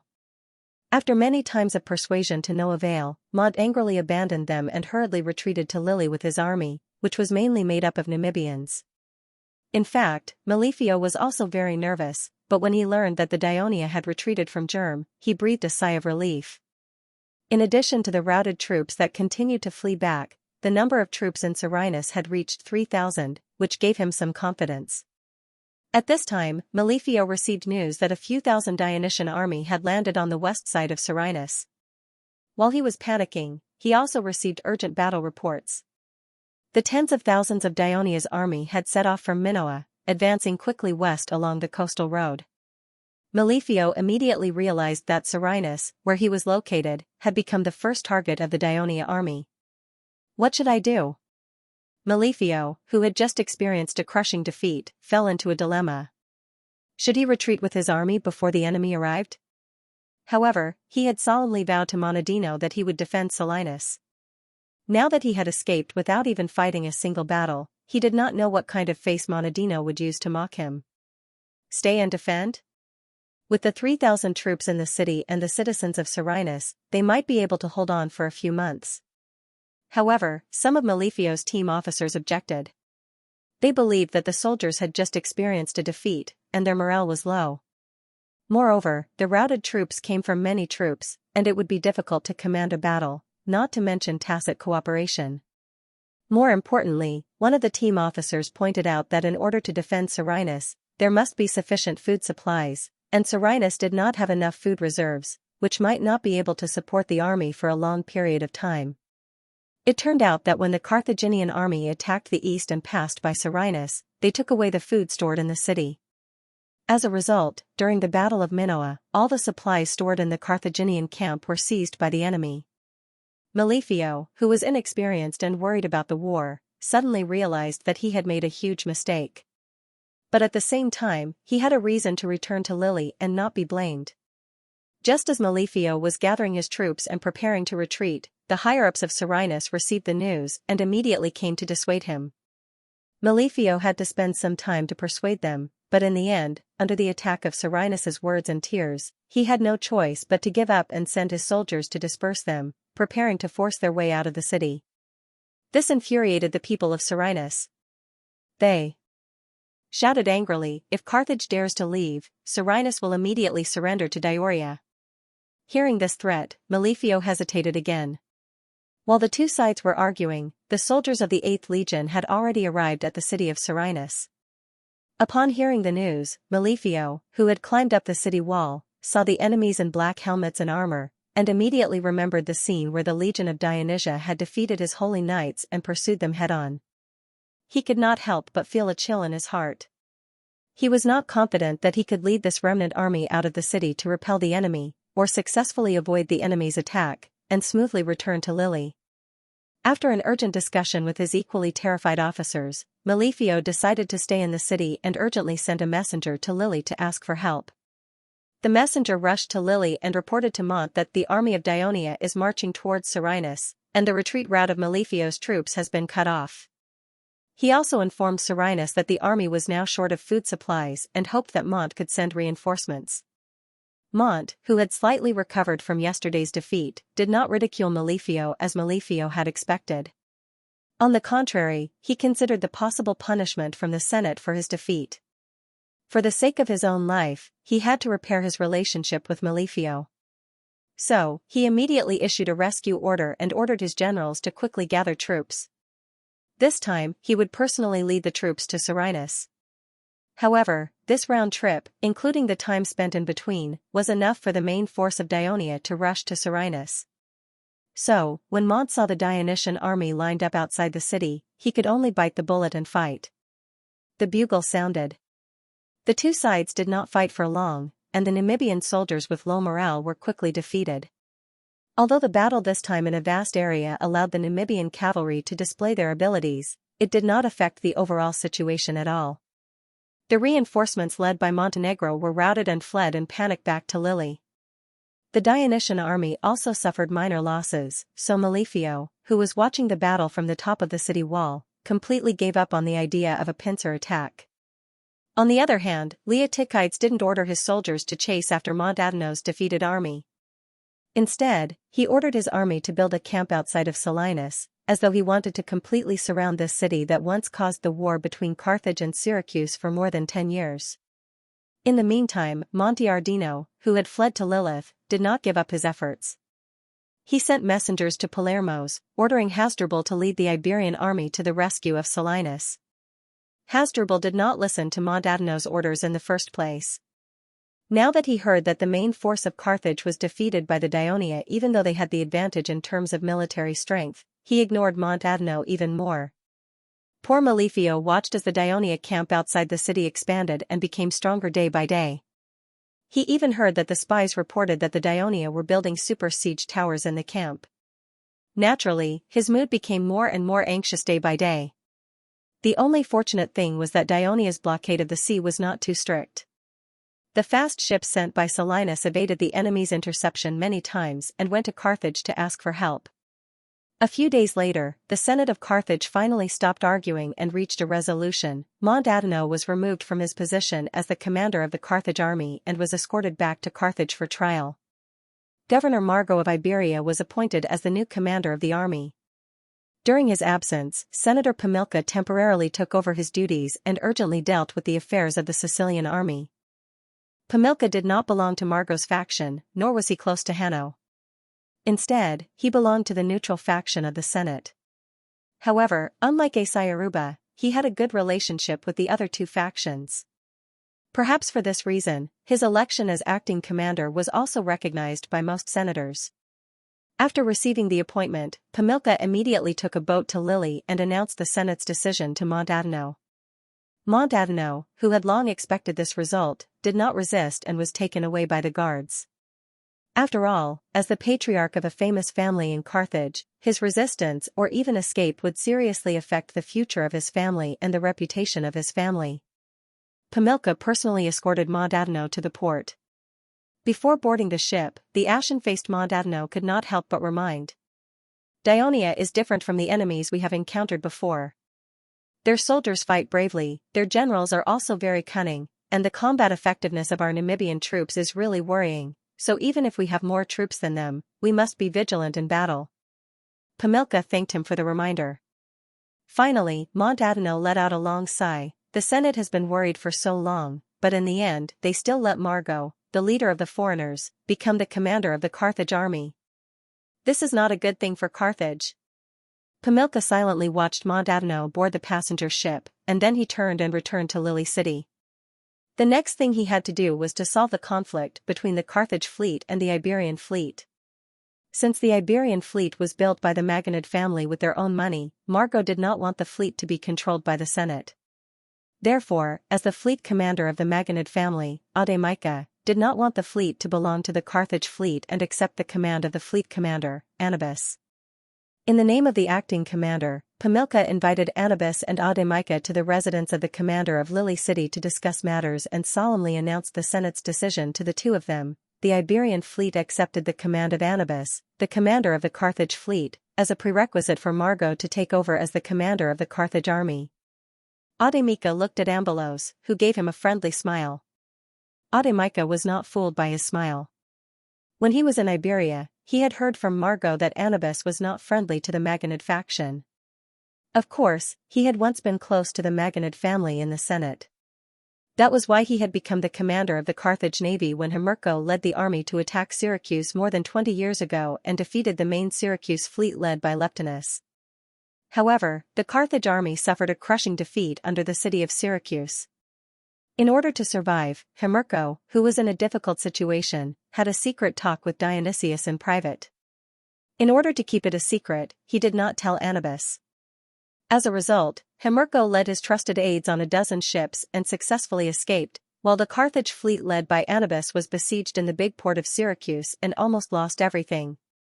Under the desperate rescue of his subordinates, he took a fast ship and barely escaped with his life. From then on, he hated the Maganid family and became a neutral party. In fact, it was also because of this that the Senate continued to give him the heavy responsibility of commanding the Carthage fleet in order to check and balance Margot, who had already grasped a powerful military force. Although Audemica knew Margot's desire for the position of commander of the Carthage army, he felt uneasy about letting the Iberian fleet fall under Anubis' command. However, the recent defeat in the naval battle had worn down a lot of his unyielding spirit. He did not dare to directly object, so he said, "This fleet was built by Lord Margot himself.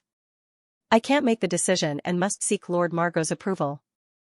Pamilca did not insist, but immediately sent a messenger to Iberia to consult Margot's opinion. In the meantime, he also sent a messenger to Hasdrubal, who was stationed in Palamos, hoping that the young and promising general could lead the army south and rescue the besieged Carthage army.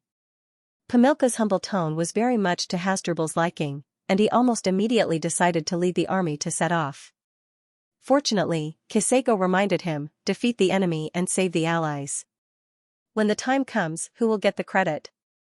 Perhaps the Senate will think that Pamilca can also command us as commander, so there is no need for Lord Margot."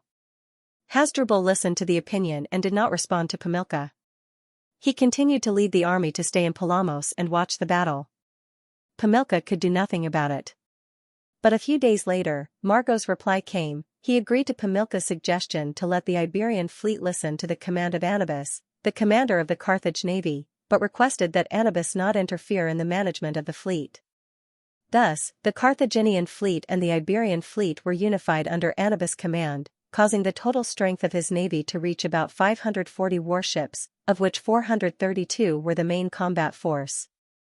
It could be said that they were very powerful. At the same time, the mission that Pamilca gave Anubis also came. In view of the critical situation in Selinus, Lilybe had to urgently transport food and soldiers, requesting the Carthage fleet to escort the fleet.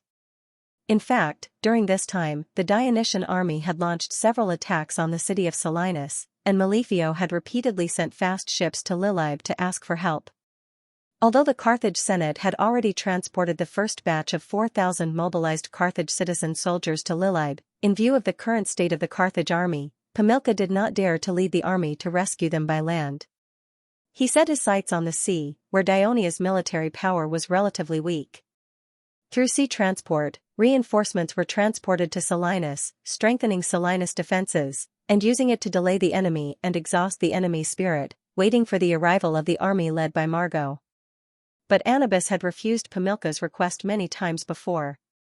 The reason was that the command of the Iberian fleet had not yet been settled, and they could not cooperate on the battlefield, which could easily lead to failure. And the strength of the Carthage fleet alone was not enough to match the Dionia fleet. Although the Carthage fleet had been docked in the military ports of the various city-states at the western end of Sicily, Anubis had been paying attention to the movements of the Dionia Sicilian fleet and had some understanding of the strength of its fleet. Of course, on the other hand, he was also urging Pamilca to solve the problem of the Iberian fleet as soon as possible. Now that the problem had been solved, and Anubis was still biding his time, Pamilca naturally had to send someone to question him. To this, Anubis's answer was that the Iberian fleet had just been incorporated and needed some time to train, strengthen understanding, and cooperate. A few days later, Arnabis finally arrived at Lilibo city. He told Pamilca, "I've already gathered all the warships in the guild. Tomorrow, they will be escorting your transport fleet to reinforce Selinus. I hope you can make the preparations now. Tomorrow? Pamilka looked out the window at the sky covered by thick clouds and felt a little uneasy. He said hesitantly, I heard from my subordinates that the experienced sailors at the port judged based on the weather over the past few days that not only will there be continuous rain in the southwestern waters of Sicily for the next 2 days, but the waves will also be very strong. There will be a certain degree of risk for ships sailing at sea. Anubis replied with a calm expression, it's precisely because of the risk that the Dionysian fleet is likely to hide in the port and not dare to go out to sea. That's why our fleet can smoothly enter Selinus port. But what if the Dionysian fleet moves out? Pamilka asked cautiously. That's the great opportunity I've been waiting for to defeat the Dionysian fleet. Anubis's eyes shone brightly as he said confidently, whoever is more accustomed to the sea conditions here, whose ship handling skills are better, who is more familiar with this area of the sea, will win this naval battle. And the warships controlled by our Carthage sailors will undoubtedly have the upper hand. The next morning, the Carthage subfleets that received orders set off from their respective ports and hurried to the sea near Lilibo port to assemble. In the port, hundreds of laborers and slaves were carrying food to the cargo ships docked at the port, and teams of soldiers were also boarding passenger ships in an orderly manner. Countless ships crowded in the port, and countless laborers were busy. Such a busy scene reflected in Pamilka's eyes, but he could not help but show some nervousness on his face. Anubis, the safety of this fleet from now on depends on you, he said expectantly to the commander of the navy beside him. Anubis said calmly, don't worry. As long as we work together, even if the Dionysian fleet appears, we have the confidence to send them to the sea to feed the fish. Don't you think so, Audiobook? Yes, General Anubis. The Iberian fleet would be happy to defeat the Dionysian fleet under your command and create convenience for Sir Margot's land attack, Audiobook replied in a seemingly respectful manner. Pamilka turned his head to look at the two important figures in Carthage's fleet, frowned, and hesitated to speak. At this moment, Anubis said, it's windy. It's the northwest wind, Audiobook added. Pamilka saw the waves in the harbor, and then he felt a chill on his face. It was raining. In the blink of an eye, the beach under his feet was densely packed with small holes from the raindrops. He could not help but secretly rejoice that he had made the fleet prepare for the rain in advance. The rain also hastened the preparations of the entire fleet. Not long after, the Lord of Lily, Seminlay, hurried over to inform Pamilka that the fleet was ready. Let's also get on this ship and get ready to set off. After Anubis finished speaking, he walked towards the military harbor not far away. Audiobook followed closely behind. The Iberian fleet was docked in the military harbor. In addition, there was a special warship, which was Anubis's flagship. It had its own name, the double-headed dragon. Before the rise of Syracuse, Carthage was already the maritime power of the western Mediterranean Sea. 100 years ago, all the city-states in the western Mediterranean Sea knew that Carthage was the maritime overlord of the western Mediterranean Sea. Even though they had been at war with Syracuse for the past few decades, with both sides winning and losing, in real naval battles, Carthage had never suffered defeat. The two defeats of Carthage's navy were both because it was trapped in the harbor, unable to display its advantages. The Carthage navy not only relied on its huge reserve of people with rich maritime experience, but also the technological advantages accumulated over hundreds of years. The people of Carthage had always been at the forefront of technological innovation in the Mediterranean Sea. Especially in the past 10 years, when Ionia replaced Syracuse as the hegemon of the western Mediterranean Sea, the strength of its navy had actually made Carthage feel threatened. Although Carthage's focus had shifted to the inland development of Africa, maritime trade was the foundation of Carthage. It was precisely the advantage of the sea that led to the strength and prosperity of Carthage. How could they easily give it up? Therefore, the shipsmiths of Carthage developed the four-tiered or warship. It was a warship that was taller, longer, and wider than the main warship that was popular among the forces in the Mediterranean Sea, the three-tiered or warship. It had a maximum of 250 sailors, with 4 rows of oars on both sides. Therefore, its fastest speed was slightly slower than the three-tiered or warship. Its heavy hull made it less agile, but its wide deck was enough to accommodate a large number of soldiers for hand-to-hand combat. Due to the size of its hull, the people of Carthage had reinforced it. Therefore, it had extra protection against collision tactics. At the same time, it rarely used collision tactics in battle. Instead, it relied more on grappling hooks to hold itself together with the enemy ship, and then jump to the side. It was obviously a warship designed to counter the navy of Dionia.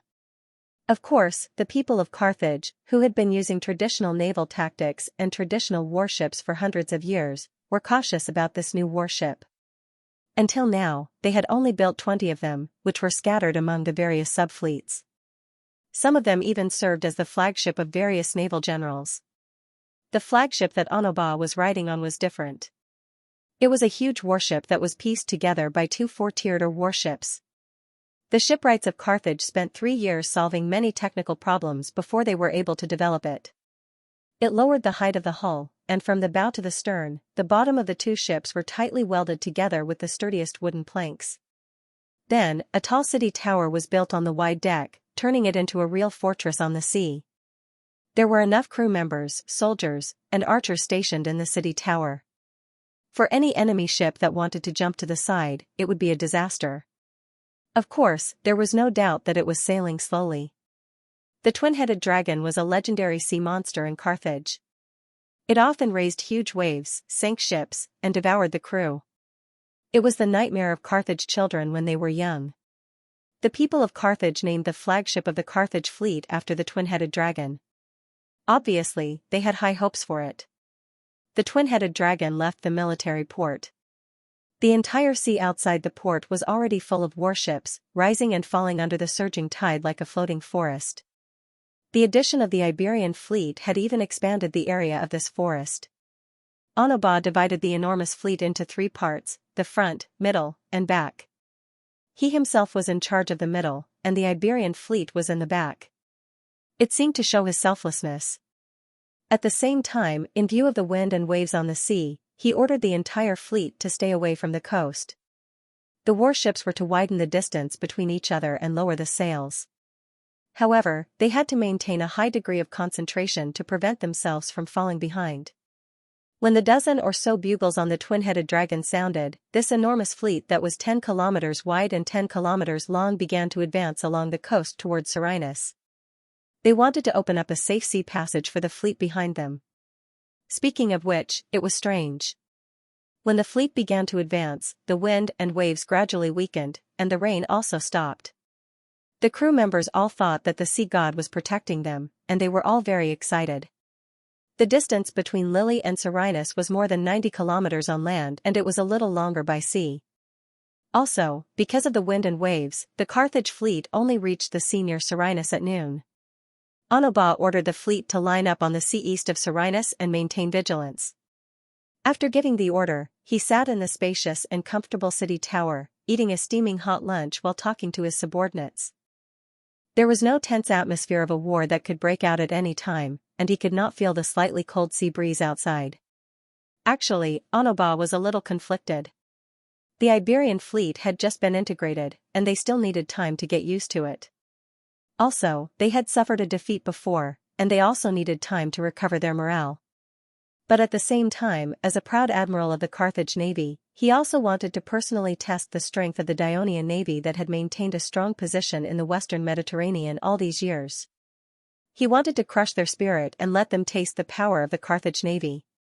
He drank 2 mouthfuls of juice, took the cloth that the servant handed to him, wiped his mouth, and stood up. He was already more than 50 years old, and his digestive ability had deteriorated. Normally, he did not eat much, but today, he had unknowingly eaten too much. His stomach was bloated, and he felt a little uncomfortable. He paced back and forth to help with digestion. At this time, the captain of the twin-headed dragon came in to report, "General, the fleet has begun to enter the port. Has there been any discovery from the east?" Onoba asked. "Not yet. I hope the fleet can quickly unload the cargo so that we can return earlier. The current weather is really a little worrying," the adjutant said worriedly. "Even if the Dionia fleet discovers us, I'm afraid they won't dare to come out." Onoba did not say anything. He silently looked out the window. The clouds had almost completely blocked the sun. It was noon, but it seemed like dusk. The sky was filled with dark clouds, and the sea was also pitch black. In the distance, the sea and the sky merged into one, making it impossible to see far. Although the rain had stopped and the wind had stopped, the air was filled with thick water vapor. Finally, Onoba spoke, "Go and urge the fleet to speed up." On the mast of the 4-tier battleship at the forefront of the Carthage fleet, the lookout hugged the wooden post tightly with both hands and looked forward with difficulty. The dark clouds hanging over his head made him a little frightened. He complained to the captain in his heart. "How can the Dionysian fleet go out to sea in such bad weather? There's no need to keep me on the mast at all. If there's a heavy rain or thunder, that's no laughing matter." Suddenly, the lookout blinked and hooked his right hand and right foot onto the mast. His whole body leaned forward, his left hand resting on his forehead, and his eyes widened. Under the dim sky in the distance, a few black dots appeared on the surface of the sea. After a while, the number of black dots doubled, and after a while, the lookout shuddered and immediately shouted, "Enemy ship spotted. The Dionia fleet is here." The news that the Dionia Second Fleet had defeated the Iberian fleet on the north coast made Sakari's heart itch. Although as the commander of the Sicilian fleet, he also contributed to the victory of this naval battle, he disdained to snatch Flarios's credit. However, the Carthage fleet had never appeared on the south coast, making it impossible for him to fight a decisive battle. At this time, because the land forces were about to attack Selinus, he saw an opportunity. So, after discussing with Leotychides, he formulated a plan. By besieging Selinus, they would lure the Carthage fleet to rescue them from the sea, thus achieving the goal of a decisive battle. In order to ensure the victory of the final battle, Sicarion had even transferred the second fleet that was stationed in Messina over. This resulted in Dionia's fleet in Sicily having 600 warships and 485 three-oared warships. This was a huge number, and Sicarion firmly believed that the Carthaginian navy would not be able to match up to them. Every day, Sakari sent out many fast ships to the south coast of Sicily, and some even ventured to the west coast to scout the enemy. But for a few days, there was still no movement from the Carthage fleet. Leotychides was the first to become restless. Although the Dionysian army was feigning an attack on Selinus, there were still casualties every day. Moreover, there were troops stationed in the city for a long time, and not far away, Lilybo's army was ready to make a move. Although it was not very strong, the Iberian army in Palermo's worried him. Moreover, it was not too far away. Once a few Carthage fleets attacked at the same time, the Dionysian army, which did not have much of an advantage in terms of military strength, would be in trouble. Therefore, Leotychides believed that they could not wait any longer. They must immediately attack Selinus with all their strength, so that the Dionysian army could gain a foothold in western Sicily controlled by Carthage. Of course, Sakari objected. His reason was that as long as the Carthage fleet was defeated, the Dionian navy would gain an absolute advantage in the sea. The west coast of Sicily would be under the control of the Dionia fleet, which would be of greater help to the land forces. He persuaded Leotychides to be patient and wait a little longer. The two sides argued, but a letter from the Devers and the Ministry of Military Affairs resolved their dispute. In the letter, the Devers asked Leotychides to strengthen the attack on western Sicily. The Devers had higher expectations for Sakari. They hoped that he could completely defeat the Carthage navy, cut off the sea connection between Carthage and Sicily, and even threaten Carthage itself. Therefore, this letter forced Leotychides to agree to continue the plan of luring the Carthage fleet. Early this morning, the movement caused by the large-scale assembly of the Carthage warships on the Sea of Lily could not escape the eyes of the Dionia clippers. When the news was quickly sent back to Agrigento, Sakari was overjoyed. He immediately ordered all the warships to assemble and prepare for battle, although Flarios reminded him with some concern, "Commander, the weather at sea today is not very good." But Sakari had always been known for his boldness in battle. Even in his middle age, this characteristic of his had not diminished. He had waited for this opportunity with great difficulty, so how could he let it go? So he said resolutely, "If the Carthage fleet dares to go to sea, why can't we?" At the beginning of March 14 of the Kingdom of Dionia, 379 BC, on the third day after the Devers led the army, left Turiae, and headed north to Latinum, the Sicilian fleet of Dionia and the Carthage navy encountered the sea near Selinus. The sky was dark and gloomy, but there was no wind or waves. This could be said to be the largest naval battle in Greek history. After learning that the Dionysian fleet had appeared, Anubis was a little surprised, but at the same time, relieved. He stared out the window, thought for a moment, and quickly made a decision. The warships in the front will follow the original route and advance to meet the enemy. The warships in the middle will move east and spread out as much as possible on the right side of the front. The Iberian fleet at the back will follow the fleet in front to prevent the Ionia warships from attacking the fleet at the back after breaking through the interception. The reason why Arnabas made such a deployment was that, according to his understanding of this area of the sea, although it was calm now, judging from the weather, it would probably still be windy and rainy, and it would most likely be from the southwest. Thus, the Carthaginian warships had to first occupy an advantageous position in order to fight later. Thurian, on the other hand, did not think so far ahead. He deployed the main force of the first fleet close to the coast, and sent the third fleet led by Phlereos to face Carthage's constantly extending flank. His idea was to use all his strength to destroy the enemy in the front, and put on a posture of attacking the fleet in the rear to rescue Selinus, forcing Carthage's spread-out formation to have no choice but to pull back to rescue. This would not only exhaust the enemy's strength, but also cause chaos in Carthage's fleet. Flute. Flute. Flute. Flute. The speed at which the sailors pushed the wooden oars increased with the sound of the double-barreled flutes. The Raven warship at the forefront of Dionia's fleet was advancing rapidly. The seawater split by the bow of the warship flew again and again onto the suspension bridge erected next to the foremast, splashing water everywhere. The 12-meter-long wooden bridge almost became a wave shield for the warship. Stefakas was still a sailor in the Dionian navy during the southern Italian War. He was proud of having experienced all the battles in which this newly built fleet defeated the powerful Syracuse navy. Now, he was the commander of the second fleet of the first fleet of Dionia, commanding his warship to charge at the forefront of the fleet, about to engage in battle with the most powerful maritime hegemony in the western Mediterranean, Carthage. But he was far less excited than the sailors. Instead, he calmly watched the oncoming Carthage warship. He felt that the other party's speed was not very fast. With his rich experience, he immediately realized that the other party was probably not going to collide head-on with his warship, but was controlling the warship's inertia so that it could nimbly circle around the front and avoid being hooked by the Raven suspension bridge. After all, the unique tactics of the Dionian navy were no longer a secret. Moreover, Carthage's fleet had been defeated in the naval battle, so they were probably prepared. Prepare to intercept. Stefakas decisively shouted the order. The operator of the suspension bridge at the bow, the boatswain at the cabin, and the helmsman at the stern immediately repeated the order. The crew maintained a high degree of tension and concentration. The two warships were rapidly approaching each other. Stefakas looked ahead, judging the best time to act. Suddenly, he shouted, "Intercept to the left." The helmsman moved the rudder, and the sailor on the left reduced the force of the oar, while the sailor on the right increased the force of the oar. The warship quickly moved diagonally to the left. This was a very dangerous tactical maneuver. Actively exposing the waist of the warship to the enemy's ram was undoubtedly a big taboo in today's naval battles.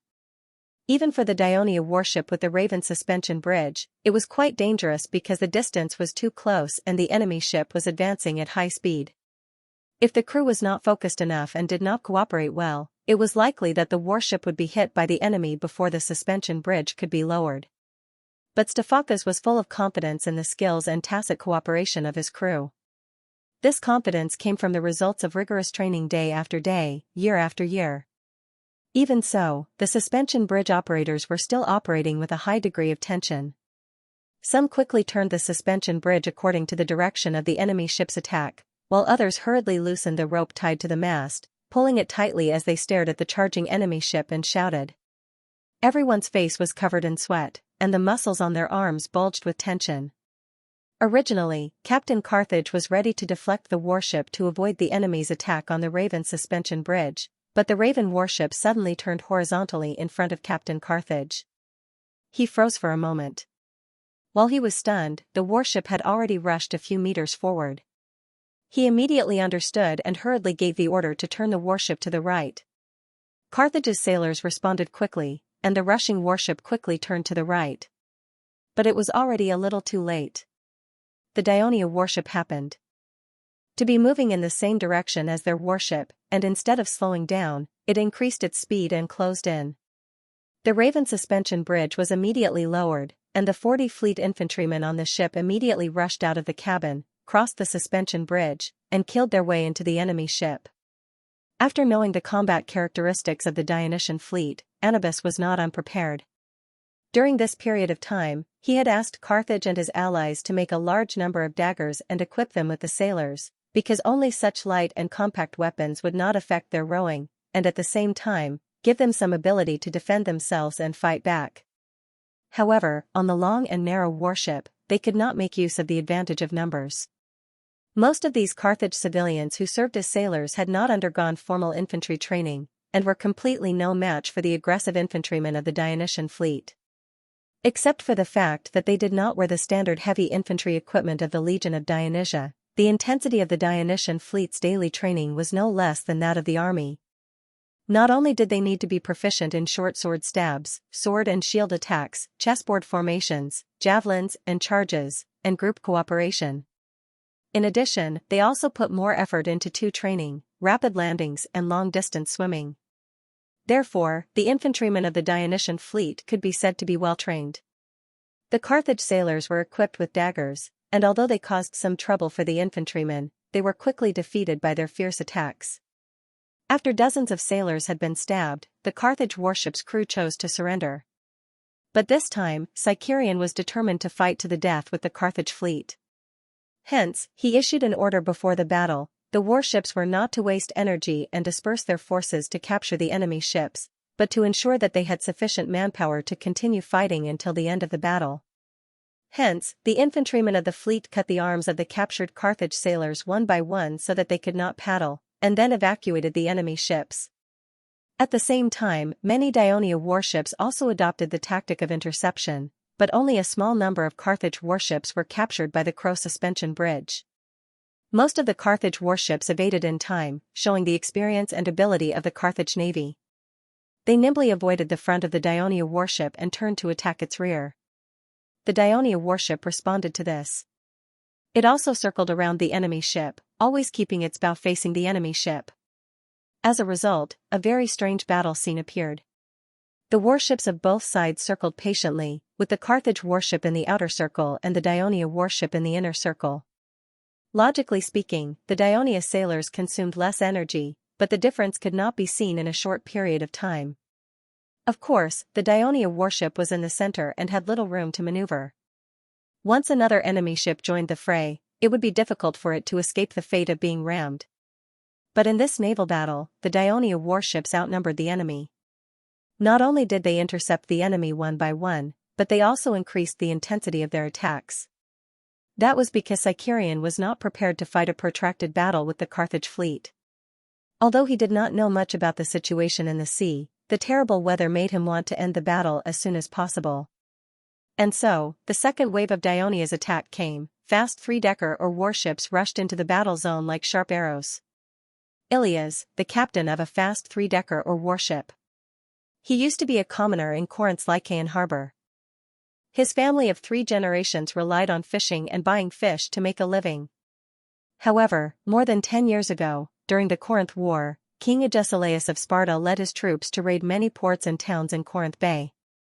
Like other fishermen, his family's biggest property, 2 fishing boats, were robbed by the Sparta allies.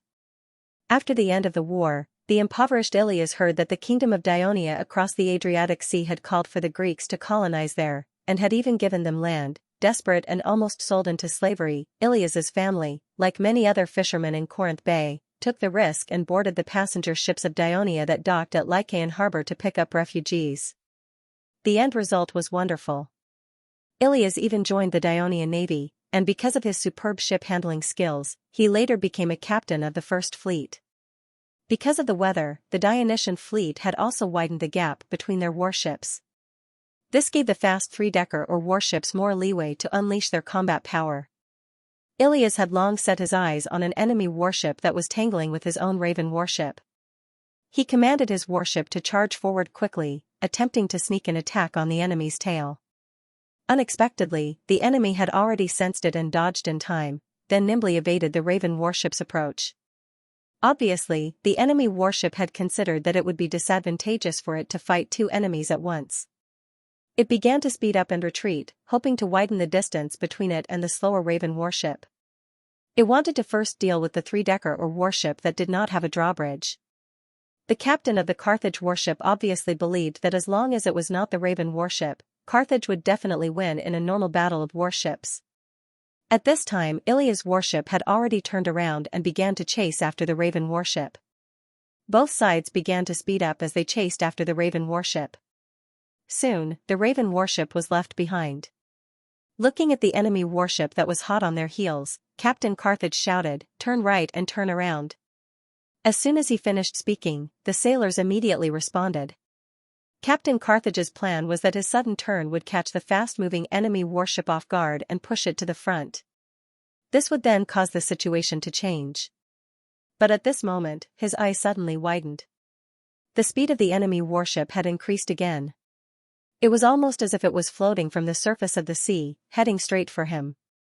His decades of experience as a warship sailor told him that the fastest speed of a three-decker or warship would not exceed 13 knots. He had used this as the basis for his strategy. However, the ship behind him had obviously exceeded this speed. Its speed had actually reached 15 knots in an instant. As Carthage's warship had to slow down in order to change direction, he watched in shock as the black bronze ram of the enemy warship slammed into the rear of his warship. With a loud bang, the huge impact caused the tens of meters long Carthage warship to turn half a circle, almost capsizing. The captain fell heavily on the deck. Ignoring the pain, he quickly hugged the mast beside him. The sailors in the cabin were all over the place, crying out in alarm. Among them was a shrill scream. It was the helmsman at the stern who could not escape in time. His chest was pierced by the broken planks of the ship. Blood splattered everywhere, and it was obvious that he would not survive. The warship's upturned stern was directly broken, and seawater poured in from the gap. The sailors of Carthage were not in the mood to row at this time. The experienced ones immediately broke the oars, grabbed the oars, rushed to the deck, and jumped into the sea. After the fast three-decker or warship crashed into the enemy warship, it circled half a circle. After confirming the result of the battle, Ilias announced loudly, "Brothers, we've sunk one." Cheers immediately rang out in the cabin. "Captain, there's a big warship in front."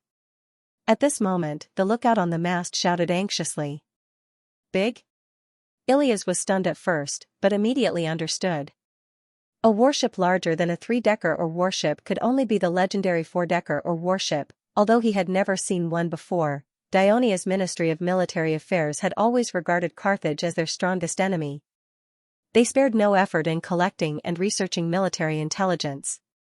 How could they not know about the new achievements of the Carthage navy over the years? They had specially analyzed the advantages and disadvantages of this warship that was larger and taller than the three-decker or warship. They had even specially trained the captains of the warships to learn and understand it. Therefore, Ilias immediately had an idea in his mind. Go around it and find another target. The clumsy four-decker or warship won't be able to catch up to us. However, the lookout on the mast continued to shout, "This four-decker or warship is turning and heading towards a Raven warship diagonally ahead of us. It's connected with the enemy ship." Ilias' heart tightened. It was said that Carthage's four-decker or warship was equipped with 50 to 60 infantrymen, and could carry out a jump ship battle. The Raven warship in front was fighting with the enemy ship. If they encountered another attack from it, they would be in a very dangerous situation. "Right front, full speed ahead. Catch up to that big ship." He gave the order decisively.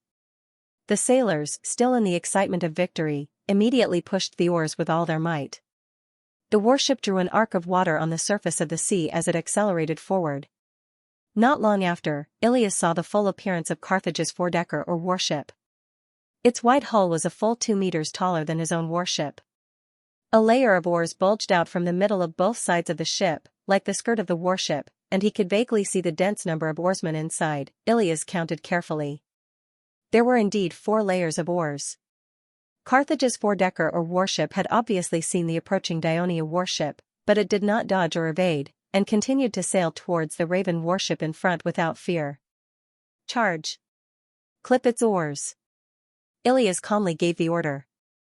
The reason why he did not give the order to ram was because he remembered that Commander Sikorian had emphasized that the warship's hull was relatively sturdy, and was said to be able to withstand a few collisions. Therefore, Ilias was afraid that he would not be able to sink it, and would instead be attacked by the enemy ship due to its proximity. The warship's speed was quickly increased to 13 knots, and it was still rising. Soon, it had caught up with the enemy ship. The helmsman nervously controlled the rudder to ensure that the warship was facing the right side of the enemy's hull, without deviation. Retract the oars. Ilias gave the order, and the oarsman skillfully retracted the oars into the hull. The warship charged forward according to inertia, ready to brush past the enemy ship. Unexpectedly, the Carthage sailors also retracted their oars in time, though they had more oars. The archers on the deck also fired arrows at Ilias's warship, and at the same time threw down a dozen rope hooks. In order to increase the speed of the fast three-decker or warship, there were no railings on both sides of the deck. Apart from the mast, the deck was bare, and there was no place for the rope to hook. Instead, the arrows that were shot down hit the watchman on top of the mast, and he fell straight onto the deck. A few arrows passed through the gaps in the middle of the deck, and fell into the hold of the ship, causing a few screams. The Dionia sailors were slightly flustered. Fortunately, the fast three-decker or warship was very fast, and before the enemy could fire a second round of arrows, it had already brushed past the enemy ship and rushed to the front. Ilias, who had drilled out of the hold, immediately ordered the warship to turn back, assuming a posture to continue attacking. However, Carthage's four-decker or warship ignored its provocation, still maintaining its course, and continued to close in on the Raven warship ahead. The infantry of the Raven warship had already rushed out from the bottom of the enemy ship, and began to accelerate back to their own warship.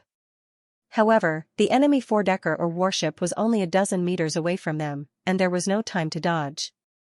At this moment, another lookout on Ilias's warship, who had just climbed up the mainmast, suddenly shouted excitedly, "Captain, another fast warship." "The other fast warship is about to collide." Before he finished speaking, Ilias heard a loud bang. The huge hull of the four-decker or warship in front of him seemed to have sneezed, and with a jolt, its forward speed came to an abrupt halt. The startled cries of the sailors on the ship rang out incessantly. Although the huge hull of the four-decker or warship blocked his line of sight, and he could not see the situation on the other side of the enemy ship, through the lookout, Ilias knew that his comrade had driven the warship to collide with the enemy bravely. But such a risky method also put them in a dangerous situation, because the enemy ship did not capsize, and order was quickly restored. Ilias could see many infantrymen with long spears surging out from the deck of the enemy ship. The enemy was going to jump ship and fight. Ilias' heart tightened, and the words that the commander of the Sicilian fleet, Sikorian, often said to them during training suddenly surfaced in his mind. "The army often says that we, the navy, only know how to fight alone, and don't know what teamwork is. They don't understand it at all. If a warship does not have the captain, helmsman, sailors, lookouts, the close cooperation and skillful control of the warship, can it defeat the enemy? And for a fleet, the Crow warship is a bear. It bravely advances, rampages, and sweeps away all obstacles. The fast three-tiered warship is a wolf, fast and agile, looking for an opportunity to ram the enemy ship fiercely. The fast ships are our horses, passing on all kinds of orders and messages in time. All warships must work closely together to kill the enemy. Only then can we ensure the victory of a naval battle, and in my fleet, I would like to make an even higher request. On the battlefield, all warships must help each other and make up for each other's weaknesses. If anyone sees their own warship in trouble and does not go to help, and I find out later, I, the Sikorian, can guarantee to the captain of this warship that he will not even be able to be a citizen of Dionia. Full speed ahead. Target, the four-tiered hull of the enemy ship ahead on the right. Prepare to ram." Ilias roared, gritting his teeth. "Charge speed." The bosun immediately shouted. The flutist puffed out his chest again, puffed out his cheeks, and played without stopping. Even though they were a little tired, the sailors' faces showed a mixture of nervousness and excitement. "We are going to ram that huge warship and sink it." Once again, they pushed the oars with all their might with their somewhat numb hands. The speed of the warship increased rapidly. Ilias looked at the enemy ship in front of him, rapidly enlarging in his eyes. He shouted, "Ram," and quickly hugged the mast with both arms. The sailors in the cabin heard the warning, and immediately tightened the oars. They lowered their bodies, their hands tightly gripping the copper rings on both sides of their seats.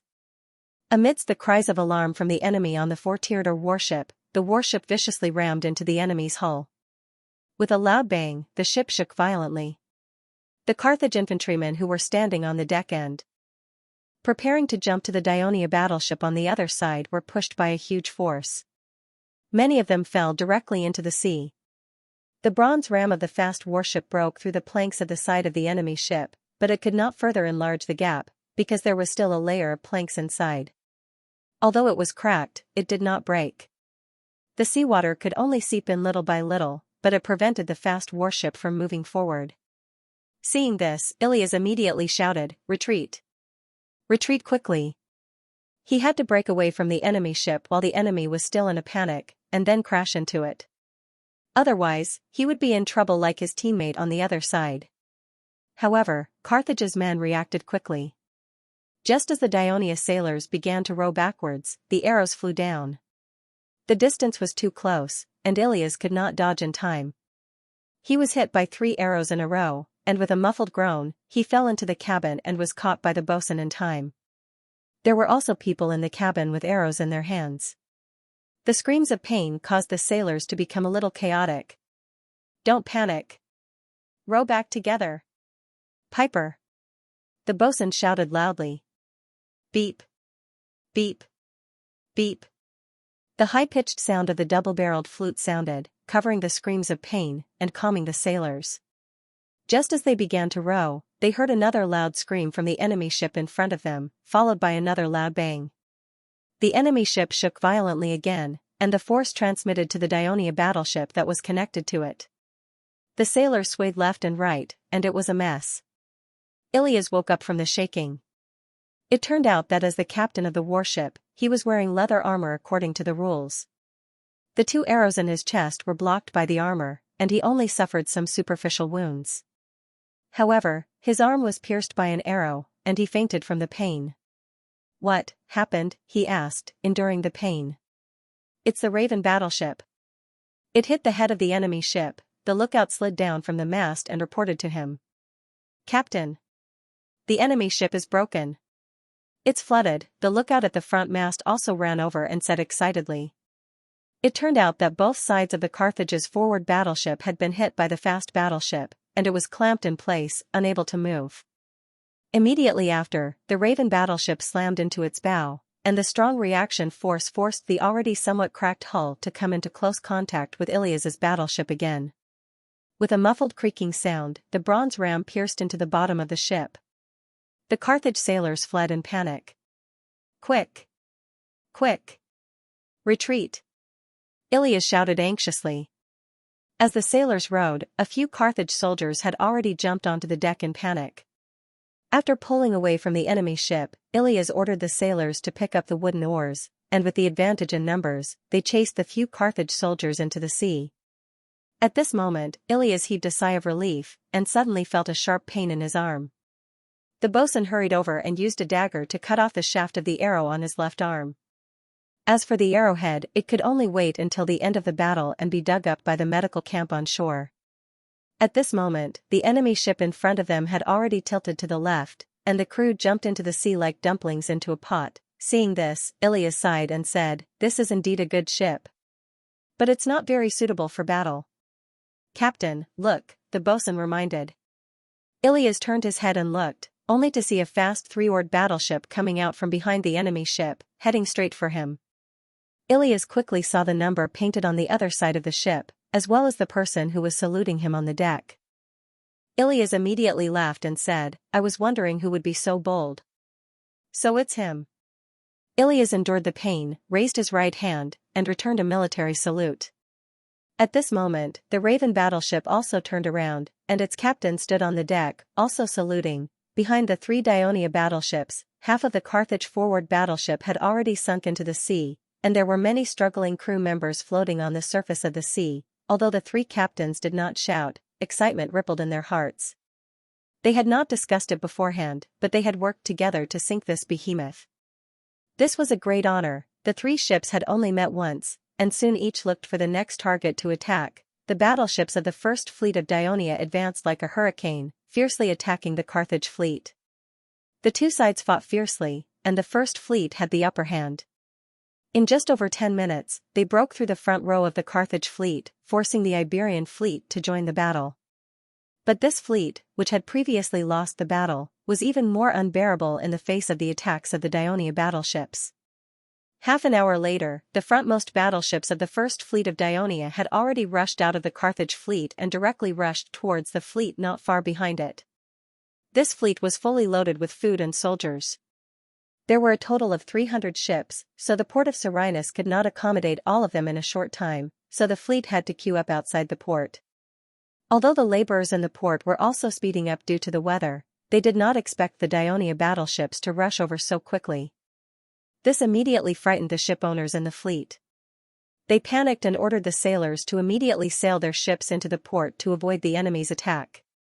As a result, the entire fleet was in chaos. All the ships rushed into the port, resulting in congestion outside the port. Some ships even capsized during the collision. When Anubis, who was at the rear of the fleet, received the urgent report from the clippers, he was shocked. He had already left enough warships at the front of the fleet and thought that there would be enough time to deal with the Dionysian fleet. He did not expect that in less than an hour, they would be completely at a disadvantage. He did not scold the incompetence of the fleet at the front and the Iberian fleet, because on the flank, the fleet in the middle was also feeling the pressure from the attacks of the Dionia battleships, even though the number of warships he led on this side seemed to be slightly more than the other side. Although the second fleet of Dionia was ordered to defend the flank, Phraleos still adopted offensive tactics. The gigantic body of the double-headed dragon's flagship forced the Dionian warships to avoid it. Due to its slow speed and clumsy steering, it could not catch up to the enemy ships. Hence, it simply chose not to participate in the battle. Instead, it gradually became a safe zone in the fleet. Anubis stood on the top of the ship and looked down at the battle around him.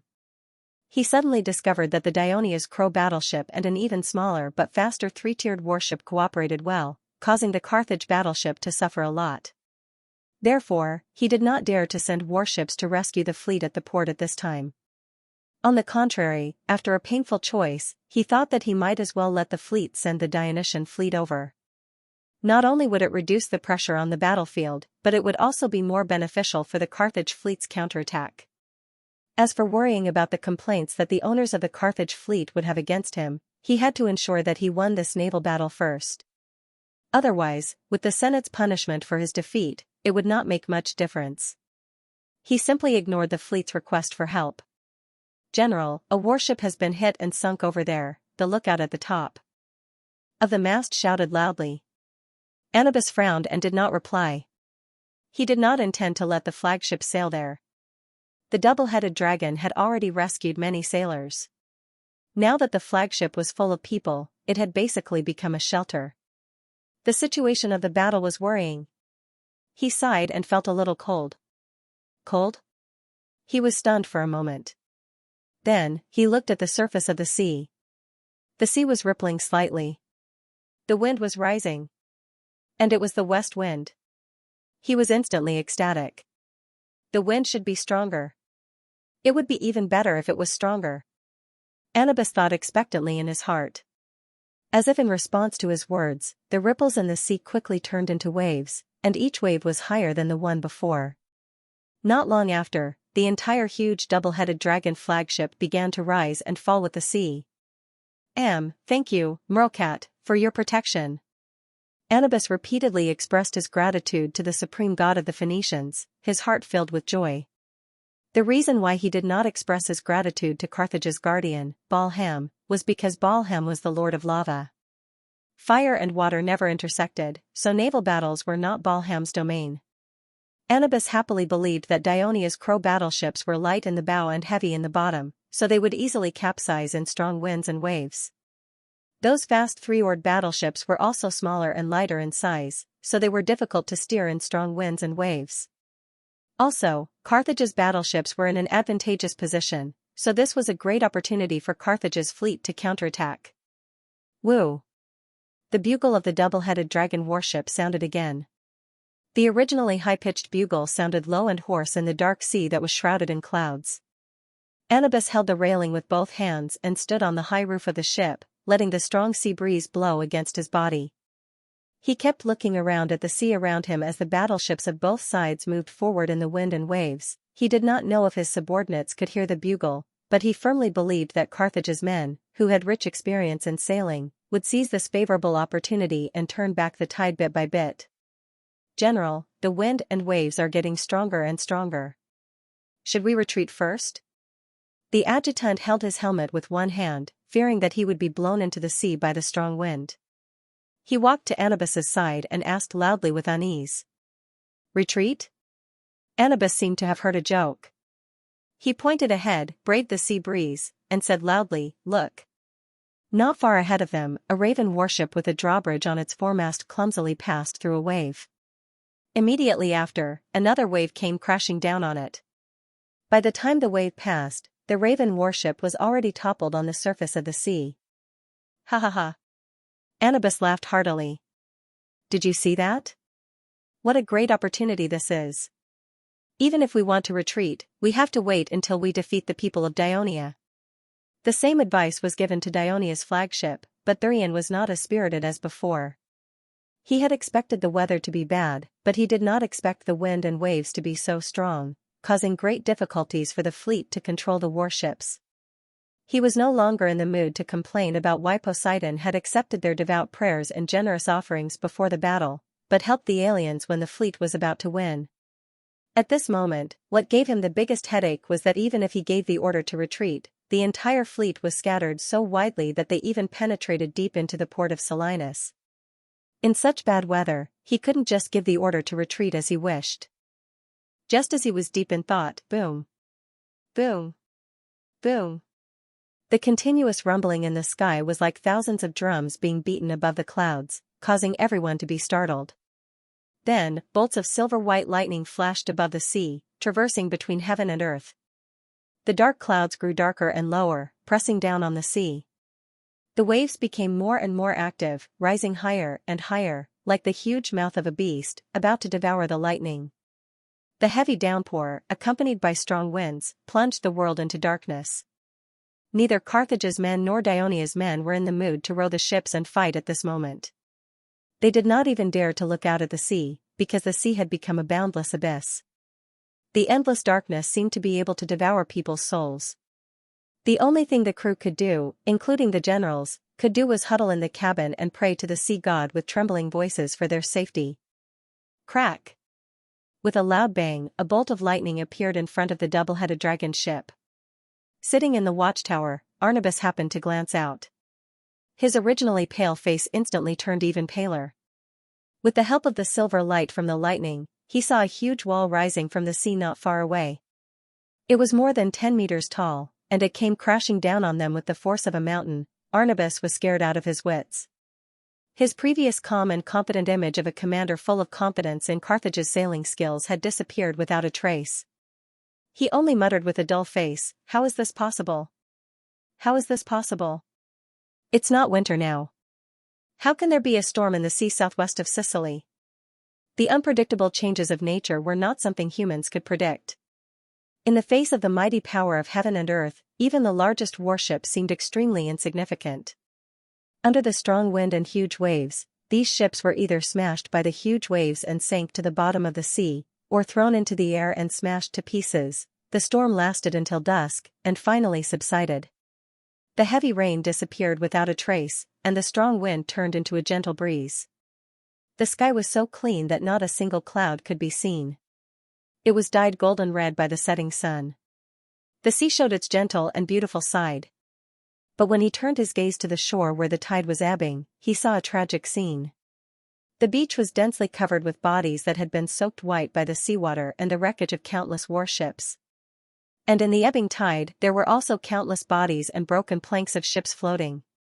Such a horrible scene was not only everywhere on the coast of Selinus, but also extended to the coast of Mazara and Germ, and even further away. Leotychides, who was stationed at the north of Selinus city, had been worried about the safety of the Sicilian fleet. So when the storm subsided, he immediately sent troops and the medical camp to seal off the coast near Serenus and began to rescue people. When the doctors and nurses had spare energy, they would also treat Carthage's people, as long as he was still breathing. The Carthage colony city and its allies on the south coast, as well as the Greek city-states, also sent people to the coast for search and rescue. Whether it was Carthage's sailors or those from Dionia, they were all at sea all year round and had experienced many storms. They might be able to escape with their lives in the storm that lasted for a few hours, but the warships they were driving could not be revived. In this large-scale naval battle, Dionia's Sicilian fleet invested about 600 warships, while Carthage's fleet had more than 500 warships. In the end, there was no winner on either side, and all the warships were probably destroyed by the storm. For Carthage, what was worse was that nearly half of the passenger ships they were responsible for transporting soldiers and supplies did not enter the port in time, were attacked by Dionia's warships, or were ravaged by the storm, and eventually died in the stomachs of the fishes.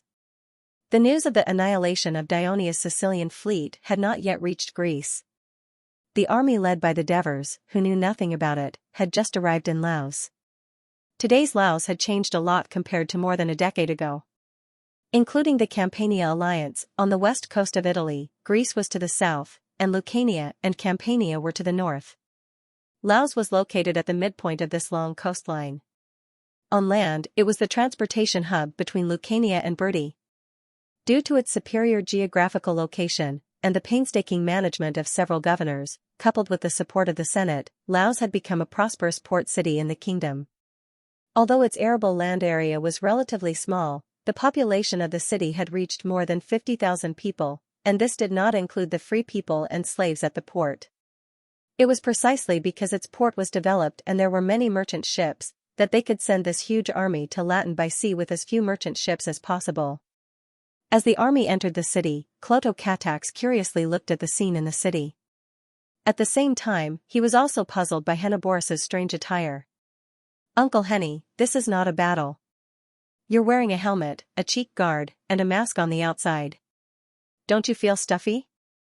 Henneborus stifled his voice and said, "Don't talk to me." The Devers in front of him turned around and teased him. "Your Uncle Henny doesn't want the people here to know that he's back." "Why?" "Uncle Henny used to be Laos's consul." Clotocatax was even more curious. The Devers shrugged and did not answer. In fact, ever since Henneborus became the Devers' secretary during the later stages of the Southern Italian War, he had not visited Laos even once. It was a sore point in his heart. As a matter of fact, Arabuma's rebellion and the subsequent riots by the commoners had greatly reduced the population of Laos. More than half of the current Laos residents had moved in later. Among them were descendants of Sybaris, Greeks, Lucarians, Brutty, Campanians. It was truly a city of mixed races. Now, the people of Laos were no longer the poor and powerless citizens of the city 10 years ago. They were citizens of the kingdom who owned land, operated maritime trade, held public office, participated in the elections of the city council, and made their own suggestions. Therefore, they were grateful to the kingdom of Dionia and its king that changed their status completely. When they heard that the king of the Devers was coming to Laos with his army, the citizens had already prepared a spot by the roadside. They were waiting for the king's arrival so that they could be closer to him, see him more clearly, and let him hear their cheers. Amidst the cries of "Long live the king of the Devers! Long live the kingdom of Dionia!" the citizens were excitedly discussing among themselves. "Look! That man in the middle wearing a long feathered helmet and golden armor is His Majesty the Devers. Look at how majestic he is. More than 10 years ago, when His Majesty led his army through Laos to the north to fight against the Simonians, I met him once. His appearance hasn't changed at all after more than 10 years. He's still as young as ever. As expected of a descendant of Hades. Who's the young general beside His Majesty? He looks like he's close to His Majesty. I heard from the Turii merchants at the port that Prince Clotocatax will be joining the war this time. This young man should be him. Oh, no wonder he's so handsome. If I had a daughter, I'd definitely marry him." "Stop dreaming. That's the eldest son of His Majesty the Devers, the future king.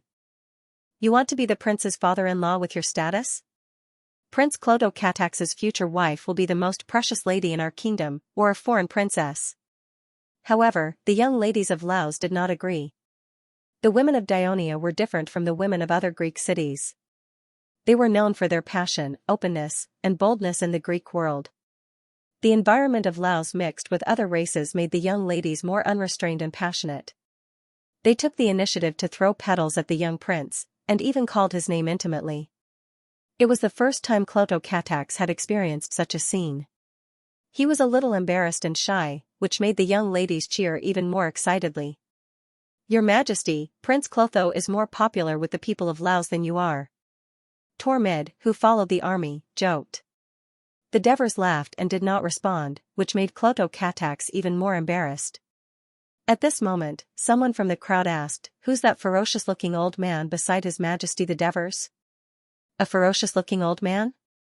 Tormid's expression darkened. He felt that he was only in his 50s, and he was still very young. Besides, he only had 2 scars on his face. How could he be considered ferocious? Henoboris let out a rare laugh. Someone among the crowd said, "That's Tormid, a staff officer of the kingdom's Ministry of Military Affairs. He's a hero who followed His Majesty on an expedition to Persia." Tormid was certain that the person who said this must be an officer from the early days of the Legion of Dionysia, or even a former comrade of the mercenaries. Otherwise, how would the common people know about him, who was not prominent in the kingdom and rarely appeared in public? As far as he knew, it was recorded in the General Staff Department that some retired officers of the Legion of Dionysia chose to settle down in Laos. He immediately looked at the crowd on the side of the road, but for a moment, he did not see any familiar faces. Instead, he heard someone shouting, "Who is that general beside His Majesty? He is wearing a mask and his face is not clear. He looks so strange." Tormid chuckled. Now it was his turn to watch the show. At this time, someone in the crowd shouted, "Citizens of Laos, do you remember who gave up the privilege of being a lifelong consul and took the initiative to ask for Laos to be incorporated into the kingdom? Only then did we get rid of the oppression and have the life we have today. It's the good Lord Henoboris. Everyone, don't forget, most of the arenas, baths, libraries in Laos were donated by him for free." Another voice shouted. Back then, when the Senate was discussing the incorporation of Laos into the kingdom, considering that Leshan was once a private property ruled independently by the Henoboris family, and that he was the first to take the initiative to be incorporated into Dionia, setting a good example for other allies, as a reward, the Senate passed a bill. 2% of the annual tax revenue of Laos would be given to Henoboris. Of course, the Devers played a role, but Henoboris donated all the money to Laos for the repair and construction of public works to make up for his mistakes. Yes, I still remember when Lord Henoboris was the consul of Laos, he wanted to give us more rights and freedom.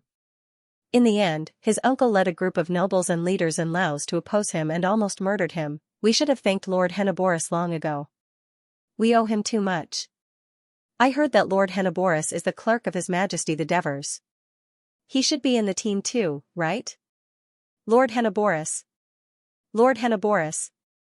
Lord Henoboris. The cheers on the roadside gradually converged into one voice. Henoboris's emotions fluctuated rapidly.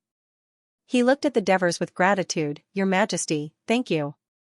After following the Devers for so long, he could certainly guess that the final unanimous scene of the people of Laos must have been driven by the intelligence department. "This is what you deserve," the Devers said earnestly, "even if I didn't do this, the people of Laos have never forgotten what you've done for them. It's time to forget the mistakes of the past and meet the people of your hometown so that you can better interact and help them in the future." The words of the Devers gave Henoboris courage. He nodded, took a deep breath, and resolutely took off his mask and helmet. "It's Lord Henoboris. Long live Lord Henoboris." Even louder cheers erupted all around. Amidst the cheers, the Devers said softly to his son, "Ordinary people are easily satisfied. As long as you've done something good for them, they'll always remember it and ignore the mistakes you've made." Clotho-Katax listened to his father's teachings while watching the surging tide of people by the roadside. His eyes shone with envy. The chief of the palace guards, Marcius, hurried over and reminded, "Your Majesty, Eliandos is here." The Devers looked forward and saw the city governor, Eliandos, leading a group of officials. They were walking with their backs to the advancing army and were hurrying toward them. It seems that we're moving too slowly. Eliandos, who's waiting at the city gate, can't wait any longer. The Devers turned to Henoboris and smiled. Or maybe he wants to see you earlier, Henny. Ariandos, the trusted general of Avenogus back then, and the most loyal minister of Henoboris who entrusted the orphan to him. After Laos was incorporated into Dionia, the Senate elected him as an elder to stabilize its political situation. According to a special law passed by the Senate at the time, the elder of a city newly incorporated into the kingdom cannot immediately become the governor of a mother city. This was to avoid suspicion, and also to better manage the city so that it could integrate into the kingdom faster.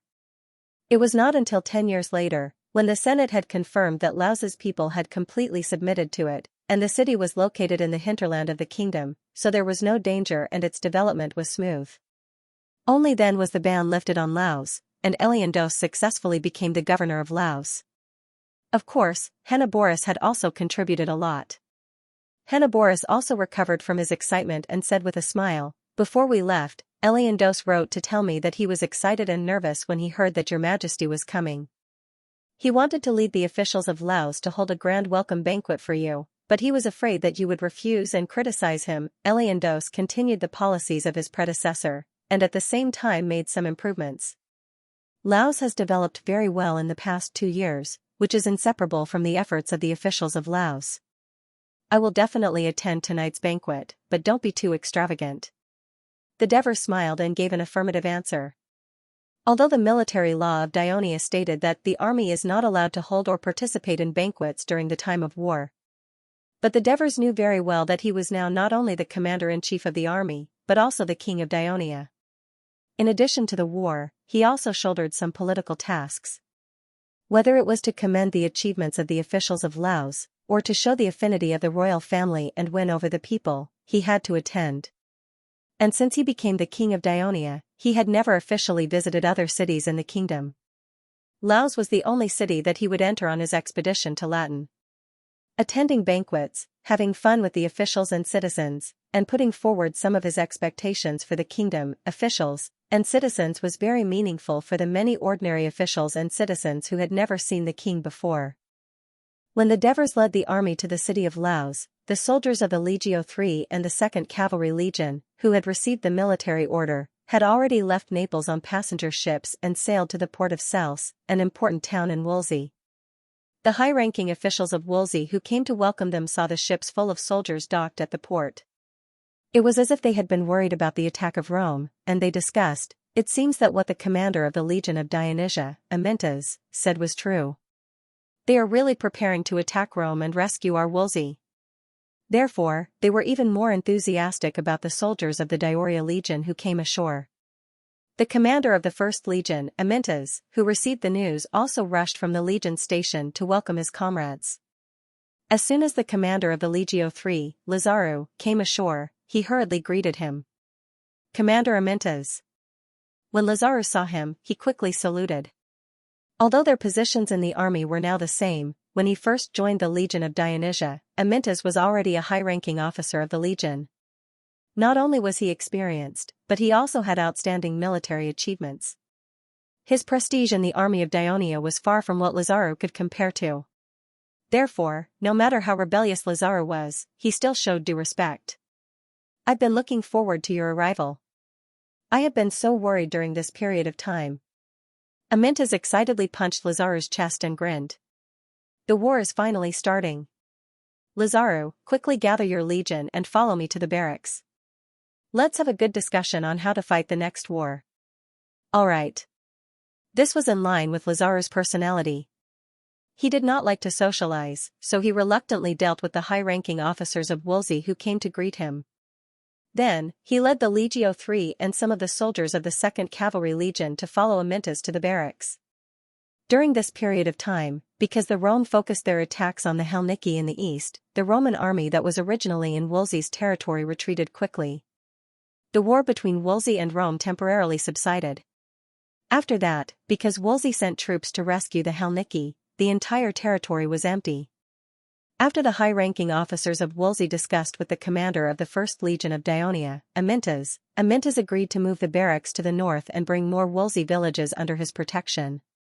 Now, the Dionia barracks were northwest of Xianxia, only about 20 miles away from the heavily guarded city of Saturnicum from Rome. Therefore, Amintas requested Lazaru to lead the Legio III and the 2nd Cavalry Legion to march as fast and stealthily as possible so that they would not be discovered by the Rome. For this reason, he also sent someone to inform the 1st Cavalry Legion in advance to drive away the scouts and spies of the Rome in order to prevent the information from leaking out of the barracks. In the main tent of the barracks, Lazaru met Printos. He immediately greeted the deputy chief of staff who had helped him to victory in Campania. "Alright, let's talk later. Let's hurry up and discuss how to complete the mission given by His Majesty," Amintas urged. "What's the current situation in Latin?" Lazaru asked first. This was the basic quality that a senior commander of Dionia should have. Without understanding the surrounding situation and the enemy's situation, there was no way to win a battle. Therefore, Amintas was not bothered. He pointed at the map and explained seriously, since the Romans launched a large-scale attack on the Helniki last month, they have conquered many towns. Now, they have completely surrounded the central town of the Helniki, Frontirum, and are stepping up their attack. Their troops have increased from the original 40,000 to 70,000.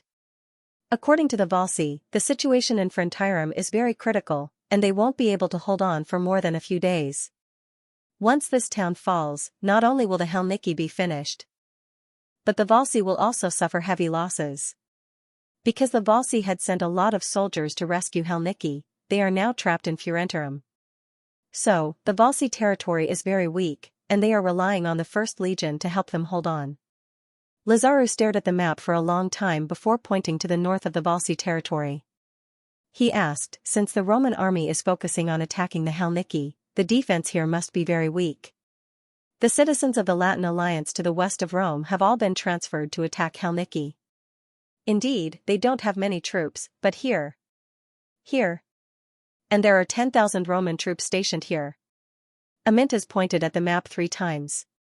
Lazaru took a closer look. The names of the 3 cities on the map were Villette, Saturnicum, and Antium. They happened to be blocking the northwest road to Latin. Lazaru estimated and was surprised. The people of Rome actually built such a huge army? According to the Volsci, Rome has not only mobilized all of its young citizens, but it has also asked all of the Latin Alliance and the Etruscan Alliance in the north to provide a lot of reinforcements. So it is doing its best to fight this war. I think this is also why His Majesty has personally led the army to deal with the Romans first. Printos emphasized. But with these 3 cities blocking the way, it will take more than a day or 2 to conquer one of them. I'm afraid it will delay Her Majesty's attack plan, Lazaru said worriedly as he pointed at the map. Are you stupid? Amintas criticized bluntly. We don't even need to attack them. We just need to go around them, enter the coastal area of Latin, and protect His Majesty's army on the coast. Lazaru, who was thinking too much, slapped his head and smiled awkwardly. He pondered for a while and said, if we do this, we can only let the soldiers carry rations and leave the auxiliary troops in the barracks. Only then can we ensure the speed of the march. If the enemy comes out of the city to intercept us, we can also quickly respond to the battle. But this way, our barracks, and even the entire Volsci territory, will be completely open to the people of Rome. Printos smiled. Don't worry too much about this. Once our army has successfully landed, the entire Latin region will be on guard against our attack. They will not have the mood to invade Volsci. Also, we will arrange for other people in the barracks to go to Sels, board the ships, and turn to the newly conquered land. Lazaru no longer had any concerns. He asked loudly, when are we moving? When the army led by His Majesty arrives at the Latin region. But before that, we still need to discuss with the higher-ups of Volsci. We need them to provide some help for the attack. The news that the battle at Serenus was disrupted by the storm and almost all the warships on both sides were destroyed spread throughout the western part of Sicily the next morning. Pamilca, the acting commander of the Carthage army, was shocked when he heard the bad news. He quickly sent messengers on fast ships to deliver the news back to Carthage. At the same time, He informed the city-states along the coast to search and rescue carefully on the coast of their territory, and to send the survivors to Lazaru. The camp of Dionia outside Serenus was overcrowded. Not only were the tents full of survivors of the shipwreck, but the passages and open spaces outside the tents were also full of struggling and moaning sailors. Outside the camp, there were countless white corpses or people who were not confirmed dead or unconscious. The doctors and nurses had been treating them for more than 10 hours, and they were still busy. More than 20,000 soldiers of the Legion of Dionysia and their allies were also doing their best to help the medical camp, saving their compatriots and comrades in the navy. In the big tent, Leotychides, who had been busy all night, sat on a wooden chair, listening to the report of his adjutant, Mukru. Although he was very tired, he still straightened his back. "Commander, since last night, our soldiers have found about 150,000 corpses on the coast, and about 100,000 people have been saved. Among them, there are more than 61,500 people from Dionia, and 29,379 Dionia sailors have been confirmed dead." Mukru held the record board in his hand. Every time he read a set of numbers, his heart would beat wildly. Behind these huge numbers was the loss of countless lives, and the crying of families. Leotychides did not seem to have much of a reaction to this. After listening to the report of his adjutant, he was still expressionless. He quickly asked, "How many people are there in the Sicilian fleet?" Mukru thought for a moment, and said with uncertainty, "According to the situation of the Sicilian fleet in Minoa, they may have about 110,000 to 120,000 people." Leotychides estimated in his heart, and said, "In that case, we have at most 30,000 sailors that we haven't found. They might have drifted to the coast controlled by the Carthaginians, or they might have drifted to the coast of the Alliance. We'll need to contact Minoa, Agrigento, and the other cities on the south coast in the next few days to understand the situation," Mukruger said. Leotychides nodded, and then sighed. "The navy really consumes too much of the young and strong citizens of the kingdom. This storm has cost us tens of thousands of people, enough for us to build 5 or 6 legions." Mukru explained, "Sir, but we have also easily captured nearly 40,000 Carthage and Phoenicians. If it was a normal battle, how many battles would it take to capture so many captives?" When Leotychides heard this, he frowned slightly, and looked at Mukru with his sharp eyes without blinking. When Mukru lowered his head, he slowly asked, "Have you found Thurian and Flerios?" "Not yet." Mukru looked sad. "Continue to send people to search, don't give up. Also, we will ask Seraphinis to send scouts to the city of Carthage to the west to find out more." Only then did Leotychides' face change a little. "I heard that Thurian is a good swimmer. When he was young, he once crossed the turbulent Krati River. He shouldn't drown so easily in the sea." "Yes, Sir Commander." "Is there anything else?" The medical camp warned that there are too many dead bodies inside and outside the camp. If they are left for too long, the bodies will rot, and it will easily lead to an epidemic. As long as they are confirmed dead, take them away and cremate them. Let the living sailors bring their ashes back to Catania or Tarentum's fleet base. As for the ashes of the Carthage people, bury them where they are." As Leotychides spoke, he suddenly thought of something and said in a serious tone, "This matter must be done immediately so that the living sailors can return to their base as soon as possible to avoid wasting our food. But the infantrymen of the fleet must stay and fight with us." Leotychides had long coveted the infantrymen of the Sicilian fleet. He had seen their military training in Catania and believed that their military quality was no weaker than the regular soldiers of the 8th Corps. While the Sicilian fleet was destroyed and there was no news of Thurian and Flerios, he wanted to integrate them into his own team to increase their strength. Before Mukru could respond, Leotychides emphasized again, "Also, take out 10,000 young and strong sailors from the navy and give them spears. They will temporarily serve as our light infantry." Mukru was surprised. He reminded him tactfully, "Commander, without the permission of the Ministry of Military Affairs, you are already breaking the law by transferring the infantrymen of the navy. I'm afraid that the navy will be dissatisfied with this." Leotychides did not take it seriously. He said in a low voice, "We are now deep in the territory of the Carthage. Not only is the supply line extended, the enemy will also counterattack at any time. Unfortunately, the warships of the Sicilian fleet are all gone and cannot provide us with protection of the coastline. We are fighting alone. If we do not strengthen our strength, we may fall into trouble at any time. The Sicilian navy cannot play a role without ships. It is better to let the idle sailors and infantrymen temporarily come under my command. This is a special time. I believe that His Majesty and the Ministry of Military Affairs will understand what I am doing. As the adjutant, Mukru could only remind him. Since Leotychides insisted on doing it, he could only carry it out. Then, he immediately changed the topic. Sir, what should we do with the 40,000 Carthage captives? Keep them for the time being.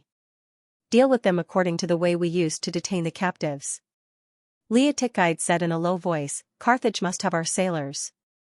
We can exchange with them when the time comes. Will Carthage's people agree to this? You firmly rejected their request to ransom the captive Carthage's Sacred Legion soldiers. Mukalu only dared to bury this doubt in his heart. We still have to take down Selinus as soon as possible. Leotychides muttered. Whether it was from the strategic point of view of attacking western Sicily, or from the point of view of facilitating the transportation of food and supplies, or even from the point of view of having a safer place to hold so many captives, taking down Selinus was a top priority. Mukalu hurriedly reminded him, Commander, the soldiers were busy last night and are quite tired. They no longer have the strength to attack the city today. Besides, Carthage's people also transported a few thousand soldiers into Selinus yesterday. Their defense has been strengthened. Besides, we've lost the Sicilian fleet and can no longer seal off the port. Carthage's people can send reinforcements from the sea at any time. Leotychides took over the conversation and said solemnly. This was what he was most worried about.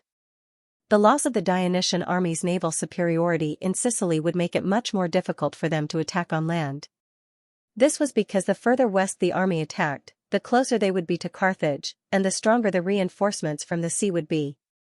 The Dionysian army, who had lost their fleet, could not stop them.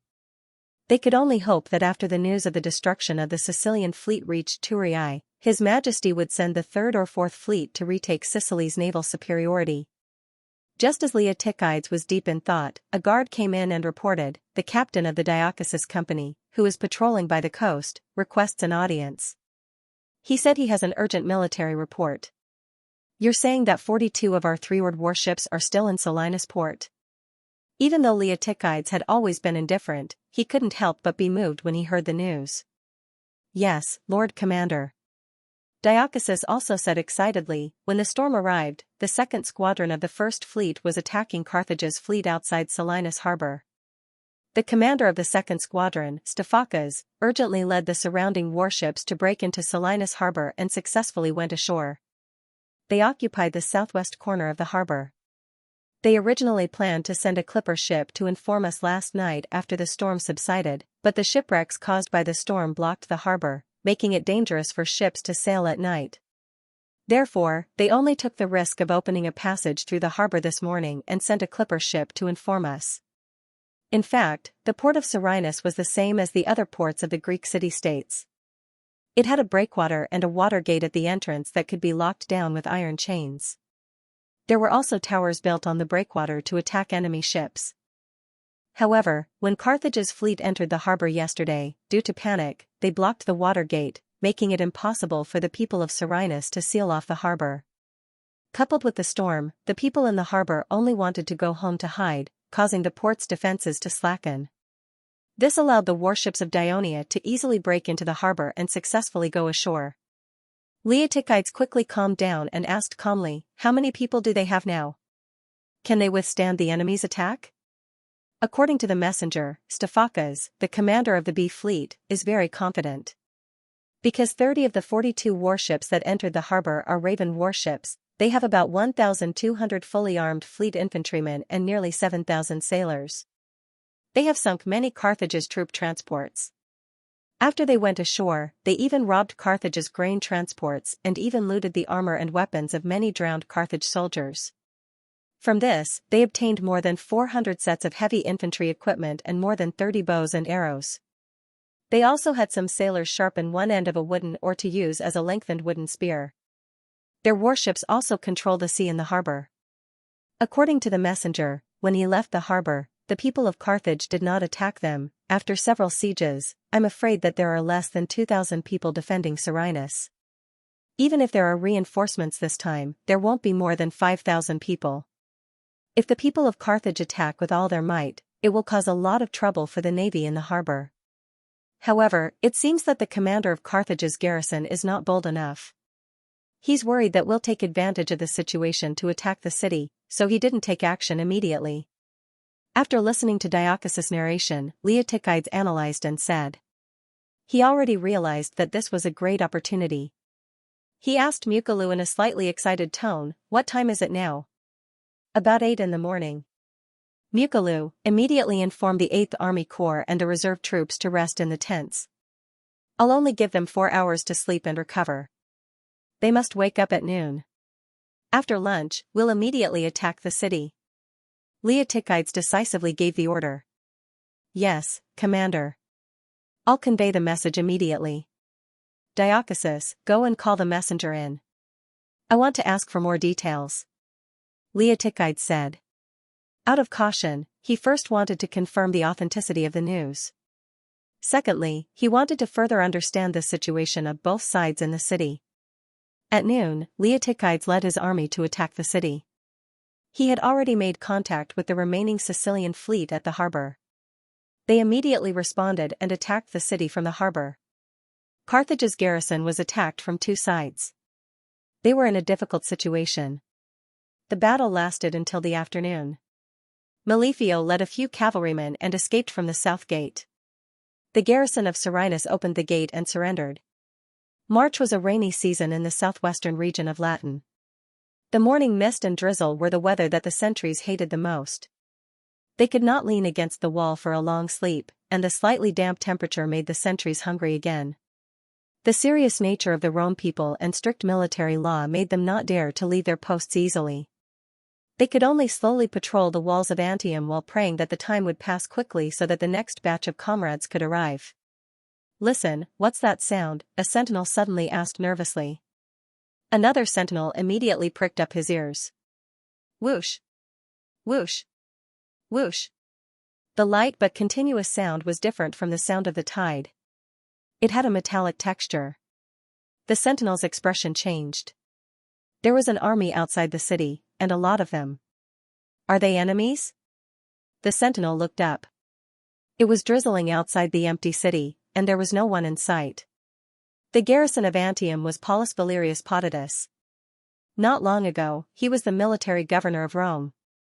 But after Camillus was appointed as the dictator, the 6 military governors of Rome naturally stepped down. Because Paulus had always been cautious and steady, the Senate appointed him as the garrison of the newly occupied town of Antium. They hoped that he could guard the southwestern border and coast of Rome and the Latin alliance to ensure the complete conquest of the Hellenigi by Rome. The sentinel's report quickly caught his attention. He immediately sent a team of scouts out of the city to investigate. Soon, the team of scouts fled back in disarray. They were attacked by many black-armored cavalrymen not long after they left the city. They were almost wiped out. "It's the Dionia." Paulus became nervous. "Are they going to attack Antium?" He immediately summoned the troops in the city and began to set up defenses, ready to resist the attack of the Dionia. The soldiers of Rome stood on top of the city wall, nervously watching the outside of the city. He stood there for more than an hour. The mist dispersed, the drizzle stopped, and the sky was bright again. However, he did not see any Dionian troops outside the city. Even the walla noises from before were gone. Paulus was puzzled. He decided to send out scouts again to find out the enemy's movements. As a result, the scouts were intercepted again. According to the scouts who escaped, there were Dionia cavalrymen patrolling in all directions a mile away from the city of Antium. They could not break through the interception and find out the Dionia's movements. Paulus was confused and nervous. Before he figured out the Dionysian army's movements, he did not dare to send troops out of the city. After all, the army of Rome was still attacking the Hellenigi in the east. The Latin region was empty. His task was to defend Antium and stop the enemy's attack from the south together with the garrison of Vellet and Saturnicum. While Paulus was biding his time, the garrison of Saturnicum in the north encountered the same situation. They also adopted the same response. In order to ensure the safety of their territory and the Latin alliance, the Senate of Rome sent cautious and prudent generals to the two newly occupied towns. This made them not dare to send out their troops immediately and take the initiative to launch a probing attack. From there, they might be able to find out the Dionysian army's movements. In fact, the 1st Legion of Dionia, Legio III, the 1st Cavalry Legion, and part of the 2nd Cavalry Legion formed a large army of nearly 20,000 soldiers. They were arranged in 8 columns. The Cavalry Legion guarded the 2 flanks of the marching column. There were no supply caravans following them. They set off from Xianxia's barracks in the wee hours of the morning and marched north. By morning, they had reached the border between Latin and Wolsey. Amyntas ordered the 2 cavalry legions to block the way out of Antium and Saturnicum respectively. They would rob and kill the scouts to ensure that the main force passed through the area between Antium and Saturnicum quickly and stealthily. They would then continue to march northwest. Not far to the north of Antium, Audria was an ancient Latin city-state. It was also one of the few coastal towns in the Latin city-state. It had a close relationship with Rome. 20 years ago, Camillus was dissatisfied with the verdict of the Senate of Rome and lived in seclusion in Audria. More than 10 years ago, the Celts captured Rome and plundered the Latin region. With the support of the citizens of Audria, Camillus was the first to raise the flag of resistance and finally recovered Rome. After that, Rome and Audria established a stronger alliance. At this time, the sentries in the city of Audi also heard the rustling footsteps, but they did not raise their guard. After all, Audi was far away from the center of the Latin city-state, and it was also far away from the Hernici, Equi, and Maxi in the east. In the past, except for some territorial conflicts with Wolsey, it had rarely been involved in major wars. Now, Antium and Saturnicum, which belonged to Rome, were blocking their way to the south. During this period of time, the war in the south had subsided. The Adians thought that they were very safe and did not think that they were enemies. They thought that the Roman army was mobilizing, so they did not send out any scouts to investigate the situation. After the 1st and 3rd legions of Dionia passed through the city of Audi, they began to approach the coast. This black army was discovered by the passing Latin merchant ships and caravans. They were shocked and hurriedly alerted the neighboring towns. There were even more vigilant merchant ships that turned around and headed south, ready to inform the heavily guarded Antium. In fact, there was no need to do so. After more than 2 hours of restlessness on the city wall, Antium's general Paulus finally decided to send out a few scouts to venture out of the city to investigate the movements of the Dionysian army. At this moment, one of his men suddenly shouted, "General, there are fireworks on the port's lighthouse." Paulus was shocked and quickly looked back, only to see a straight plume of black smoke rising from the direction of the port. An enemy attack from the sea? Paulus' heart tightened again, and then he saw cavalry galloping out of the city, shouting at the bottom of the city wall, "General Paulus, countless warships and transport ships have appeared on the sea outside the port." Paulus was shocked. Did the people of Dionia want to repeat the last time they attacked Antium? Immediately transfer 500 light infantry and 2,000 heavy infantry to the port for defense. He ordered without hesitation to his adjutant. "Yes, General." With that, Paulus quickly left the city, mounted his horse, and rushed to the port with the guards. There was already panic in the city, especially at the gate leading from the inner city to the port. There was a serious traffic jam, and countless people at the port were scrambling to rush into the city. Some even shouted in panic, "The enemy is coming. Hurry up and run." It took Paulus and the guards a lot of effort to squeeze out of the crowd. They rushed to the towering lighthouse on the breakwater without stopping. When he got to the lighthouse, he was shocked by what he saw. It was already past noon, and the sea outside the port was sparkling. In the distance, there were endless shadows of sails, beyond his line of sight, connecting with the sea and the sky in the far distance. These sailboats all had one thing in common: their sides were glowing with a dazzling golden light. Although the Roman navy was not strong, and they had almost never fought a large-scale naval battle, Paulus, who had served as a military and political officer several times, had rich war experience. He often humbly asked Camillus for advice, so he could judge that most of the terrifying fleet this time were troop ships. Troop ships had a characteristic. After the soldiers boarded the ship, they had to hang their shields on both sides of the hull. This not only freed up space in the ship, but it was also convenient to take them out. At the same time, it could also defend against the enemy's long-range attacks. It could be said to be killing two birds with one stone, so it had almost become a common tradition of troop ships in the Mediterranean Sea. How many reinforcements did the Dionia send? Shocked, Paulus asked with a slightly trembling voice, has the port chain been lowered? It has been pulled up. What about the watchtower on the breakwater? Are the soldiers in position? Don't worry, General. The archers have boarded the watchtower. Tar, arrows, and rags are all ready. That's good. Paulus was a little comforted. He said, the army in the city will arrive soon. Don't panic. General. The person in charge of the port said, according to the observation of the lighthouse sentinel, this huge fleet is not coming for Antium. It should be heading north. Paulus was stunned. He looked carefully at the distant sea again. Although the fleet was too far away to see clearly, compared to the ships that were fleeing to the port of Antium, the white sails only showed the side of the ship. Coupled with the flashing lights on the side of the ship, and the distance between the fleet and the coast did not seem to change much while they were talking. Obviously, the fleet of Dionia continued to sail north. Is the Dionia preparing to land on the coast north of Antium? Paulus whispered with uncertainty. The person in charge of the port reminded him, General, it is better for the Dionia to land in the south than in the north. The last time they landed on the south coast, they finally occupied Antium. Only then did Paulus remember that there was a low hilly area between Antium and Adium. Although it was still flat, it was obviously not convenient compared to the south, so, when Paulus thought of this, his face suddenly changed. The Dionia were preparing to land on the coast further north, attack the Latin alliance, and maybe even attack the weakly defended hinterland, and finally go straight to Rome. Thinking of this, Paulus broke out in a cold sweat. He immediately thought that the Dionysian army that appeared from the south in the early hours of the morning was probably there to receive this huge fleet. They had already passed through the blockade set up by Rome on the western border of Cornwall and entered the hinterland of the Latin city-state. It was no wonder that Paulus did not think of this in advance.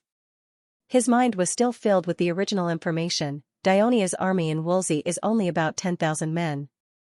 He did not receive the news that Dionia had sent more troops to Wolsey, because the Third Fleet had completely blocked the sea route to the south of the Latin region, so he subconsciously thought that if an army with inferior numbers passed through the blockade and went deep into the enemy's rear, even if they could gain a temporary advantage, it would be difficult for them to escape the fate of being surrounded and annihilated. Such an ambush tactic was suitable for the swift and light mountain races, but it was not suitable for the regular Dionia army, which mainly consisted of heavy infantry. Although he had been taught a lesson by the Dionian navy before, it was impossible for the former military governor of Rome, Paulus, who was used to traditional land battles, to release his imprisoned brain so quickly. Immediately send out scouts to track along the coastline, find out where the fleet has landed, and then report immediately. Paulus hurriedly ordered, then send out messengers to inform the garrisons in Saturnicum and Valette that the Dionia army has entered the hinterland of the Latin region, and that their navy is going to land along the coast. Tell them to get ready to attack. And, send out messengers to Rome quickly, inform the Senate, and let them get ready. The combined forces of the 1st Legion of Dionia and Legio III passed through the small Latin city of Lavinium by the sea. Although the city was small, it had a very important position in the hearts of the Latin people, because in the legends of the Latin people, they were the descendants of the hero Aeneas, second only to Hector in Troy, a powerful city-state in Asia Minor during the ancient Mediterranean era. It was said that he was a royal of Troy. When Troy was occupied by the Greeks, Aeneas, with some of the Trojans, fled to Italy by ship, and landed in the region of Latin, where he was welcomed by the king of Latin, who gave him his daughter Lavine in marriage. So Aeneas founded a new city on the coast of Latin, and named it after his wife. This is how Lavine came to be. Later, their son built a new city called Alba Longa near Lake Alba, a volcanic lake to the north of Lavinium.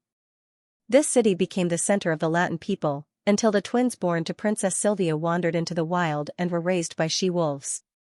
They built Rome and eventually destroyed Alba Longa. Although Lavinium was the origin of the people of Rome, it was really a small city with low walls and a small population.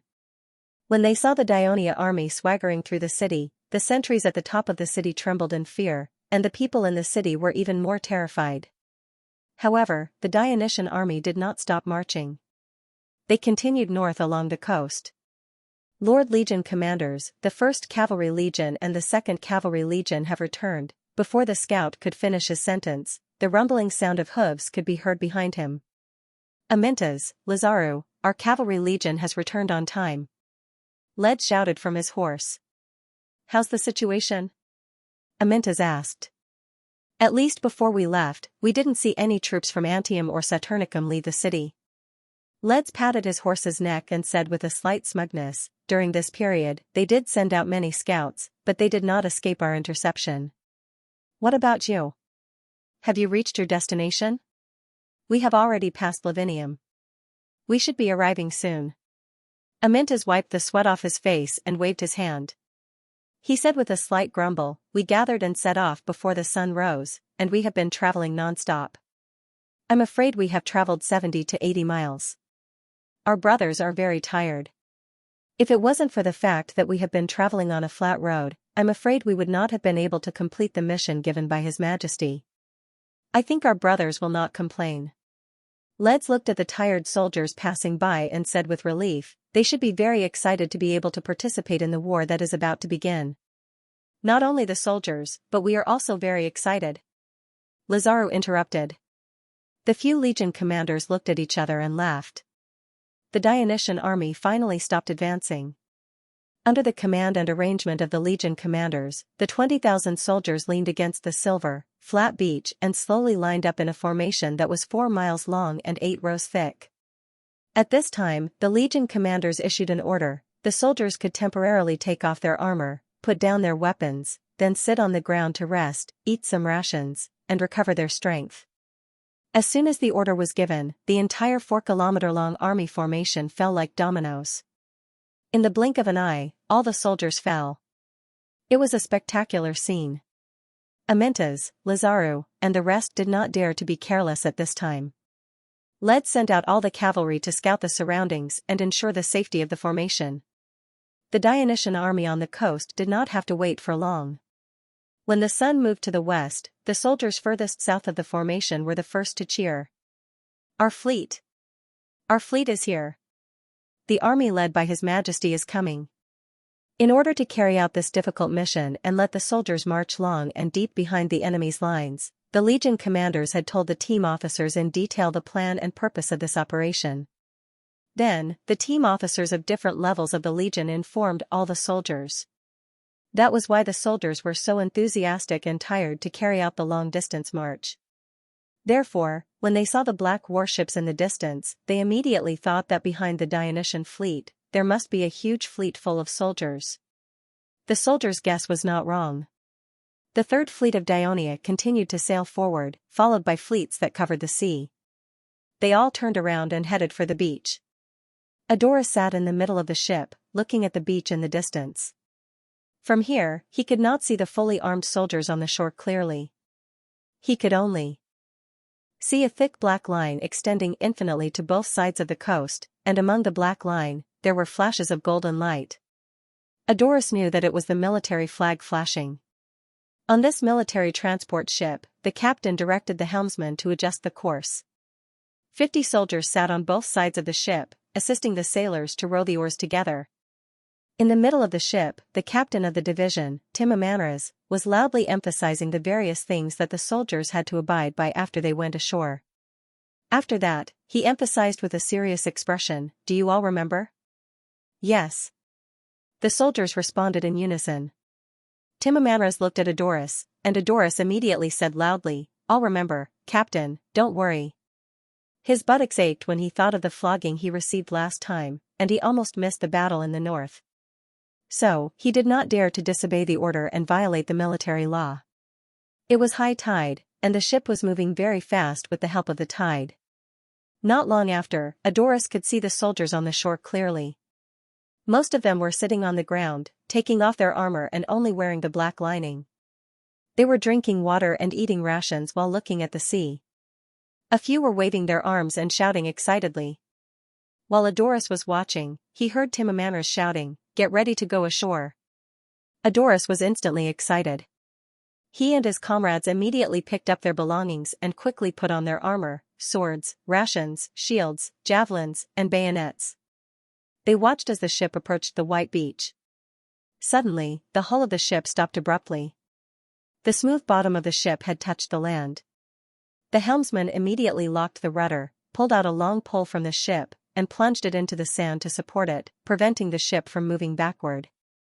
There was no need for the captain to give the order.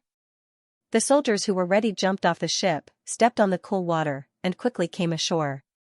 The captain, Timamanras, quickly gathered the soldiers, and then led them to the other units. The beach was full of transport ships, and soon the long stretch of beach was filled with soldiers of the Legion of Dionysia in black helmets and armor. The military flags were also raised, and the officers led their soldiers to find the companies and battalions to which they belonged. The beach was bustling with noise and excitement, but it was not very chaotic, because the soldiers carried by the ships that came ashore belonged to the 2nd Legion.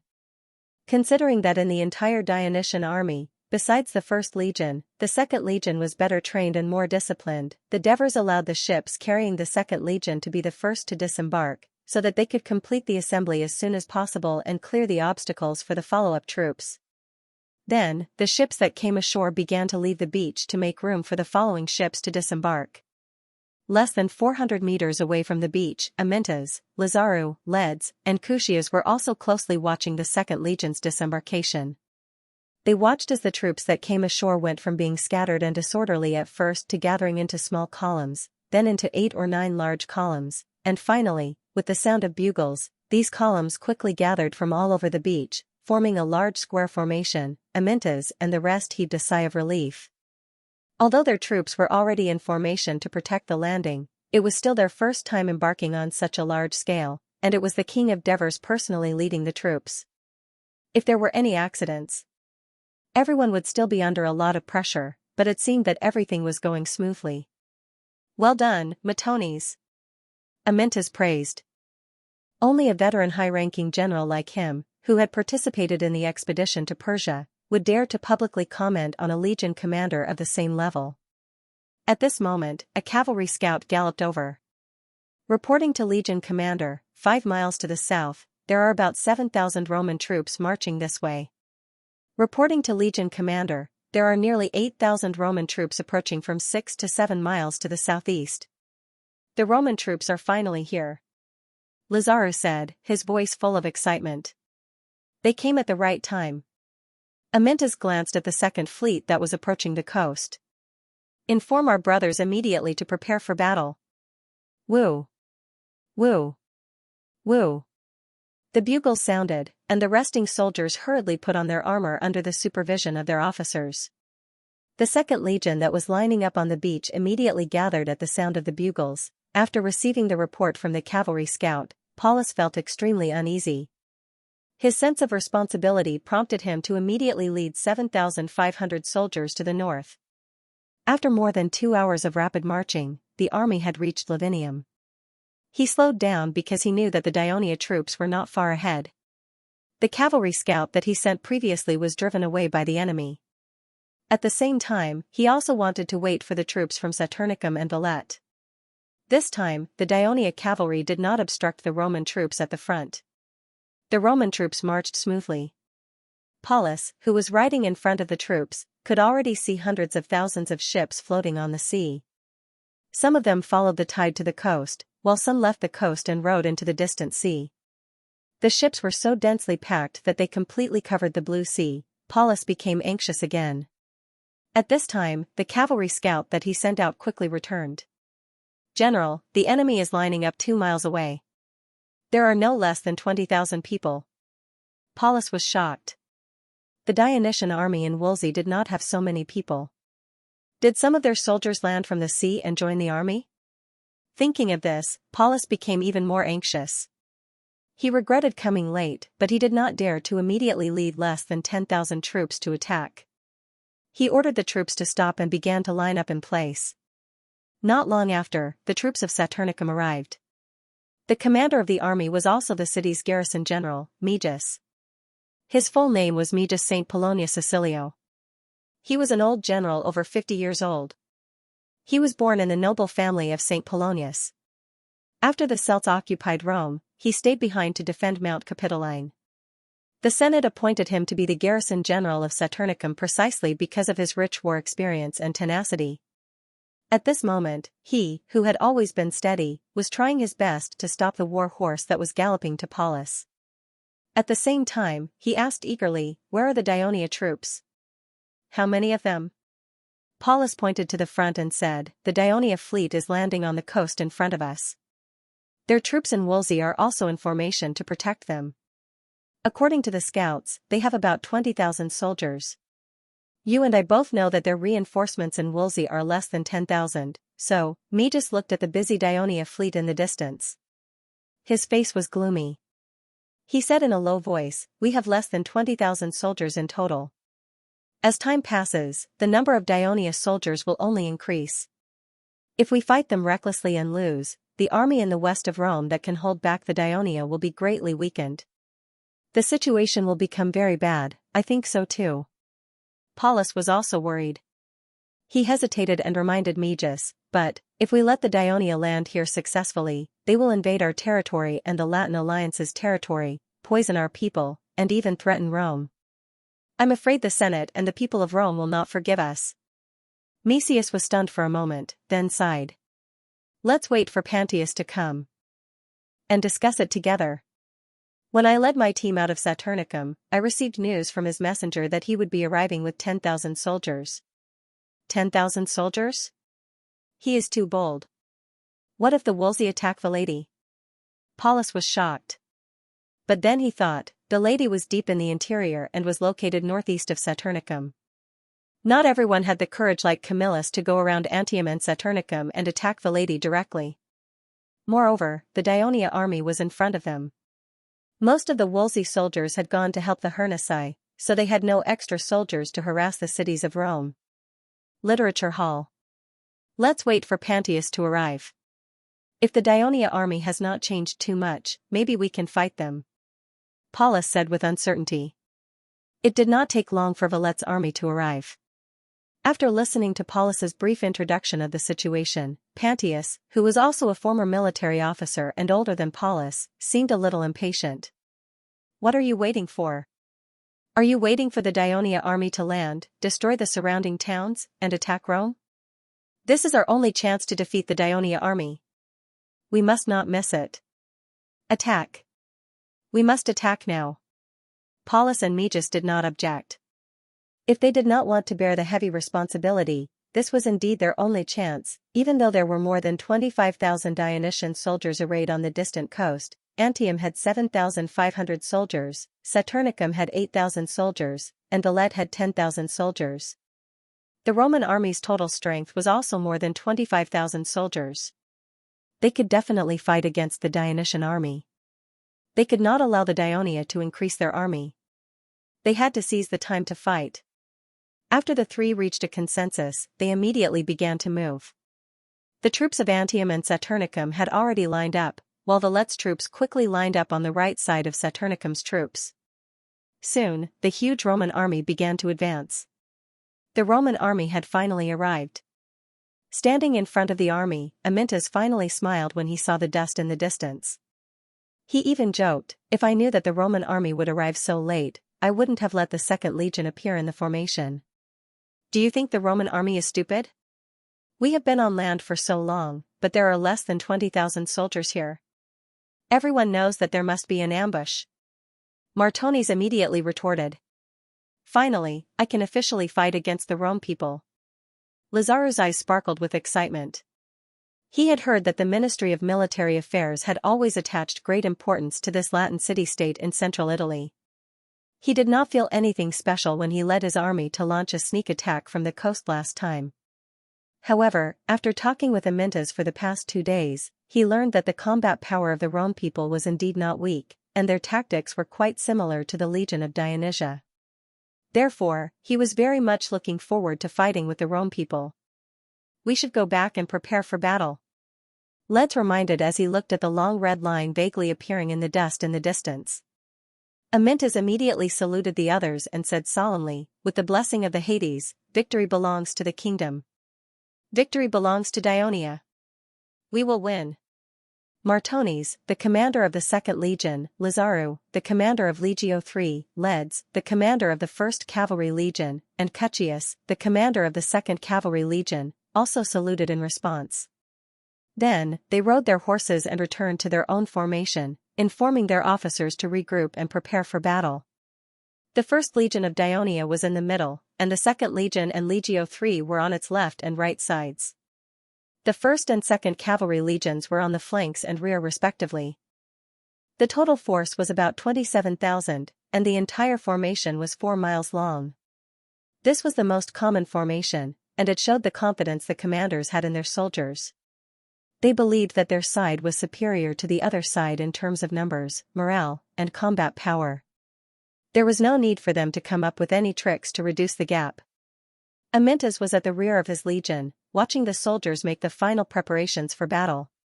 The messenger hurried over. "Commander, His Majesty is here." Amyntas hurriedly turned his horse around, and saw more than 200 riders galloping from behind. The Devers in front wore golden armor and a black cloak, and a golden helmet with black feathers fluttering in the wind. Behind him were 2 extremely strong riders on both sides, each holding a large flag. One of them was a silver-white double-pronged fork wrapped with a black ribbon, and the fork slanted open at the top was tightly held by a gold crown made of poplar branches. This was the scepter of the king of the Devers. The other flag was much larger. At the top of it was a golden statue of the Hades, and below it was a horizontal bar with small golden statues of Thanatos, the 3 judges of Hades, the goddess of vengeance, the Cerberus, and Charon. They were all subordinates of the Hades, and at the same time, they were the symbols of their respective legions. For example, the statue at the top of the military flag held by the legion was the god of death, and the statue at the top of the flag was the goddess of vengeance. There was a longer horizontal bar below the flagpole, and there were no statues on it, but some small golden round plates. There were portraits of the heroes of the kingdom of Dionia enshrined in the Valhalla of the Turii Hades, such as Dracos, Xpit, and Soberkos. This was the military flag of the kingdom of Dionia. It looked like a small tree made of gold, and as it moved forward, the golden discs collided with each other and made a melodious sound, as if the spirits were murmuring. Amyntas immediately urged his horse forward and saluted respectfully, "Your Majesty." The Devers returned the salute, and then said in a calm tone, "We are here to be spectators, and we will not interfere with your command." Amyntas thought he had heard it wrong, but when he saw the serious expression on the Devers' face, he quickly said happily, "Thank you for your trust, Your Majesty." Before the battle, the legion commanders had discussed and unanimously elected Amyntas, who was the most senior, to be the commander-in-chief of the battle. This was the first time Amyntas had independently commanded a battle composed of multiple troops in the 30 years he had been a soldier. He was both excited and nervous, and he was afraid that the Devers would not let him command. The Devers smiled. He had already heard Printos's report on the way here. In the situation where they had more soldiers and cavalry than the Rome, even with the influence of his previous life's history, he did not think that the Rome army would win. When the Devers and his team arrived at the back of the formation, Martones, Lazaru, Leds, and Cutchius came to greet them after hearing the news. The Devers encouraged them one by one. The surrounding soldiers were very excited when they learned that the king of the Devers had arrived.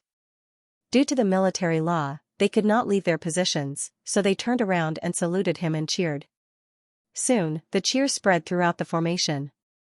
"Long live the king of the Devers! Long live the king of the Devers!" In the midst of the tide-like cheers, Patroclus, the 1st Legion's commander, looked back repeatedly. He could be considered a veteran on the battlefield, and he actually had an urge to immediately start fighting so that his esteemed father-in-law could personally witness his abilities. On the other hand, Adoris, who was in the 2nd Legion's formation, felt nervous when he heard his adoptive father's arrival.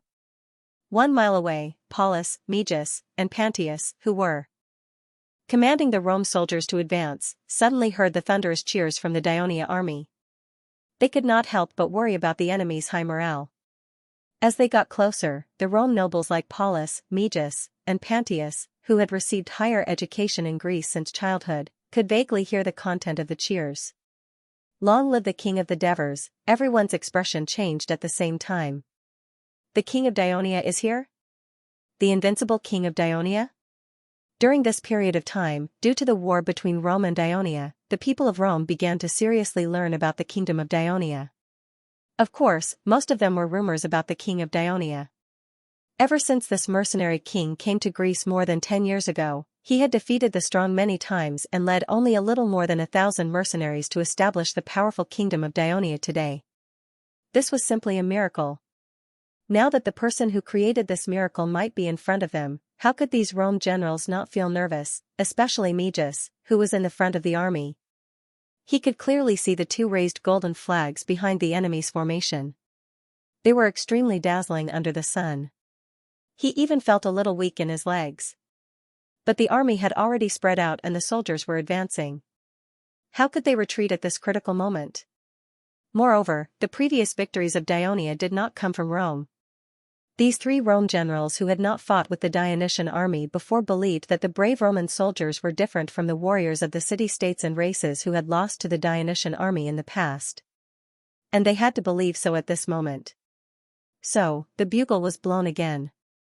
The high-pitched bugle not only excited the soldiers, but also drove away the uneasiness in the generals' hearts. Devers stood quietly at the back of the army formation and looked at the Rome army in front of him.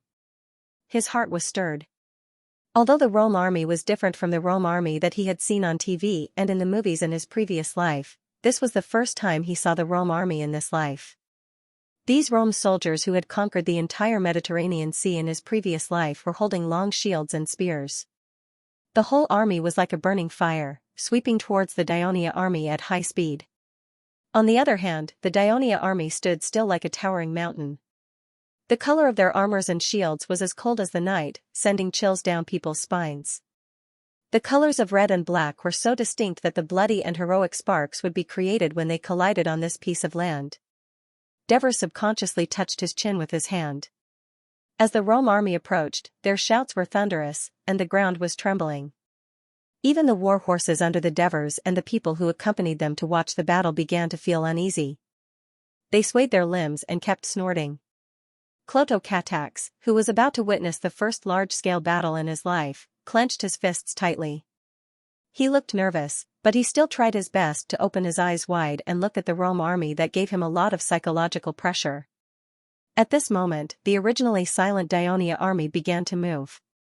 The light infantries of the legions quickly rushed forward and launched the first round of attacks on the advancing Roman soldiers with javelins and arrows. The cavalry legions on the 2 flanks began to move forward and soon collided with the Roman cavalry. After a while, the cavalry legion defeated the small number of Roman cavalry and continued to chase after them. The light infantries also successfully retreated to the rear of the army. Prepare the javelins. The orders of the officers sounded one after another in the long battle formation.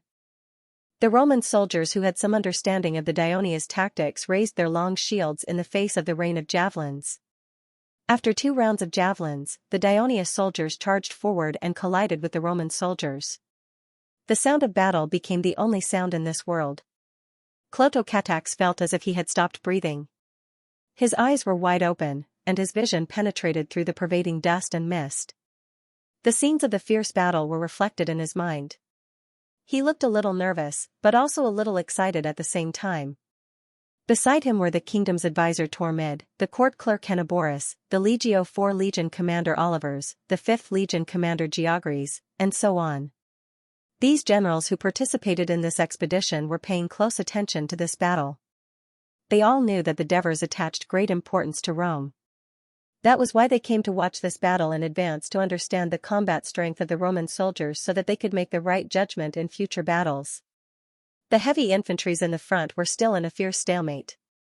Scouts had rushed over to report. The 1st Cavalry Legion has completed the pursuit and is returning to attack the enemy's right flank.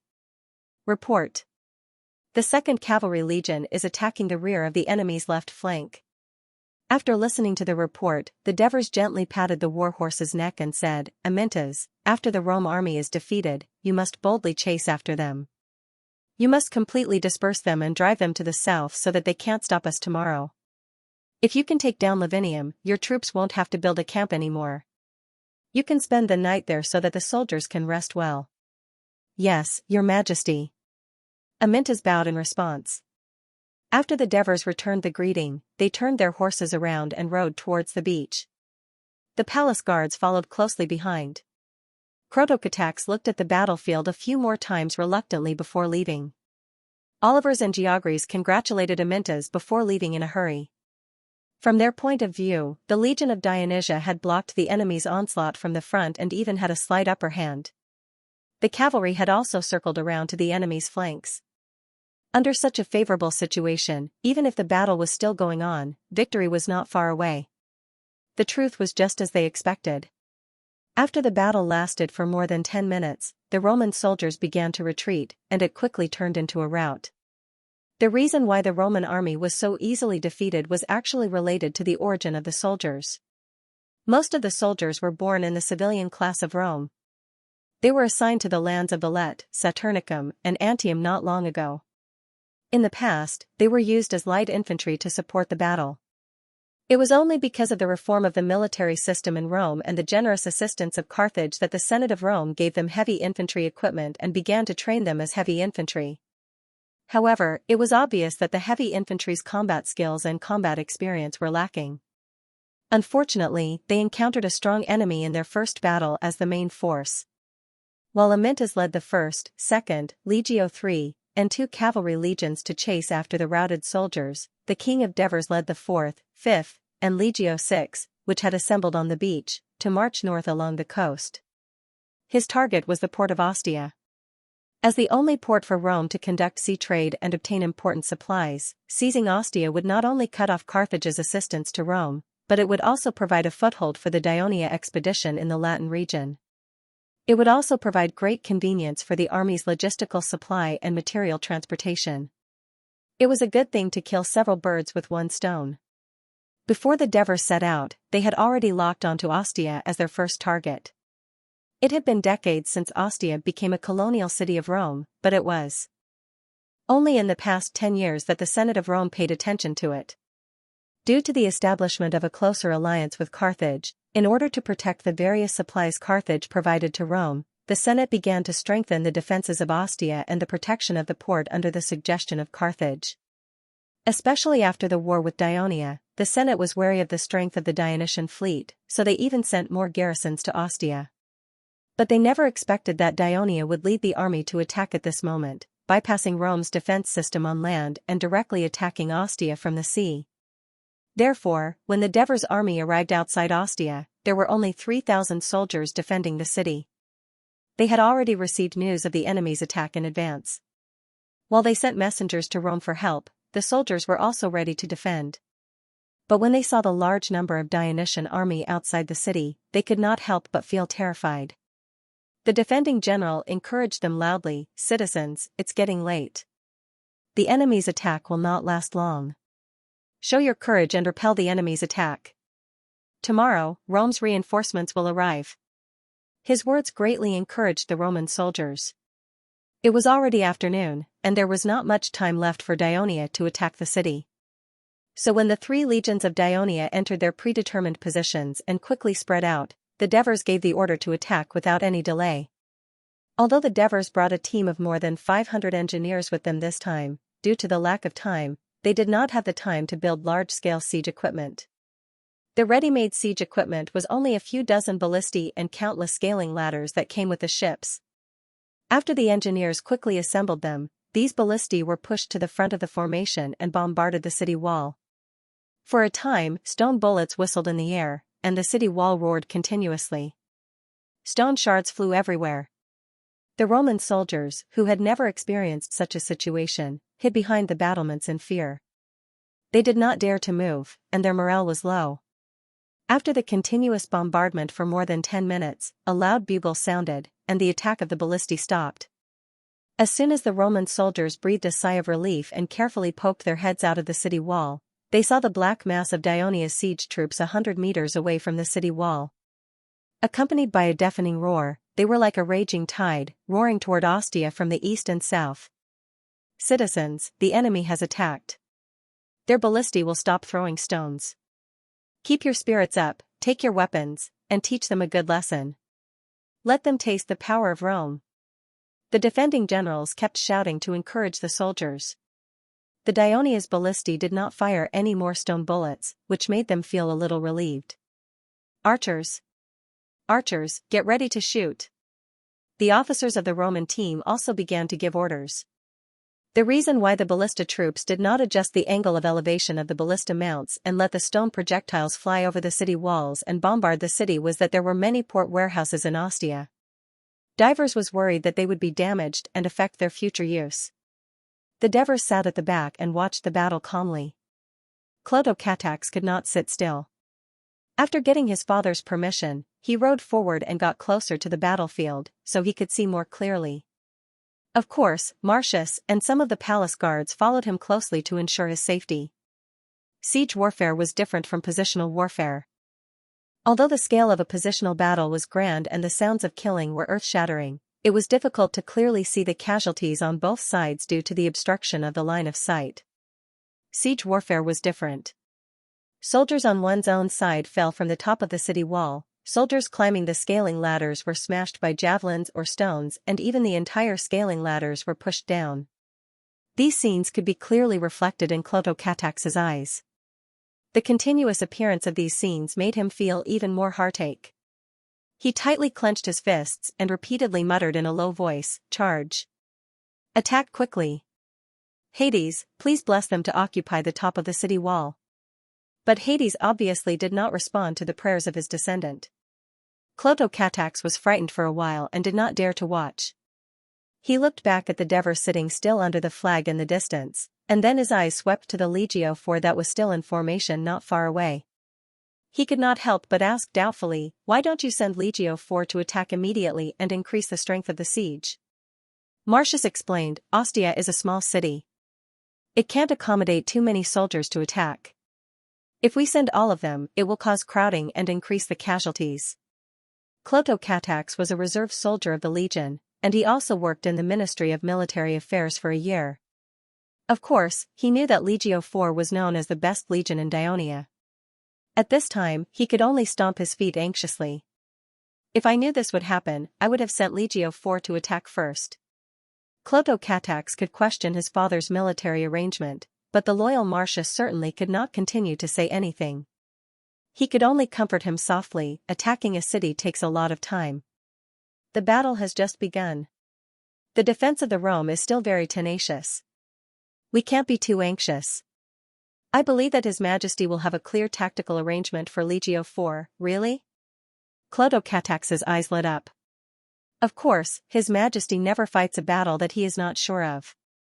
Although Marcius did not know the specific battle plan, he was obviously full of confidence in the King of Devers. Literary Library. While the siege was in full swing, the Third Fleet led by Middleades sailed to the mouth of the Tiber River and approached the port of Ostia. The Romans had already sealed off the port of Ostia with iron chains, and the archers in the watchtowers fired fire arrows at the warships approaching the port as a deterrent.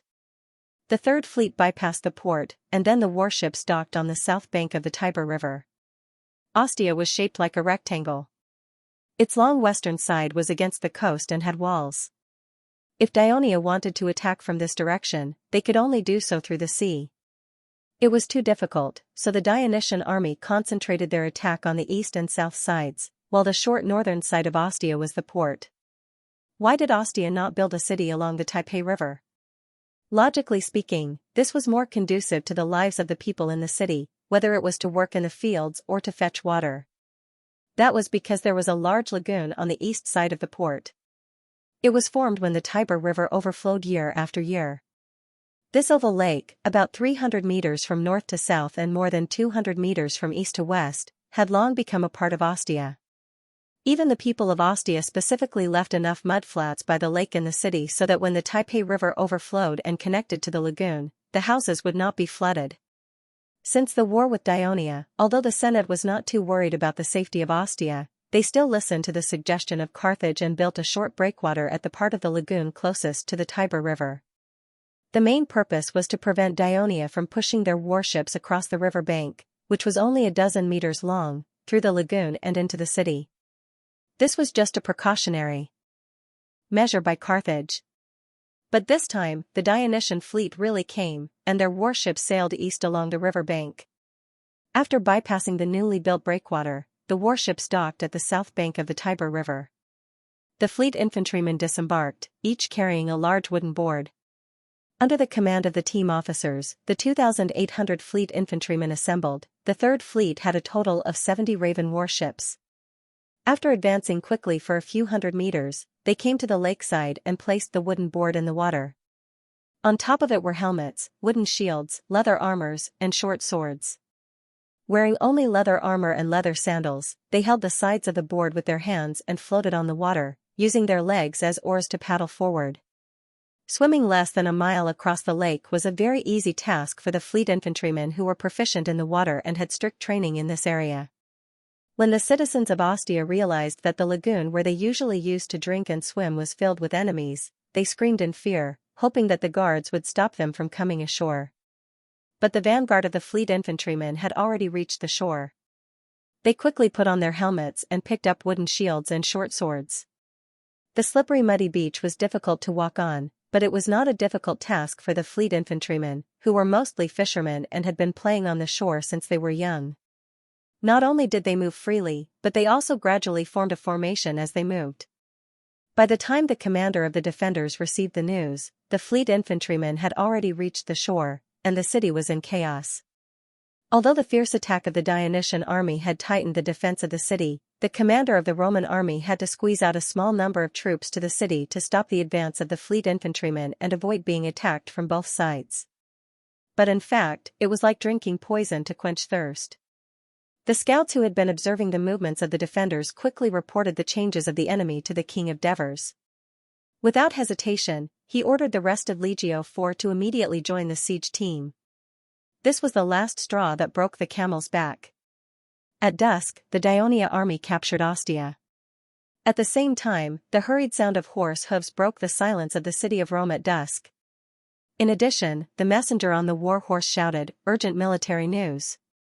Urgent military news!" so that the people on the street would make way in advance to avoid accidental injuries. This naturally caused many people in Rome to be confused and panicked. What happened? Could it be that Camillus has failed?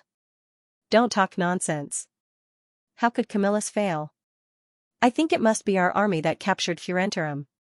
If it was a victory, the messenger just now would have announced it to us. There is no need to rush to the Senate in such a hurry. Just as the people in Rome were discussing, the messenger rode through the square and pushed open the door of the Senate. At this time, the senators of Rome were preparing to leave the meeting and go home to rest. Suddenly, they heard the news that the Daionia army was coming from the sea and was about to land on the coast of Latin. They were shocked. These days, the main business of staying in the Senate was to listen to the progress of the war between the Rome army and the Hernici. Just when they were eager to hear the news of the final victory, they did not expect to hear the news that the Daionia army had launched an attack on them. Were the Daionia not now fighting against Carthage and Sicily? Were they not defending against the Simonians? The first reaction of many senators in Rome when they heard the news was disbelief. Compared to the shock of most senators, Potitus appeared to be a little calmer. He asked loudly, "Where is the Dionysian army landing? Are you sure?" The messenger replied, "General Paulus has sent scouts to track along the coast. I believe there will be news soon." While thinking, Potitus muttered to himself, "Adam? It is too close to Antium. Our army can easily disrupt the landing of the Daionia army. The coast of Lavinium, it is possible. There are not many citizen soldiers in this small city." Before he finished, Abinius shouted, "Ostia is not far from Lavinium." Ostia. The target of Dionia's attack is most likely Ostia. There was a sudden exclamation in the meeting hall. The senators of Rome were not useless people. Most of them had participated in many city-state affairs and foreign wars before they became senators. Of course, they could understand how great the loss of Ostia was to Rome, and how much help it would be to the Daionia if they gained Ostia. Ostia has 3,000 soldiers defending it. When Paulus, Megis, and Pantius discover the anomaly, they will definitely gather their troops and rush over to stop them. The situation should not be that bad, Lucretius comforted the crowd. The previous battle has already told us that the Daionia soldiers are very strong. According to the messenger's report, the number of the Daionia army that is about to land is probably more than the number of soldiers we have sent to the border of Woolsey. In addition, the 10,000 Daionia reinforcements that were originally in Woolsey are rushing over to help them land. We must be prepared for the worst. I am afraid that Paulus and the others will not be able to stop them from landing, and Ostia is likely to be attacked by them. The cautious Potitus reminded them loudly. Even if they can land successfully, they will not be able to take down Ostia in such a short time. We still have a chance. Apuleius said loudly. His words were immediately echoed by many of the elders. Yes, not only did they misjudge the situation, but Daionia had also boldly led the army to attack from the sea again, bypassing the heavily defended towns of Rome and raiding its defenseless hinterland, rendering the southwest defense strategy that they had set up useless. Of course, they did not want Daionia to seize Ostia again. That would only make them regret it even more. I am afraid that the army led by Paulus and the others is already fighting with Daionia. I believe we will get news of the situation tonight. Ambrosius reminded the crowd not to waste their energy on blind guesses. He said in a deep voice, "What we need to do now is to send someone to inform Camillus immediately." I don't agree with you. It is already dark outside, and it is difficult to ride in the dark. The terrain of the Tolorus Valley is uneven, and there are still remnants of the Hernici wandering in the wild. If we send someone to inform Camillus at this time, it is very likely that they will lose their lives before they see him. Losing their lives is a small matter, but if they fall into the hands of the Helniki and their allies and let them know that the Dionians are invading, their morale will be greatly boosted, and it will cause trouble for Camillus when he leads his army to retreat in the future. Publius Cornelius Scipio immediately objected. Many of the elders thought that his words made sense. At this time, a loud voice sounded in the hall, "No matter how difficult it is, we must send someone to inform Camillus tonight and let him lead the army back as soon as possible." Potitus spoke in a resolute tone. He looked around at the people in the hall with a solemn expression. "Elders and newcomers, I just thought of a very serious problem. In my decades of life, war has always been as unpredictable as the temperament of a god. Whenever you think that the situation is bad, the truth will become even worse. We must consider the possibility that the Dionysian army will attack Rome tomorrow." There was another uproar in the hall. Even if the Daionia took the risk of bypassing Rome's defenses on land and raiding the colonial city of Ostia, would they have the guts to invade the interior of the Latin region alone? How could they attack the city of Rome when they were surrounded by enemies? Although many senators were shocked by Potitus' speculation, they were completely skeptical. First of all, Ostia alone would take them a lot of time. End of chapter 769. Don't forget to subscribe, like, and share the video to support the channel.